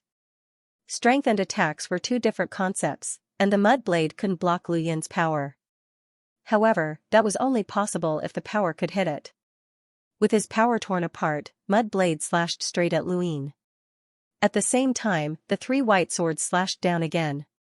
Unless Luin teleported away, this rascal would be cut to pieces. Lu Yin's eyes widened. Now was the time to merge karma. The karma that had been scattered from the Sword Dao River faced the Mudblade and created karma. Karma creation was one of the methods he had comprehended. The first time he had comprehended it, it had helped him escape from the claws of the hexagonal Eternal Realm monster. Now, he was using it again in the face of the powerful Mudblade. Creating karma wasn't a killing power, but to Luin right now, it was a killing power. Luin turned around and reached out to grab the Elder's folded white blade. His arm was covered with 13 pieces of black armor, but the rest of his body was not covered by the armor. Just as the other 2 white blades were about to land on him, the 4th slash from the Mudblade swept past Luin and collided with the 2 white blades. There was a loud boom, and the void was completely cut apart. It was as fragile as tofu, and the void was cut into several pieces. Lu Yin's arm took the blow from the Mountain Sword Sect's Elder's folded white sword. The black armor shook, and the blood vessels tore his arm apart. He gritted his teeth and clenched his fist. He caught the white sword that the Mountain Sword Sect's Elder had transformed into. He teleported away. The Mudblade stared blankly at the white sword that had been snatched away. What happened? Its 4th attack with the invisible world was clearly aimed at Luin. Why did it deviate? Why did it slash at the other 2 swords? Luin looked up and saw the Elder panting heavily. The white sword in his hand had returned to the Mountain Sword Sect's Elder. Luin supported the Mountain Sword Sect's Elder and smiled at the Mudblade. He had done it. In fact, he had never planned to save the Mountain Sword Sect's Elder before he was folded into a civilization artifact. He was facing the Mud Kingdom, and the Mountain Sword Sect's Elder was controlled by the Mudblade. It was obvious that the Mudblade could draw him out at any time and then erase him. The Mud Doll had used this trick on him before. Even if he had saved the Mountain Sword Sect's Elder before, once the Mudblade erased him, the Mountain Sword Sect's Elder would be dead. Thus, the only way to save the Mountain Sword Sect's Elder was to be captured by the Mudblade, fold him into a civilization artifact, and then take it away. End of chapter. The ancestor of the Mountain Sword sect had already been folded into a civilization treasure, so it was impossible for the mud blade to draw him out again. Even if the ancestor of the Mountain Sword sect was saved and recovered, it would not be able to do it. Unless the ancestor of the Mountain Sword sect was caught and covered in cement again. No talent was invincible. The stronger the talent, the more restrictions there were. The inheritance of the Mud Kingdom also had its restrictions. Otherwise, anything that was touched by the cement would be drawn out. The Mud Kingdom would have been invincible long ago. If it couldn't beat it, it would run away and hide in a corner to draw the enemy's image. The Mud Kingdom did not have this ability. Therefore, from the beginning, the Mud Blade let Luin save it. It was to prepare a trap for Luin. A trap specially designed to deal with teleportation. It hoped that Luin could save the ancestor of the Mountain Sword sect at that time, but it could not be saved too easily. If it was fake, Luin would be vigilant. Luin had to think of a way to save the ancestor of the Mountain Sword sect, forcing the ancestor of the Mountain Sword sect to be folded into a civilization treasure, waiting for the moment to be saved. Therefore, even if the ancestor of the Mountain Sword sect did not avoid Luin, Luin would be wary of the Mud Blade's talent and would not be touched by the cement. In a battle of life and death, it was a battle of strength and brains. The Mud Blade was not stupid. It set up traps step by step. Although Luin was young, his battle experience and knowledge of the Mud Kingdom gave him the possibility to deal with it. In the end, he saved the ancestor of the Mountain Sword sect. Looking at the Mud Blade, Luin did not say anything. He directly teleported with the ancestor of the Mountain Sword sect. Let's get away from the Mud Blade first. The Mud Blade was angry. It did not know that Luin had seen through it from the beginning. It only thought that Luin had used karma to plot against it at the critical moment, using its own strength to stop its slash. It was not willing. It was not willing. Luin teleported again and again. After 5 consecutive teleportations, he left the Mud Blade's attack range. Senior, how are you? Junior will send you to Mount Supreme to recuperate. There are also Eternal Life Realm experts there to help you heal. Just as he was about to do so, he was stopped by the ancestor of the Mountain Sword sect. The ancestor of the Mountain Sword sect had lost his arms and could only rely on Luin. He said in a hoarse voice, "Run. Don't worry about me. You can't run with me. Senior, we've already escaped." No.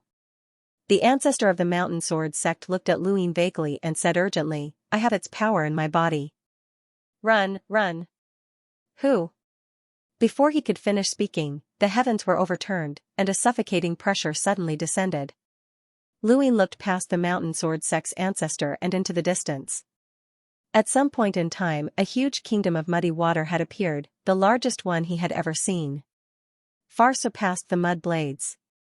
If Clay Blade's muddy water country was a city, then this muddy water country was a star. As far as his eyes could see, there seemed to be a pair of eyes within the Mudwater Kingdom that met his gaze. With a bang, the mirror light technique shattered, and Luin retreated several steps in shock. Not good, it's the Nibby lock. A single glance was enough to shatter the mirror light technique. He grabbed the Mountain Sword sect's ancestor and teleported away. Even though the mirror light technique had been shattered, his celestial eye could still see a distance that was equivalent to 20 years of traveling at the speed of an Eternal Realm cultivator. Luin blade swords Luin blade to lose, Lu was. Mountain.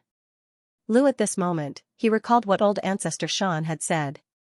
Teleportation was not invincible. When faced with certain existences, one could not even escape. He couldn't escape.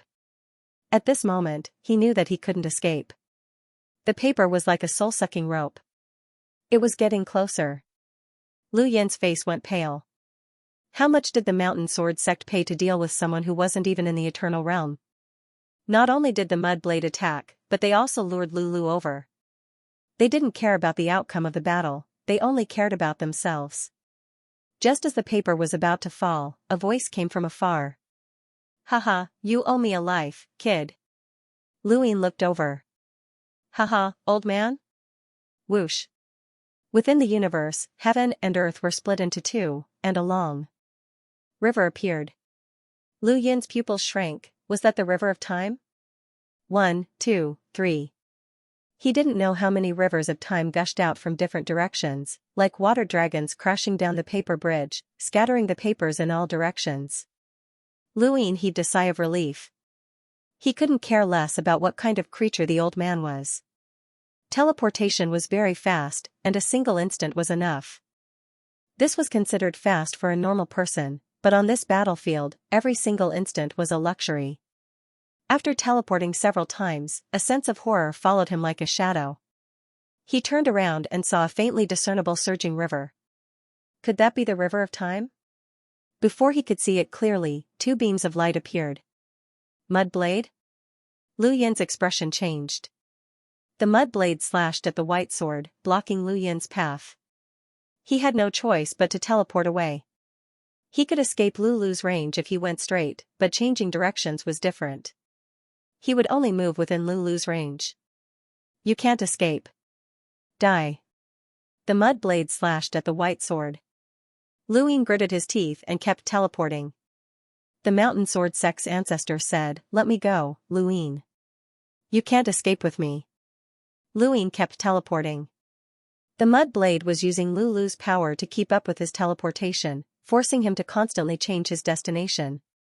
Child, the human legacy needs you. I'm already old. Let me go and leave. Luin dodged the attack and teleported away. Luin, the big picture is more important, the ancestor shouted. Luin gritted his teeth. Many people's lives are gambled.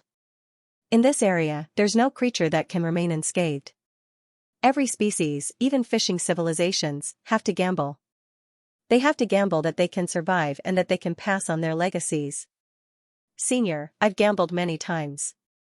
What's so important about the big picture? Either you lose, or you don't dare to gamble. I'm betting my life on tomorrow. Mere cement can't kill me.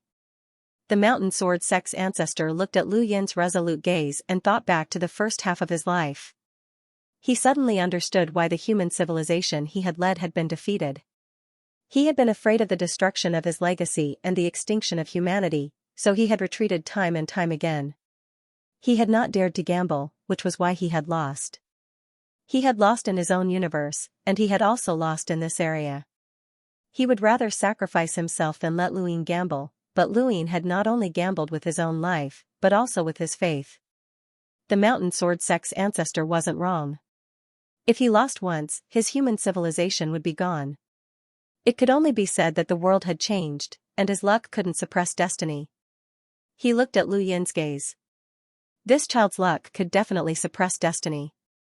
Luin didn't know what the mountain sword sex ancestor was thinking.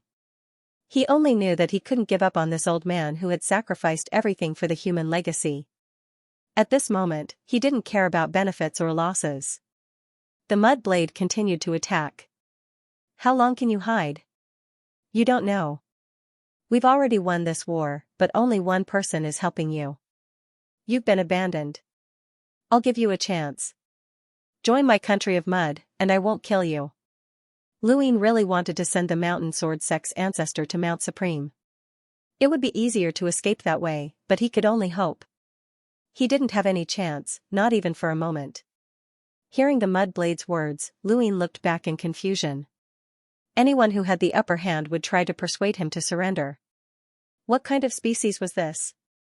Join cement? What a joke. Did he really think he couldn't escape? Luin stared at the mud blade. If it wasn't for an Ibiluo, he would have already used Crow to control the blade. However, it was useless. Even if he controlled the blade, he couldn't escape from an Ibiluo's range. The difference was too great. He could only wait for the old man to finish his battle. Far away, beyond his line of sight, Luin didn't know how the battle between an Ibiluo and the old man was going. He didn't think that the old man would be able to fight an Ibiluo head-on. The old man's strength was beyond his expectations. He thought it was on the same level as Demao. Demao couldn't fight an Ibiluo at all. The unknown was too deep. Generally speaking, shouldn't experts like the old man be taciturn? He was. The most talkative and the most disgusting. Time continued to pass. As long as the mud blade didn't stop chasing, it meant that Nibilu's range hadn't disappeared. Not long after, the mud blade suddenly disappeared. Luin looked back and saw that the mud blade was still there. It didn't chase after him. Was the battle between the old man and Nibilu over? Suddenly, Luin felt a chill run down his spine as a strange and terrifying killing intent descended from the heavens. He immediately teleported away, but a trident appeared in front of him and approached him with a cold glint. Luin stared at the trident. Was this Nibilu's weapon? The Nibilu trident was an artifact of 3 civilizations and 3 eternal realms. Luin had never thought that he would face this weapon head-on. The trident's tip locked onto him, and he couldn't teleport away.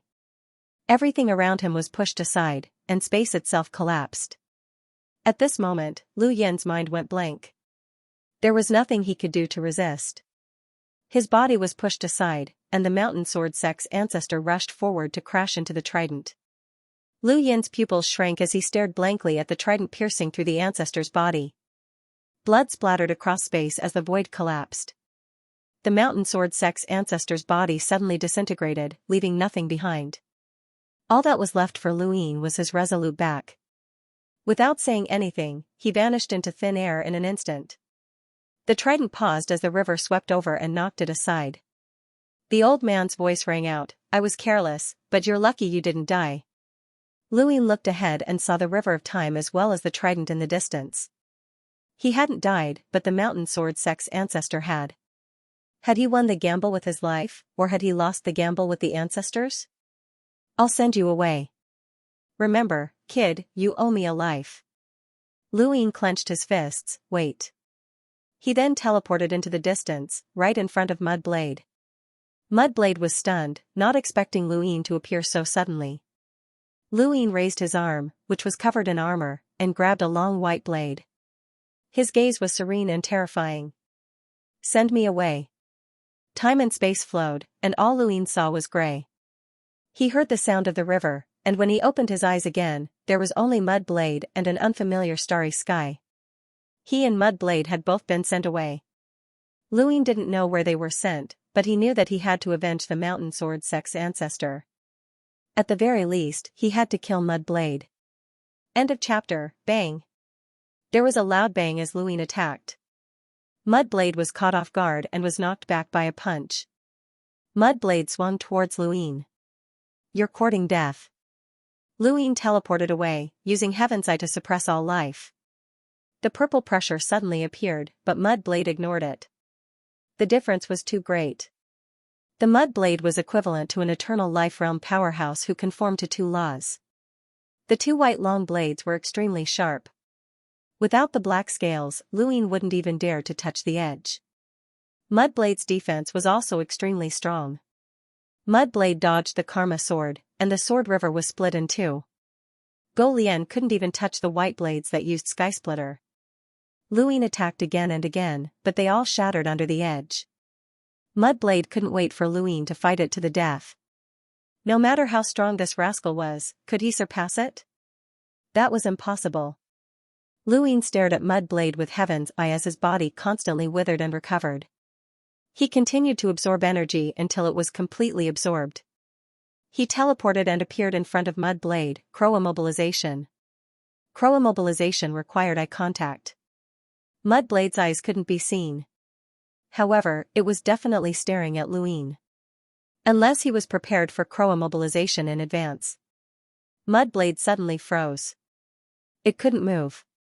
With Lu Yin's eye as the starting point and Mudblade as the ending point, it was covered with strange black lines that froze space. How was this possible? What kind of power was this? It could actually control itself?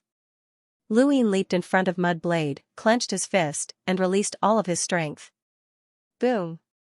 There was a loud bang as Mudblade's body was bent, and the cement surface was torn apart. A surging power burst out from behind Mudblade, shattering the void and distorting the starry sky visible to the naked eye. Finally, it turned into a terrifying force that twisted in all directions until it reached a great distance. Luin looked up and stared at Mudblade. Mudblade's body hadn't been penetrated, so this punch couldn't kill it. Instead, it had pushed Mudblade out of Crow immobilization's range. Although Mudblade wasn't heavily injured, it was still shocked. This was the first time Luine had heard it, and that crow immobilization was especially frightening. What kind of power was this? The white blade slashed down. Luine dodged. It wasn't heavily injured? Alright, if the first time didn't work, then the second time. If the second time didn't work, then the third time. He didn't believe that he couldn't break the mud blade. Beneath the starry sky, Luine and Clay Blade crossed paths. He was absorbing the power of the extreme, and the Clay Blade was wary of Xianxia's immobilization. It constantly slashed at Luine, but some of its attacks were blocked by the external eye avatars, and it was unable to break through the avatars. Luine also unleashed his second attack, Crow Immobilize. He controlled the mud blade and punched out with all his strength, causing even more cracks to appear on the mud blade's body. However, it would take a long time for the mud blade to completely penetrate through. The door suddenly appeared, and 8-Colored's voice sounded, "Luine, the war is about to end." Lu Yin's eyes turned red. "Wait until I kill Mud Blade. The war is about to end. There's no need for that. Wait for me to kill Mud Blade." Mud Blade sneered, "Kill me? Dream on, do you really think that I will be killed by your power? You don't understand the difference between us. It's a pity that the war has ended. Otherwise, I would want to kill you too." Luine stared fixedly at the mud blade as he continued to absorb the power of the backlash effect. There was no time left, and he did not know what would happen once the war ended. If he was right, the end of the war would come from Enaibeluo.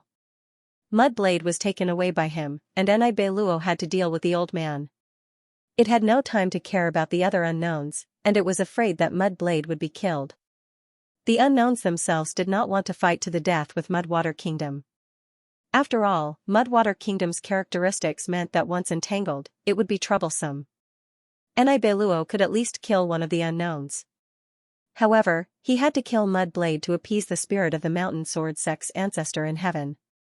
Thinking of this, he released the starry sky in his heart. The 3 divine stars rotated, and 3 lines of red, silver, and blue appeared, intertwining with each other. A terrifying divine power that Luine had never experienced before erupted and rushed into his body. The surging divine power instantly drowned Lu Yin's mind. Previously, Luine could not control the red and silver lines, but now, there were 3.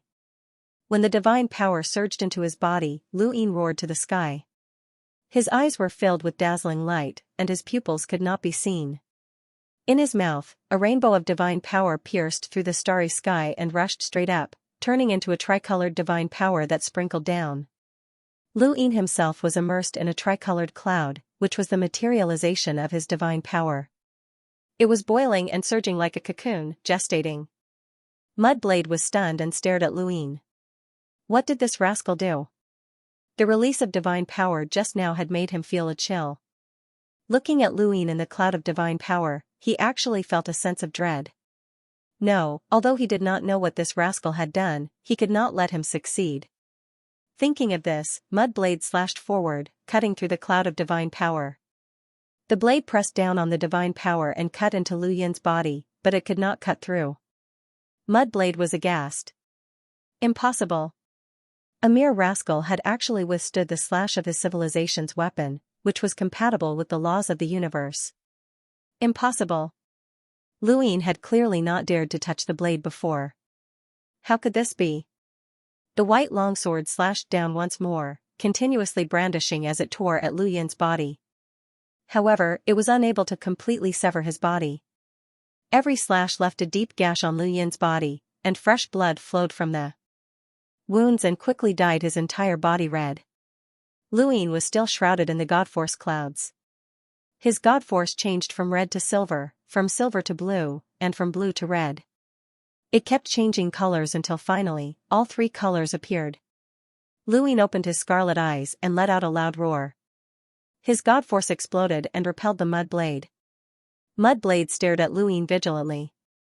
Beside him, the 2 white blades faced each other from a distance. For the first time, he felt pressure from Luine. At this moment, Luine, who appeared in front of Mudblade, had completely changed. His eyes were scarlet, and a black line drooped down from his left eye.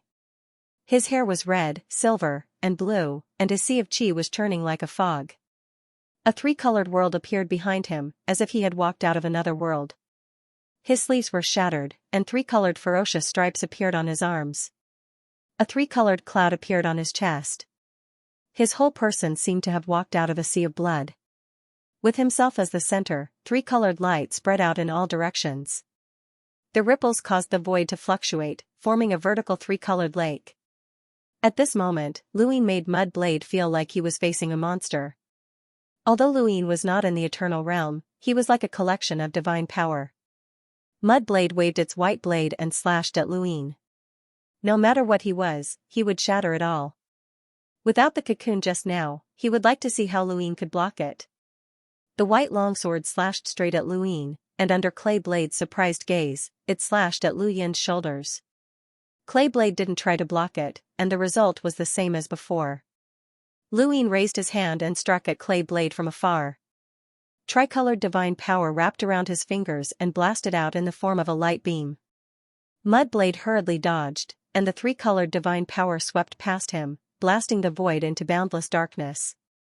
Then, Luin waved his hand and the three-colored divine power beam moved horizontally, cutting the entire void. Mudblade could not dodge in time and was bombarded by the tricolored godly power.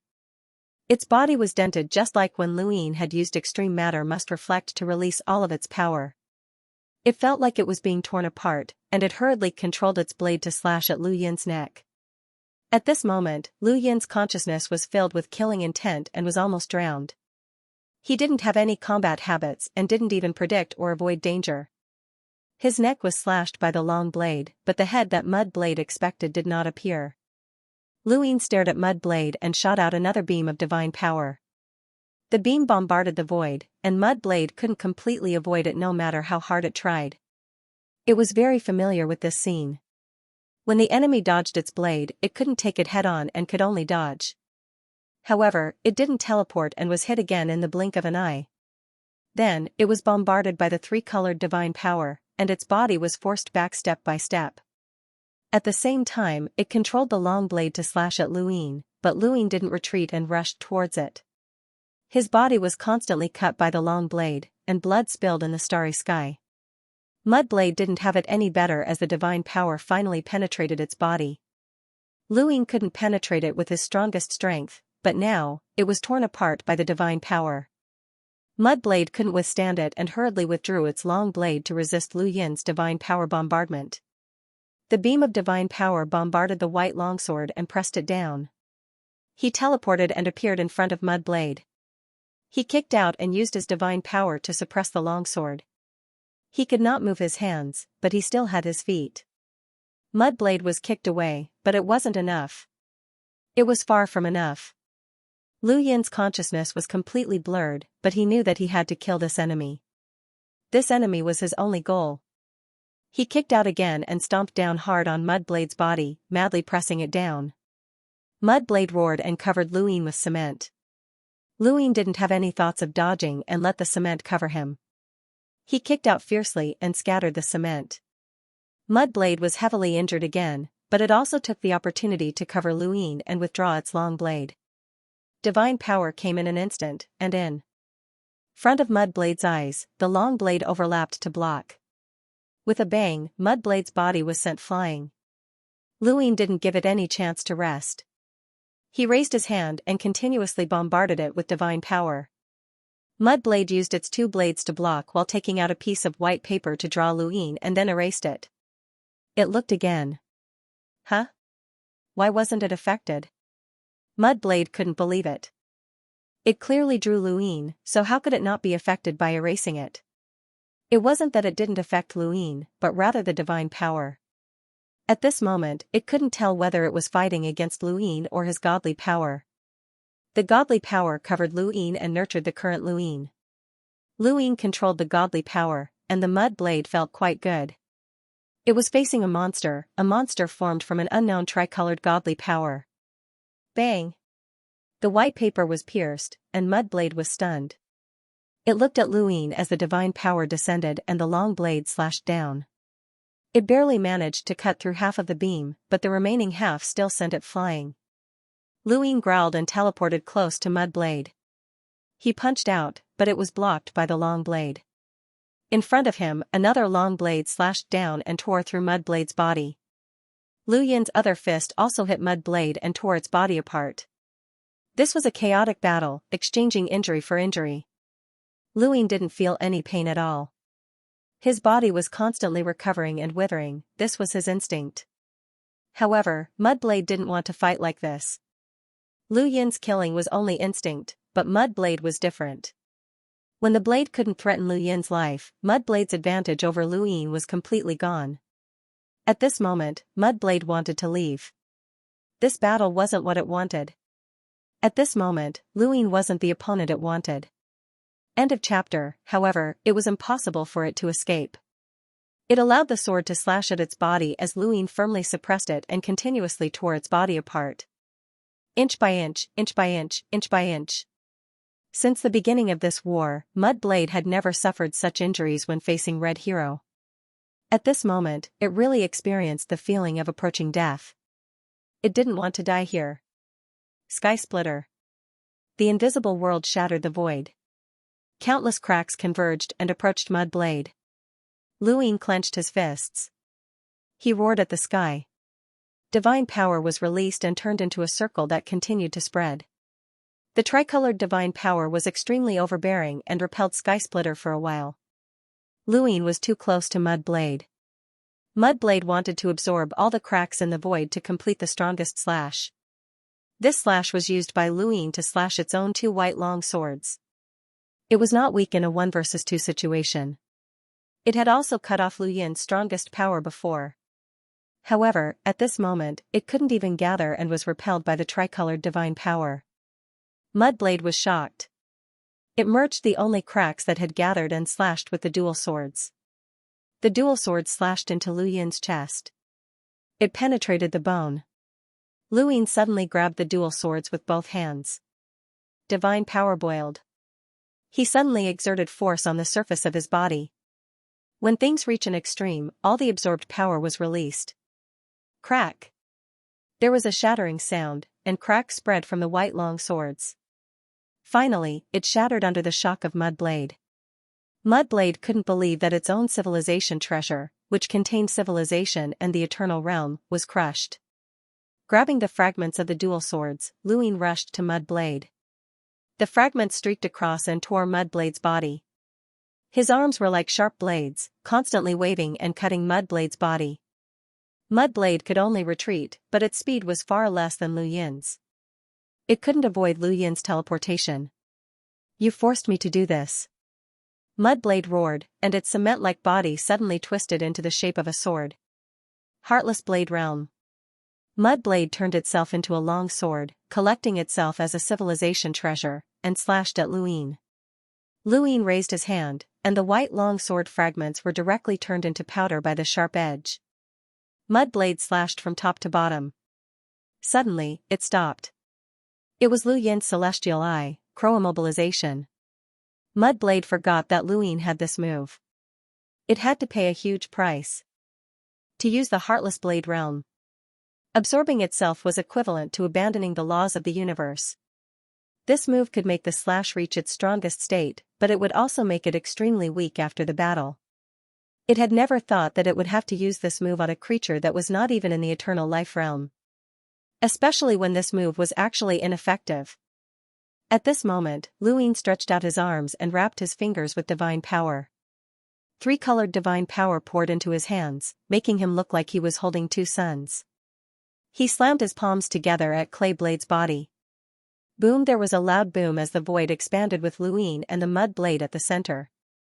Eventually, the void shattered, and the shockwaves spread out into the distance. In the same spot, Lu Yin's hands shattered the mud blade's body as they crossed paths.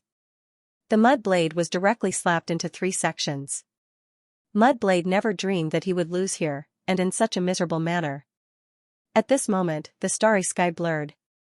Mudblade's perception was also blurred. The universe was pitch black. Lu Yin frantically released his god force, which allowed him to regain some of his consciousness. He hurriedly released the Divine Seal catalog, and Ming Yan covered him with her consciousness from within, helping him maintain his consciousness. When she saw his bloodshot eyes, Ming Yan's heart ached. This battle had been too difficult. Lu Ying spat out a mouthful of blood. Although he had the ability to recover from injuries, the injuries caused by Mudblade's double slash were far from easy to recover. Both sides of his neck were almost cut off. He endured the serious injuries and released the starry sky in his heart to separate the three-colored divine power. Otherwise, once Ming Yan's consciousness couldn't hold on, he would lose his mind again. The result would be hard to predict.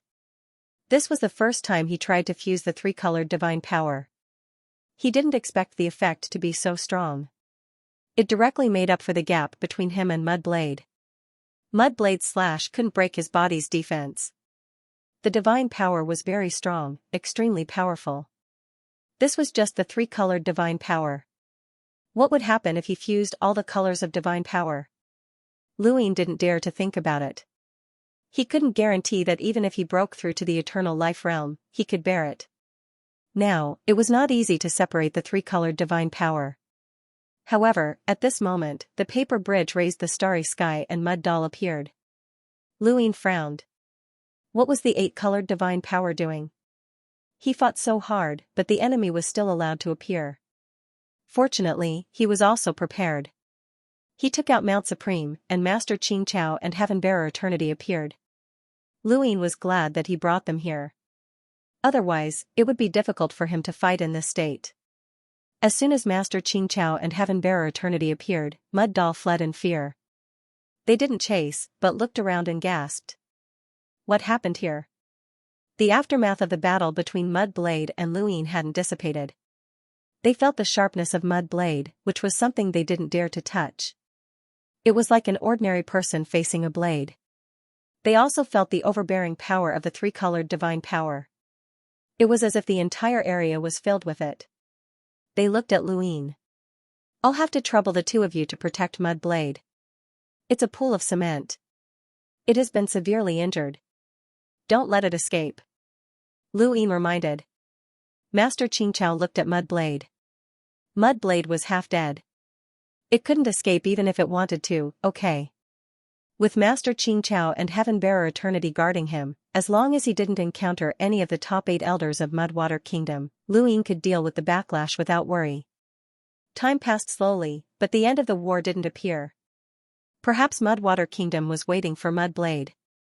If Mudblade didn't return, the war wouldn't end. But they didn't know that Mudblade couldn't return. As soon as Mud Doll appeared, it was scared away by Master Xianxia and Heaven-Bearer Eternity. No one knew if it had seen Mudblade's miserable state. Heaven-Bearer Eternity glanced at Lu Ying from time to time. This monster.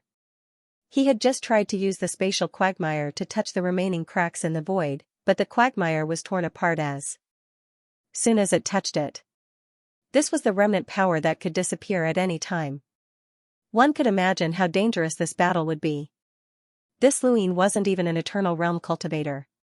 This monster was too terrifying. A few days later, Lu Ying separated the 3 divine powers and let the 3 lines return to their respective planets. He opened his eyes and exhaled heavily. The overbearing feeling that Master Xianxia and Heaven-Bearer Eternity felt disappeared. It was the overbearing power of divine power. Why hadn't 8 colors appeared yet? Was the war not over yet?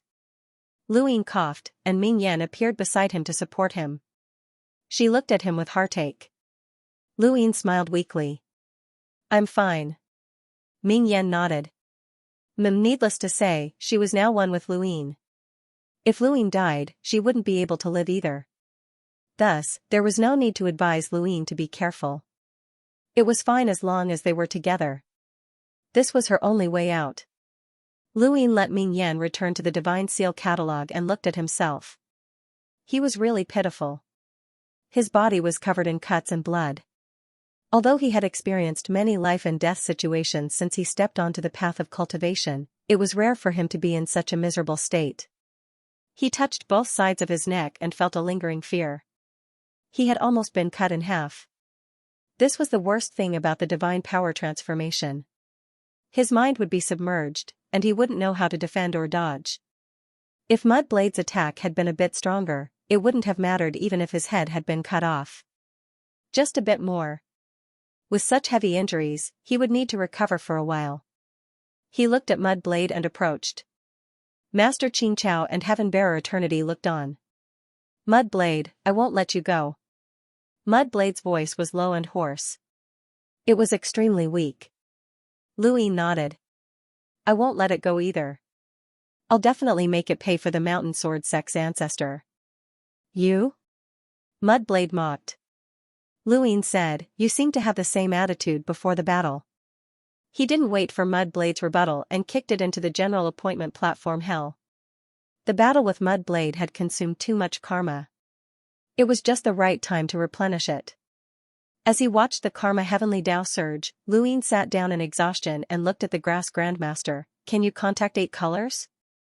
Master Xianxia shook his head. I can't. Luyin closed his eyes and healed while waiting for Mudblade's karma to increase. Time passed day by day. And the paper bridge disappeared. Far away, in a huge country of mud, the 8 elders gathered. However, one was missing, and it was Mudblade. What? Mudblade hasn't returned? Impossible. How is that possible? Are they crazy? How dare they kill Mudblade? Aren't they afraid of karma? Nibilua's voice sounded. Mudblade was defeated by that rogue.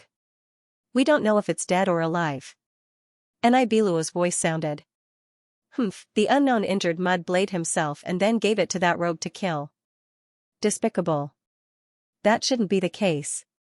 Mudblade isn't stupid. We already know that there is such a powerful rogue existence. Whenever we fight with the unknown, karma will be determined first, so after the previous gathering, the unknown is already unwilling to fight with us, let alone seriously injure Mudblade. With Mudblade's strength, it's impossible to injure it without being karma designated by it. Nibilua said. From the beginning to the end, there was no other unknown to deal with Mudblade. The one who defeated Mudblade was that rogue. Nibilua and the other elders were shocked. That rogue defeated Mudblade alone? Yes. How is that possible? No one believed it. They knew Mudblade's strength too well. Not to mention Mudblade itself, that rogue wasn't even in the Eternal Realm. How could he defeat Mudblade? Mudblade had 2 Eternal Realm experts, which was equivalent to conforming to the laws of the universe. Of course, this equivalent referred to close, not equal. Even so, it was already very powerful. If an unknown wanted to fight Mudblade, it had to be an existence that conformed to the laws of the universe. Otherwise, Mudblade would be able to kill it at the same level. This was the rogue characteristic of their country of mud. The enemies they faced had always been 1 level higher than them. Otherwise, they wouldn't be able to escape their pursuit at all. Since when could creatures of a lower level kill them? Especially when they were more than 1 level lower. They were so low that there was no end to it. If that was the case, they couldn't imagine when there had been such a huge disparity between the 2 sides. Nibilua slowly said, we have lost this war with the unknown. All members of the country of mud, listen up. From now on, don't approach this area. If you encounter that rogue, run away immediately. The civilization that rogue belongs to is called human. End of chapter. Luyin was still recovering when the door opened and 8 colors' voice came out. Luyin. The war is over. Luyin opened his eyes and looked at the door. Not fighting anymore? It's over. We won. This was expected. Luyin asked, Nibilua didn't plan to kill me? 8 colors said, if the Mudwater Kingdom gets any closer, the war will come again. It's not your war alone. Luyin sighed, that's more like it. Since it's over, can I leave? The door is yours. You can leave at any time. Where does the door lead to? Trace. Luyin's eyes flashed, send me back to where you took me from. 8 color didn't hesitate, sure, change the destination to human civilization. Right, where is this? How far is it from human civilization? Luyin asked. 8 color didn't answer, this war is over. Trace. After that, the door was still there and 8 color didn't reply. Luyin stared at the door and got up. He didn't know if they were leaving one by one. He had to leave too. Otherwise, who knew if Nibilua would come back for him? Just as he was about to leave, suddenly, Luin looked in another direction. This is? At the same time, far away in that direction. It was a huge mudwater kingdom. Nibiluo looked at Luin at the same time. The two were extremely far apart. It was beyond Nibiluo's range. But at this moment, they were looking at each other, even though they couldn't see each other. This wasn't a look, but karma.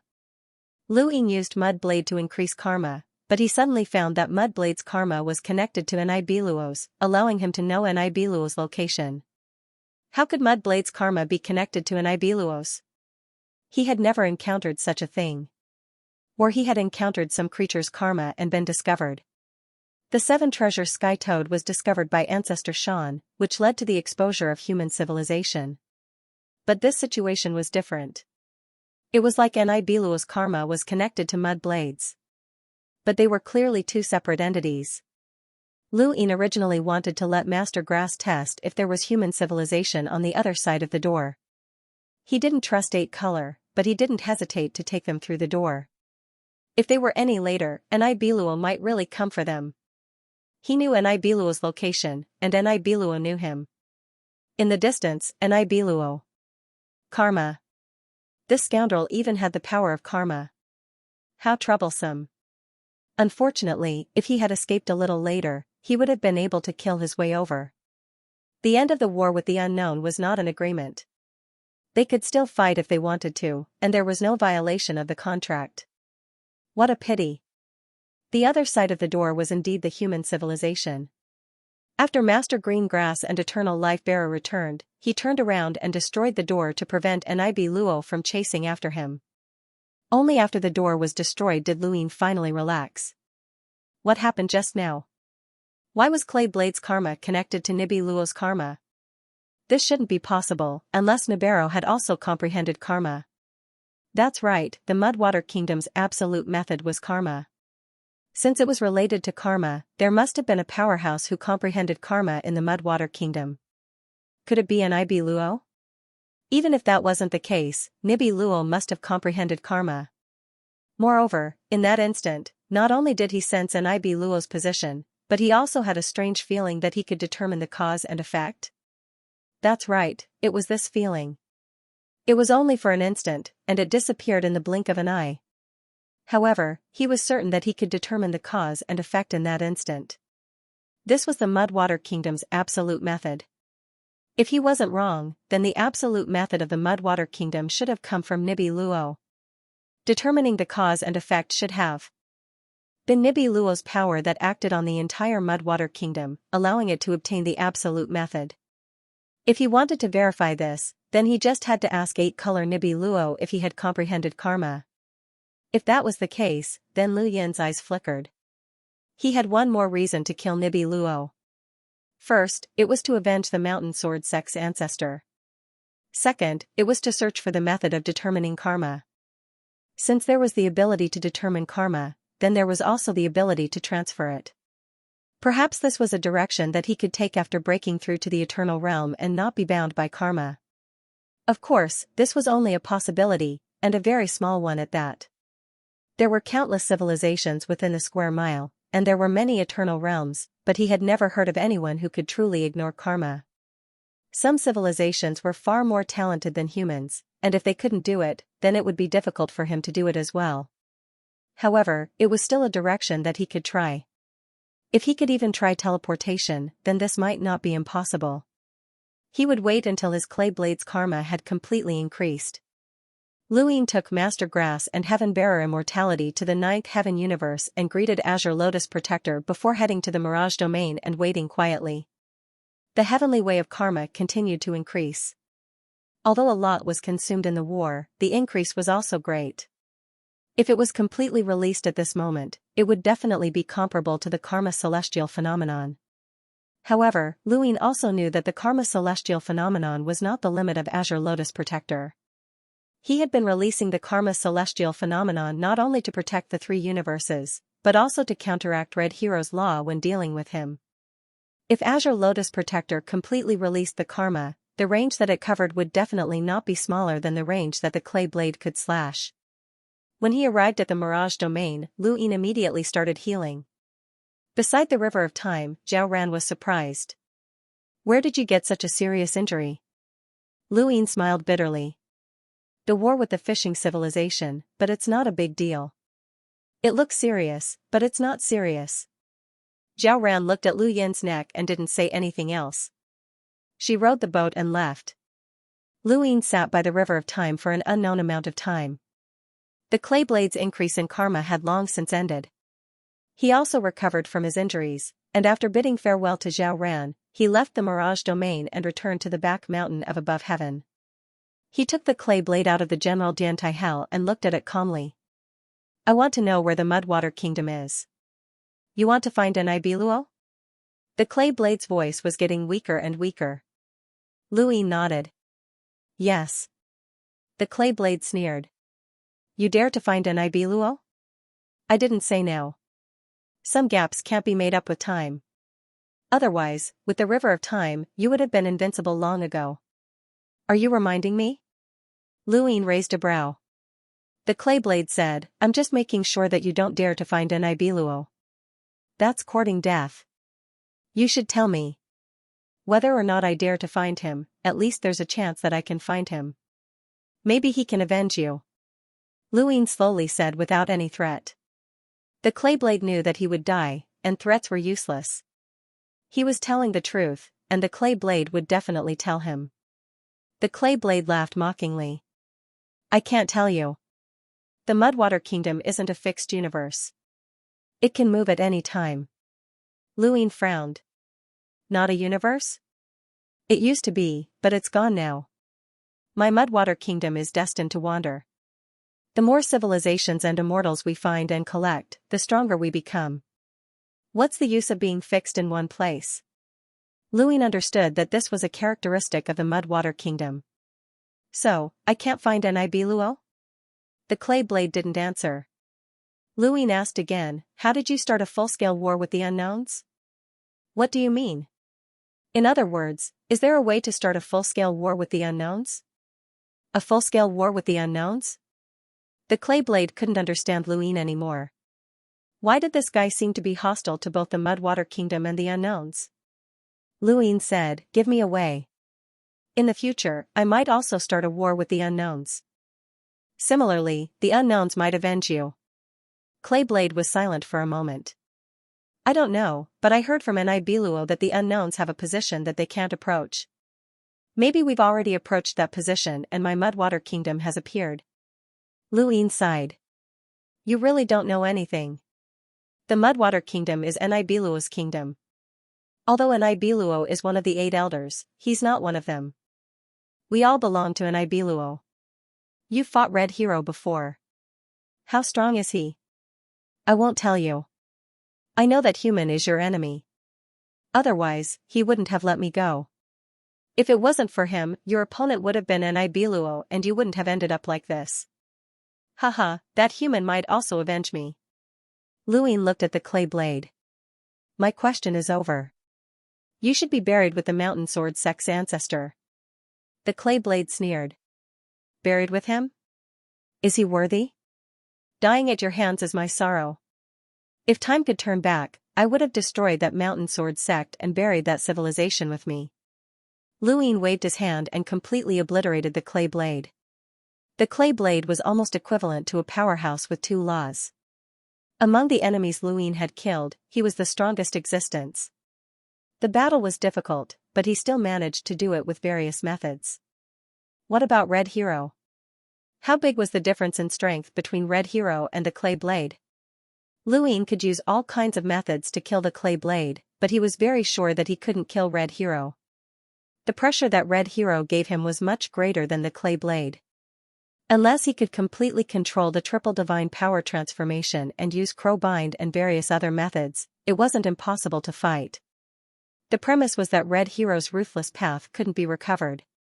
He would never forget the Red Hero's aura he felt at the 100-Fist Mountain. That monstrous pressure was Red Hero at his peak.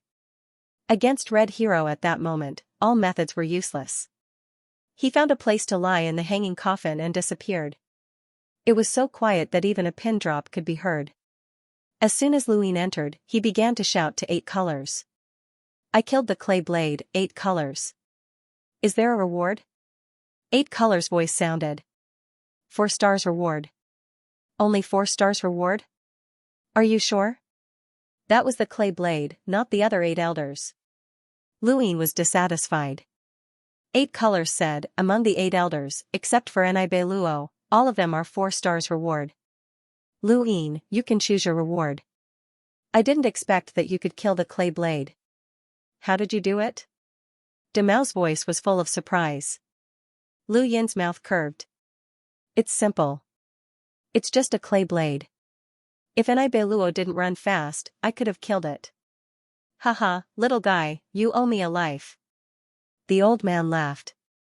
End of chapter. Demao sneered, you think I didn't see it? You're like a rat against Mubi Lo, but no one can beat you if you can kill Mudblade. Red Hero, are you scared? This little guy is going to kill you, ha ha ha.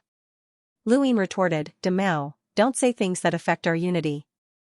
8 colors, Demao is trying to create conflict. Are you just going to watch? Demao snorted, who doesn't know you're going against Red Hero? Mudblade's opponent has always been Red Hero. Hee hee, why did it turn against you? Red Hero, explain yourself. Orange has already explained this matter, but Unknown will be punished accordingly, 8 colors spoke up.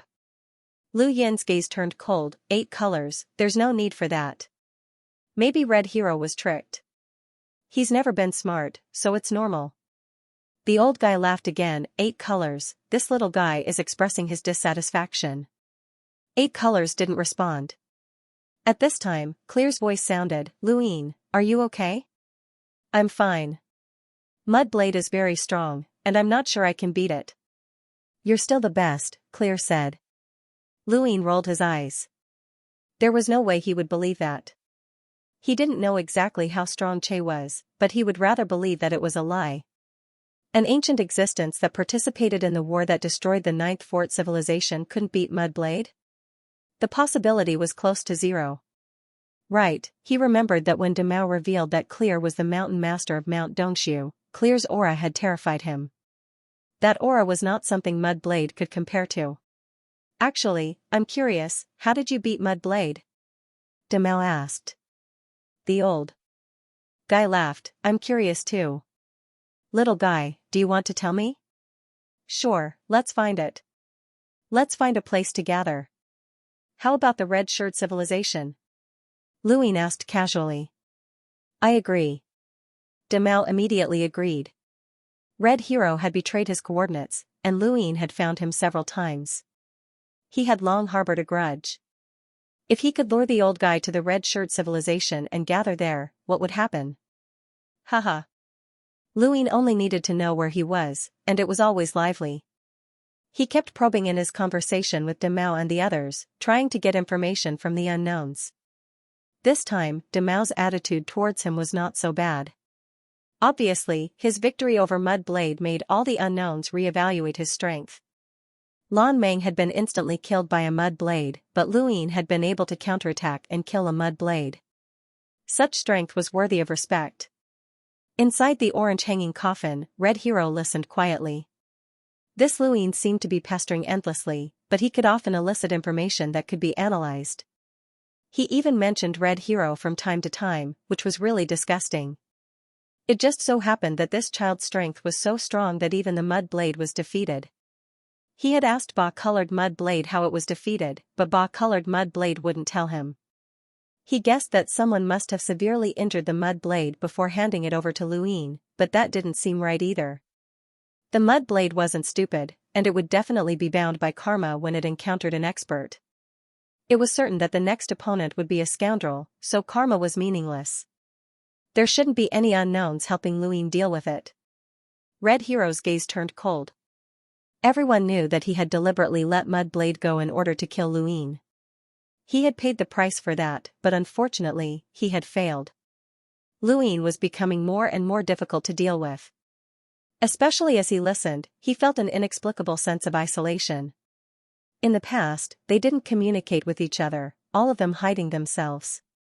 Everyone was the same. But now, Lu Yin's actions had led the unknowns astray, making it seem like Cyan and Violet were on very good terms. It was the same for Clear. No matter how one looked at it, it seemed like they would end up together. Even though Cyan and Lu Yin were constantly cursing each other, the more it was like this, the easier it was for them to end up together. What if they joined forces to deal with him? How could this be? For the first time, he felt unfamiliar with the unknowns. It was all because of Lu Yin. If he hadn't betrayed Jiu Lei, then this person's ancestor wouldn't have survived, and there wouldn't have been the current inheritance. If only he had betrayed Jiu Lei a little later. He couldn't wait to kill his way to the 3 universes. If Lu Yin had the time, he would rather stay in Jizong and chat for 10 days to half a month, but De Mao and the others didn't have the time to accompany him, and they soon stopped talking. Lu Yin called out a few times, but no one answered. He could only ask Ba Colored about the Mudwater Kingdom. The Mudwater Kingdom is Nibiluo's kingdom. I'm using your human language to explain. Lu Yin understood, so killing anyone other than Nibiluo was a 4 stars reward. He was curious, Nibiluo is very strong, right? Very strong. What's his ranking among the unknowns? No comment. Haha, that old guy can actually block Nibiluo. He's really strong. Very strong. But De Mao feels a little weaker than them. What about Red Hero? How does Red Hero compare to them? Very strong. Lu Yin felt that something was wrong and asked, Ba Colored, what do you think of Mud Blade's strength? Very strong. Lu Yin was speechless. Has Nibiluo comprehended karma? Ba Colored was surprised, how do you know? Do you know? Lu Yin said, don't forget, I've also comprehended karma. I can feel it. Ba Color said, that's right, Nibaro has indeed comprehended karma. Mudwater Nation's absolute method comes from Nibaro, and its use of karma is different from yours. It lacks the ability to kill, and it rarely makes deductions. Instead, it works on the entire civilization, allowing Mudwater Nation to leap from an ordinary civilization to a fishing civilization, becoming a hooligan. If it wasn't for this method, Mudwater Nation wouldn't have been qualified to fight with us. If that's the case, why? Didn't you tell me this information? Nibiluo doesn't have any methods other than karma. You know about karma, so there's no need to tell me. How do you know it's not hidden? Nibiluo's opponent is not you. Lu Yin did not harp on this point, saying that Ba Colored had a way to explain everything. He thought of the 7 treasures heavenly toad. Patriarch Xian was so strong that he definitely surpassed Nibiluo, but the 7 treasures heavenly toad was not a fishing civilization.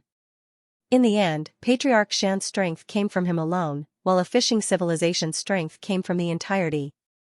If not for the absolute method of karma, Mudwater Kingdom would be very similar to the 7 treasures heavenly toad. What would happen if Mudwater Kingdom and the 7 treasures heavenly toad fought? Lu Yin recalled how terrifying Patriarch Xian had been. Perhaps the Black Enlightenment civilization's fate would be the same as Mudwater Kingdom's.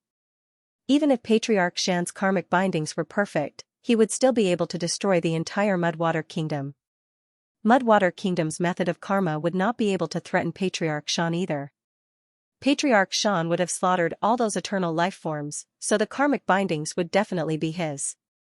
Unfortunately, no matter how strong he was, it was equivalent to perishing together. Elder Xian, even someone as powerful as Patriarch Xian, did not dare to break into knowing whereabouts. There were too many unknowns. Before this battle, Lu Yin and Red Hero had gotten into a heated argument, and he had even dragged De Mao and the others into it. Now, with the Millennium Guardian, he and Red Hero could not cause trouble for each other. This was probably Ba Colored's goal. Lu Yin, the red, silver, and blue threads are with you. When will you return them? Ba Colored asked. Lu Yin pursed his lips. Don't worry, I'll definitely return them to you. Return them to an unknown. Understood. When will you worship the divine tree? I said don't worry, I'll go. Where did the ability to immobilize the mud blade come from? Immobilization? Lu Yin subconsciously replied. Suddenly, his gaze changed. Ba Colored, you're tricking me. Ba Colored calmly said, I know it came from the 10-eyed crow. I recognized it the first time I saw it, but I didn't expect you to obtain its ability. Congratulations. Lu Yin's eyes narrowed. The unknowns will not investigate every unknown. Ba colored, you've crossed the line. You didn't answer, Ba colored said. Lu Yin took a deep breath. He had been too careless, as the 8 colors had always stayed out of his affairs. Even when he and Red Hero had fallen out, the 8 colors had not interfered. In fact, the 8 colors had even secretly helped him, which had made him less wary of them. Ba colored was also a member of the unknowns, and it might even be the ruler of the unknowns. It was one of the greatest enemies of human civilization. Lu Yin silently left knowing whereabouts. He pushed open the hanging coffin and looked at the stars. Ba colored was curious about the origin of the immobilization, which meant that it did not know where the 10-eyed crow was. Red Hero knew, but Ba colored did not. Was it hiding something? Although the 10-eyed crow was huge, it was still insignificant. However, it was pitifully small. The unknown was very strong, but it was also impossible for it to explore every inch of space. Ba colored cared about the 10-eyed crow, and this was the first time it had risked breaking the rules to test it. Could Lu Yin use the 10-eyed crow to do something? Lu Yin thought about it and then rejected the idea. Since the 10-eyed crow was so important to Ba colored, it must be very important. Unless the 10-eyed crow was useless to him, he could not let the unknowns touch it. In the past, it had taken 3 base masters to kill the 10-eyed crow, and it was extremely powerful, far surpassing the likes of Nibiluo. If he had the time, he would try to see if he could obtain any more abilities. For now, he would go to the Mother Forest. He had helped Demao deal with his opponent on the battlefield, and aside from the 4 stars mission reward, he had also received an additional Mother Forest from Demao. After teleporting several times, Lu Yin finally found the Mother Forest. Looking at the Mother Tree Forest, there weren't many of them, but they were extremely magnificent. Every mother tree was enough to support a universe. These mother trees could not survive after being uprooted. Lu Yin looked around and confirmed that Demao was not around. He then placed a hand on the mother trees. Ashes to ashes, dust to dust. The mother trees began to wither and turn to dust. Green dots of light entered the space around Lu Yin's heart, and as the mother trees disappeared one by one, the number of green dots in the space around Lu Yin's heart increased. However, it was still not enough for him, far from enough. However, these green dots of light gave him the confidence to face the 10-eyed crow again. He just did not know what abilities the 10-eyed crow's remaining eyes had. He was still rather anxious. After all, Ba colored knew about the 10-eyed crow's existence, and it would definitely think of ways to find it. He could not go there now to prevent himself from being targeted by the unknowns. He would have to wait a little longer. Next, he received another set of coordinates from Clear. Clear wanted to give him the 5th stronghold's remnant. Lu Yin naturally didn't trust Clear, so he returned to the 3 universes as if he had participated in the unknown battlefield. He met Master Xianxia again. Master Xianxia looked at Lu Yin in a daze. What's wrong? Accompany me to another place. It's time to change. Senior is the most suitable. Master Xianxia had framed me Jin Shangyu, but his original intention was to protect the spiritualized universe. Nothing could protect the spiritualized universe more than himself. Sometimes, the life-saving rope didn't have to be entrusted to someone he trusted. It could also be entrusted to someone with benefits. Benefits were often more reliable than promises. Master Xianxia was helpless. Can I not go? I also want to cultivate. There are still many juniors in the spiritualized universe waiting to be taught. Senior, please. Lu Yin took out Mount Supreme. Master Xianxia shook his head bitterly and entered. After reaching the Eternal Realm, he had never seen someone like Lu Yin, who forced others to do things against their will. Which Eternal Realm powerhouse didn't have the demeanor of an expert? This kid had cultivated for a very short time and did things without elegance. Next was Heaven carrying immortality. Needless to say, he went in directly. There was no room for refusal.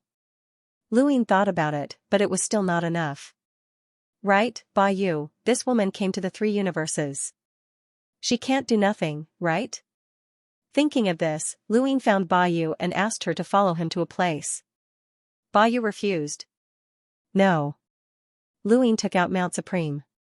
Go and buy yourself. Don't force me to do it. Ba Yu was furious. You have no right to restrict my freedom. Wrong, I'll take you to square inch. It's precisely to give you freedom. I told you. I'm not going. Luing raised his hand and grabbed Ba Yu. Ba Yu had never really fought with Luing. However, under the stars, Red Coat saw Luing suppress the parallel order and escape from Red Hero's eyes. She knew that she was no match for him. But even so, she had to protect her dignity. Not long after, in Mount Supreme, Ba Yu was furious. She looked up and wanted to curse, but she was also filled with powerlessness. Too powerless. He was clearly a scoundrel. How could he be so strong? He was terrifyingly strong. With 3 eternal realms, it should be safe. Even if Clear took the risk of breaking the unknown rules to deal with him, the karma restrictions brought by 3 eternal realms were enough to make it suffer. He teleported again and again. The coordinates given by Clear were relatively far away. It took dozens of teleportations before he arrived. Luing looked at the enormous city in front of him. Is this Dongshu Mountain? De Mao had said before that Clear was the mountain master of Mount Dongshu. However, it was clearly just a city in front of him. At this moment, the void distorted, and a figure walked out. Luing looked at the newcomer as memory surfaced in his mind. The universe of consciousness. The first time he met Clear, he was enlightened by Clear. Clear was the second eternal realm expert he had encountered. At that time, he did not know that the gap between eternal realm experts could be so big. If Grandmaster Xianxia fought with Che, he would be destroyed. With a wave of his hand, Che beamed as he looked at Luing. His black and white robe set off his temperament that was neither good nor evil. He nodded at Luing. You've come. Long time no see, Luing. Luing looked at Che. It's really been a long time. The last time we met was in the consciousness universe, and it's been over 1,000 years. Che said, that's right. 1,000 years is a long time to you, but to me, it's just a blink of an eye. I want to thank you for giving Miao Wu Huang the power to protect itself. It used this power to protect my universe. Miao Wu Huang? Luing drew Miao Wu Huang's appearance in the void. Che saw it and smiled, so it's him. A very polite little guy, humble and honest. I quite like him. Miao Wu Huang, humble? Honest? Luing felt strange, but after thinking about it, it made sense. Who would dare to not be humble and honest in front of you? What are you going to give me? Luing asked. Che pointed at the huge city in front of them. That's it, Xiang City. Lu Yin's pupils shrank as he looked in front of him in shock. Xiang City? Looks like you know. Che smiled. Luing stared at Che in a daze. Xiang City, Lan Meng had told him that the Ninth Fort civilization had 9 great turbid treasures. Among them, the turbid treasure of the 5th fort was called Xiang City. He would never have thought that the city in front of him was actually Xiang City, and that Che was going to give him Xiang City. He looked at Che in disbelief. Che looked at him calmly. This is the turbid treasure of the 5th fort. Now, it's yours. Luing stared at Che. What do you mean? Che clasped his hands behind his back and smiled, but this smile was somewhat bitter. There are some things that need to be fixed. You don't need to ask. Besides, Xiang City doesn't belong to me in the first place. It belongs to your human civilization. All living things have their own destiny to survive. From birth to death, what should be obtained will be obtained, and what cannot be obtained will never be obtained. To tell you the truth, no one can ignore a turbid treasure. Since you know about Xiang City, you should know how powerful it is. I also wish to control it, but unfortunately, I've been unable to do so for many years, so I can only give up. He then looked at Luing. I hope that it can shine in your hands and restore the former glory of the 5th fort. Luing stared at Che and suddenly had a guess. You can't be a human, right? He had always thought that Che was not human. When Che had first entered the 3 universes and greeted Qinglian Yu had also told Luing that Che was not human and that he had changed his appearance. Now that he knew that Qinglian Yu had hidden this from the Red Coat civilization, Luing guessed that Che might have also hidden his past from Qinglian Yu. Che smiled and said, "You're overthinking things. I'm not a human, and I'm not like Red Hero who betrayed your human civilization. I haven't interacted much with your civilization since the beginning. As for the fifth fort, it's a battlefield that I once participated in. Then what are you trying to fix? Fixing doesn't mean that I'm wrong. Right and wrong only exist between the same species. I'm different from your human civilization. I'm just following my heart and trying to make up for it." Luin looked deeply at Che and did not know if he was telling the truth. He then turned to look at the city in front of him. If this city was really a turbid treasure, then its value would be too great. What was he thinking? Why would he give away a turbid treasure just like that? The fifth stronghold is also known as the world of mental techniques. This stronghold is very unique, and its mental techniques are also extremely powerful. Your human civilization's 9 defense bases each have their own legacies and strengths, but what I admire the most is the mental techniques of the fifth stronghold. Mental techniques, when skills are developed, the world is born from the heart, and the heart can accommodate everything. And this Xiang City is known as the strongest defensive turbid treasure. If you can control Xiang City and use it to protect your human civilization, even if you don't know the answer, it's unlikely that you'll be able to break it. Lu Yin's eyes burned. The strongest defensive turbid treasure in his knowledge? Its defenses are that strong? How did the 9th base lose? The 9th base lost because of a traitor, not because of itself. Red Hero? Maybe there's more than one Red Hero. The human heart is unpredictable. Lu Yin suppressed his excitement. You mentioned mental techniques. What's that? Che looked at Xiang City. I can't explain it. You'll have to see for yourself and experience it for yourself. I can only tell you that the fifth fort's motto is, develop your skills. Build on the past and forge ahead? Skills refer to mental techniques. Learn from the predecessors and create something unprecedented in the past. This is the fifth fort's motto, develop your skills.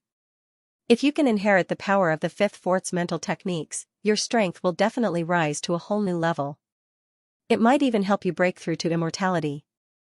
Lu Yin's eyes burned, but he did not let his excitement overwhelm his rationality. No matter how nice Che made it sound, the premise was that Xiang City was really the turbid treasure of the fifth fort. From now on, Xiang City belongs to you. Whether or not you control it in the end, it has nothing to do with me, Che said. He looked at Xiang City with a bitter smile on his face. He had been guarding Xiang City for far too long. Lu Yin asked, how do I control Xiang City? Che looked at Xiang City with a complicated expression. All living things in the world have their own appearances. However, there are 2 sides to each other. One side is on the surface, while the other is inside. The appearance on the surface creates a lie, so what you see might not be the truth. However, the inner appearance is the most real and cannot be deceived with lies. That is your most essential side. Once you enter Xiang City, you can transform into your most essential side. As for how to control Xiang City, I don't know. You don't know? If I did, I might have already controlled Xiang City. Lu Yin nodded. That was right. If he controlled Xiang City, how could he return it to him? No one would ignore a turbid treasure. Che himself had said that he had tried for many years to no avail. Otherwise, he would not have kept it until now. How do I get in? How do I get out? Stick close to the door and leave. Over the years, many creatures have entered, and almost all of them came out. There is no need to worry about safety. Of course, it is not absolutely safe. Some creatures never come out again. In Xiang City, all cultivation is suppressed, including those at the Eternal Realm. Whether you can leave alive depends on luck. Even those at the Eternal Realm have their cultivation suppressed? Lu Yin was shocked. Che said, if not, how could it become the strongest defensive treasure? At the end of the 9th fort, Xiang City protected the 9th fort and blocked all the powerful enemies in the universe. That glorious scene is not something you can imagine. Although the marks on the walls are faint, to be able to leave such marks on Xiang City's walls means that they are at least compatible with the laws of the universe and have broken through to the Eternal Realm. Lu Yin looked at the walls and saw many marks. Were they all left behind by someone as strong as Mr. Mu? blocking all the powerful enemies alone? That was ridiculous. Do the unknowns know that Xianxia is here? Luin suddenly asked. Che smiled and said, don't worry. Even if they know, they won't steal it. The unknowns won't steal anything that belongs to the unknowns. Che stayed in the 9th stronghold for so long just to get the turbid treasure. The turbid treasure is indeed there, and the unknowns know about it. But because the rules cannot be broken, Che can only take it himself unless he succeeds or fails the mission. In this regard, the unknowns will never cross the line. Luin laughed. They really follow the rules. Che finally said, I'll leave Xianxia to you. From now on, it has nothing to do with me. Luin, I hope you can really control Xianxia. Let me see if your human civilization can restore the glory of the 9th fort in this era. I'm looking forward to it. With that, he left. Luin looked at Che's departing figure. Looking forward to it? End of chapter. He teleported closer to Xianxia. Xianxia was a colossus, but it was much smaller than a universe. It was difficult for civilizations to find each other's universes. It was even more difficult to find this city. However, many civilizations or creatures must have found Xianxia over the years, but what happened? Che did not say, and he forgot to ask. It must have been similar to the creatures Che had thrown in. Xianxia had a gate, but it was closed. Luin walked around Xianxia. He could not find any other entrances. He could only go through that gate. He entered and exited by sticking close to the gate.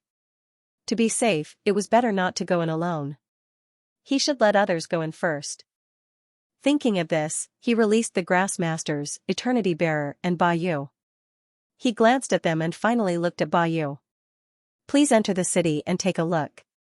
Bayou and the others looked at Xianxia in confusion. Eternity Bearer subconsciously took a few steps back, feeling that something was wrong. Bayou looked at the city and then looked at Luin. Then he looked at Luin, where is this place? Luin smiled at her. I don't know, so I'll have to trouble you to go in and take a look. No matter how strong she was, Bayou had lived for much longer than Luin, so it was understandable that she called him senior. Bayou refused. I'm not going. She was not stupid. Luin did not want to go in himself, but he wanted her to. It was obvious that she was there to scout. Luin frowned. Senior, you seem to be resistant to my words. This is not good. Bayou stared at Luin. I'm one of the eternal realms of the human civilization. I'm not going to die if I go to the 3 universes with you. For the human civilization, I'll do anything without hesitation. This is my promise, but I can't scout for you. Luin met Bayou's eyes and looked deeply at her. He asked slowly, how is he Xiao? Bayou trembled and looked at Luin. What do you mean? Luin said, I took you away from the Red Coat universe and got rid of Red Hero. That's one thing. Secondly, I crippled He Xiao. You've taken revenge, right?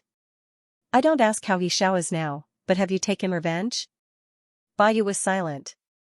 Okay, I can reject you this time. I hope you won't reject me next time.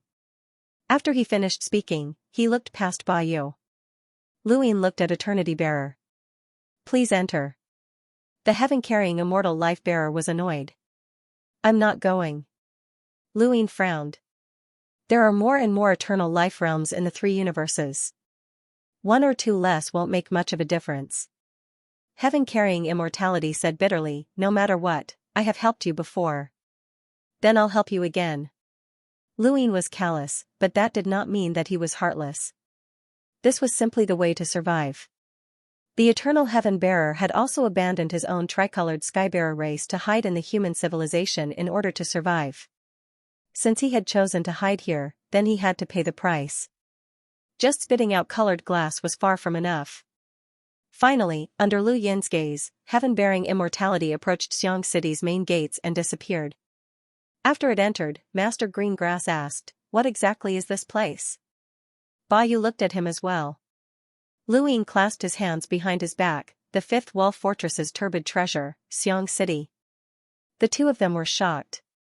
Turbid treasure? Xianxia? Luin looked at Bayou. It seems like you know about Xiang City. Master Greengrass was shocked by the turbid treasure, but Ba Yu was shocked by the name of Xiang City. Ba Yu stared at the city in a daze. I heard Ji He mention it by chance. He said that if the fifth wall Xiang City was still around, there would be no need to fear all the civilizations in space. That's the strongest defensive turbid treasure. I didn't expect it to be here. Had Ji He mentioned it before? Lu Yin's eyes lit up. It seemed like the legend of Xiang City was true. However, he did not know if this was the real Xiang City. Master Greengrass headed towards Xiang City. Senior, what are you planning to do? Since it's the turbid treasure of humanity, it's only right for us humans to lead the way, Master Greengrass said. Lu Yin praised, Senior, you're becoming more and more magnanimous. Unfortunately, I'm not sure if it's real or not. Master Greengrass approached the door with his back facing Lu Yin. I know that if it's real, you won't let that snail lead the way. You can still take responsibility for that. However, you can't really let a snail lead the way for humanity. Your life is very important to human civilization, but I'm different. After saying that, he placed his hand on the door, stuck close to it, and disappeared.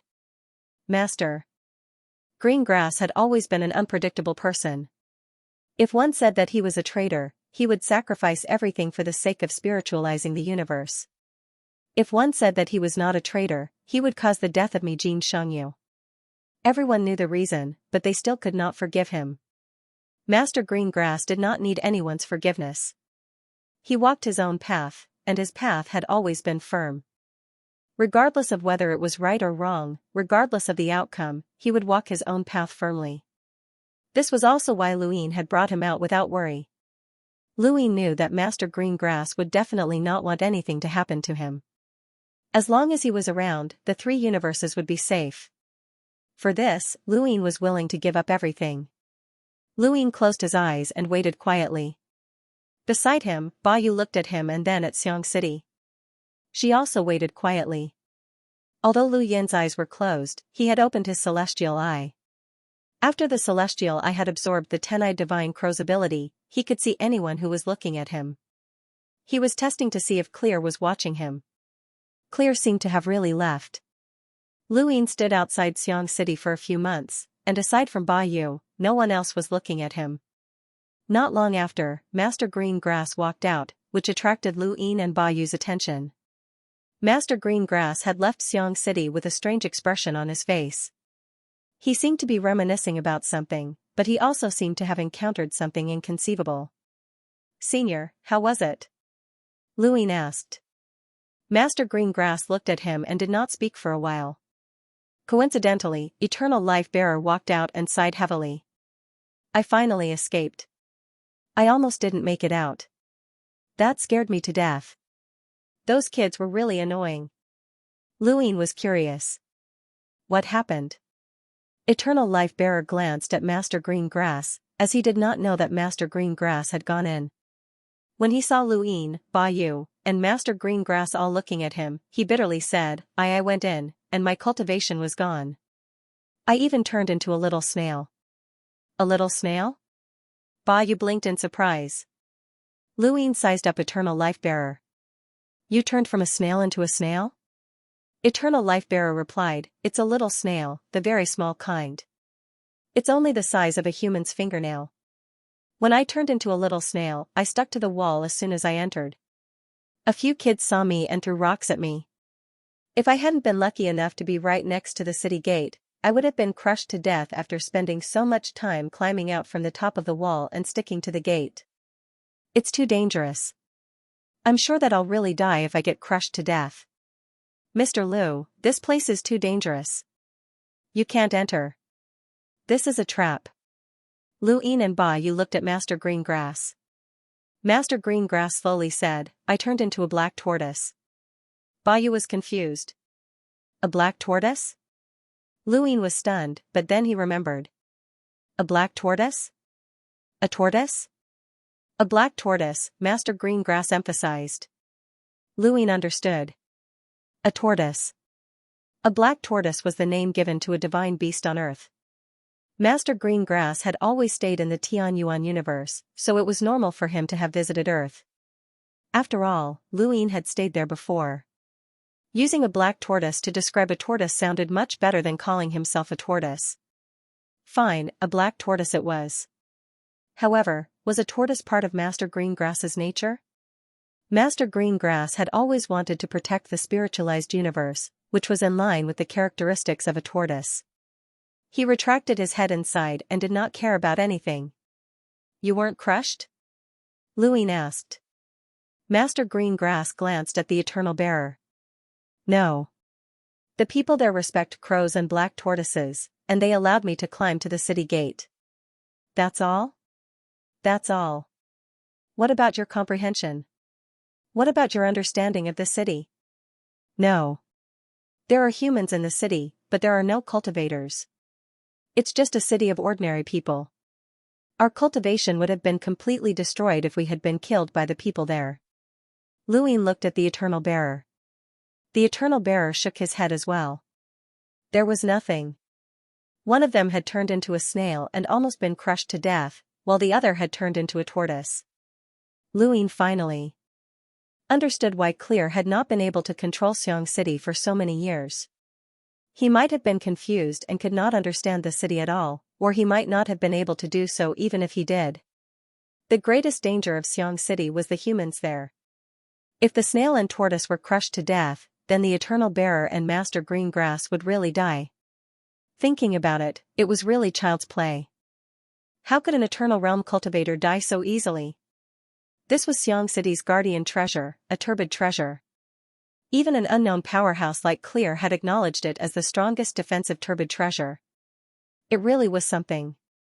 Then, what would happen to Luin when it was his turn? He wouldn't die, right? Luin was a little apprehensive. He raised his hand and approached the gate. Behind him, Bayu saw this scene and hesitated for a moment before approaching the gate as well. An Eternal Realm cultivator would not be scared away by a city, and she still dared to give it a try.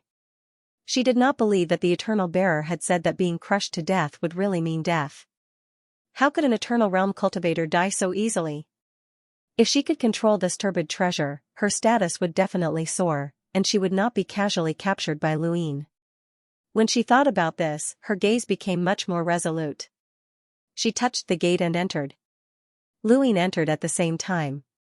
A black brilliance flashed around him, and it was as if time was flowing. When he opened his eyes again, he saw a tall building.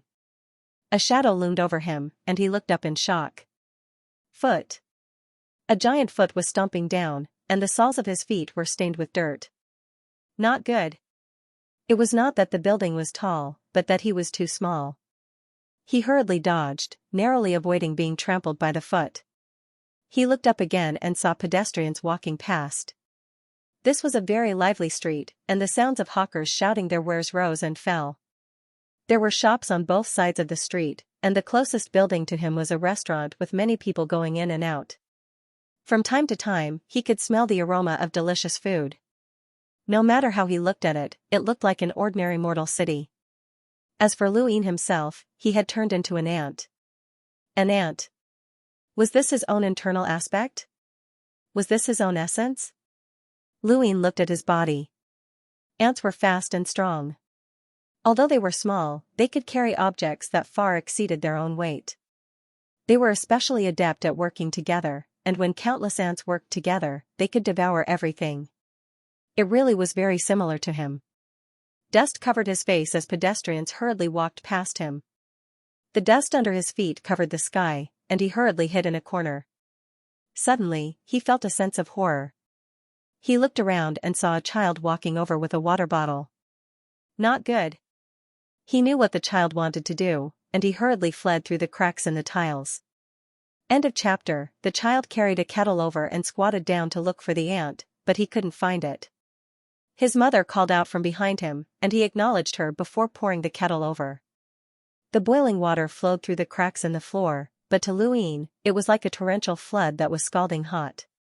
He frantically crawled out of the cracks and towards the protruding floorboards. Soon, he was surrounded by boiling water, and he could only stand on the highest point of a tile. He had to wait for the water to cool down before he could swim away. This was the fate of an ant. Even if he had the ability and courage to carry 1,000 kilograms, the difference between him and a child was too great to make up for. It was just like the difference between Lu Yin and the unknown. It seemed like he had the strength to fight against someone who had two laws, but the unknown was far more powerful than that. Where was this? A corner of Xiang City? If he wanted to leave, he had to touch the city gates. However, he didn't know how to take control of Xiang City. At the very least, an ant couldn't do it. But if an ant couldn't do it, then what could he do? Lu Yin looked around. Aside from himself, there were definitely other creatures that had entered Xiang City, but they couldn't leave. Snails, turtles, ants. Were they all living creatures? Countless huge droplets of water fell down. Pedestrians stepped on the boiling water and walked away while cursing. But Lu Yin was drenched in water. Where did these people come from? Had they always lived in Xiang City? Or was it a constant cycle like the monolith world? He listened to the noise, and this wasn't the first time he'd seen the streets from this perspective. When he'd gone to the frigid immortal sect to participate in the Sky Beyond Heaven trial, he'd become a grasshopper jumping on the streets and died many times. He'd experienced the commotion from the perspective of a grasshopper, and he'd experienced being trampled to death time and time again. However, he'd faced the same person at that time, the frigid immortal sect's ancestor, Bai Wan Yuan. Bai Wan Yuan had used the Sky Beyond Heaven trial to imprint his invincibility onto the cultivators who'd taken the final step. Anyone who could reach that step was no ordinary person, and Bai Wan Yuan wanted them to feel fear. He wanted them to be trampled to death time and time again until they all bowed their heads before him. Lu Yin had relied on the primogenitor's scripture to break through that situation. This time it was different, as this was a manifestation of Xiang City's inner thoughts. It wasn't to intimidate them, but rather to allow them to see themselves clearly. Lu Yin didn't know anything else. However, the fact that Xiang City was able to do this was truly terrifying. It was equivalent to crippling the cultivation of an expert who was compatible with two universal laws. This was the true power of a suppressing artifact turbid treasure. If he was trampled to death, would he really die here? Lu Yin wasn't sure, as Che's words might not be true. The heaven-bearing immortality's cultivation was too weak, and it couldn't represent him, but Lu Yin didn't want to test it out. Finally, the boiling water cooled down, and he quickly swam over. Following the cracks in the ground, he walked to the center of the street and looked into the distance, searching for the city gate. He couldn't see it. A city was already huge for a human, let alone an ant. Even if he couldn't find it, he could still listen. Thinking of this, he moved closer to the peddler and waited quietly. When the peddler and the pedestrians talked, they would definitely mention the city gate. And so, Lu Yin waited quietly in the cracks in the ground next to the peddler. Day after day passed, and Lu Yin didn't know how much time had passed. On one particular day, the sun was setting, and the shadows on the ground were twisting. Lu Yin glanced at them and assumed that they were just leaves being blown by the wind, so he didn't pay them much attention. However, the twisting of the shadows became more frequent and even more enchanting. He turned around and looked at the wall. The twisting shadow came from a green leaf, and when Lu Yin looked over, the leaf twisted even more exaggeratedly, as if it had gone crazy. This was definitely a living creature. But how could a living creature turn into a leaf? This was horrifying. If that was the case, then the next time he entered, he would become a leaf and be stuck in one place. How would he leave? Lu Yin's first thought was that this might be a trap set up by Che. The leaf twisted crazily, almost tearing itself apart as it greeted Lu Yin. Lu Yin hesitated for a moment, but then he climbed up the wall until he wasn't too far away from the leaf. It's an outsider, right? An outsider? That's right. I knew it. This is great. Please help me leave this place. I'm stuck here, and I don't know what's wrong with that creature, but it stuck a piece of bamboo into my body and I can't move. You could move before? Yes. Aren't you a leaf? Even if you can move, it's probably because of the wind. No, I can move on my own. Although I'm a leaf, I can still move. Looks like you're new here. Let me tell you, I've seen chairs move on their own before, and those creatures were so scared that they ran away. They said that it was haunted, but in the end, the chair was burned. What a pity. Luin understood. It seemed that one could move no matter what they turned into in Xiang City. Xiang City wasn't a land of death, and there was always a chance of survival, even if they were turned into chairs. Wait, what could turn into a chair? Whose inner form was a chair? Hurry up and save me. I've been trapped here for too long. Although time passes in this strange place, my state of self remains unchanged. I'm not hungry or thirsty, and I don't feel any of the signs of decay that I've felt before. What's up with these people? People? You mean these creatures? How do you know they're people? Do you know them? I'm the one asking you. Be honest if you want to leave. Okay. I understand. You're asking about these people, right? What's wrong with them? Have they ever changed? What do you mean? Grow old, or die? Yes. Are you sure? I'm sure. I've become this peddler's family heirloom. It was his grandfather's grandfather's grandfather who fixed me here. This place looked like a normal world, so these people should all be real. How did you get in?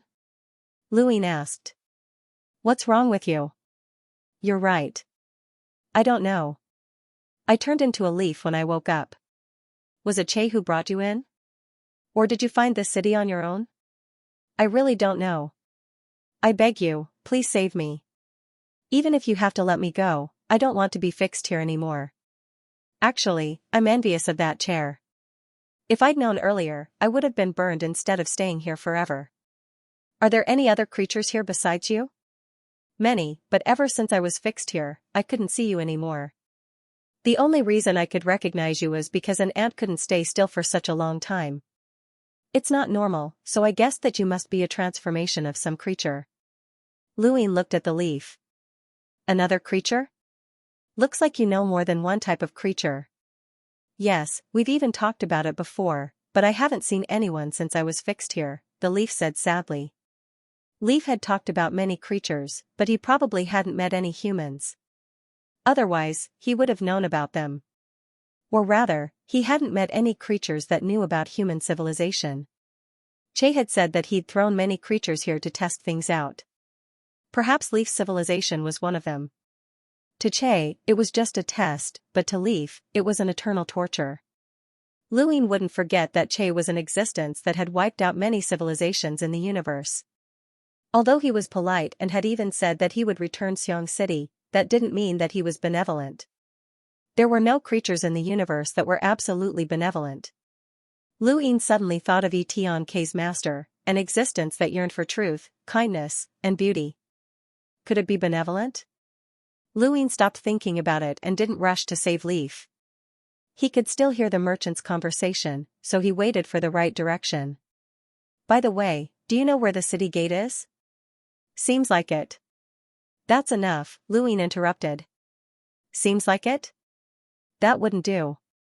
He had to travel so far to find the city gate as an ant, and if he found the wrong one, he would have to cross the city. He didn't know how many dangers he would encounter and how much time he would waste. It was better to listen. He didn't stay idle during this time and started gnawing on the bamboo. Leaf had told him many things, but he couldn't take Leaf with him. An ant carrying a leaf was too big of a target, so he'd just let it drift away with the wind. Bamboo wasn't easy to gnaw on, and Luin only managed to gnaw half of it after 10 days. He continued. A few more days passed, and on this particular night, many people were running around as if chasing something. Luin watched as a slipper jumped wildly on the street and fell into deep thought for a long time. We definitely can't run away, we'll be burned again, Leaf said. Luin realized that Xiang City was too terrifying. There were even creatures that could turn into slippers. What kind of personality was this? What kind of creature was this? He actually started to panic. Crack! The bamboo snapped and fell to the ground. Leaf broke free of the bamboo in midair, and a gust of wind blew it into the distance. It was overjoyed. Thank you, thank you. Luin watched as Leaf was swept into the sky by the wind. He didn't know what its fate would be, so he decided to continue waiting. Another half a month later, Luin heard the answer he wanted. The city gate was to the right, and it was at the end of the street. He ran along the cracks in the walls for more than 10 days before finally seeing the city gate. He continued. Lu Yin's figure appeared outside Xiang City, and he was greeted by the curious gazes of Master Grass and Eternity Bearer. How was it? Even Master Grass was curious as to what Lu Yin had become. Lu Yin answered calmly, Titan. Master Grass? It's an ant. Master Grass was speechless. Who would have thought of this? But since it was an ant, it made sense. It's better than my snail, Eternity Bearer said. Lu Yin glanced at it. This fellow was lucky that it hadn't been trampled to death, but Lu Yin had nearly been trampled to death. Compared to a snail, an ant's survival ability was much stronger. It was a smaller target and could run faster. We'll just have to wait for Ba Yu next, Master Grass said. Lu Yin asked how much time had passed and found that time in Xiang City flowed at the same rate as in the outside world. He didn't know what Ba Yu had become. Time passed day by day, and soon, 2 years had passed. Ba Yu still hadn't come out, she couldn't have died, right? Lu Yin had brought Master Grass and Eternity Bearer back to the 3 universes a year ago. Only the heavens knew how long Ba Yu would be trapped inside, but Leaf had been trapped for a very, very long time. Several generations of people had died, so it had to be at least a few hundred years. He hadn't asked the average lifespan of the people in Xiang City, but even if it was 100 years, it would still be a few hundred years. End of chapter. After returning to the 3 universes, Lu Yin told Qinglian Shangyu and the others about Xiang City, but no one could verify anything. The only ones who knew were Red Hero and the others, but how could Lu Yin ask Red Hero? Right. There were also unknown rewards. Lu Yin had specifically asked 8 colors about Xiang City, but he didn't know anything about it. Lu Yin could only figure it out himself. Qinglian Shangyu and the others wanted to enter Xiang City, but Lu Yin couldn't stop them. He didn't want anything to happen to them inside. If humans didn't even dare to try it themselves, how could they control it? Lu Yin didn't have any selfish intentions of controlling Xiang City. If Qinglian Shangyu and the others could control it, it would be beneficial for humanity. But entering Xiang City was also dangerous. It's okay. You can save us after you control Xiang City. Don't worry, we're not going in together. We'll do it one by one, Qinglian Shangyu said. Lu Yin could only agree and take them into Xiang City one by one. Qinglian Shangyu didn't come out until half a year later. Qinglian Shangyu didn't come out, not because he was afraid, but because human civilization couldn't afford to lose him. Even though the possibility wasn't high. In fact, it was often unfair to Qinglian Shangyu. Whether it was going to the core or entering Xiang City, Qinglian Shangyu couldn't do either. The only thing he could do was guard the 3 universes. As an eternal realm, he was deprived of his freedom. Master Ku Dang and Jiang Feng went in. Mr. Mu didn't go in.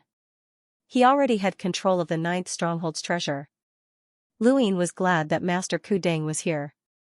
Jiang Feng and the others came out. Especially Jiang Feng, who had turned into an ant. With Lu Yin as an example, he had a smooth time and quickly found the city gate. Lu Yin and Jiang Feng were actually very similar. As for what Qinglian Shangyu and Qinglian Shangyu had turned into, they didn't say. Lu Yin asked, but they didn't say anything.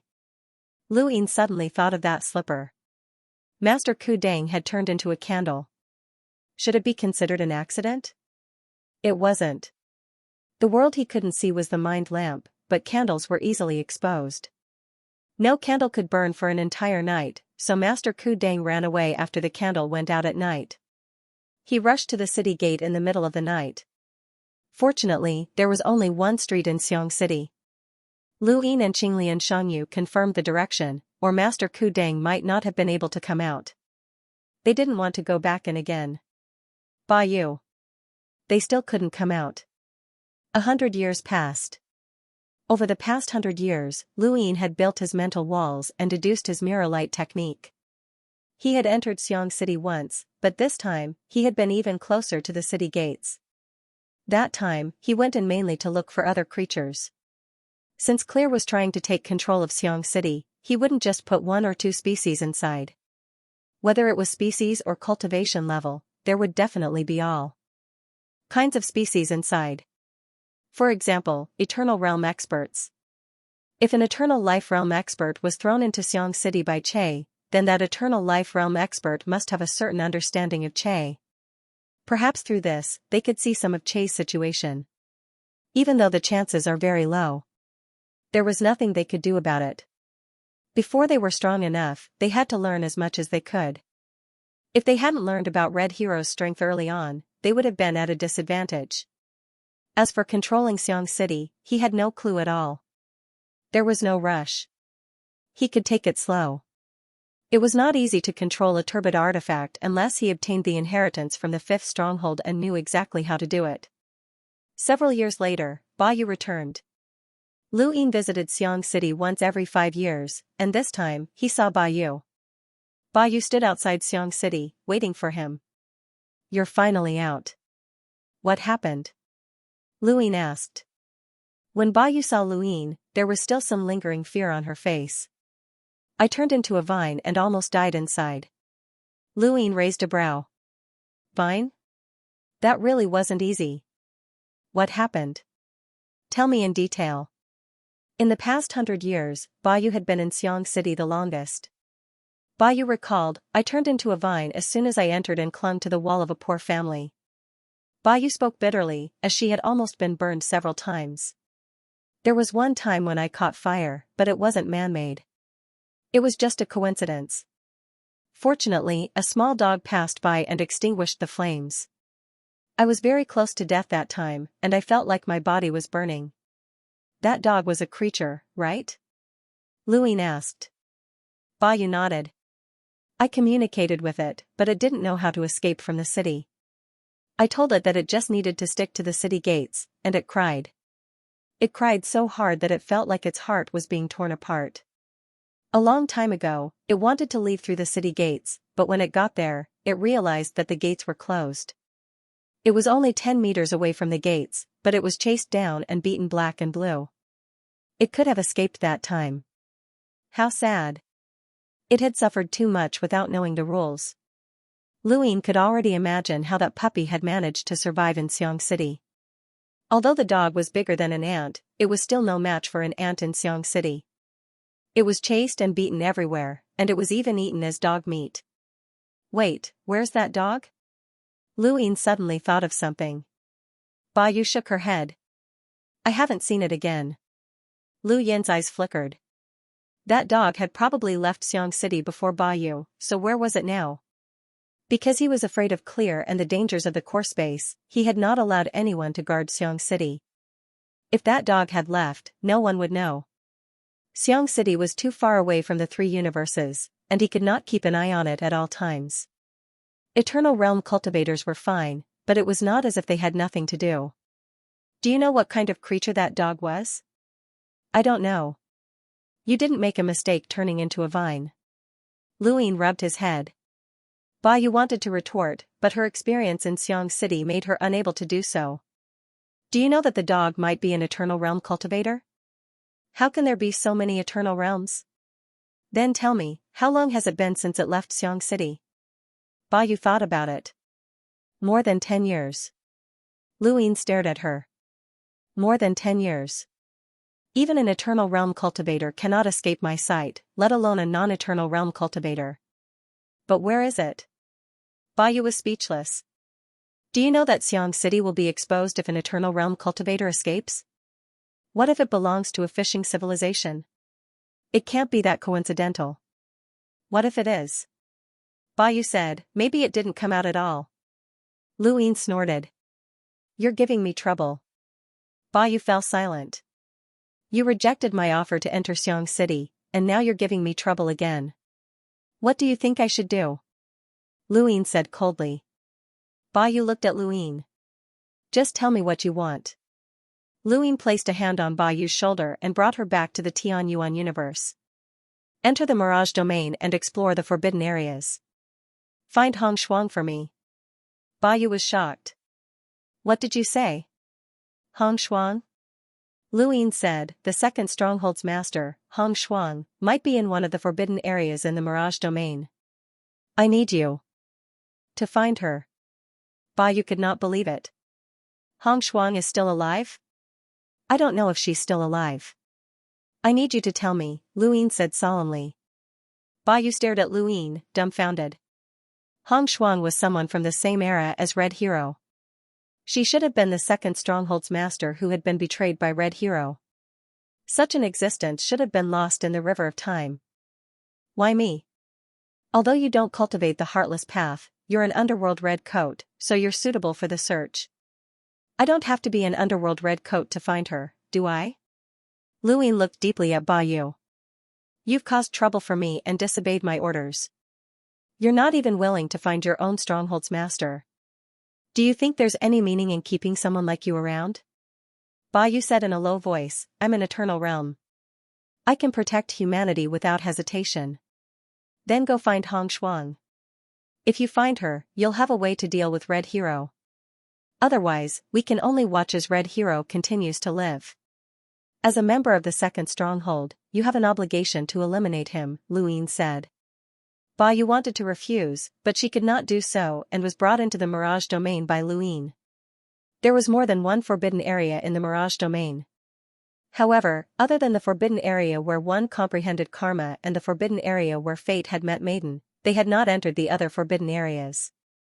It was the progenitor's reminder. Now, the more he understood the Mirage Domain, the more he feared these forbidden areas. The forbidden area had buried Hong Shuang and had an opportunity to achieve immortality.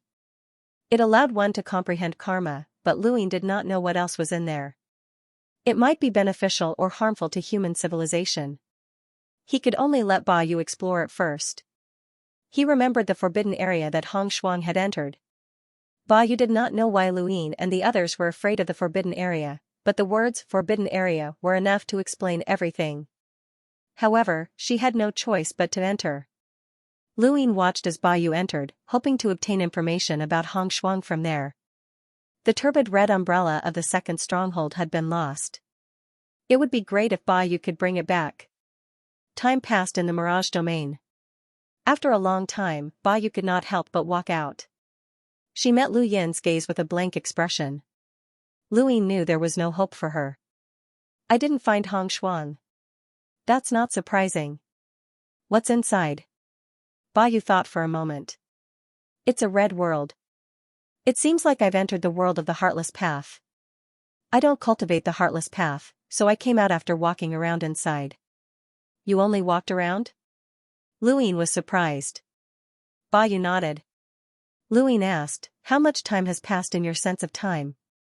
Ba Yu thought for a moment. A day? Or maybe 3 days. Lu Yin looked at the forbidden area.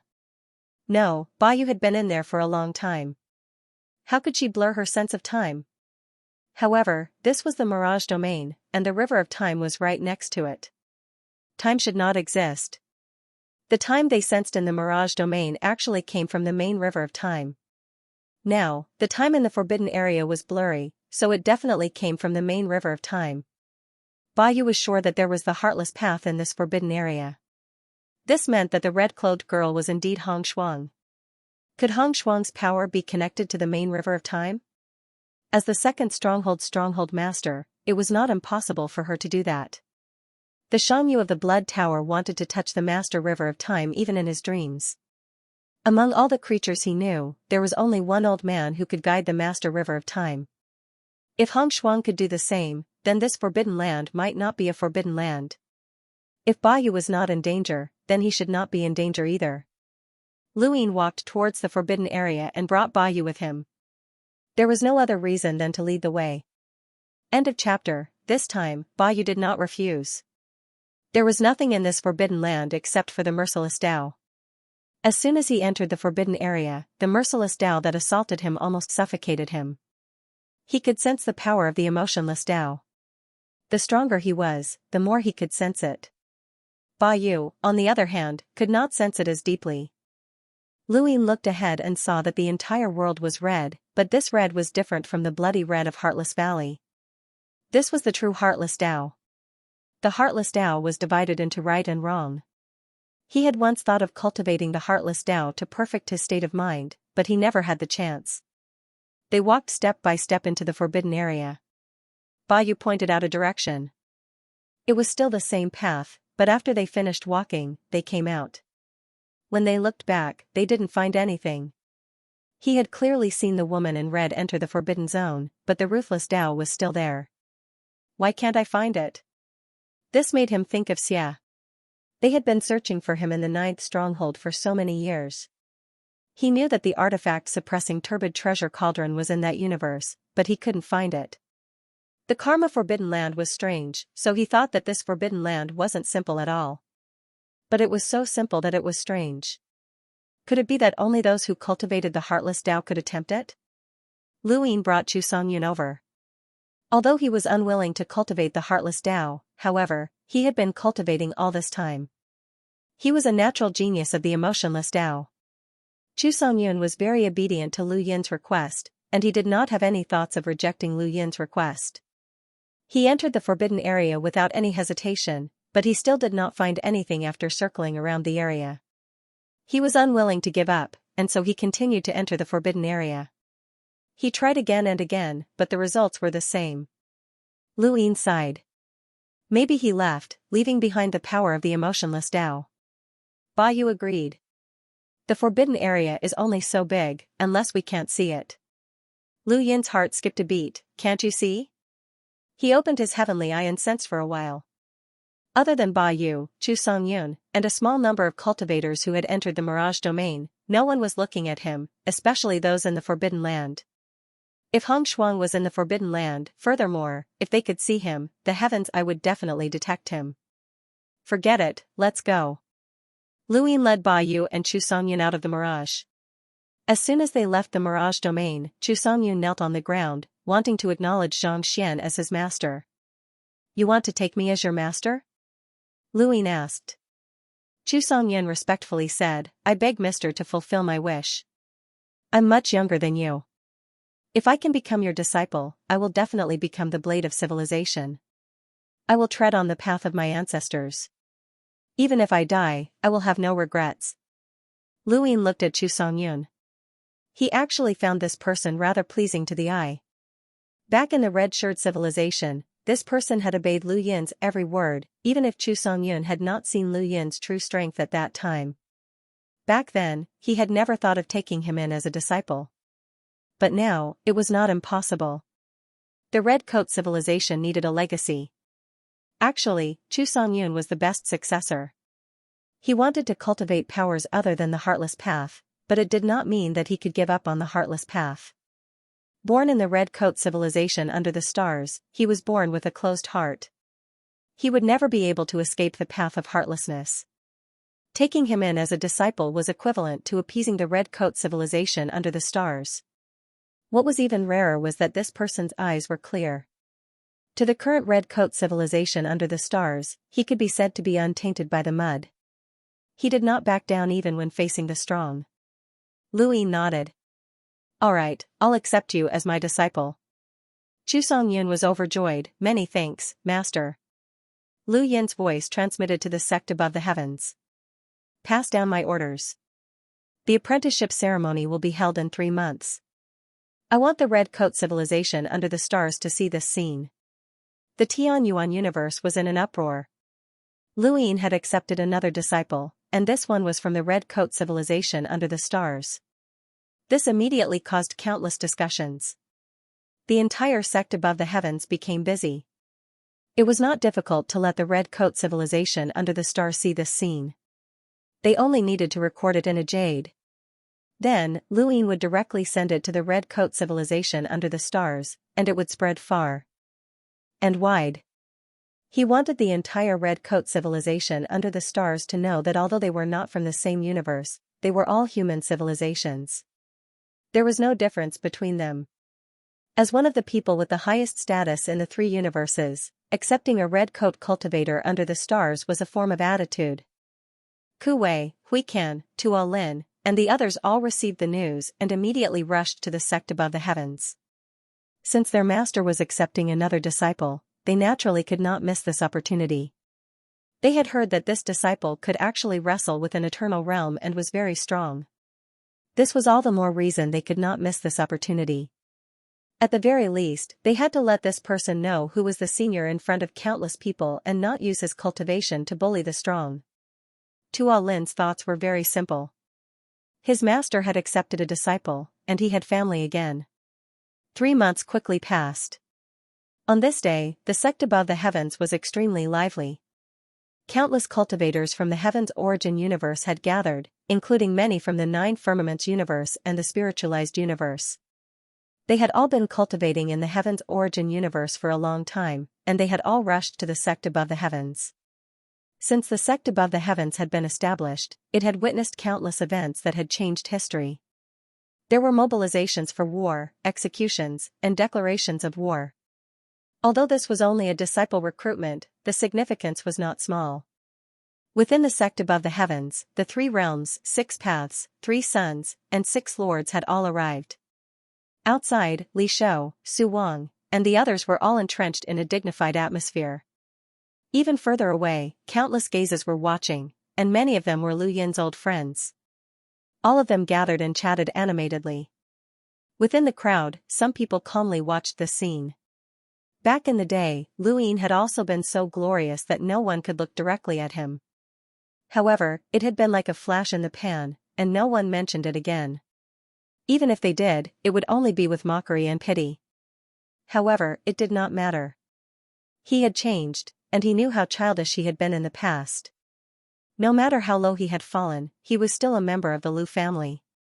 He was a genius who had awakened the innate gift of teleportation, and no one could compare to him. One day, he would be able to stand in front of Master Lu and openly call him 7th brother. A mighty bell rang. Below the staircase, Chu Songyun looked up and saw many figures standing on both sides of the staircase. He had been in the 3 universes for some time and had seen many powerhouses. Today, he had seen the strongest powerhouses in the heaven's origin universe, second only to the eternal realm. Before coming to the 3 universes, he had been looking forward to cultivating, but he did not think that the 3 universes would surpass the red shirt civilization. However, after arriving, he realized that it was completely different. The red shirt civilization only had one heartless path. However, the 3 universes had more than one cultivation path. There were spirit seeds, astral sources, and consciousnesses. Mr. Lu had even created the Nirvana tree, which allowed people to challenge those of a higher realm. It could almost transform a cultivator's power to a whole new level. This had completely changed his understanding of the 3 universes. Not to mention, there were so many eternal realm powerhouses in the 3 universes. There were more than 1 or 2 people below the eternal realm who had reached their limit. Some of them could not reach their limit normally, but once they used the Nirvana tree, they would reach their limit. Chu Songyun had fought with such powerhouses before, but he had not been able to do anything to them. Compared to the red shirt civilization, the 3 universes seemed to have inherited the legacy of the 9th base. They were a true human civilization. Today, he was finally going to be apprenticed to the most respected person in the 3 universes, Mr. Lu. This day would change his life. On the staircase, Lu Yin walked out and looked down. The bell rang throughout the heaven's origin universe. Under the scorching and envious gazes of countless people, Chu Songyun stepped onto the staircase and walked up step by step. He passed by many cultivators, including Ku Wei, Hui Kan, Tua Lin, and Yen Ruyu. Although they were Lu Yin's disciples, they could only stand at the bottom of the staircase as their seniority was too low. Chu Songyun walked up the staircase and faced the scrutinizing gazes from both sides. His expression was calm. Disciple Chu Songyun pays his respects to Master. Lu Yin looked down from above. Chu Songyun, from today onwards, you are my disciple. I do not expect you to be invincible in the world, nor do I expect you to be the strongest in history. I only hope that when the human civilization is in danger one day, you can become the blade of civilization and charge at the front. You will not let me down. Chu Songyun was excited. I will remember this in my heart. Get up. Thank you, Master. Lu Yin raised his hand, and at his fingertip, a green light spot landed on Chu Songyun. Today, I will teach you the Nirvana tree technique, 10,000 branches. Chu Songyun's eyes lit up. This was another path of cultivation. He had been waiting for this moment for a long time. As the green light spot entered his body shook, and there were changes in his body. It was as if a big tree was taking root, sprouting, and branching. The Nirvana tree technique was a path of fusion. It did not conflict with his original cultivation path. However, as the Nirvana tree technique entered his body, his gaze became confused. Scenes of the past flashed before his eyes. When he was born, his heart was closed. He hated the emotionless path. He hated everyone's indifference. He hated their selfishness. He hated the emotionless valley. He longed to leave that universe and walk another path of cultivation. The Nirvana tree technique had taken root, and another path of cultivation had appeared. However, what was with that reluctance? Was it his reluctance? Or was it his body's reluctance? Why did he have such emotions? He clearly hated the emotionless path, but why? Why? The surrounding people realized that something was wrong with Chu Songyun. Luin stared at him and saw the confusion in his eyes. All sorts of emotions kept flashing through his eyes. He suddenly raised his hand and tapped the air. Chu Songyun's body shook, and the big tree that had taken root in his body suddenly stopped. Lu Yin's voice sounded in his ears. Everyone has their own path to walk. Chu Songyun, look at your heart and see yourself clearly. Chu Songyun stared blankly at Luin, who was on the stairway. He was so tall and mighty. The Nirvana tree technique that his master had imparted to him was the best path of cultivation. Many people had cultivated it, so it should be the best path. But why was he so reluctant to part with the emotionless path? The emotionless path had not disappeared. It had only been integrated into the Nirvana tree technique. But why was this happening? Luin looked at Chu Songyun. What a domineering emotionless path. As expected of the second stronghold's inherited power. It was unwilling to be inferior to any other power. The Nirvana tree technique could integrate all powers. However, it was resisted by the emotionless path.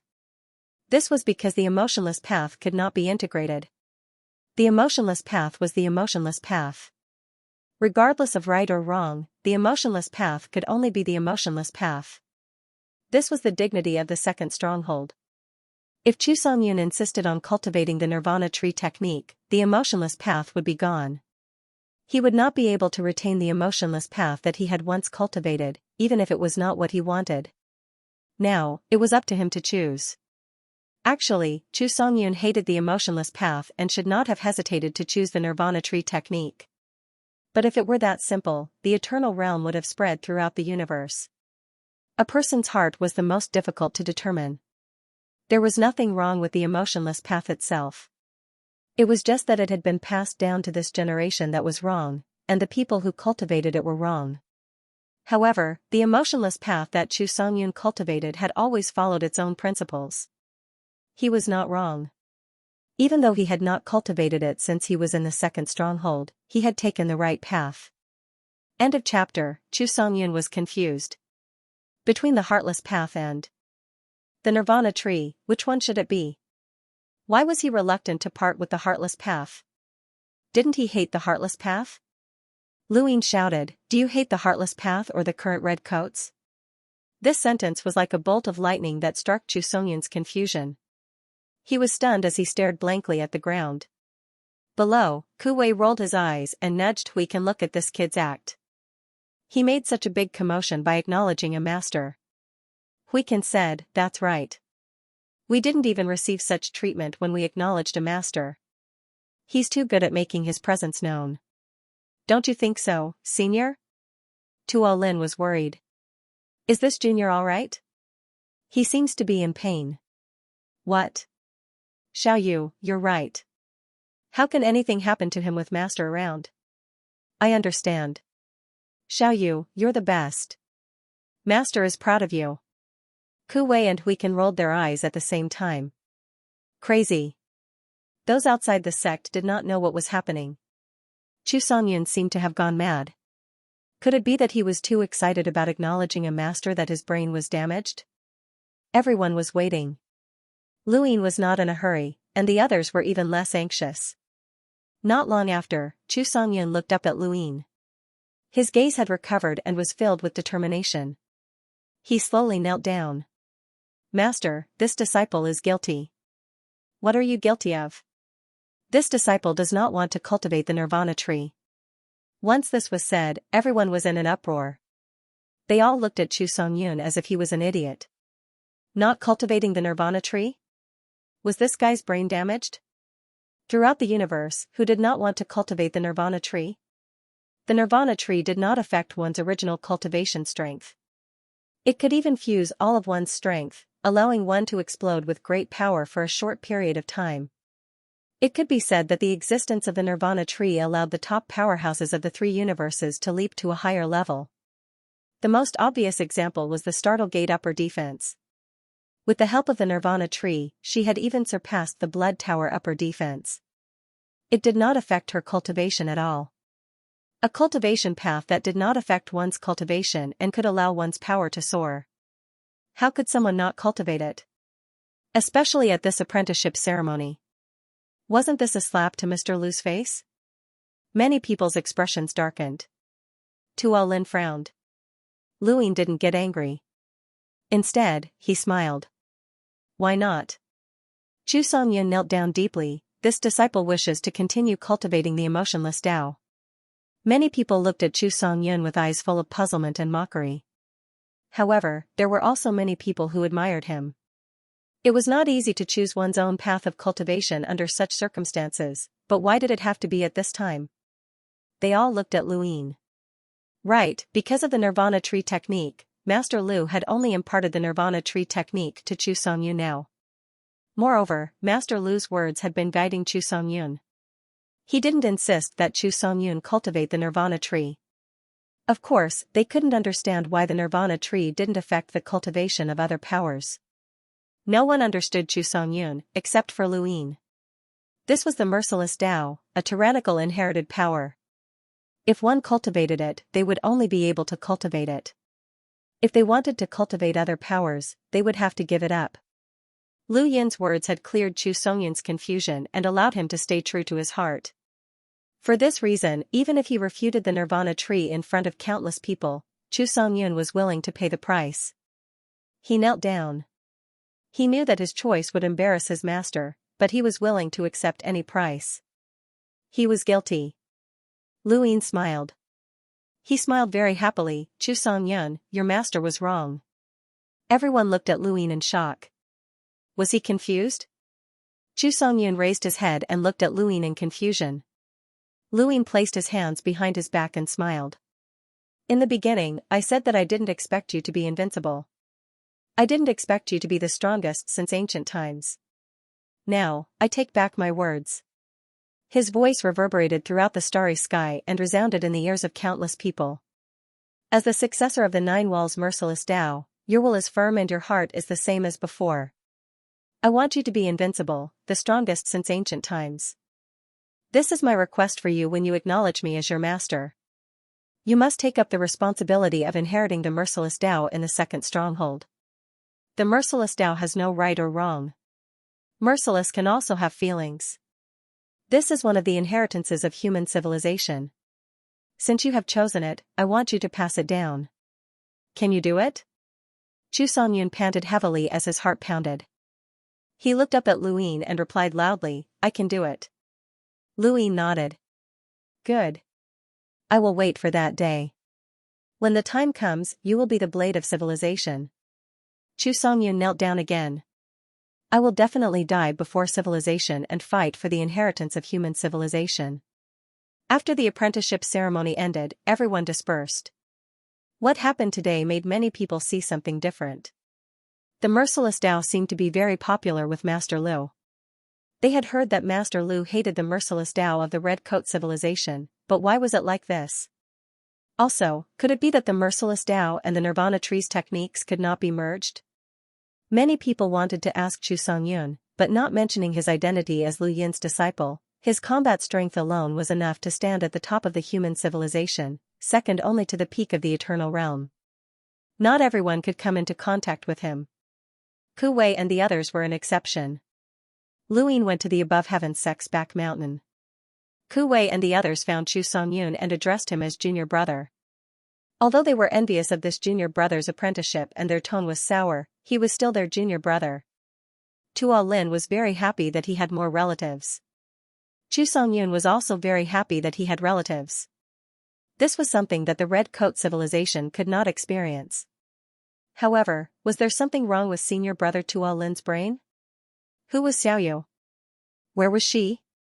At the above heaven's sex-back mountain, Lu Yin sat at the stone table and looked at the starry sky, deep in thought. Chu Songyun hated the merciless Tao, but it was not the true merciless Tao. It was not his fault that he gave up on the merciless Tao, but the merciless Tao's fault. It was the fault of the current merciless Tao. People said that strength was not divided into good and evil, but talent was. However, the current merciless Tao was wrong. This strength made family members cold and dissipated emotions. If this was not wrong, what was it? Chu Songyun lived under the merciless Tao, but he could distinguish the good and evil of the merciless Tao. Then, what about him? Distinguishing the good and evil of strength was only one of them. He also hated the current merciless Tao. He could see the good and evil of the merciless Tao, but it did not mean that he could see other things. The higher one stood, the harder it was to see what was below. Chu Songyun's pure cultivation. Then, where did his purity lie? As he thought about this, a high mental state wall stood in front of Lu Yin. It was black and white, and it was as if he could see the faces of countless people. Countless people's faces had built this mental state wall. The wall was black and white. Lu Yin raised his hand and touched between the two colors. The next moment, the mental state wall turned into two beams of light that wrapped around his body. It was still black and white. Countless experiences and the past appeared one by one. Lu Yin stood in his original position and did not move, allowing the black and white beams to wrap around him. However, in the eyes of outsiders, there was nothing.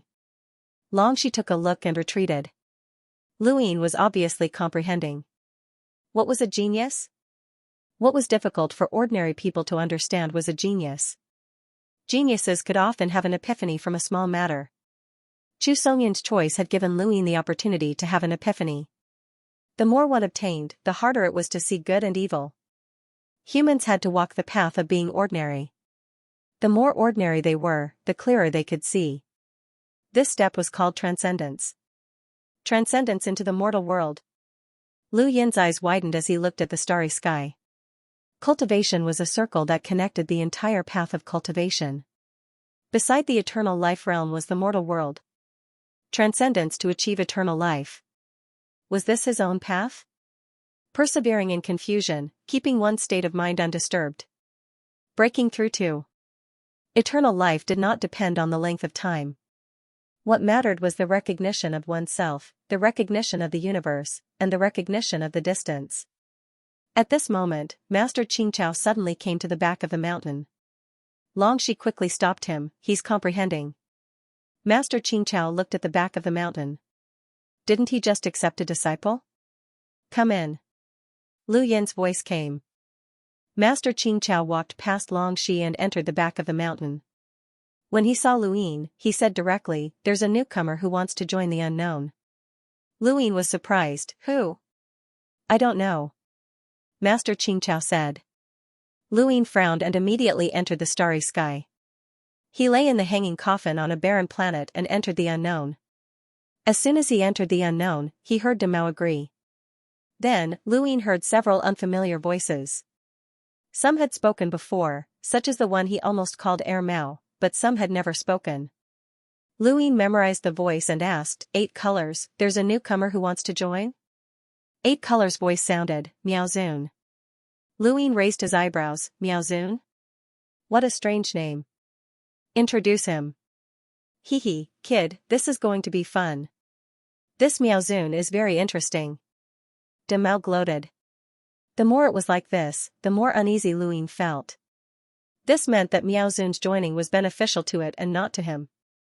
In fact, no matter what Miaozun was like, as long as he joined, he would have to worship the divine tree and choose a color. Currently, there were 3 known colors for him to choose from: red, silver, and blue. No matter which color Miaozun chose, Lu Yin would have to hand over the thread of the corresponding color. The tricolor thread allowed him to defeat the mud blade. Although it was uncontrollable and backfired on him, it was at least a trump card that could allow him to fight for his life at a critical moment. If one thread was taken away, this trump card would be gone. Secondly, if Miaozun wanted to join, the 8 colors would force him to worship the divine tree in advance, which meant that he would have to enter the unknown alone. This was not a risk he was willing to take. When he thought of this, Lu Yin's heart sank. This was troublesome. No information about the unknown will be revealed by the unknown. I can only tell you the reason for inviting him. First, it's his cultivation. Miaozun is compatible with the laws of the universe, so his cultivation is not below Lan Meng's. Second, the unknown has suffered continuous losses and needs to be compensated. That's all? That's all. Do I have the right to decide? Lu Yin asked. Every unknown has the right to choose whether or not they want to join. Lu Yin was about to speak when De Mao spoke up, but it doesn't matter what you choose. Most of the unknown have already made their choice and agreed to let him join. Even if you object, it's useless. De Mao, you sound like you're very familiar with him. Lu Yin was curious. De Mao snorted, there was a war, and Miaozun's civilization was the enemy. In the end, they were all destroyed, and only Miaozun survived. It's easy to see him, there's a picture of his race on the door. Lu Yin thought of the unknown door. There were all kinds of creatures on the door. Was Miaozun's civilization among them? Lu Yin was not surprised that Miaozun's civilization was destroyed by the unknown, but he still wanted to join the unknown. There were always all kinds of reasons. He also joined the unknown. Maybe Miaozun was like him, or maybe he didn't care about his own civilization. There were many such creatures. Knowing Trace will be more lively from now on, haha, the old man said. Lu Yin suddenly shouted, Che, are you there? Lu Yin, what is it? What is it? Che asked. Most of the unknown were here at this time because they had to choose whether to agree to Miaozun's joining. Can you tell me about Miaozun's situation? Lu Yin asked. Che was helpless. Sorry, I haven't experienced the war with Miaozun's civilization. De Mao laughed. You can ask Red Hero. He has experienced it. Lu Yin's eyes flashed. Red Hero had experienced it? At this time, 8 Colors' voice sounded. Lu Yin, Miaozun has been allowed to join the unknown. He will be contacted soon. Once he agrees, the test will begin. Before he joins the unknown, you must worship the divine tree and choose your color. At the same time, you must hand over the divine power threads of the other 2 colors. Otherwise, you will break the rules. I have to remind you seriously. Lu Yin was helpless. His tone was excited. That's great. There are new people joining the unknown. We will definitely grow stronger. 8 color, I am very happy. Haha. By the way, all the members of the unknown are in knowing Trace, right? Can you say hello? Lu Yin shouted. No one responded. He shouted a few more times. It seemed that in the entire knowing Trace, except for De Mao and a few limited ones, no one was willing to respond. Lu Yin was helpless. He had been jumping up and down in knowing Trace. Sometimes, he even put down his dignity to speak in order to understand the unknown, the mortal enemy of mankind. However, some guys were too hidden and could not be lured out. Just as he was about to leave, Red Hero's voice suddenly sounded. Lu Yin, come and find me. Lu Yin was stunned. Red Hero? Come and find me. Lu Yin's eyes flashed.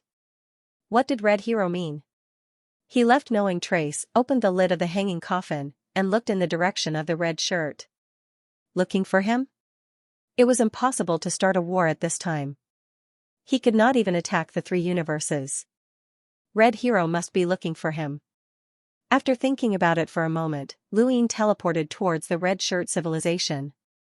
At the same time, De Mao's voice came from Jizong, looks like Red Hero is going to sow discord. He purposely spoke in Jizong just to let you hear it.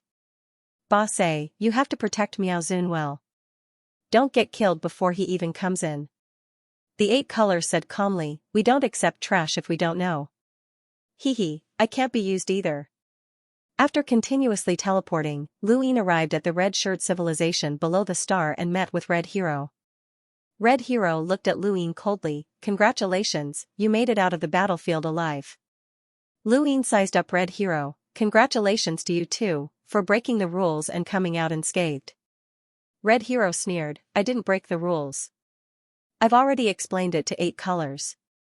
Luin smiled, "I believe you. After all, I've helped you explain that you were tricked by the mud blade because your brain isn't good." Red Hero's eyes grew colder. "But Red Hero, you really need to train your brain. Mudblade was stupid enough to send himself to me, but you still got tricked."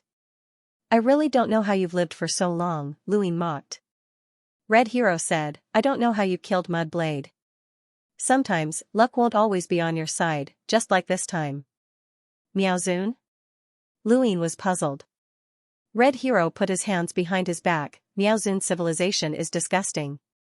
He likes to devour fresh meat, and Miaozun is the strongest in this civilization. His favorite fresh meat is humans." Lu Yin's eyes narrowed as he stared at Red Hero. Red Hero said coldly, "I don't know when he ate humans, but when I met him in the war, he said that humans are delicious." Luin narrowed his eyes. He understood why Red Hero called him here. He wanted to use him to break the rules of the unknowns and kill Miaozun so that Miaozun could not join the unknowns. There were many reasons to kill Miaozun, but Red Hero's reason was undoubtedly the most important. He also understood why Demao was acting like that. Luin did not suspect that Red Hero was lying to him. This kind of thing was easy to find out as long as he met Miaozun face to face. If he dared to say it, it would be proven to be true. "You can leave now," Red Hero said coldly. Luin looked at him deeply. "You don't care at all?" Red Hero's figure disappeared. Care? Why should he care? There were so many humans. Who knew how many of those Bates had survived and how many had died? He only regretted not betraying them later and causing the inheritance of the 3 universes. Luin teleported to the front of the Blood Tower and asked Jiaowen if he knew about Miaozun. Jiaowen did not know. Luin was helpless. He could only leave and think of a way. Red Hero's move was obvious. It was equivalent to telling everyone that he was trying to provoke Luin to attack Miaozun. It all depended on what Luin would do. No matter what he did, his goal was to get rid of Miaozun. Regardless of whether he broke the rules in the end, the unknowns would be dissatisfied. After all, Miaozun's participation was approved by most of the unknowns. It would be better if the 8 colors were dissatisfied. The unknowns would not just join Miaozun. If he could get rid of one, could he get rid of another? This was under the premise that Luin could not break the rules and get rid of Miaozun. Normally, it would be difficult to do so. Red Hero looked into the distance. "If you dare to attack Miaozun, you are walking on the edge of breaking the rules. Miaozun is not that easy to kill. As long as he says that he is willing to join the unknowns before he dies, you will be breaking the rules. Not only can you not kill him, but you will also have to break the rules. Luck will not always be on your side." Luin returned to the Tianyuan universe. Master Qingqiao was still at the back mountain. Luin told him what had happened. He wanted to hear Master Qingqiao's opinion. After all, Master Qingqiao had his own understanding of the unknowns. "I advise you not to act rashly." Master Qingqiao's heart was heavy. If Miaozun agrees to join the unknowns, he will definitely get the hanging coffin. Even if you attack him, can you guarantee that he will not escape? Especially if Miaozun agrees to join the unknowns, you cannot attack him. Otherwise, you will be breaking the rules. When you joined the unknowns, Lan Meng's mission automatically became invalid. This is also the reason. Luin interrupted, "Did he agree to join the unknowns, or did he agree to join after a test?" Master Qingqiao was silent for a moment. "This is Red Hero's way of dealing with you. These 2 points are on the verge of breaking the rules.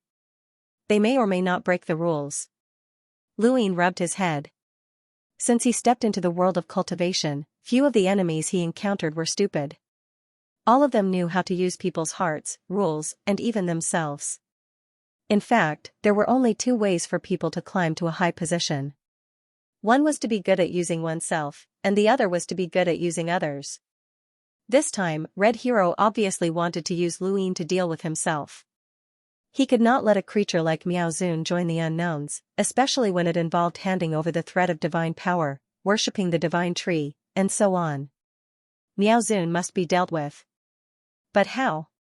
There were too many things involved. Master Xianxia left. His advice was always to do nothing. It was good to keep things as they were. If it was just handing over a thread of divine power, Luin was willing to keep things as they were. Even if Miaozun had eaten humans, he could find a chance to deal with him later. There was no need to rush. After all, the stability of human civilization was not easy. However, it also involved him having to find out the whereabouts of the person himself. That was different. Even though the probability of something happening was not high, he did not want to take the risk. If something happened to him, human civilization would be half destroyed. It was not just strength, but also teleportation, karma, and so on. They were indispensable to human civilization. Luin himself was also the key to bonding the three universes together. Why don't we find someone to join the unknowns and get rid of Miaozun in the test? Wei Rong sat opposite Luin and suggested. Luin thought about it and decided to look for Wei Rong. He was the best at scheming. Luin said, "That's a good idea. Firstly, we can find out where Miaozun is through the test. Secondly, if we can get rid of Miaozun, we can find someone like me who can delay their journey to worship the divine tree. It will not affect me. But the problem is who to look for." They first thought of the boss of the 7 treasures, Heavenly Toad. Boss was an absolute powerhouse who was compatible with 2 universal laws. His strength was far beyond Miaozun's, and he did not belong to human civilization. They believed that the unknowns would be willing to let him join. The unknowns had once invited Old Ancestor Xian, but Old Ancestor Xian had rejected them. However, there was another problem. If Boss really joined the unknowns, he would not be able to attack Red Hero. After the 1,000-year protection period, Red Hero could directly attack. At that time, he would lose Boss, and it would be difficult for Qinglian Shengyu alone to resist. Luin was not sure if he could break through to the Eternal Realm at that time. No one could say for sure what would happen in the future. Let's deal with the problem at hand first. We can talk about the future later. Wei Rong said. Luin looked up. If I don't join the unknowns, I'll kill Miaozun. Wei Rong shook his head. We don't know the destination of Miaozun's test. Red Hero will tell me, Luin said. That's true. Right, what about the Immortal Master? He's very suitable. Wei Rong suddenly remembered. Lu Yin's eyes lit up. Right, compared to Boss, the Immortal Master was more suitable. Even though the Immortal Master was not one of his people, their past grievances had been resolved. The Immortal Master was extremely fearful of human civilization, especially since Luin had planted the Path Sword in his body to deal with the Immortal Plume. If the Immortal Master joined the unknowns, he would not be able to help Luin deal with Miaozun. At the very least, Luin would be able to find out where Miaozun was and then ambush him. If the Immortal Master joined the unknowns, what would happen to the Immortal Plume civilization? The Immortal Plume would definitely not be satisfied. When the time came, the Immortal Plume would battle with the unknowns, which would be enough to reduce the chances of the 3 universes being dealt with by the Immortal Plume. The Immortal Master was the most suitable candidate. But the problem was that they could not find the Immortal Master.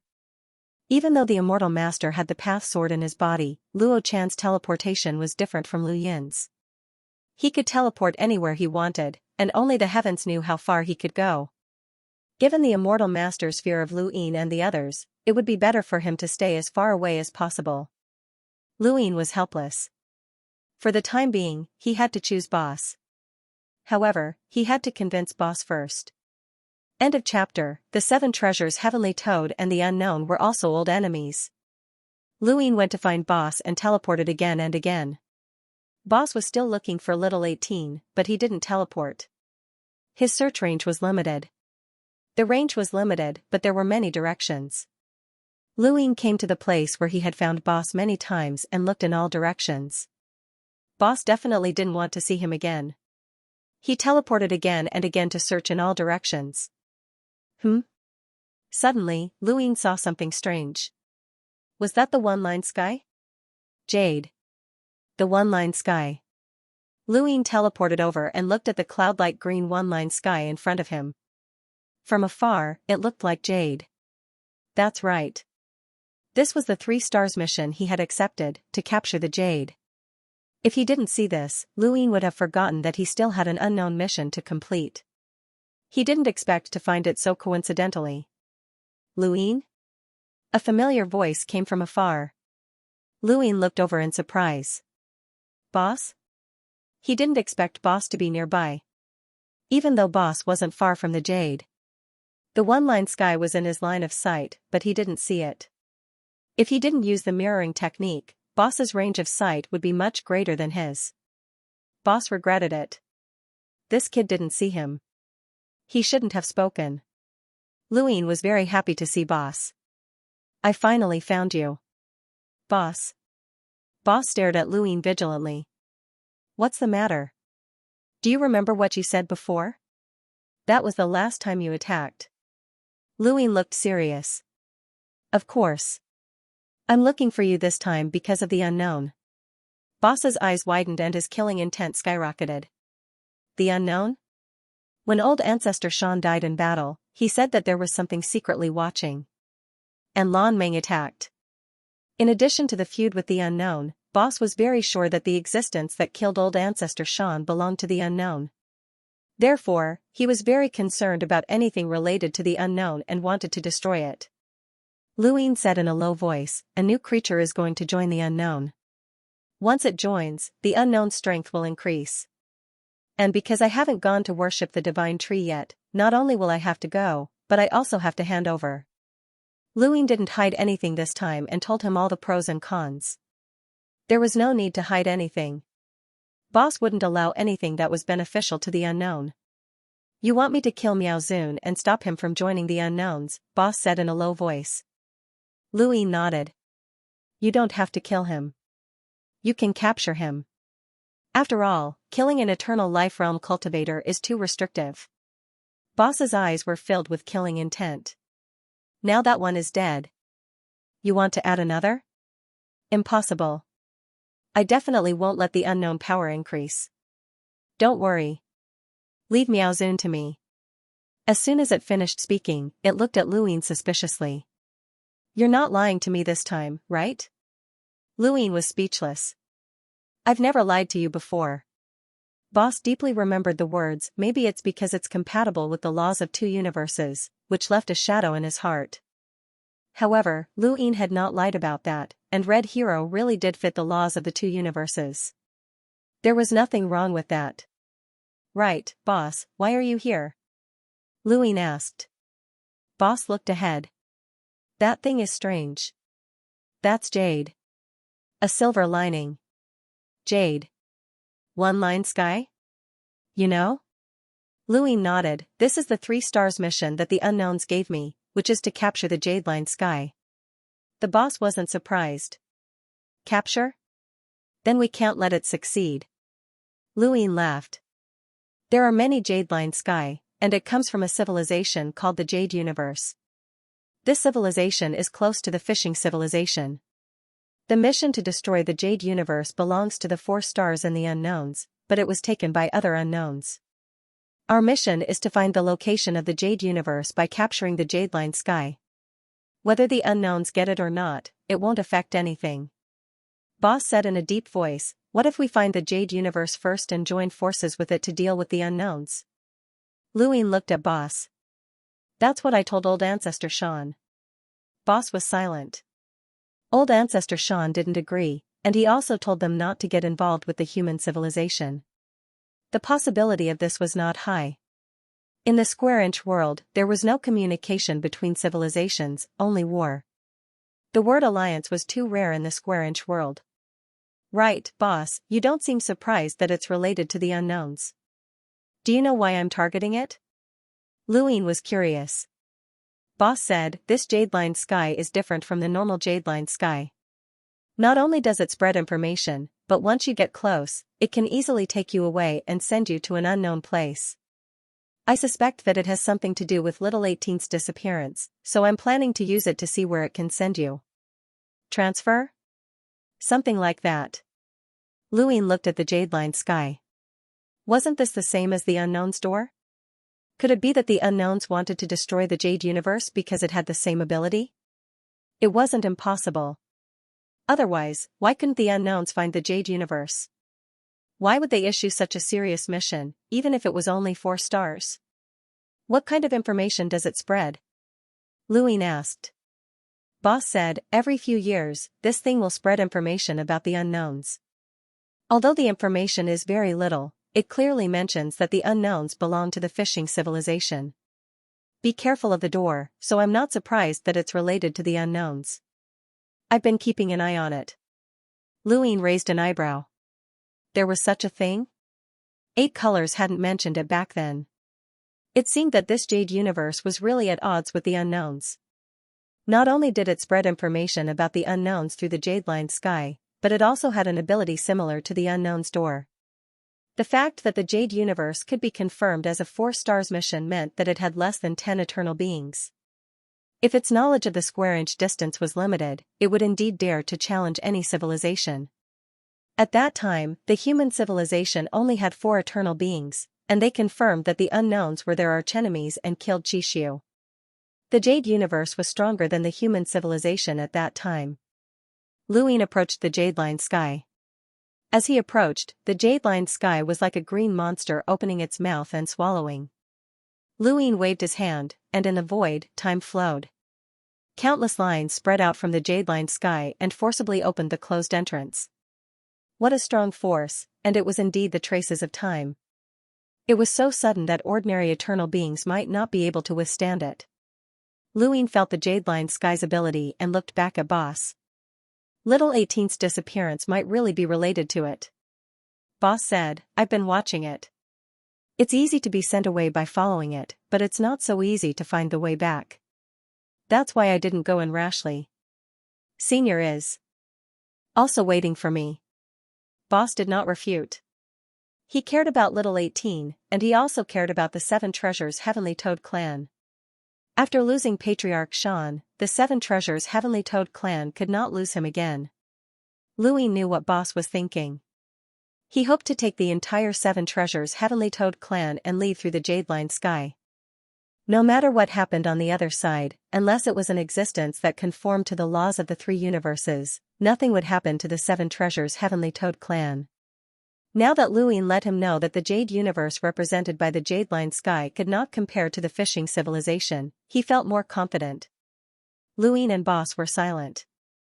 Boss did not know what to say. The 7 Treasures Heavenly Toad clan entered the 3 universes mainly to repay Luin for saving their lives. Now, they had to leave in such a short time. Although they had helped several times, it was not very reasonable.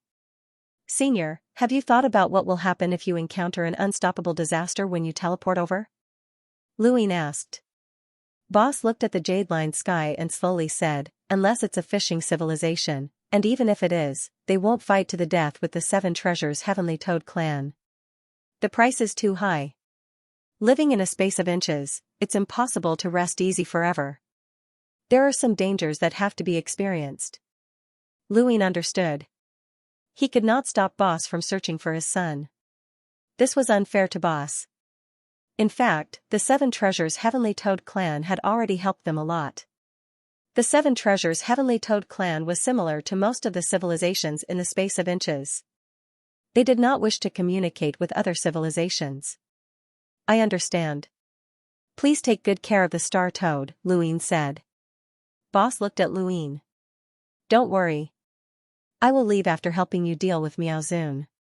Also, if you don't mind, I would like to leave some of my clan behind. Luin nodded. Of course. Leaving some of the 7 Treasures Heavenly Toad behind was a backup plan for Boss to prevent an unstoppable crisis on the other side of the jade-lined sky. Also, he could help Luin translate the text on the armor plate.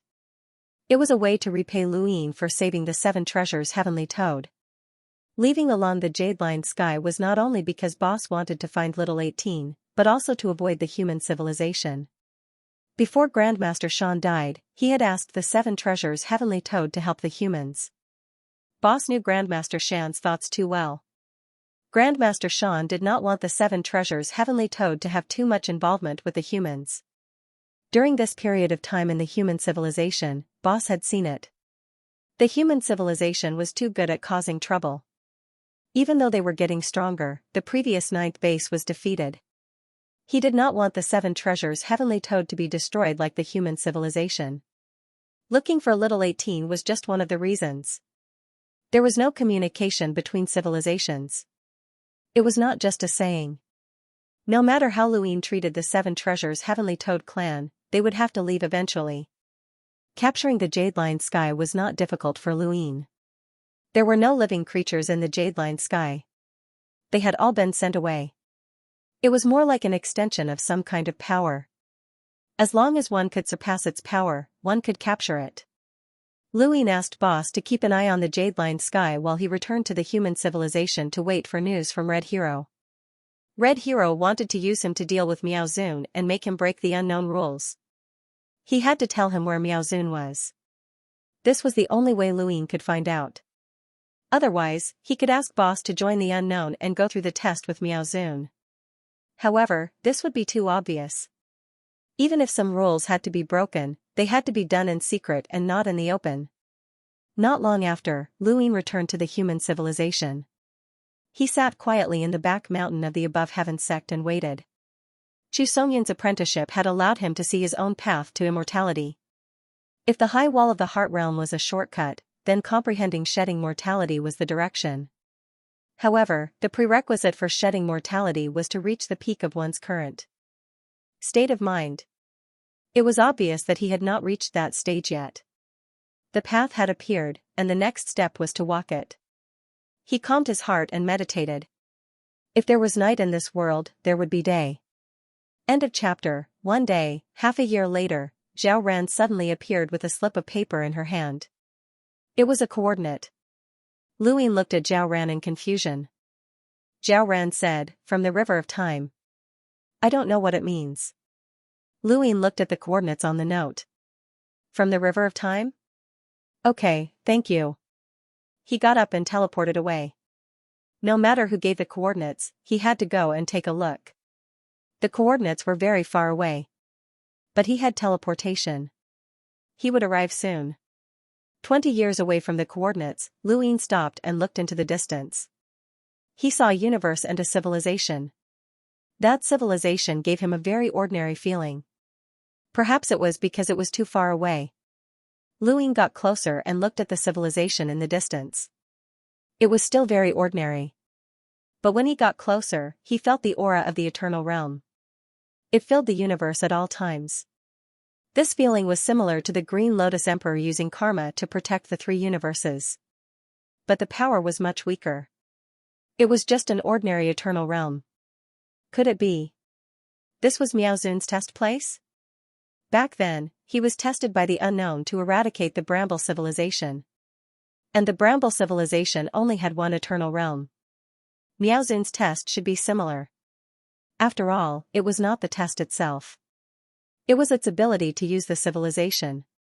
If he wanted to pass the test, he could not do it himself. He had to use other civilizations to destroy the target civilization.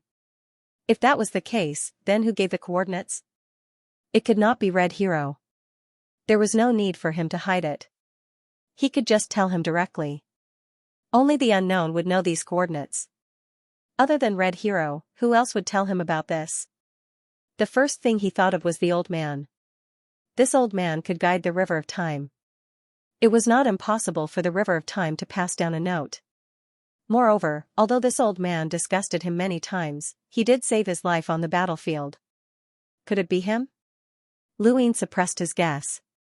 No matter who it was, since this civilization might be Miaozun's target and Red Hero told him in advance, it would be beneficial to him.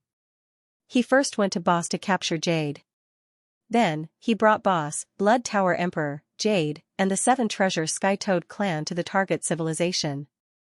It was a distance away from the target civilization, but it was enough for Boss to arrive quickly. He would not be noticed by the eternal realm of that civilization. Then, he went to the Red Coat civilization under the stars. If Red Hero wanted him to walk on the edge of breaking the unknown rules, or even directly break the rules, then he would let him be the witness that he did not break the rules. At a distance of a square inch, under a dark starry sky, a dark red gas covered the earth, covering the sky and the sun. On the ground, all kinds of strange and malevolent insects were crawling here and there. Some of them were curled up into a ball and rolled around. It was extremely horrifying. The void distorted, and a shadow walked out. He took out a suspended coffin and drew a door. Underground, a pair of hideous eyes opened. Its eyeballs were raised as it stared at the ground. The shadow drew the door and lowered its head, as if it was looking into the pair of ferocious eyes. Miaozun, are you willing to enter my unknown realm? That pair of eyes flashed with a ferocious chill, and a sound like glass being cut came out. I'm willing. Alright, if you complete the test, you'll be able to enter the unknown. The goal of the test is to condense the universe. You're not allowed to act on your own. You can only use your civilization. If you pass the test, you'll be able to join. I wish you good luck. With that, the shadow stepped into the door and disappeared. After the shadow disappeared, the ground cracked open, and a huge three-horned strange insect crawled out. It was huge and oppressed the void. More than 10 hammer-like feet stepped on the ground, and every step it took was enough to split the starry sky from bottom to top. It stretched its body and roared at the sky, shattering the starry sky. Then, it jumped up and ran in a direction. The unknown realm was really troublesome. If it wanted to destroy a civilization, it had to use other civilizations. Fortunately, it knew the hiding location of that civilization. It had once joined forces with the civilization it was in to fight against the unknown realm. In the end, its civilization was destroyed, and that civilization was also crippled. However, even if it was crippled, destroying a civilization with only one eternal realm was not a problem.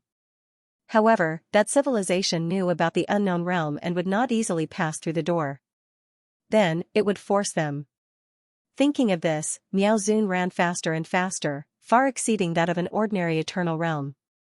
Every step left a deep dent in the space of a square inch, shattering the starry sky. On the other side, Lu Yin arrived at the Red Coat civilization under the stars. He did not look for Red Hero. Instead, he went directly to the front of the Blood Tower, facing Jiawen, and sat cross-legged in the void. Jiawen was puzzled. What are you doing? Lu Yin and Jiawen looked at each other. The Ruthless Path is one of the inheritances of human civilization. I once misunderstood the Ruthless Path. Now, I want to understand it more. Jiawen was surprised. You want to cultivate the Ruthless Path? Lu Yin nodded. Jiawen said, a person's energy is limited. Mr. Liu, you have reached your current height, which is unprecedented. Even during the 9 Bases era, you were considered one of the top powers. Why do you need to cultivate other powers? Not only is it not beneficial, but it will also be harmful. Moreover, you don't understand the Ruthless Path. It cannot coexist with other powers. Lu Yin smiled and said, I know the characteristics of the Ruthless Path very well. However, I'm only cultivating the Ruthless Path to perfect my state of mind. I don't cultivate its power, only its will. I see. Then, I'll tell you some stories. Perhaps you can comprehend the Ruthless Path from them, Jiawen said. Lu Yin was grateful. Thank you, Senior. The stories that Jiawen told might have originated from the history of the second stronghold, or they might have been made up by him. No matter the origin of the stories, they were in line with Jiawen's Ruthless Path. Jiawen's Ruthless Path was the Ruthless Path of the second stronghold. Lu Yin listened to the stories and immersed himself in them. It was as if he had become one of the people in the stories, experiencing different choices and experiencing different states of mind. Under the same starry sky, Red Hero kept watching. Lu Yin had probably come here to find out the target universe of Miaozun's test through him. He would not tell Lu Yin now, as telling Lu Yin now would allow Lu Yin to be prepared. Wait, as Miaozun would not act so quickly. Red Hero would only tell Lu Yin the target when Miaozun acted. When that time came, Red Hero would have to rely on teleportation to rush over. This would give Red Hero an excuse to attack Lu Yin. Even if Lu Yin did not completely break the rules, he would make Lu Yin walk on the edge of breaking the rules. If one Miaozun was not enough, then 2 would come. Luing could deal with one, but what about the second? There would definitely be one that could make him break the rules, as long as he did not worship the divine tree. You can only find out the target universe by yourself, and it will definitely make you wait until the very last moment. Red Hero sneered at this thought and closed his eyes. Time continued to pass, and in the blink of an eye, 20 years had passed. During these 20 years, Luing had been sitting in front of the blood tower. Sometimes, he would listen to Jiawen tell him stories, sometimes he would ponder, and sometimes he would discuss with Jiawen. Time passed quickly as well. Senior, I've heard that there's a saying in the second stronghold, red robes under the stars have no Tao, but red frost is the most emotional. You've told many stories, and they include love and affection. Love and affection are behavioral choices, while the Tao of heartlessness is a choice of one's state of mind. Behavior and state of mind cannot conflict, but if there is no conflict, is it still true love? If there is a conflict, how can there be love under the Tao of heartlessness? The Tao of heartlessness can be heartlessness toward oneself, but it can also be heartlessness toward others. But love and affection are also toward oneself and others. Jiawen looked deeply at Luing. The Tao of heartlessness is broad and profound, and it cannot be summed up simply by behavior and state of mind. If you really want to improve your state of mind through the Tao of heartlessness, 20 years are not enough. 200 years, or even 2,000 years are not enough. At the end of the 9th base, Red Hero betrayed me.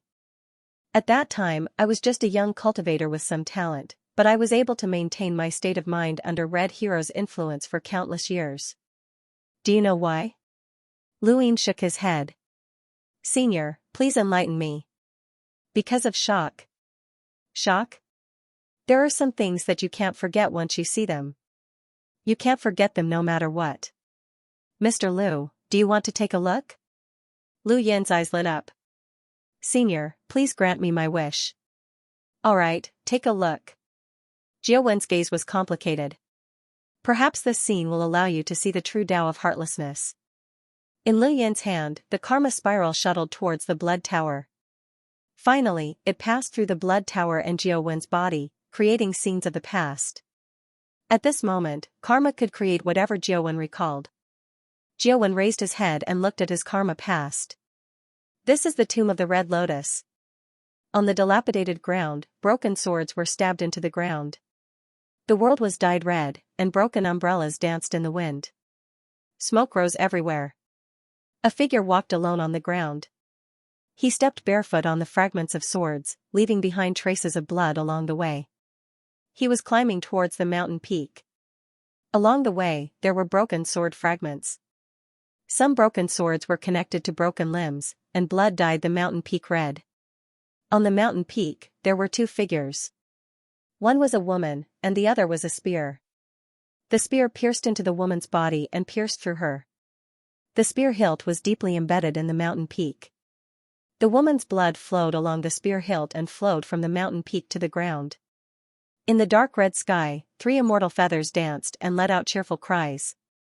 They seemed to be mocking and playing around. From time to time, a sharp light flashed past, sweeping the person climbing towards the mountain peak down and tearing apart a large piece of flesh. However, that person did not give up. His gaze was always fixed on the woman on the mountain peak. He walked towards her step by step. No matter how the broken swords tore at his feet, the world stopped him. Step by step, he climbed resolutely towards the mountain peak. He fell and climbed again and again. His flesh and blood withered, but his gaze did not change at all.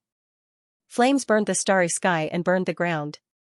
The figure continued to climb resolutely. Finally, he arrived in front of the woman. He raised his hand and grabbed the woman's palm. Without hesitation, he pierced through the spear with his body and hugged it. He revealed a blissful smile. Their blood dripped down the spear.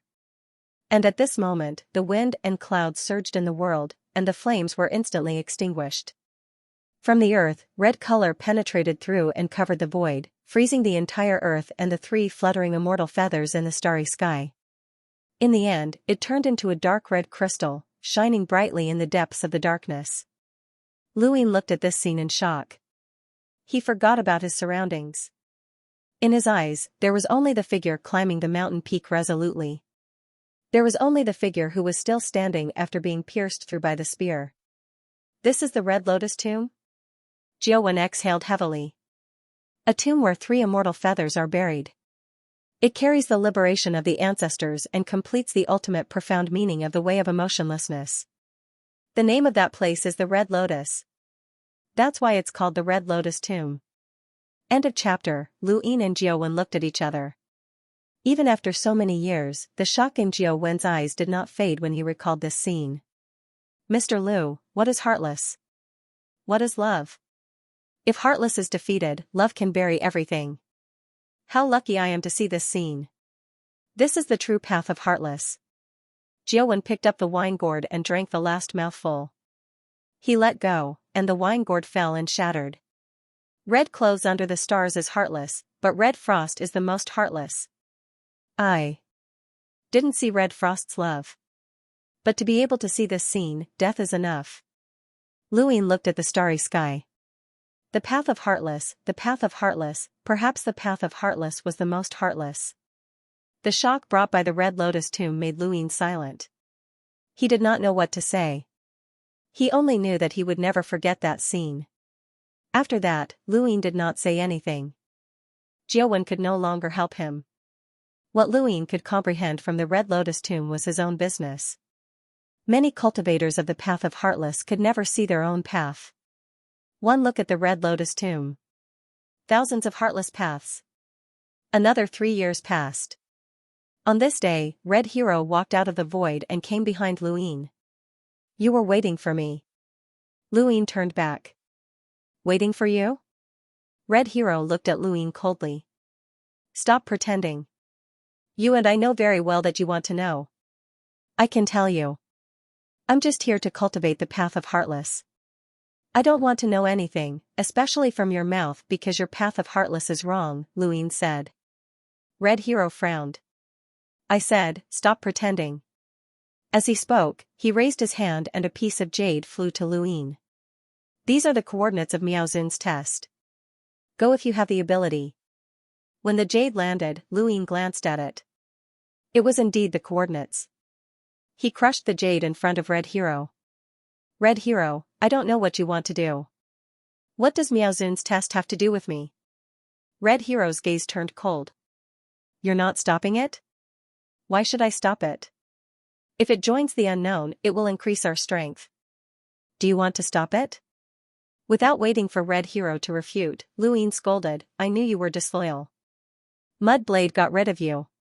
I thought you were stupid, but it seems like you have ulterior motives. Red Hero, you want to betray us? Nonsense, are you sure you don't want to go? Red Hero didn't believe him. Lu Yin sneered, what, you want to force me?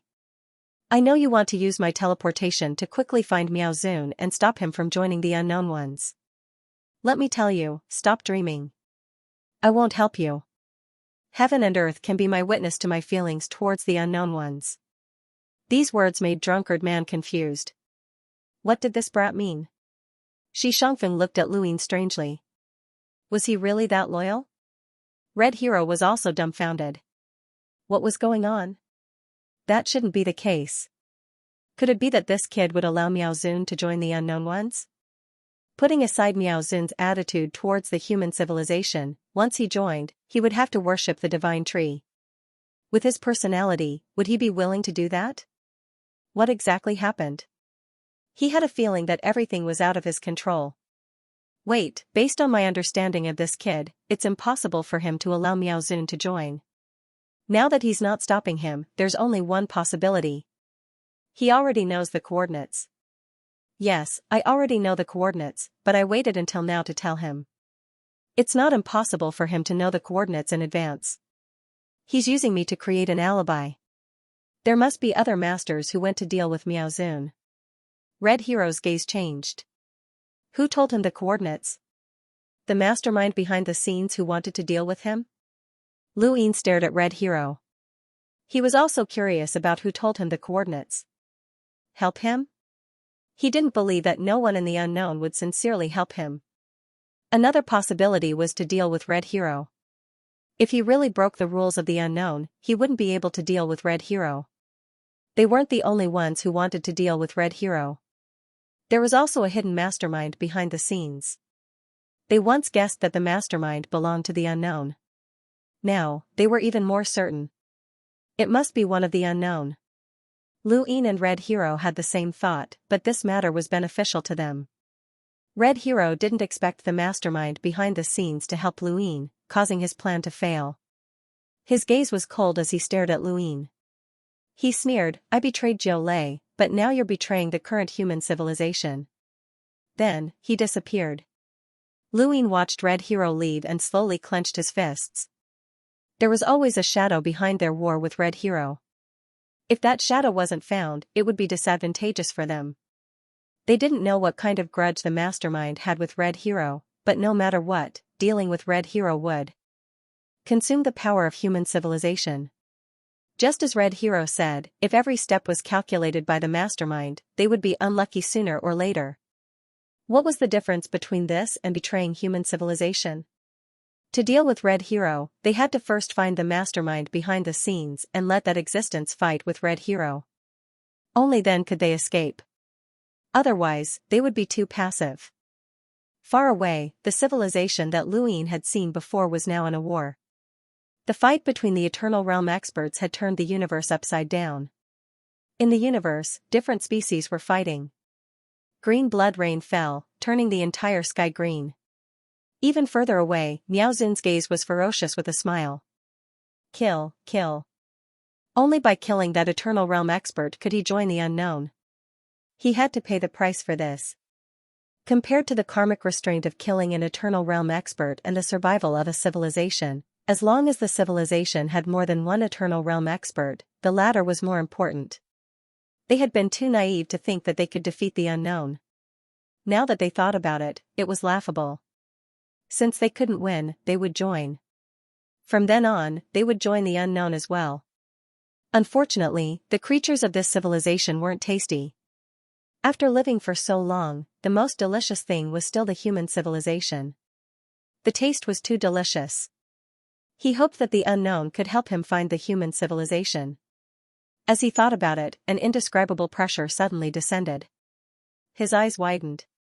Not good, he quickly dodged. He was a step too late. The Seven Treasures Heavenly Toad's boss leaped up and slammed his claws down. With the support of terrifying gravity, the claws penetrated Miao Zun's body, causing him to wail, "Who are you? Why are you attacking me?" Boss's lips curled up. "Blame yourself for coming out at the wrong time." He then swept his claws and tore a third of Miao Zun's body apart.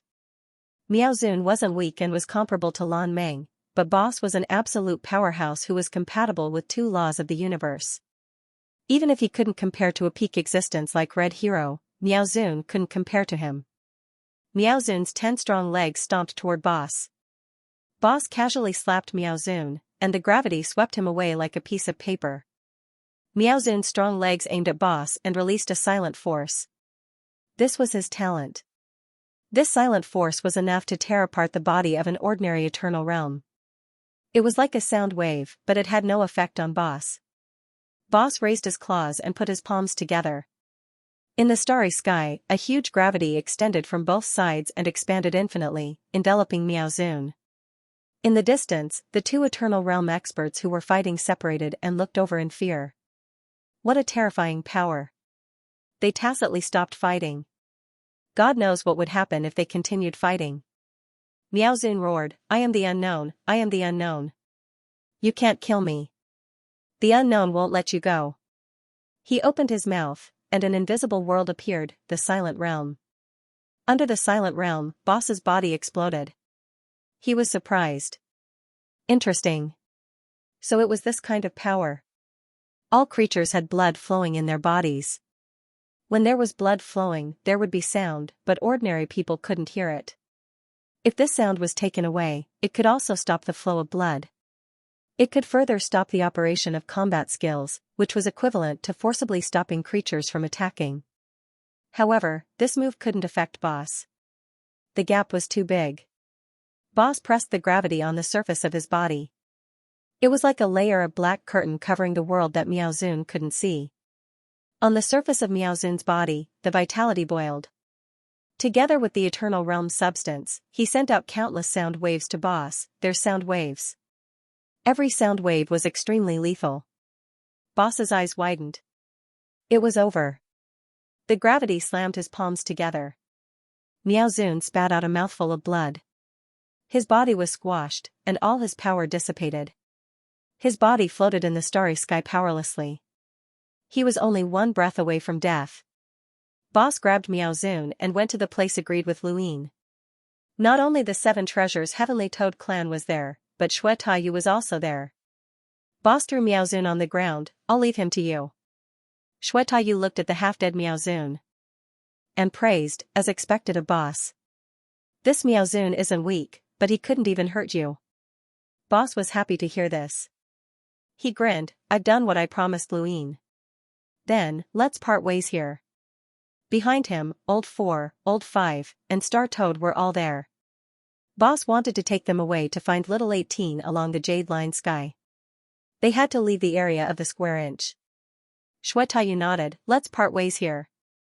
Old 4 and Old 5 looked at each other. They wanted to say something, but they didn't. They were unwilling. Ancestor Shan was dead, and they had to leave without taking revenge. Boss was also unwilling, but what could he do? He could only come back when he broke through and matched the 3 universal laws. It wasn't that he wasn't coming back, but he was leaving temporarily. The human civilization had provoked too many strong enemies. The 7 Treasures Heavenly Toad clan didn't want to die with them. Star Toad was the most reluctant. He wanted to stay, but he had to be taken away.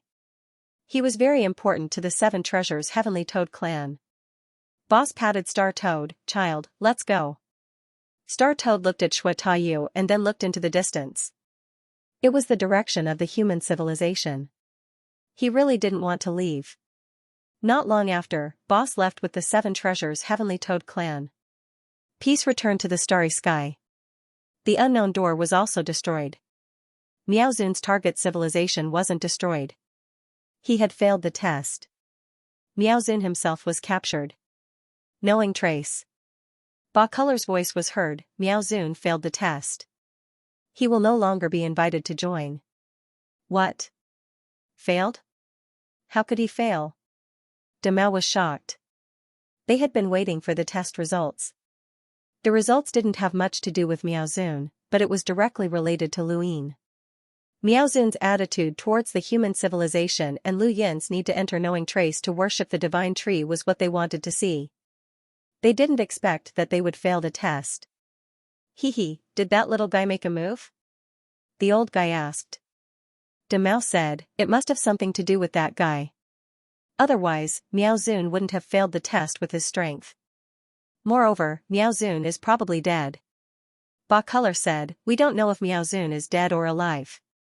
The one who did it is 7 Treasures Heavenly Toad. End of chapter. Demao sneered, as expected, it's Luin. 8 Color, even if Luin didn't break the rules, he's slapping the unknown in the face. You were the one who invited Miaozun to join. The old man laughed and said, interesting. Another voice sounded, this human is very despicable. 8 Color, ask Luin to give an explanation. He must have broken the rules in this matter. The unknown won't allow this to happen.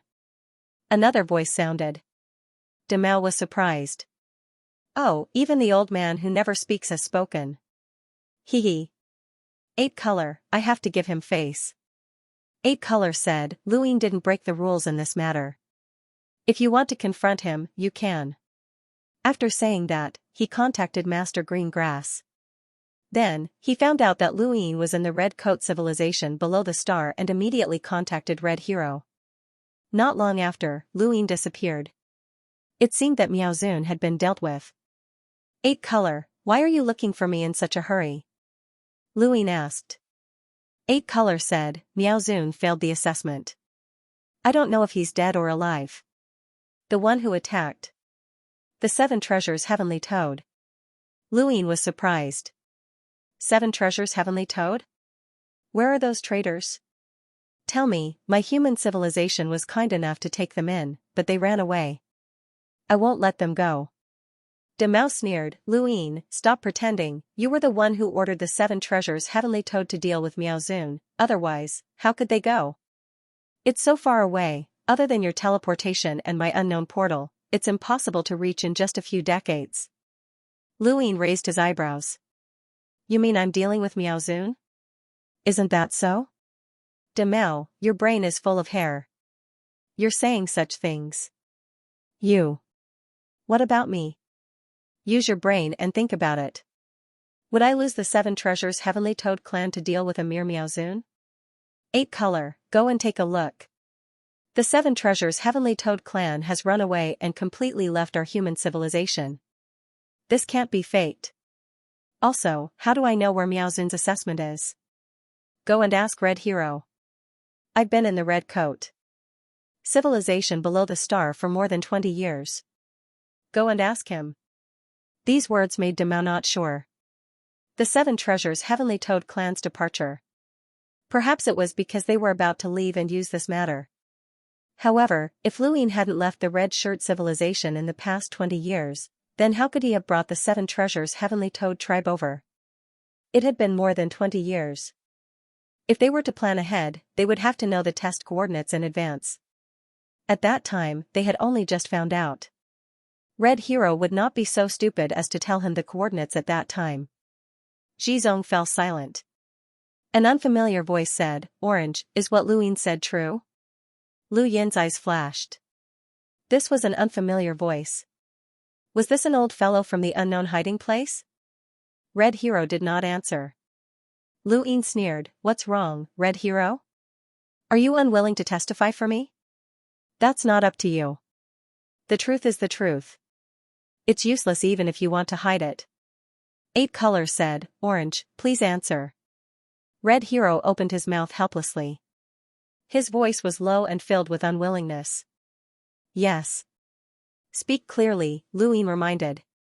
Red Hero's tone gradually turned cold.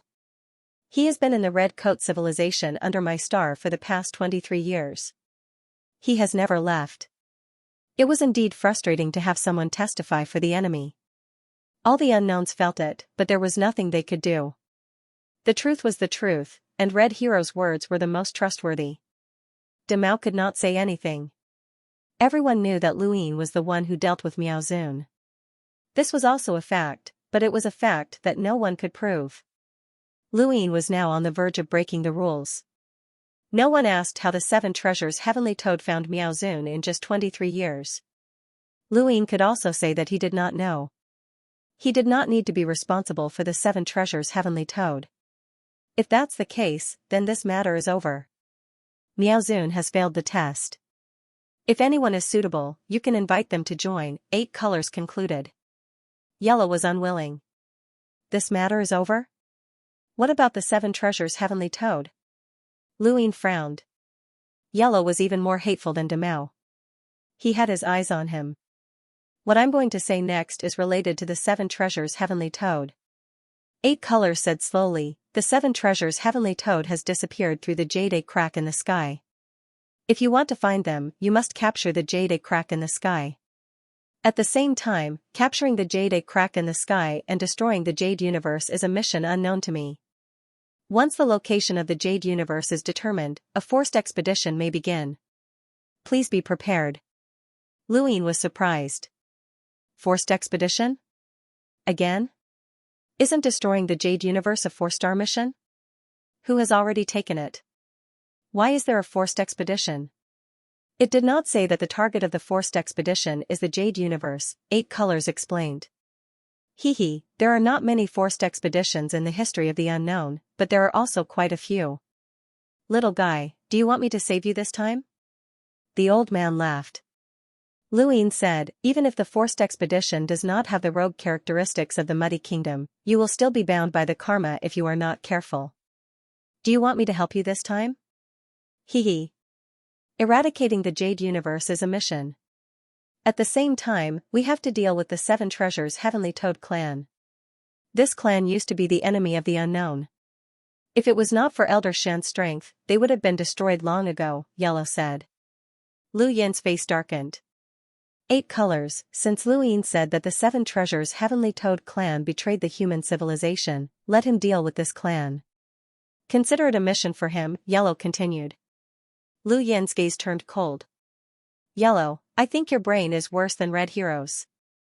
I have an unknown mission, and the boss of the 7 treasures Heavenly Toad clan is an existence that fits the laws of 2 universes.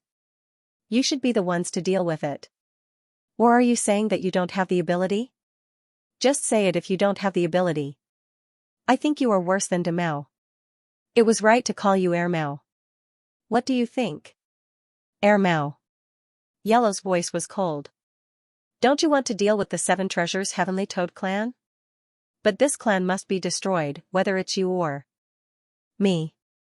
If you don't want to do it, leave it to me. Lu Yin sneered. Sure. Air Mao dared to say that. Leave it to him? Could it be that he was confident in dealing with Boss and the others?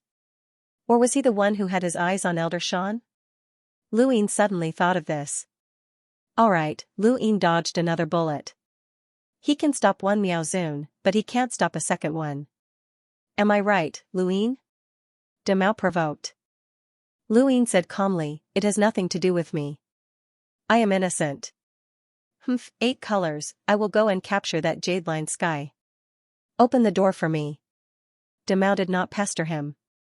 Lu Yin said, let me go. This is my mission. Demao said, hee, this is also my mission. Lu Yin did not argue.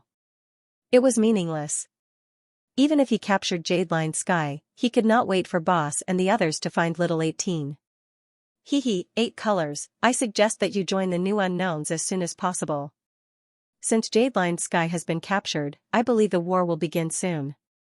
8 colors said, there are suitable creatures and they are communicating with them. Is that so? I am looking forward to it. Hee. I am looking forward to it too. Demao smiled. Let's see who can stop it. Lu Yin left knowing Trace and said goodbye to Jiao Wen before returning to the 3 universes. There was no need to stay here now. He had to find a way to give the unknowns something to do. Otherwise, he would not be able to stop new creatures from joining. He did not know how Boss and the others were doing through Jade Line Sky. The other side was most likely the Jade Universe. Even so, Boss and the others could protect themselves with their strength. Not to mention the Jade Universe, even if Boss could not defeat those unknowns would not necessarily bear the karma of killing them. This was the confidence of the Eternal Realm. The problem now was that 8 colors would soon invite new people to join them. How could he find something to do? There was also Miao Zun. He had something to ask, but he could not release him yet. Who knew if there was a way to find him? Even if he was released for interrogation, it would take some time. Lu Yin looked back at the red-shirt civilization below the planet. He still had 2 coordinates. One was definitely Demao's, but where was the other? Red Hero had given him coordinates twice. The first time, there were 4, and the second time, there were 3. He had clearly said that Demao's coordinates were on both occasions. Lu Yin looked at the 2 coordinates. This one was slightly closer, but it was also slightly further than the 10-eyed crow's location.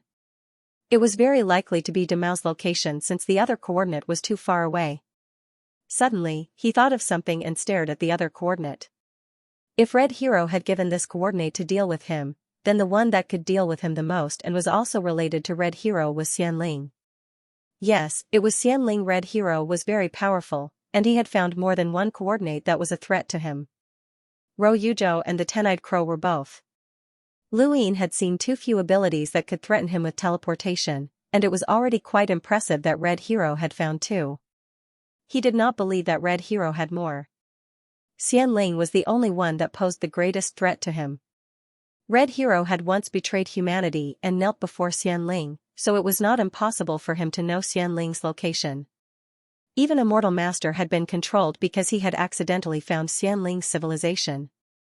Yes, it was Xianling. He should have thought of it earlier. Red Hero had not given Xianling the coordinates from the start because the distance was too far, and he was afraid that Lu Yin would immediately guess it. Red Hero would rather use Ro Yuzhou and the 10-eyed crow as a means to deal with Lu Yin. In the end, when Luing could not even deal with the 10-eyed crow, he had given Xianling's coordinates. That should be it. Luing put away the coordinates. He knew what kind of trouble he should cause for the unknown. Before that, he would go to another coordinate. After teleporting again and again, Luing arrived at another coordinate. He was 20 years away from the Eternal Realm, and he saw the Mother Forest. It was the Mother Forest again? How many Mother Forests did Demao hide? He teleported into the Mother Forest, and not long after, the forest disappeared. All the green dots entered the void of space in his heart. Very good, there was another group. Demao was not here, as he had gone to capture Jadeline Sky. There was another door besides the Mother Forest. Luing glanced at the door and then destroyed it. He would let Demao find a way to return on its own. Luing teleported several times away from the previous location and then lay down in the hanging coffin. He entered Trace and waited for Demao. After some time, Demao entered Trace with anger and curses. He cursed more fiercely than he had ever cursed before because the door to return had been destroyed. He contacted 8 Color and asked it to return, but when it saw that the Mother Forest was gone, the first thing it thought of was Luing. End of chapter. End of chapter 4362. Don't forget to subscribe, like, and share the video to support the channel.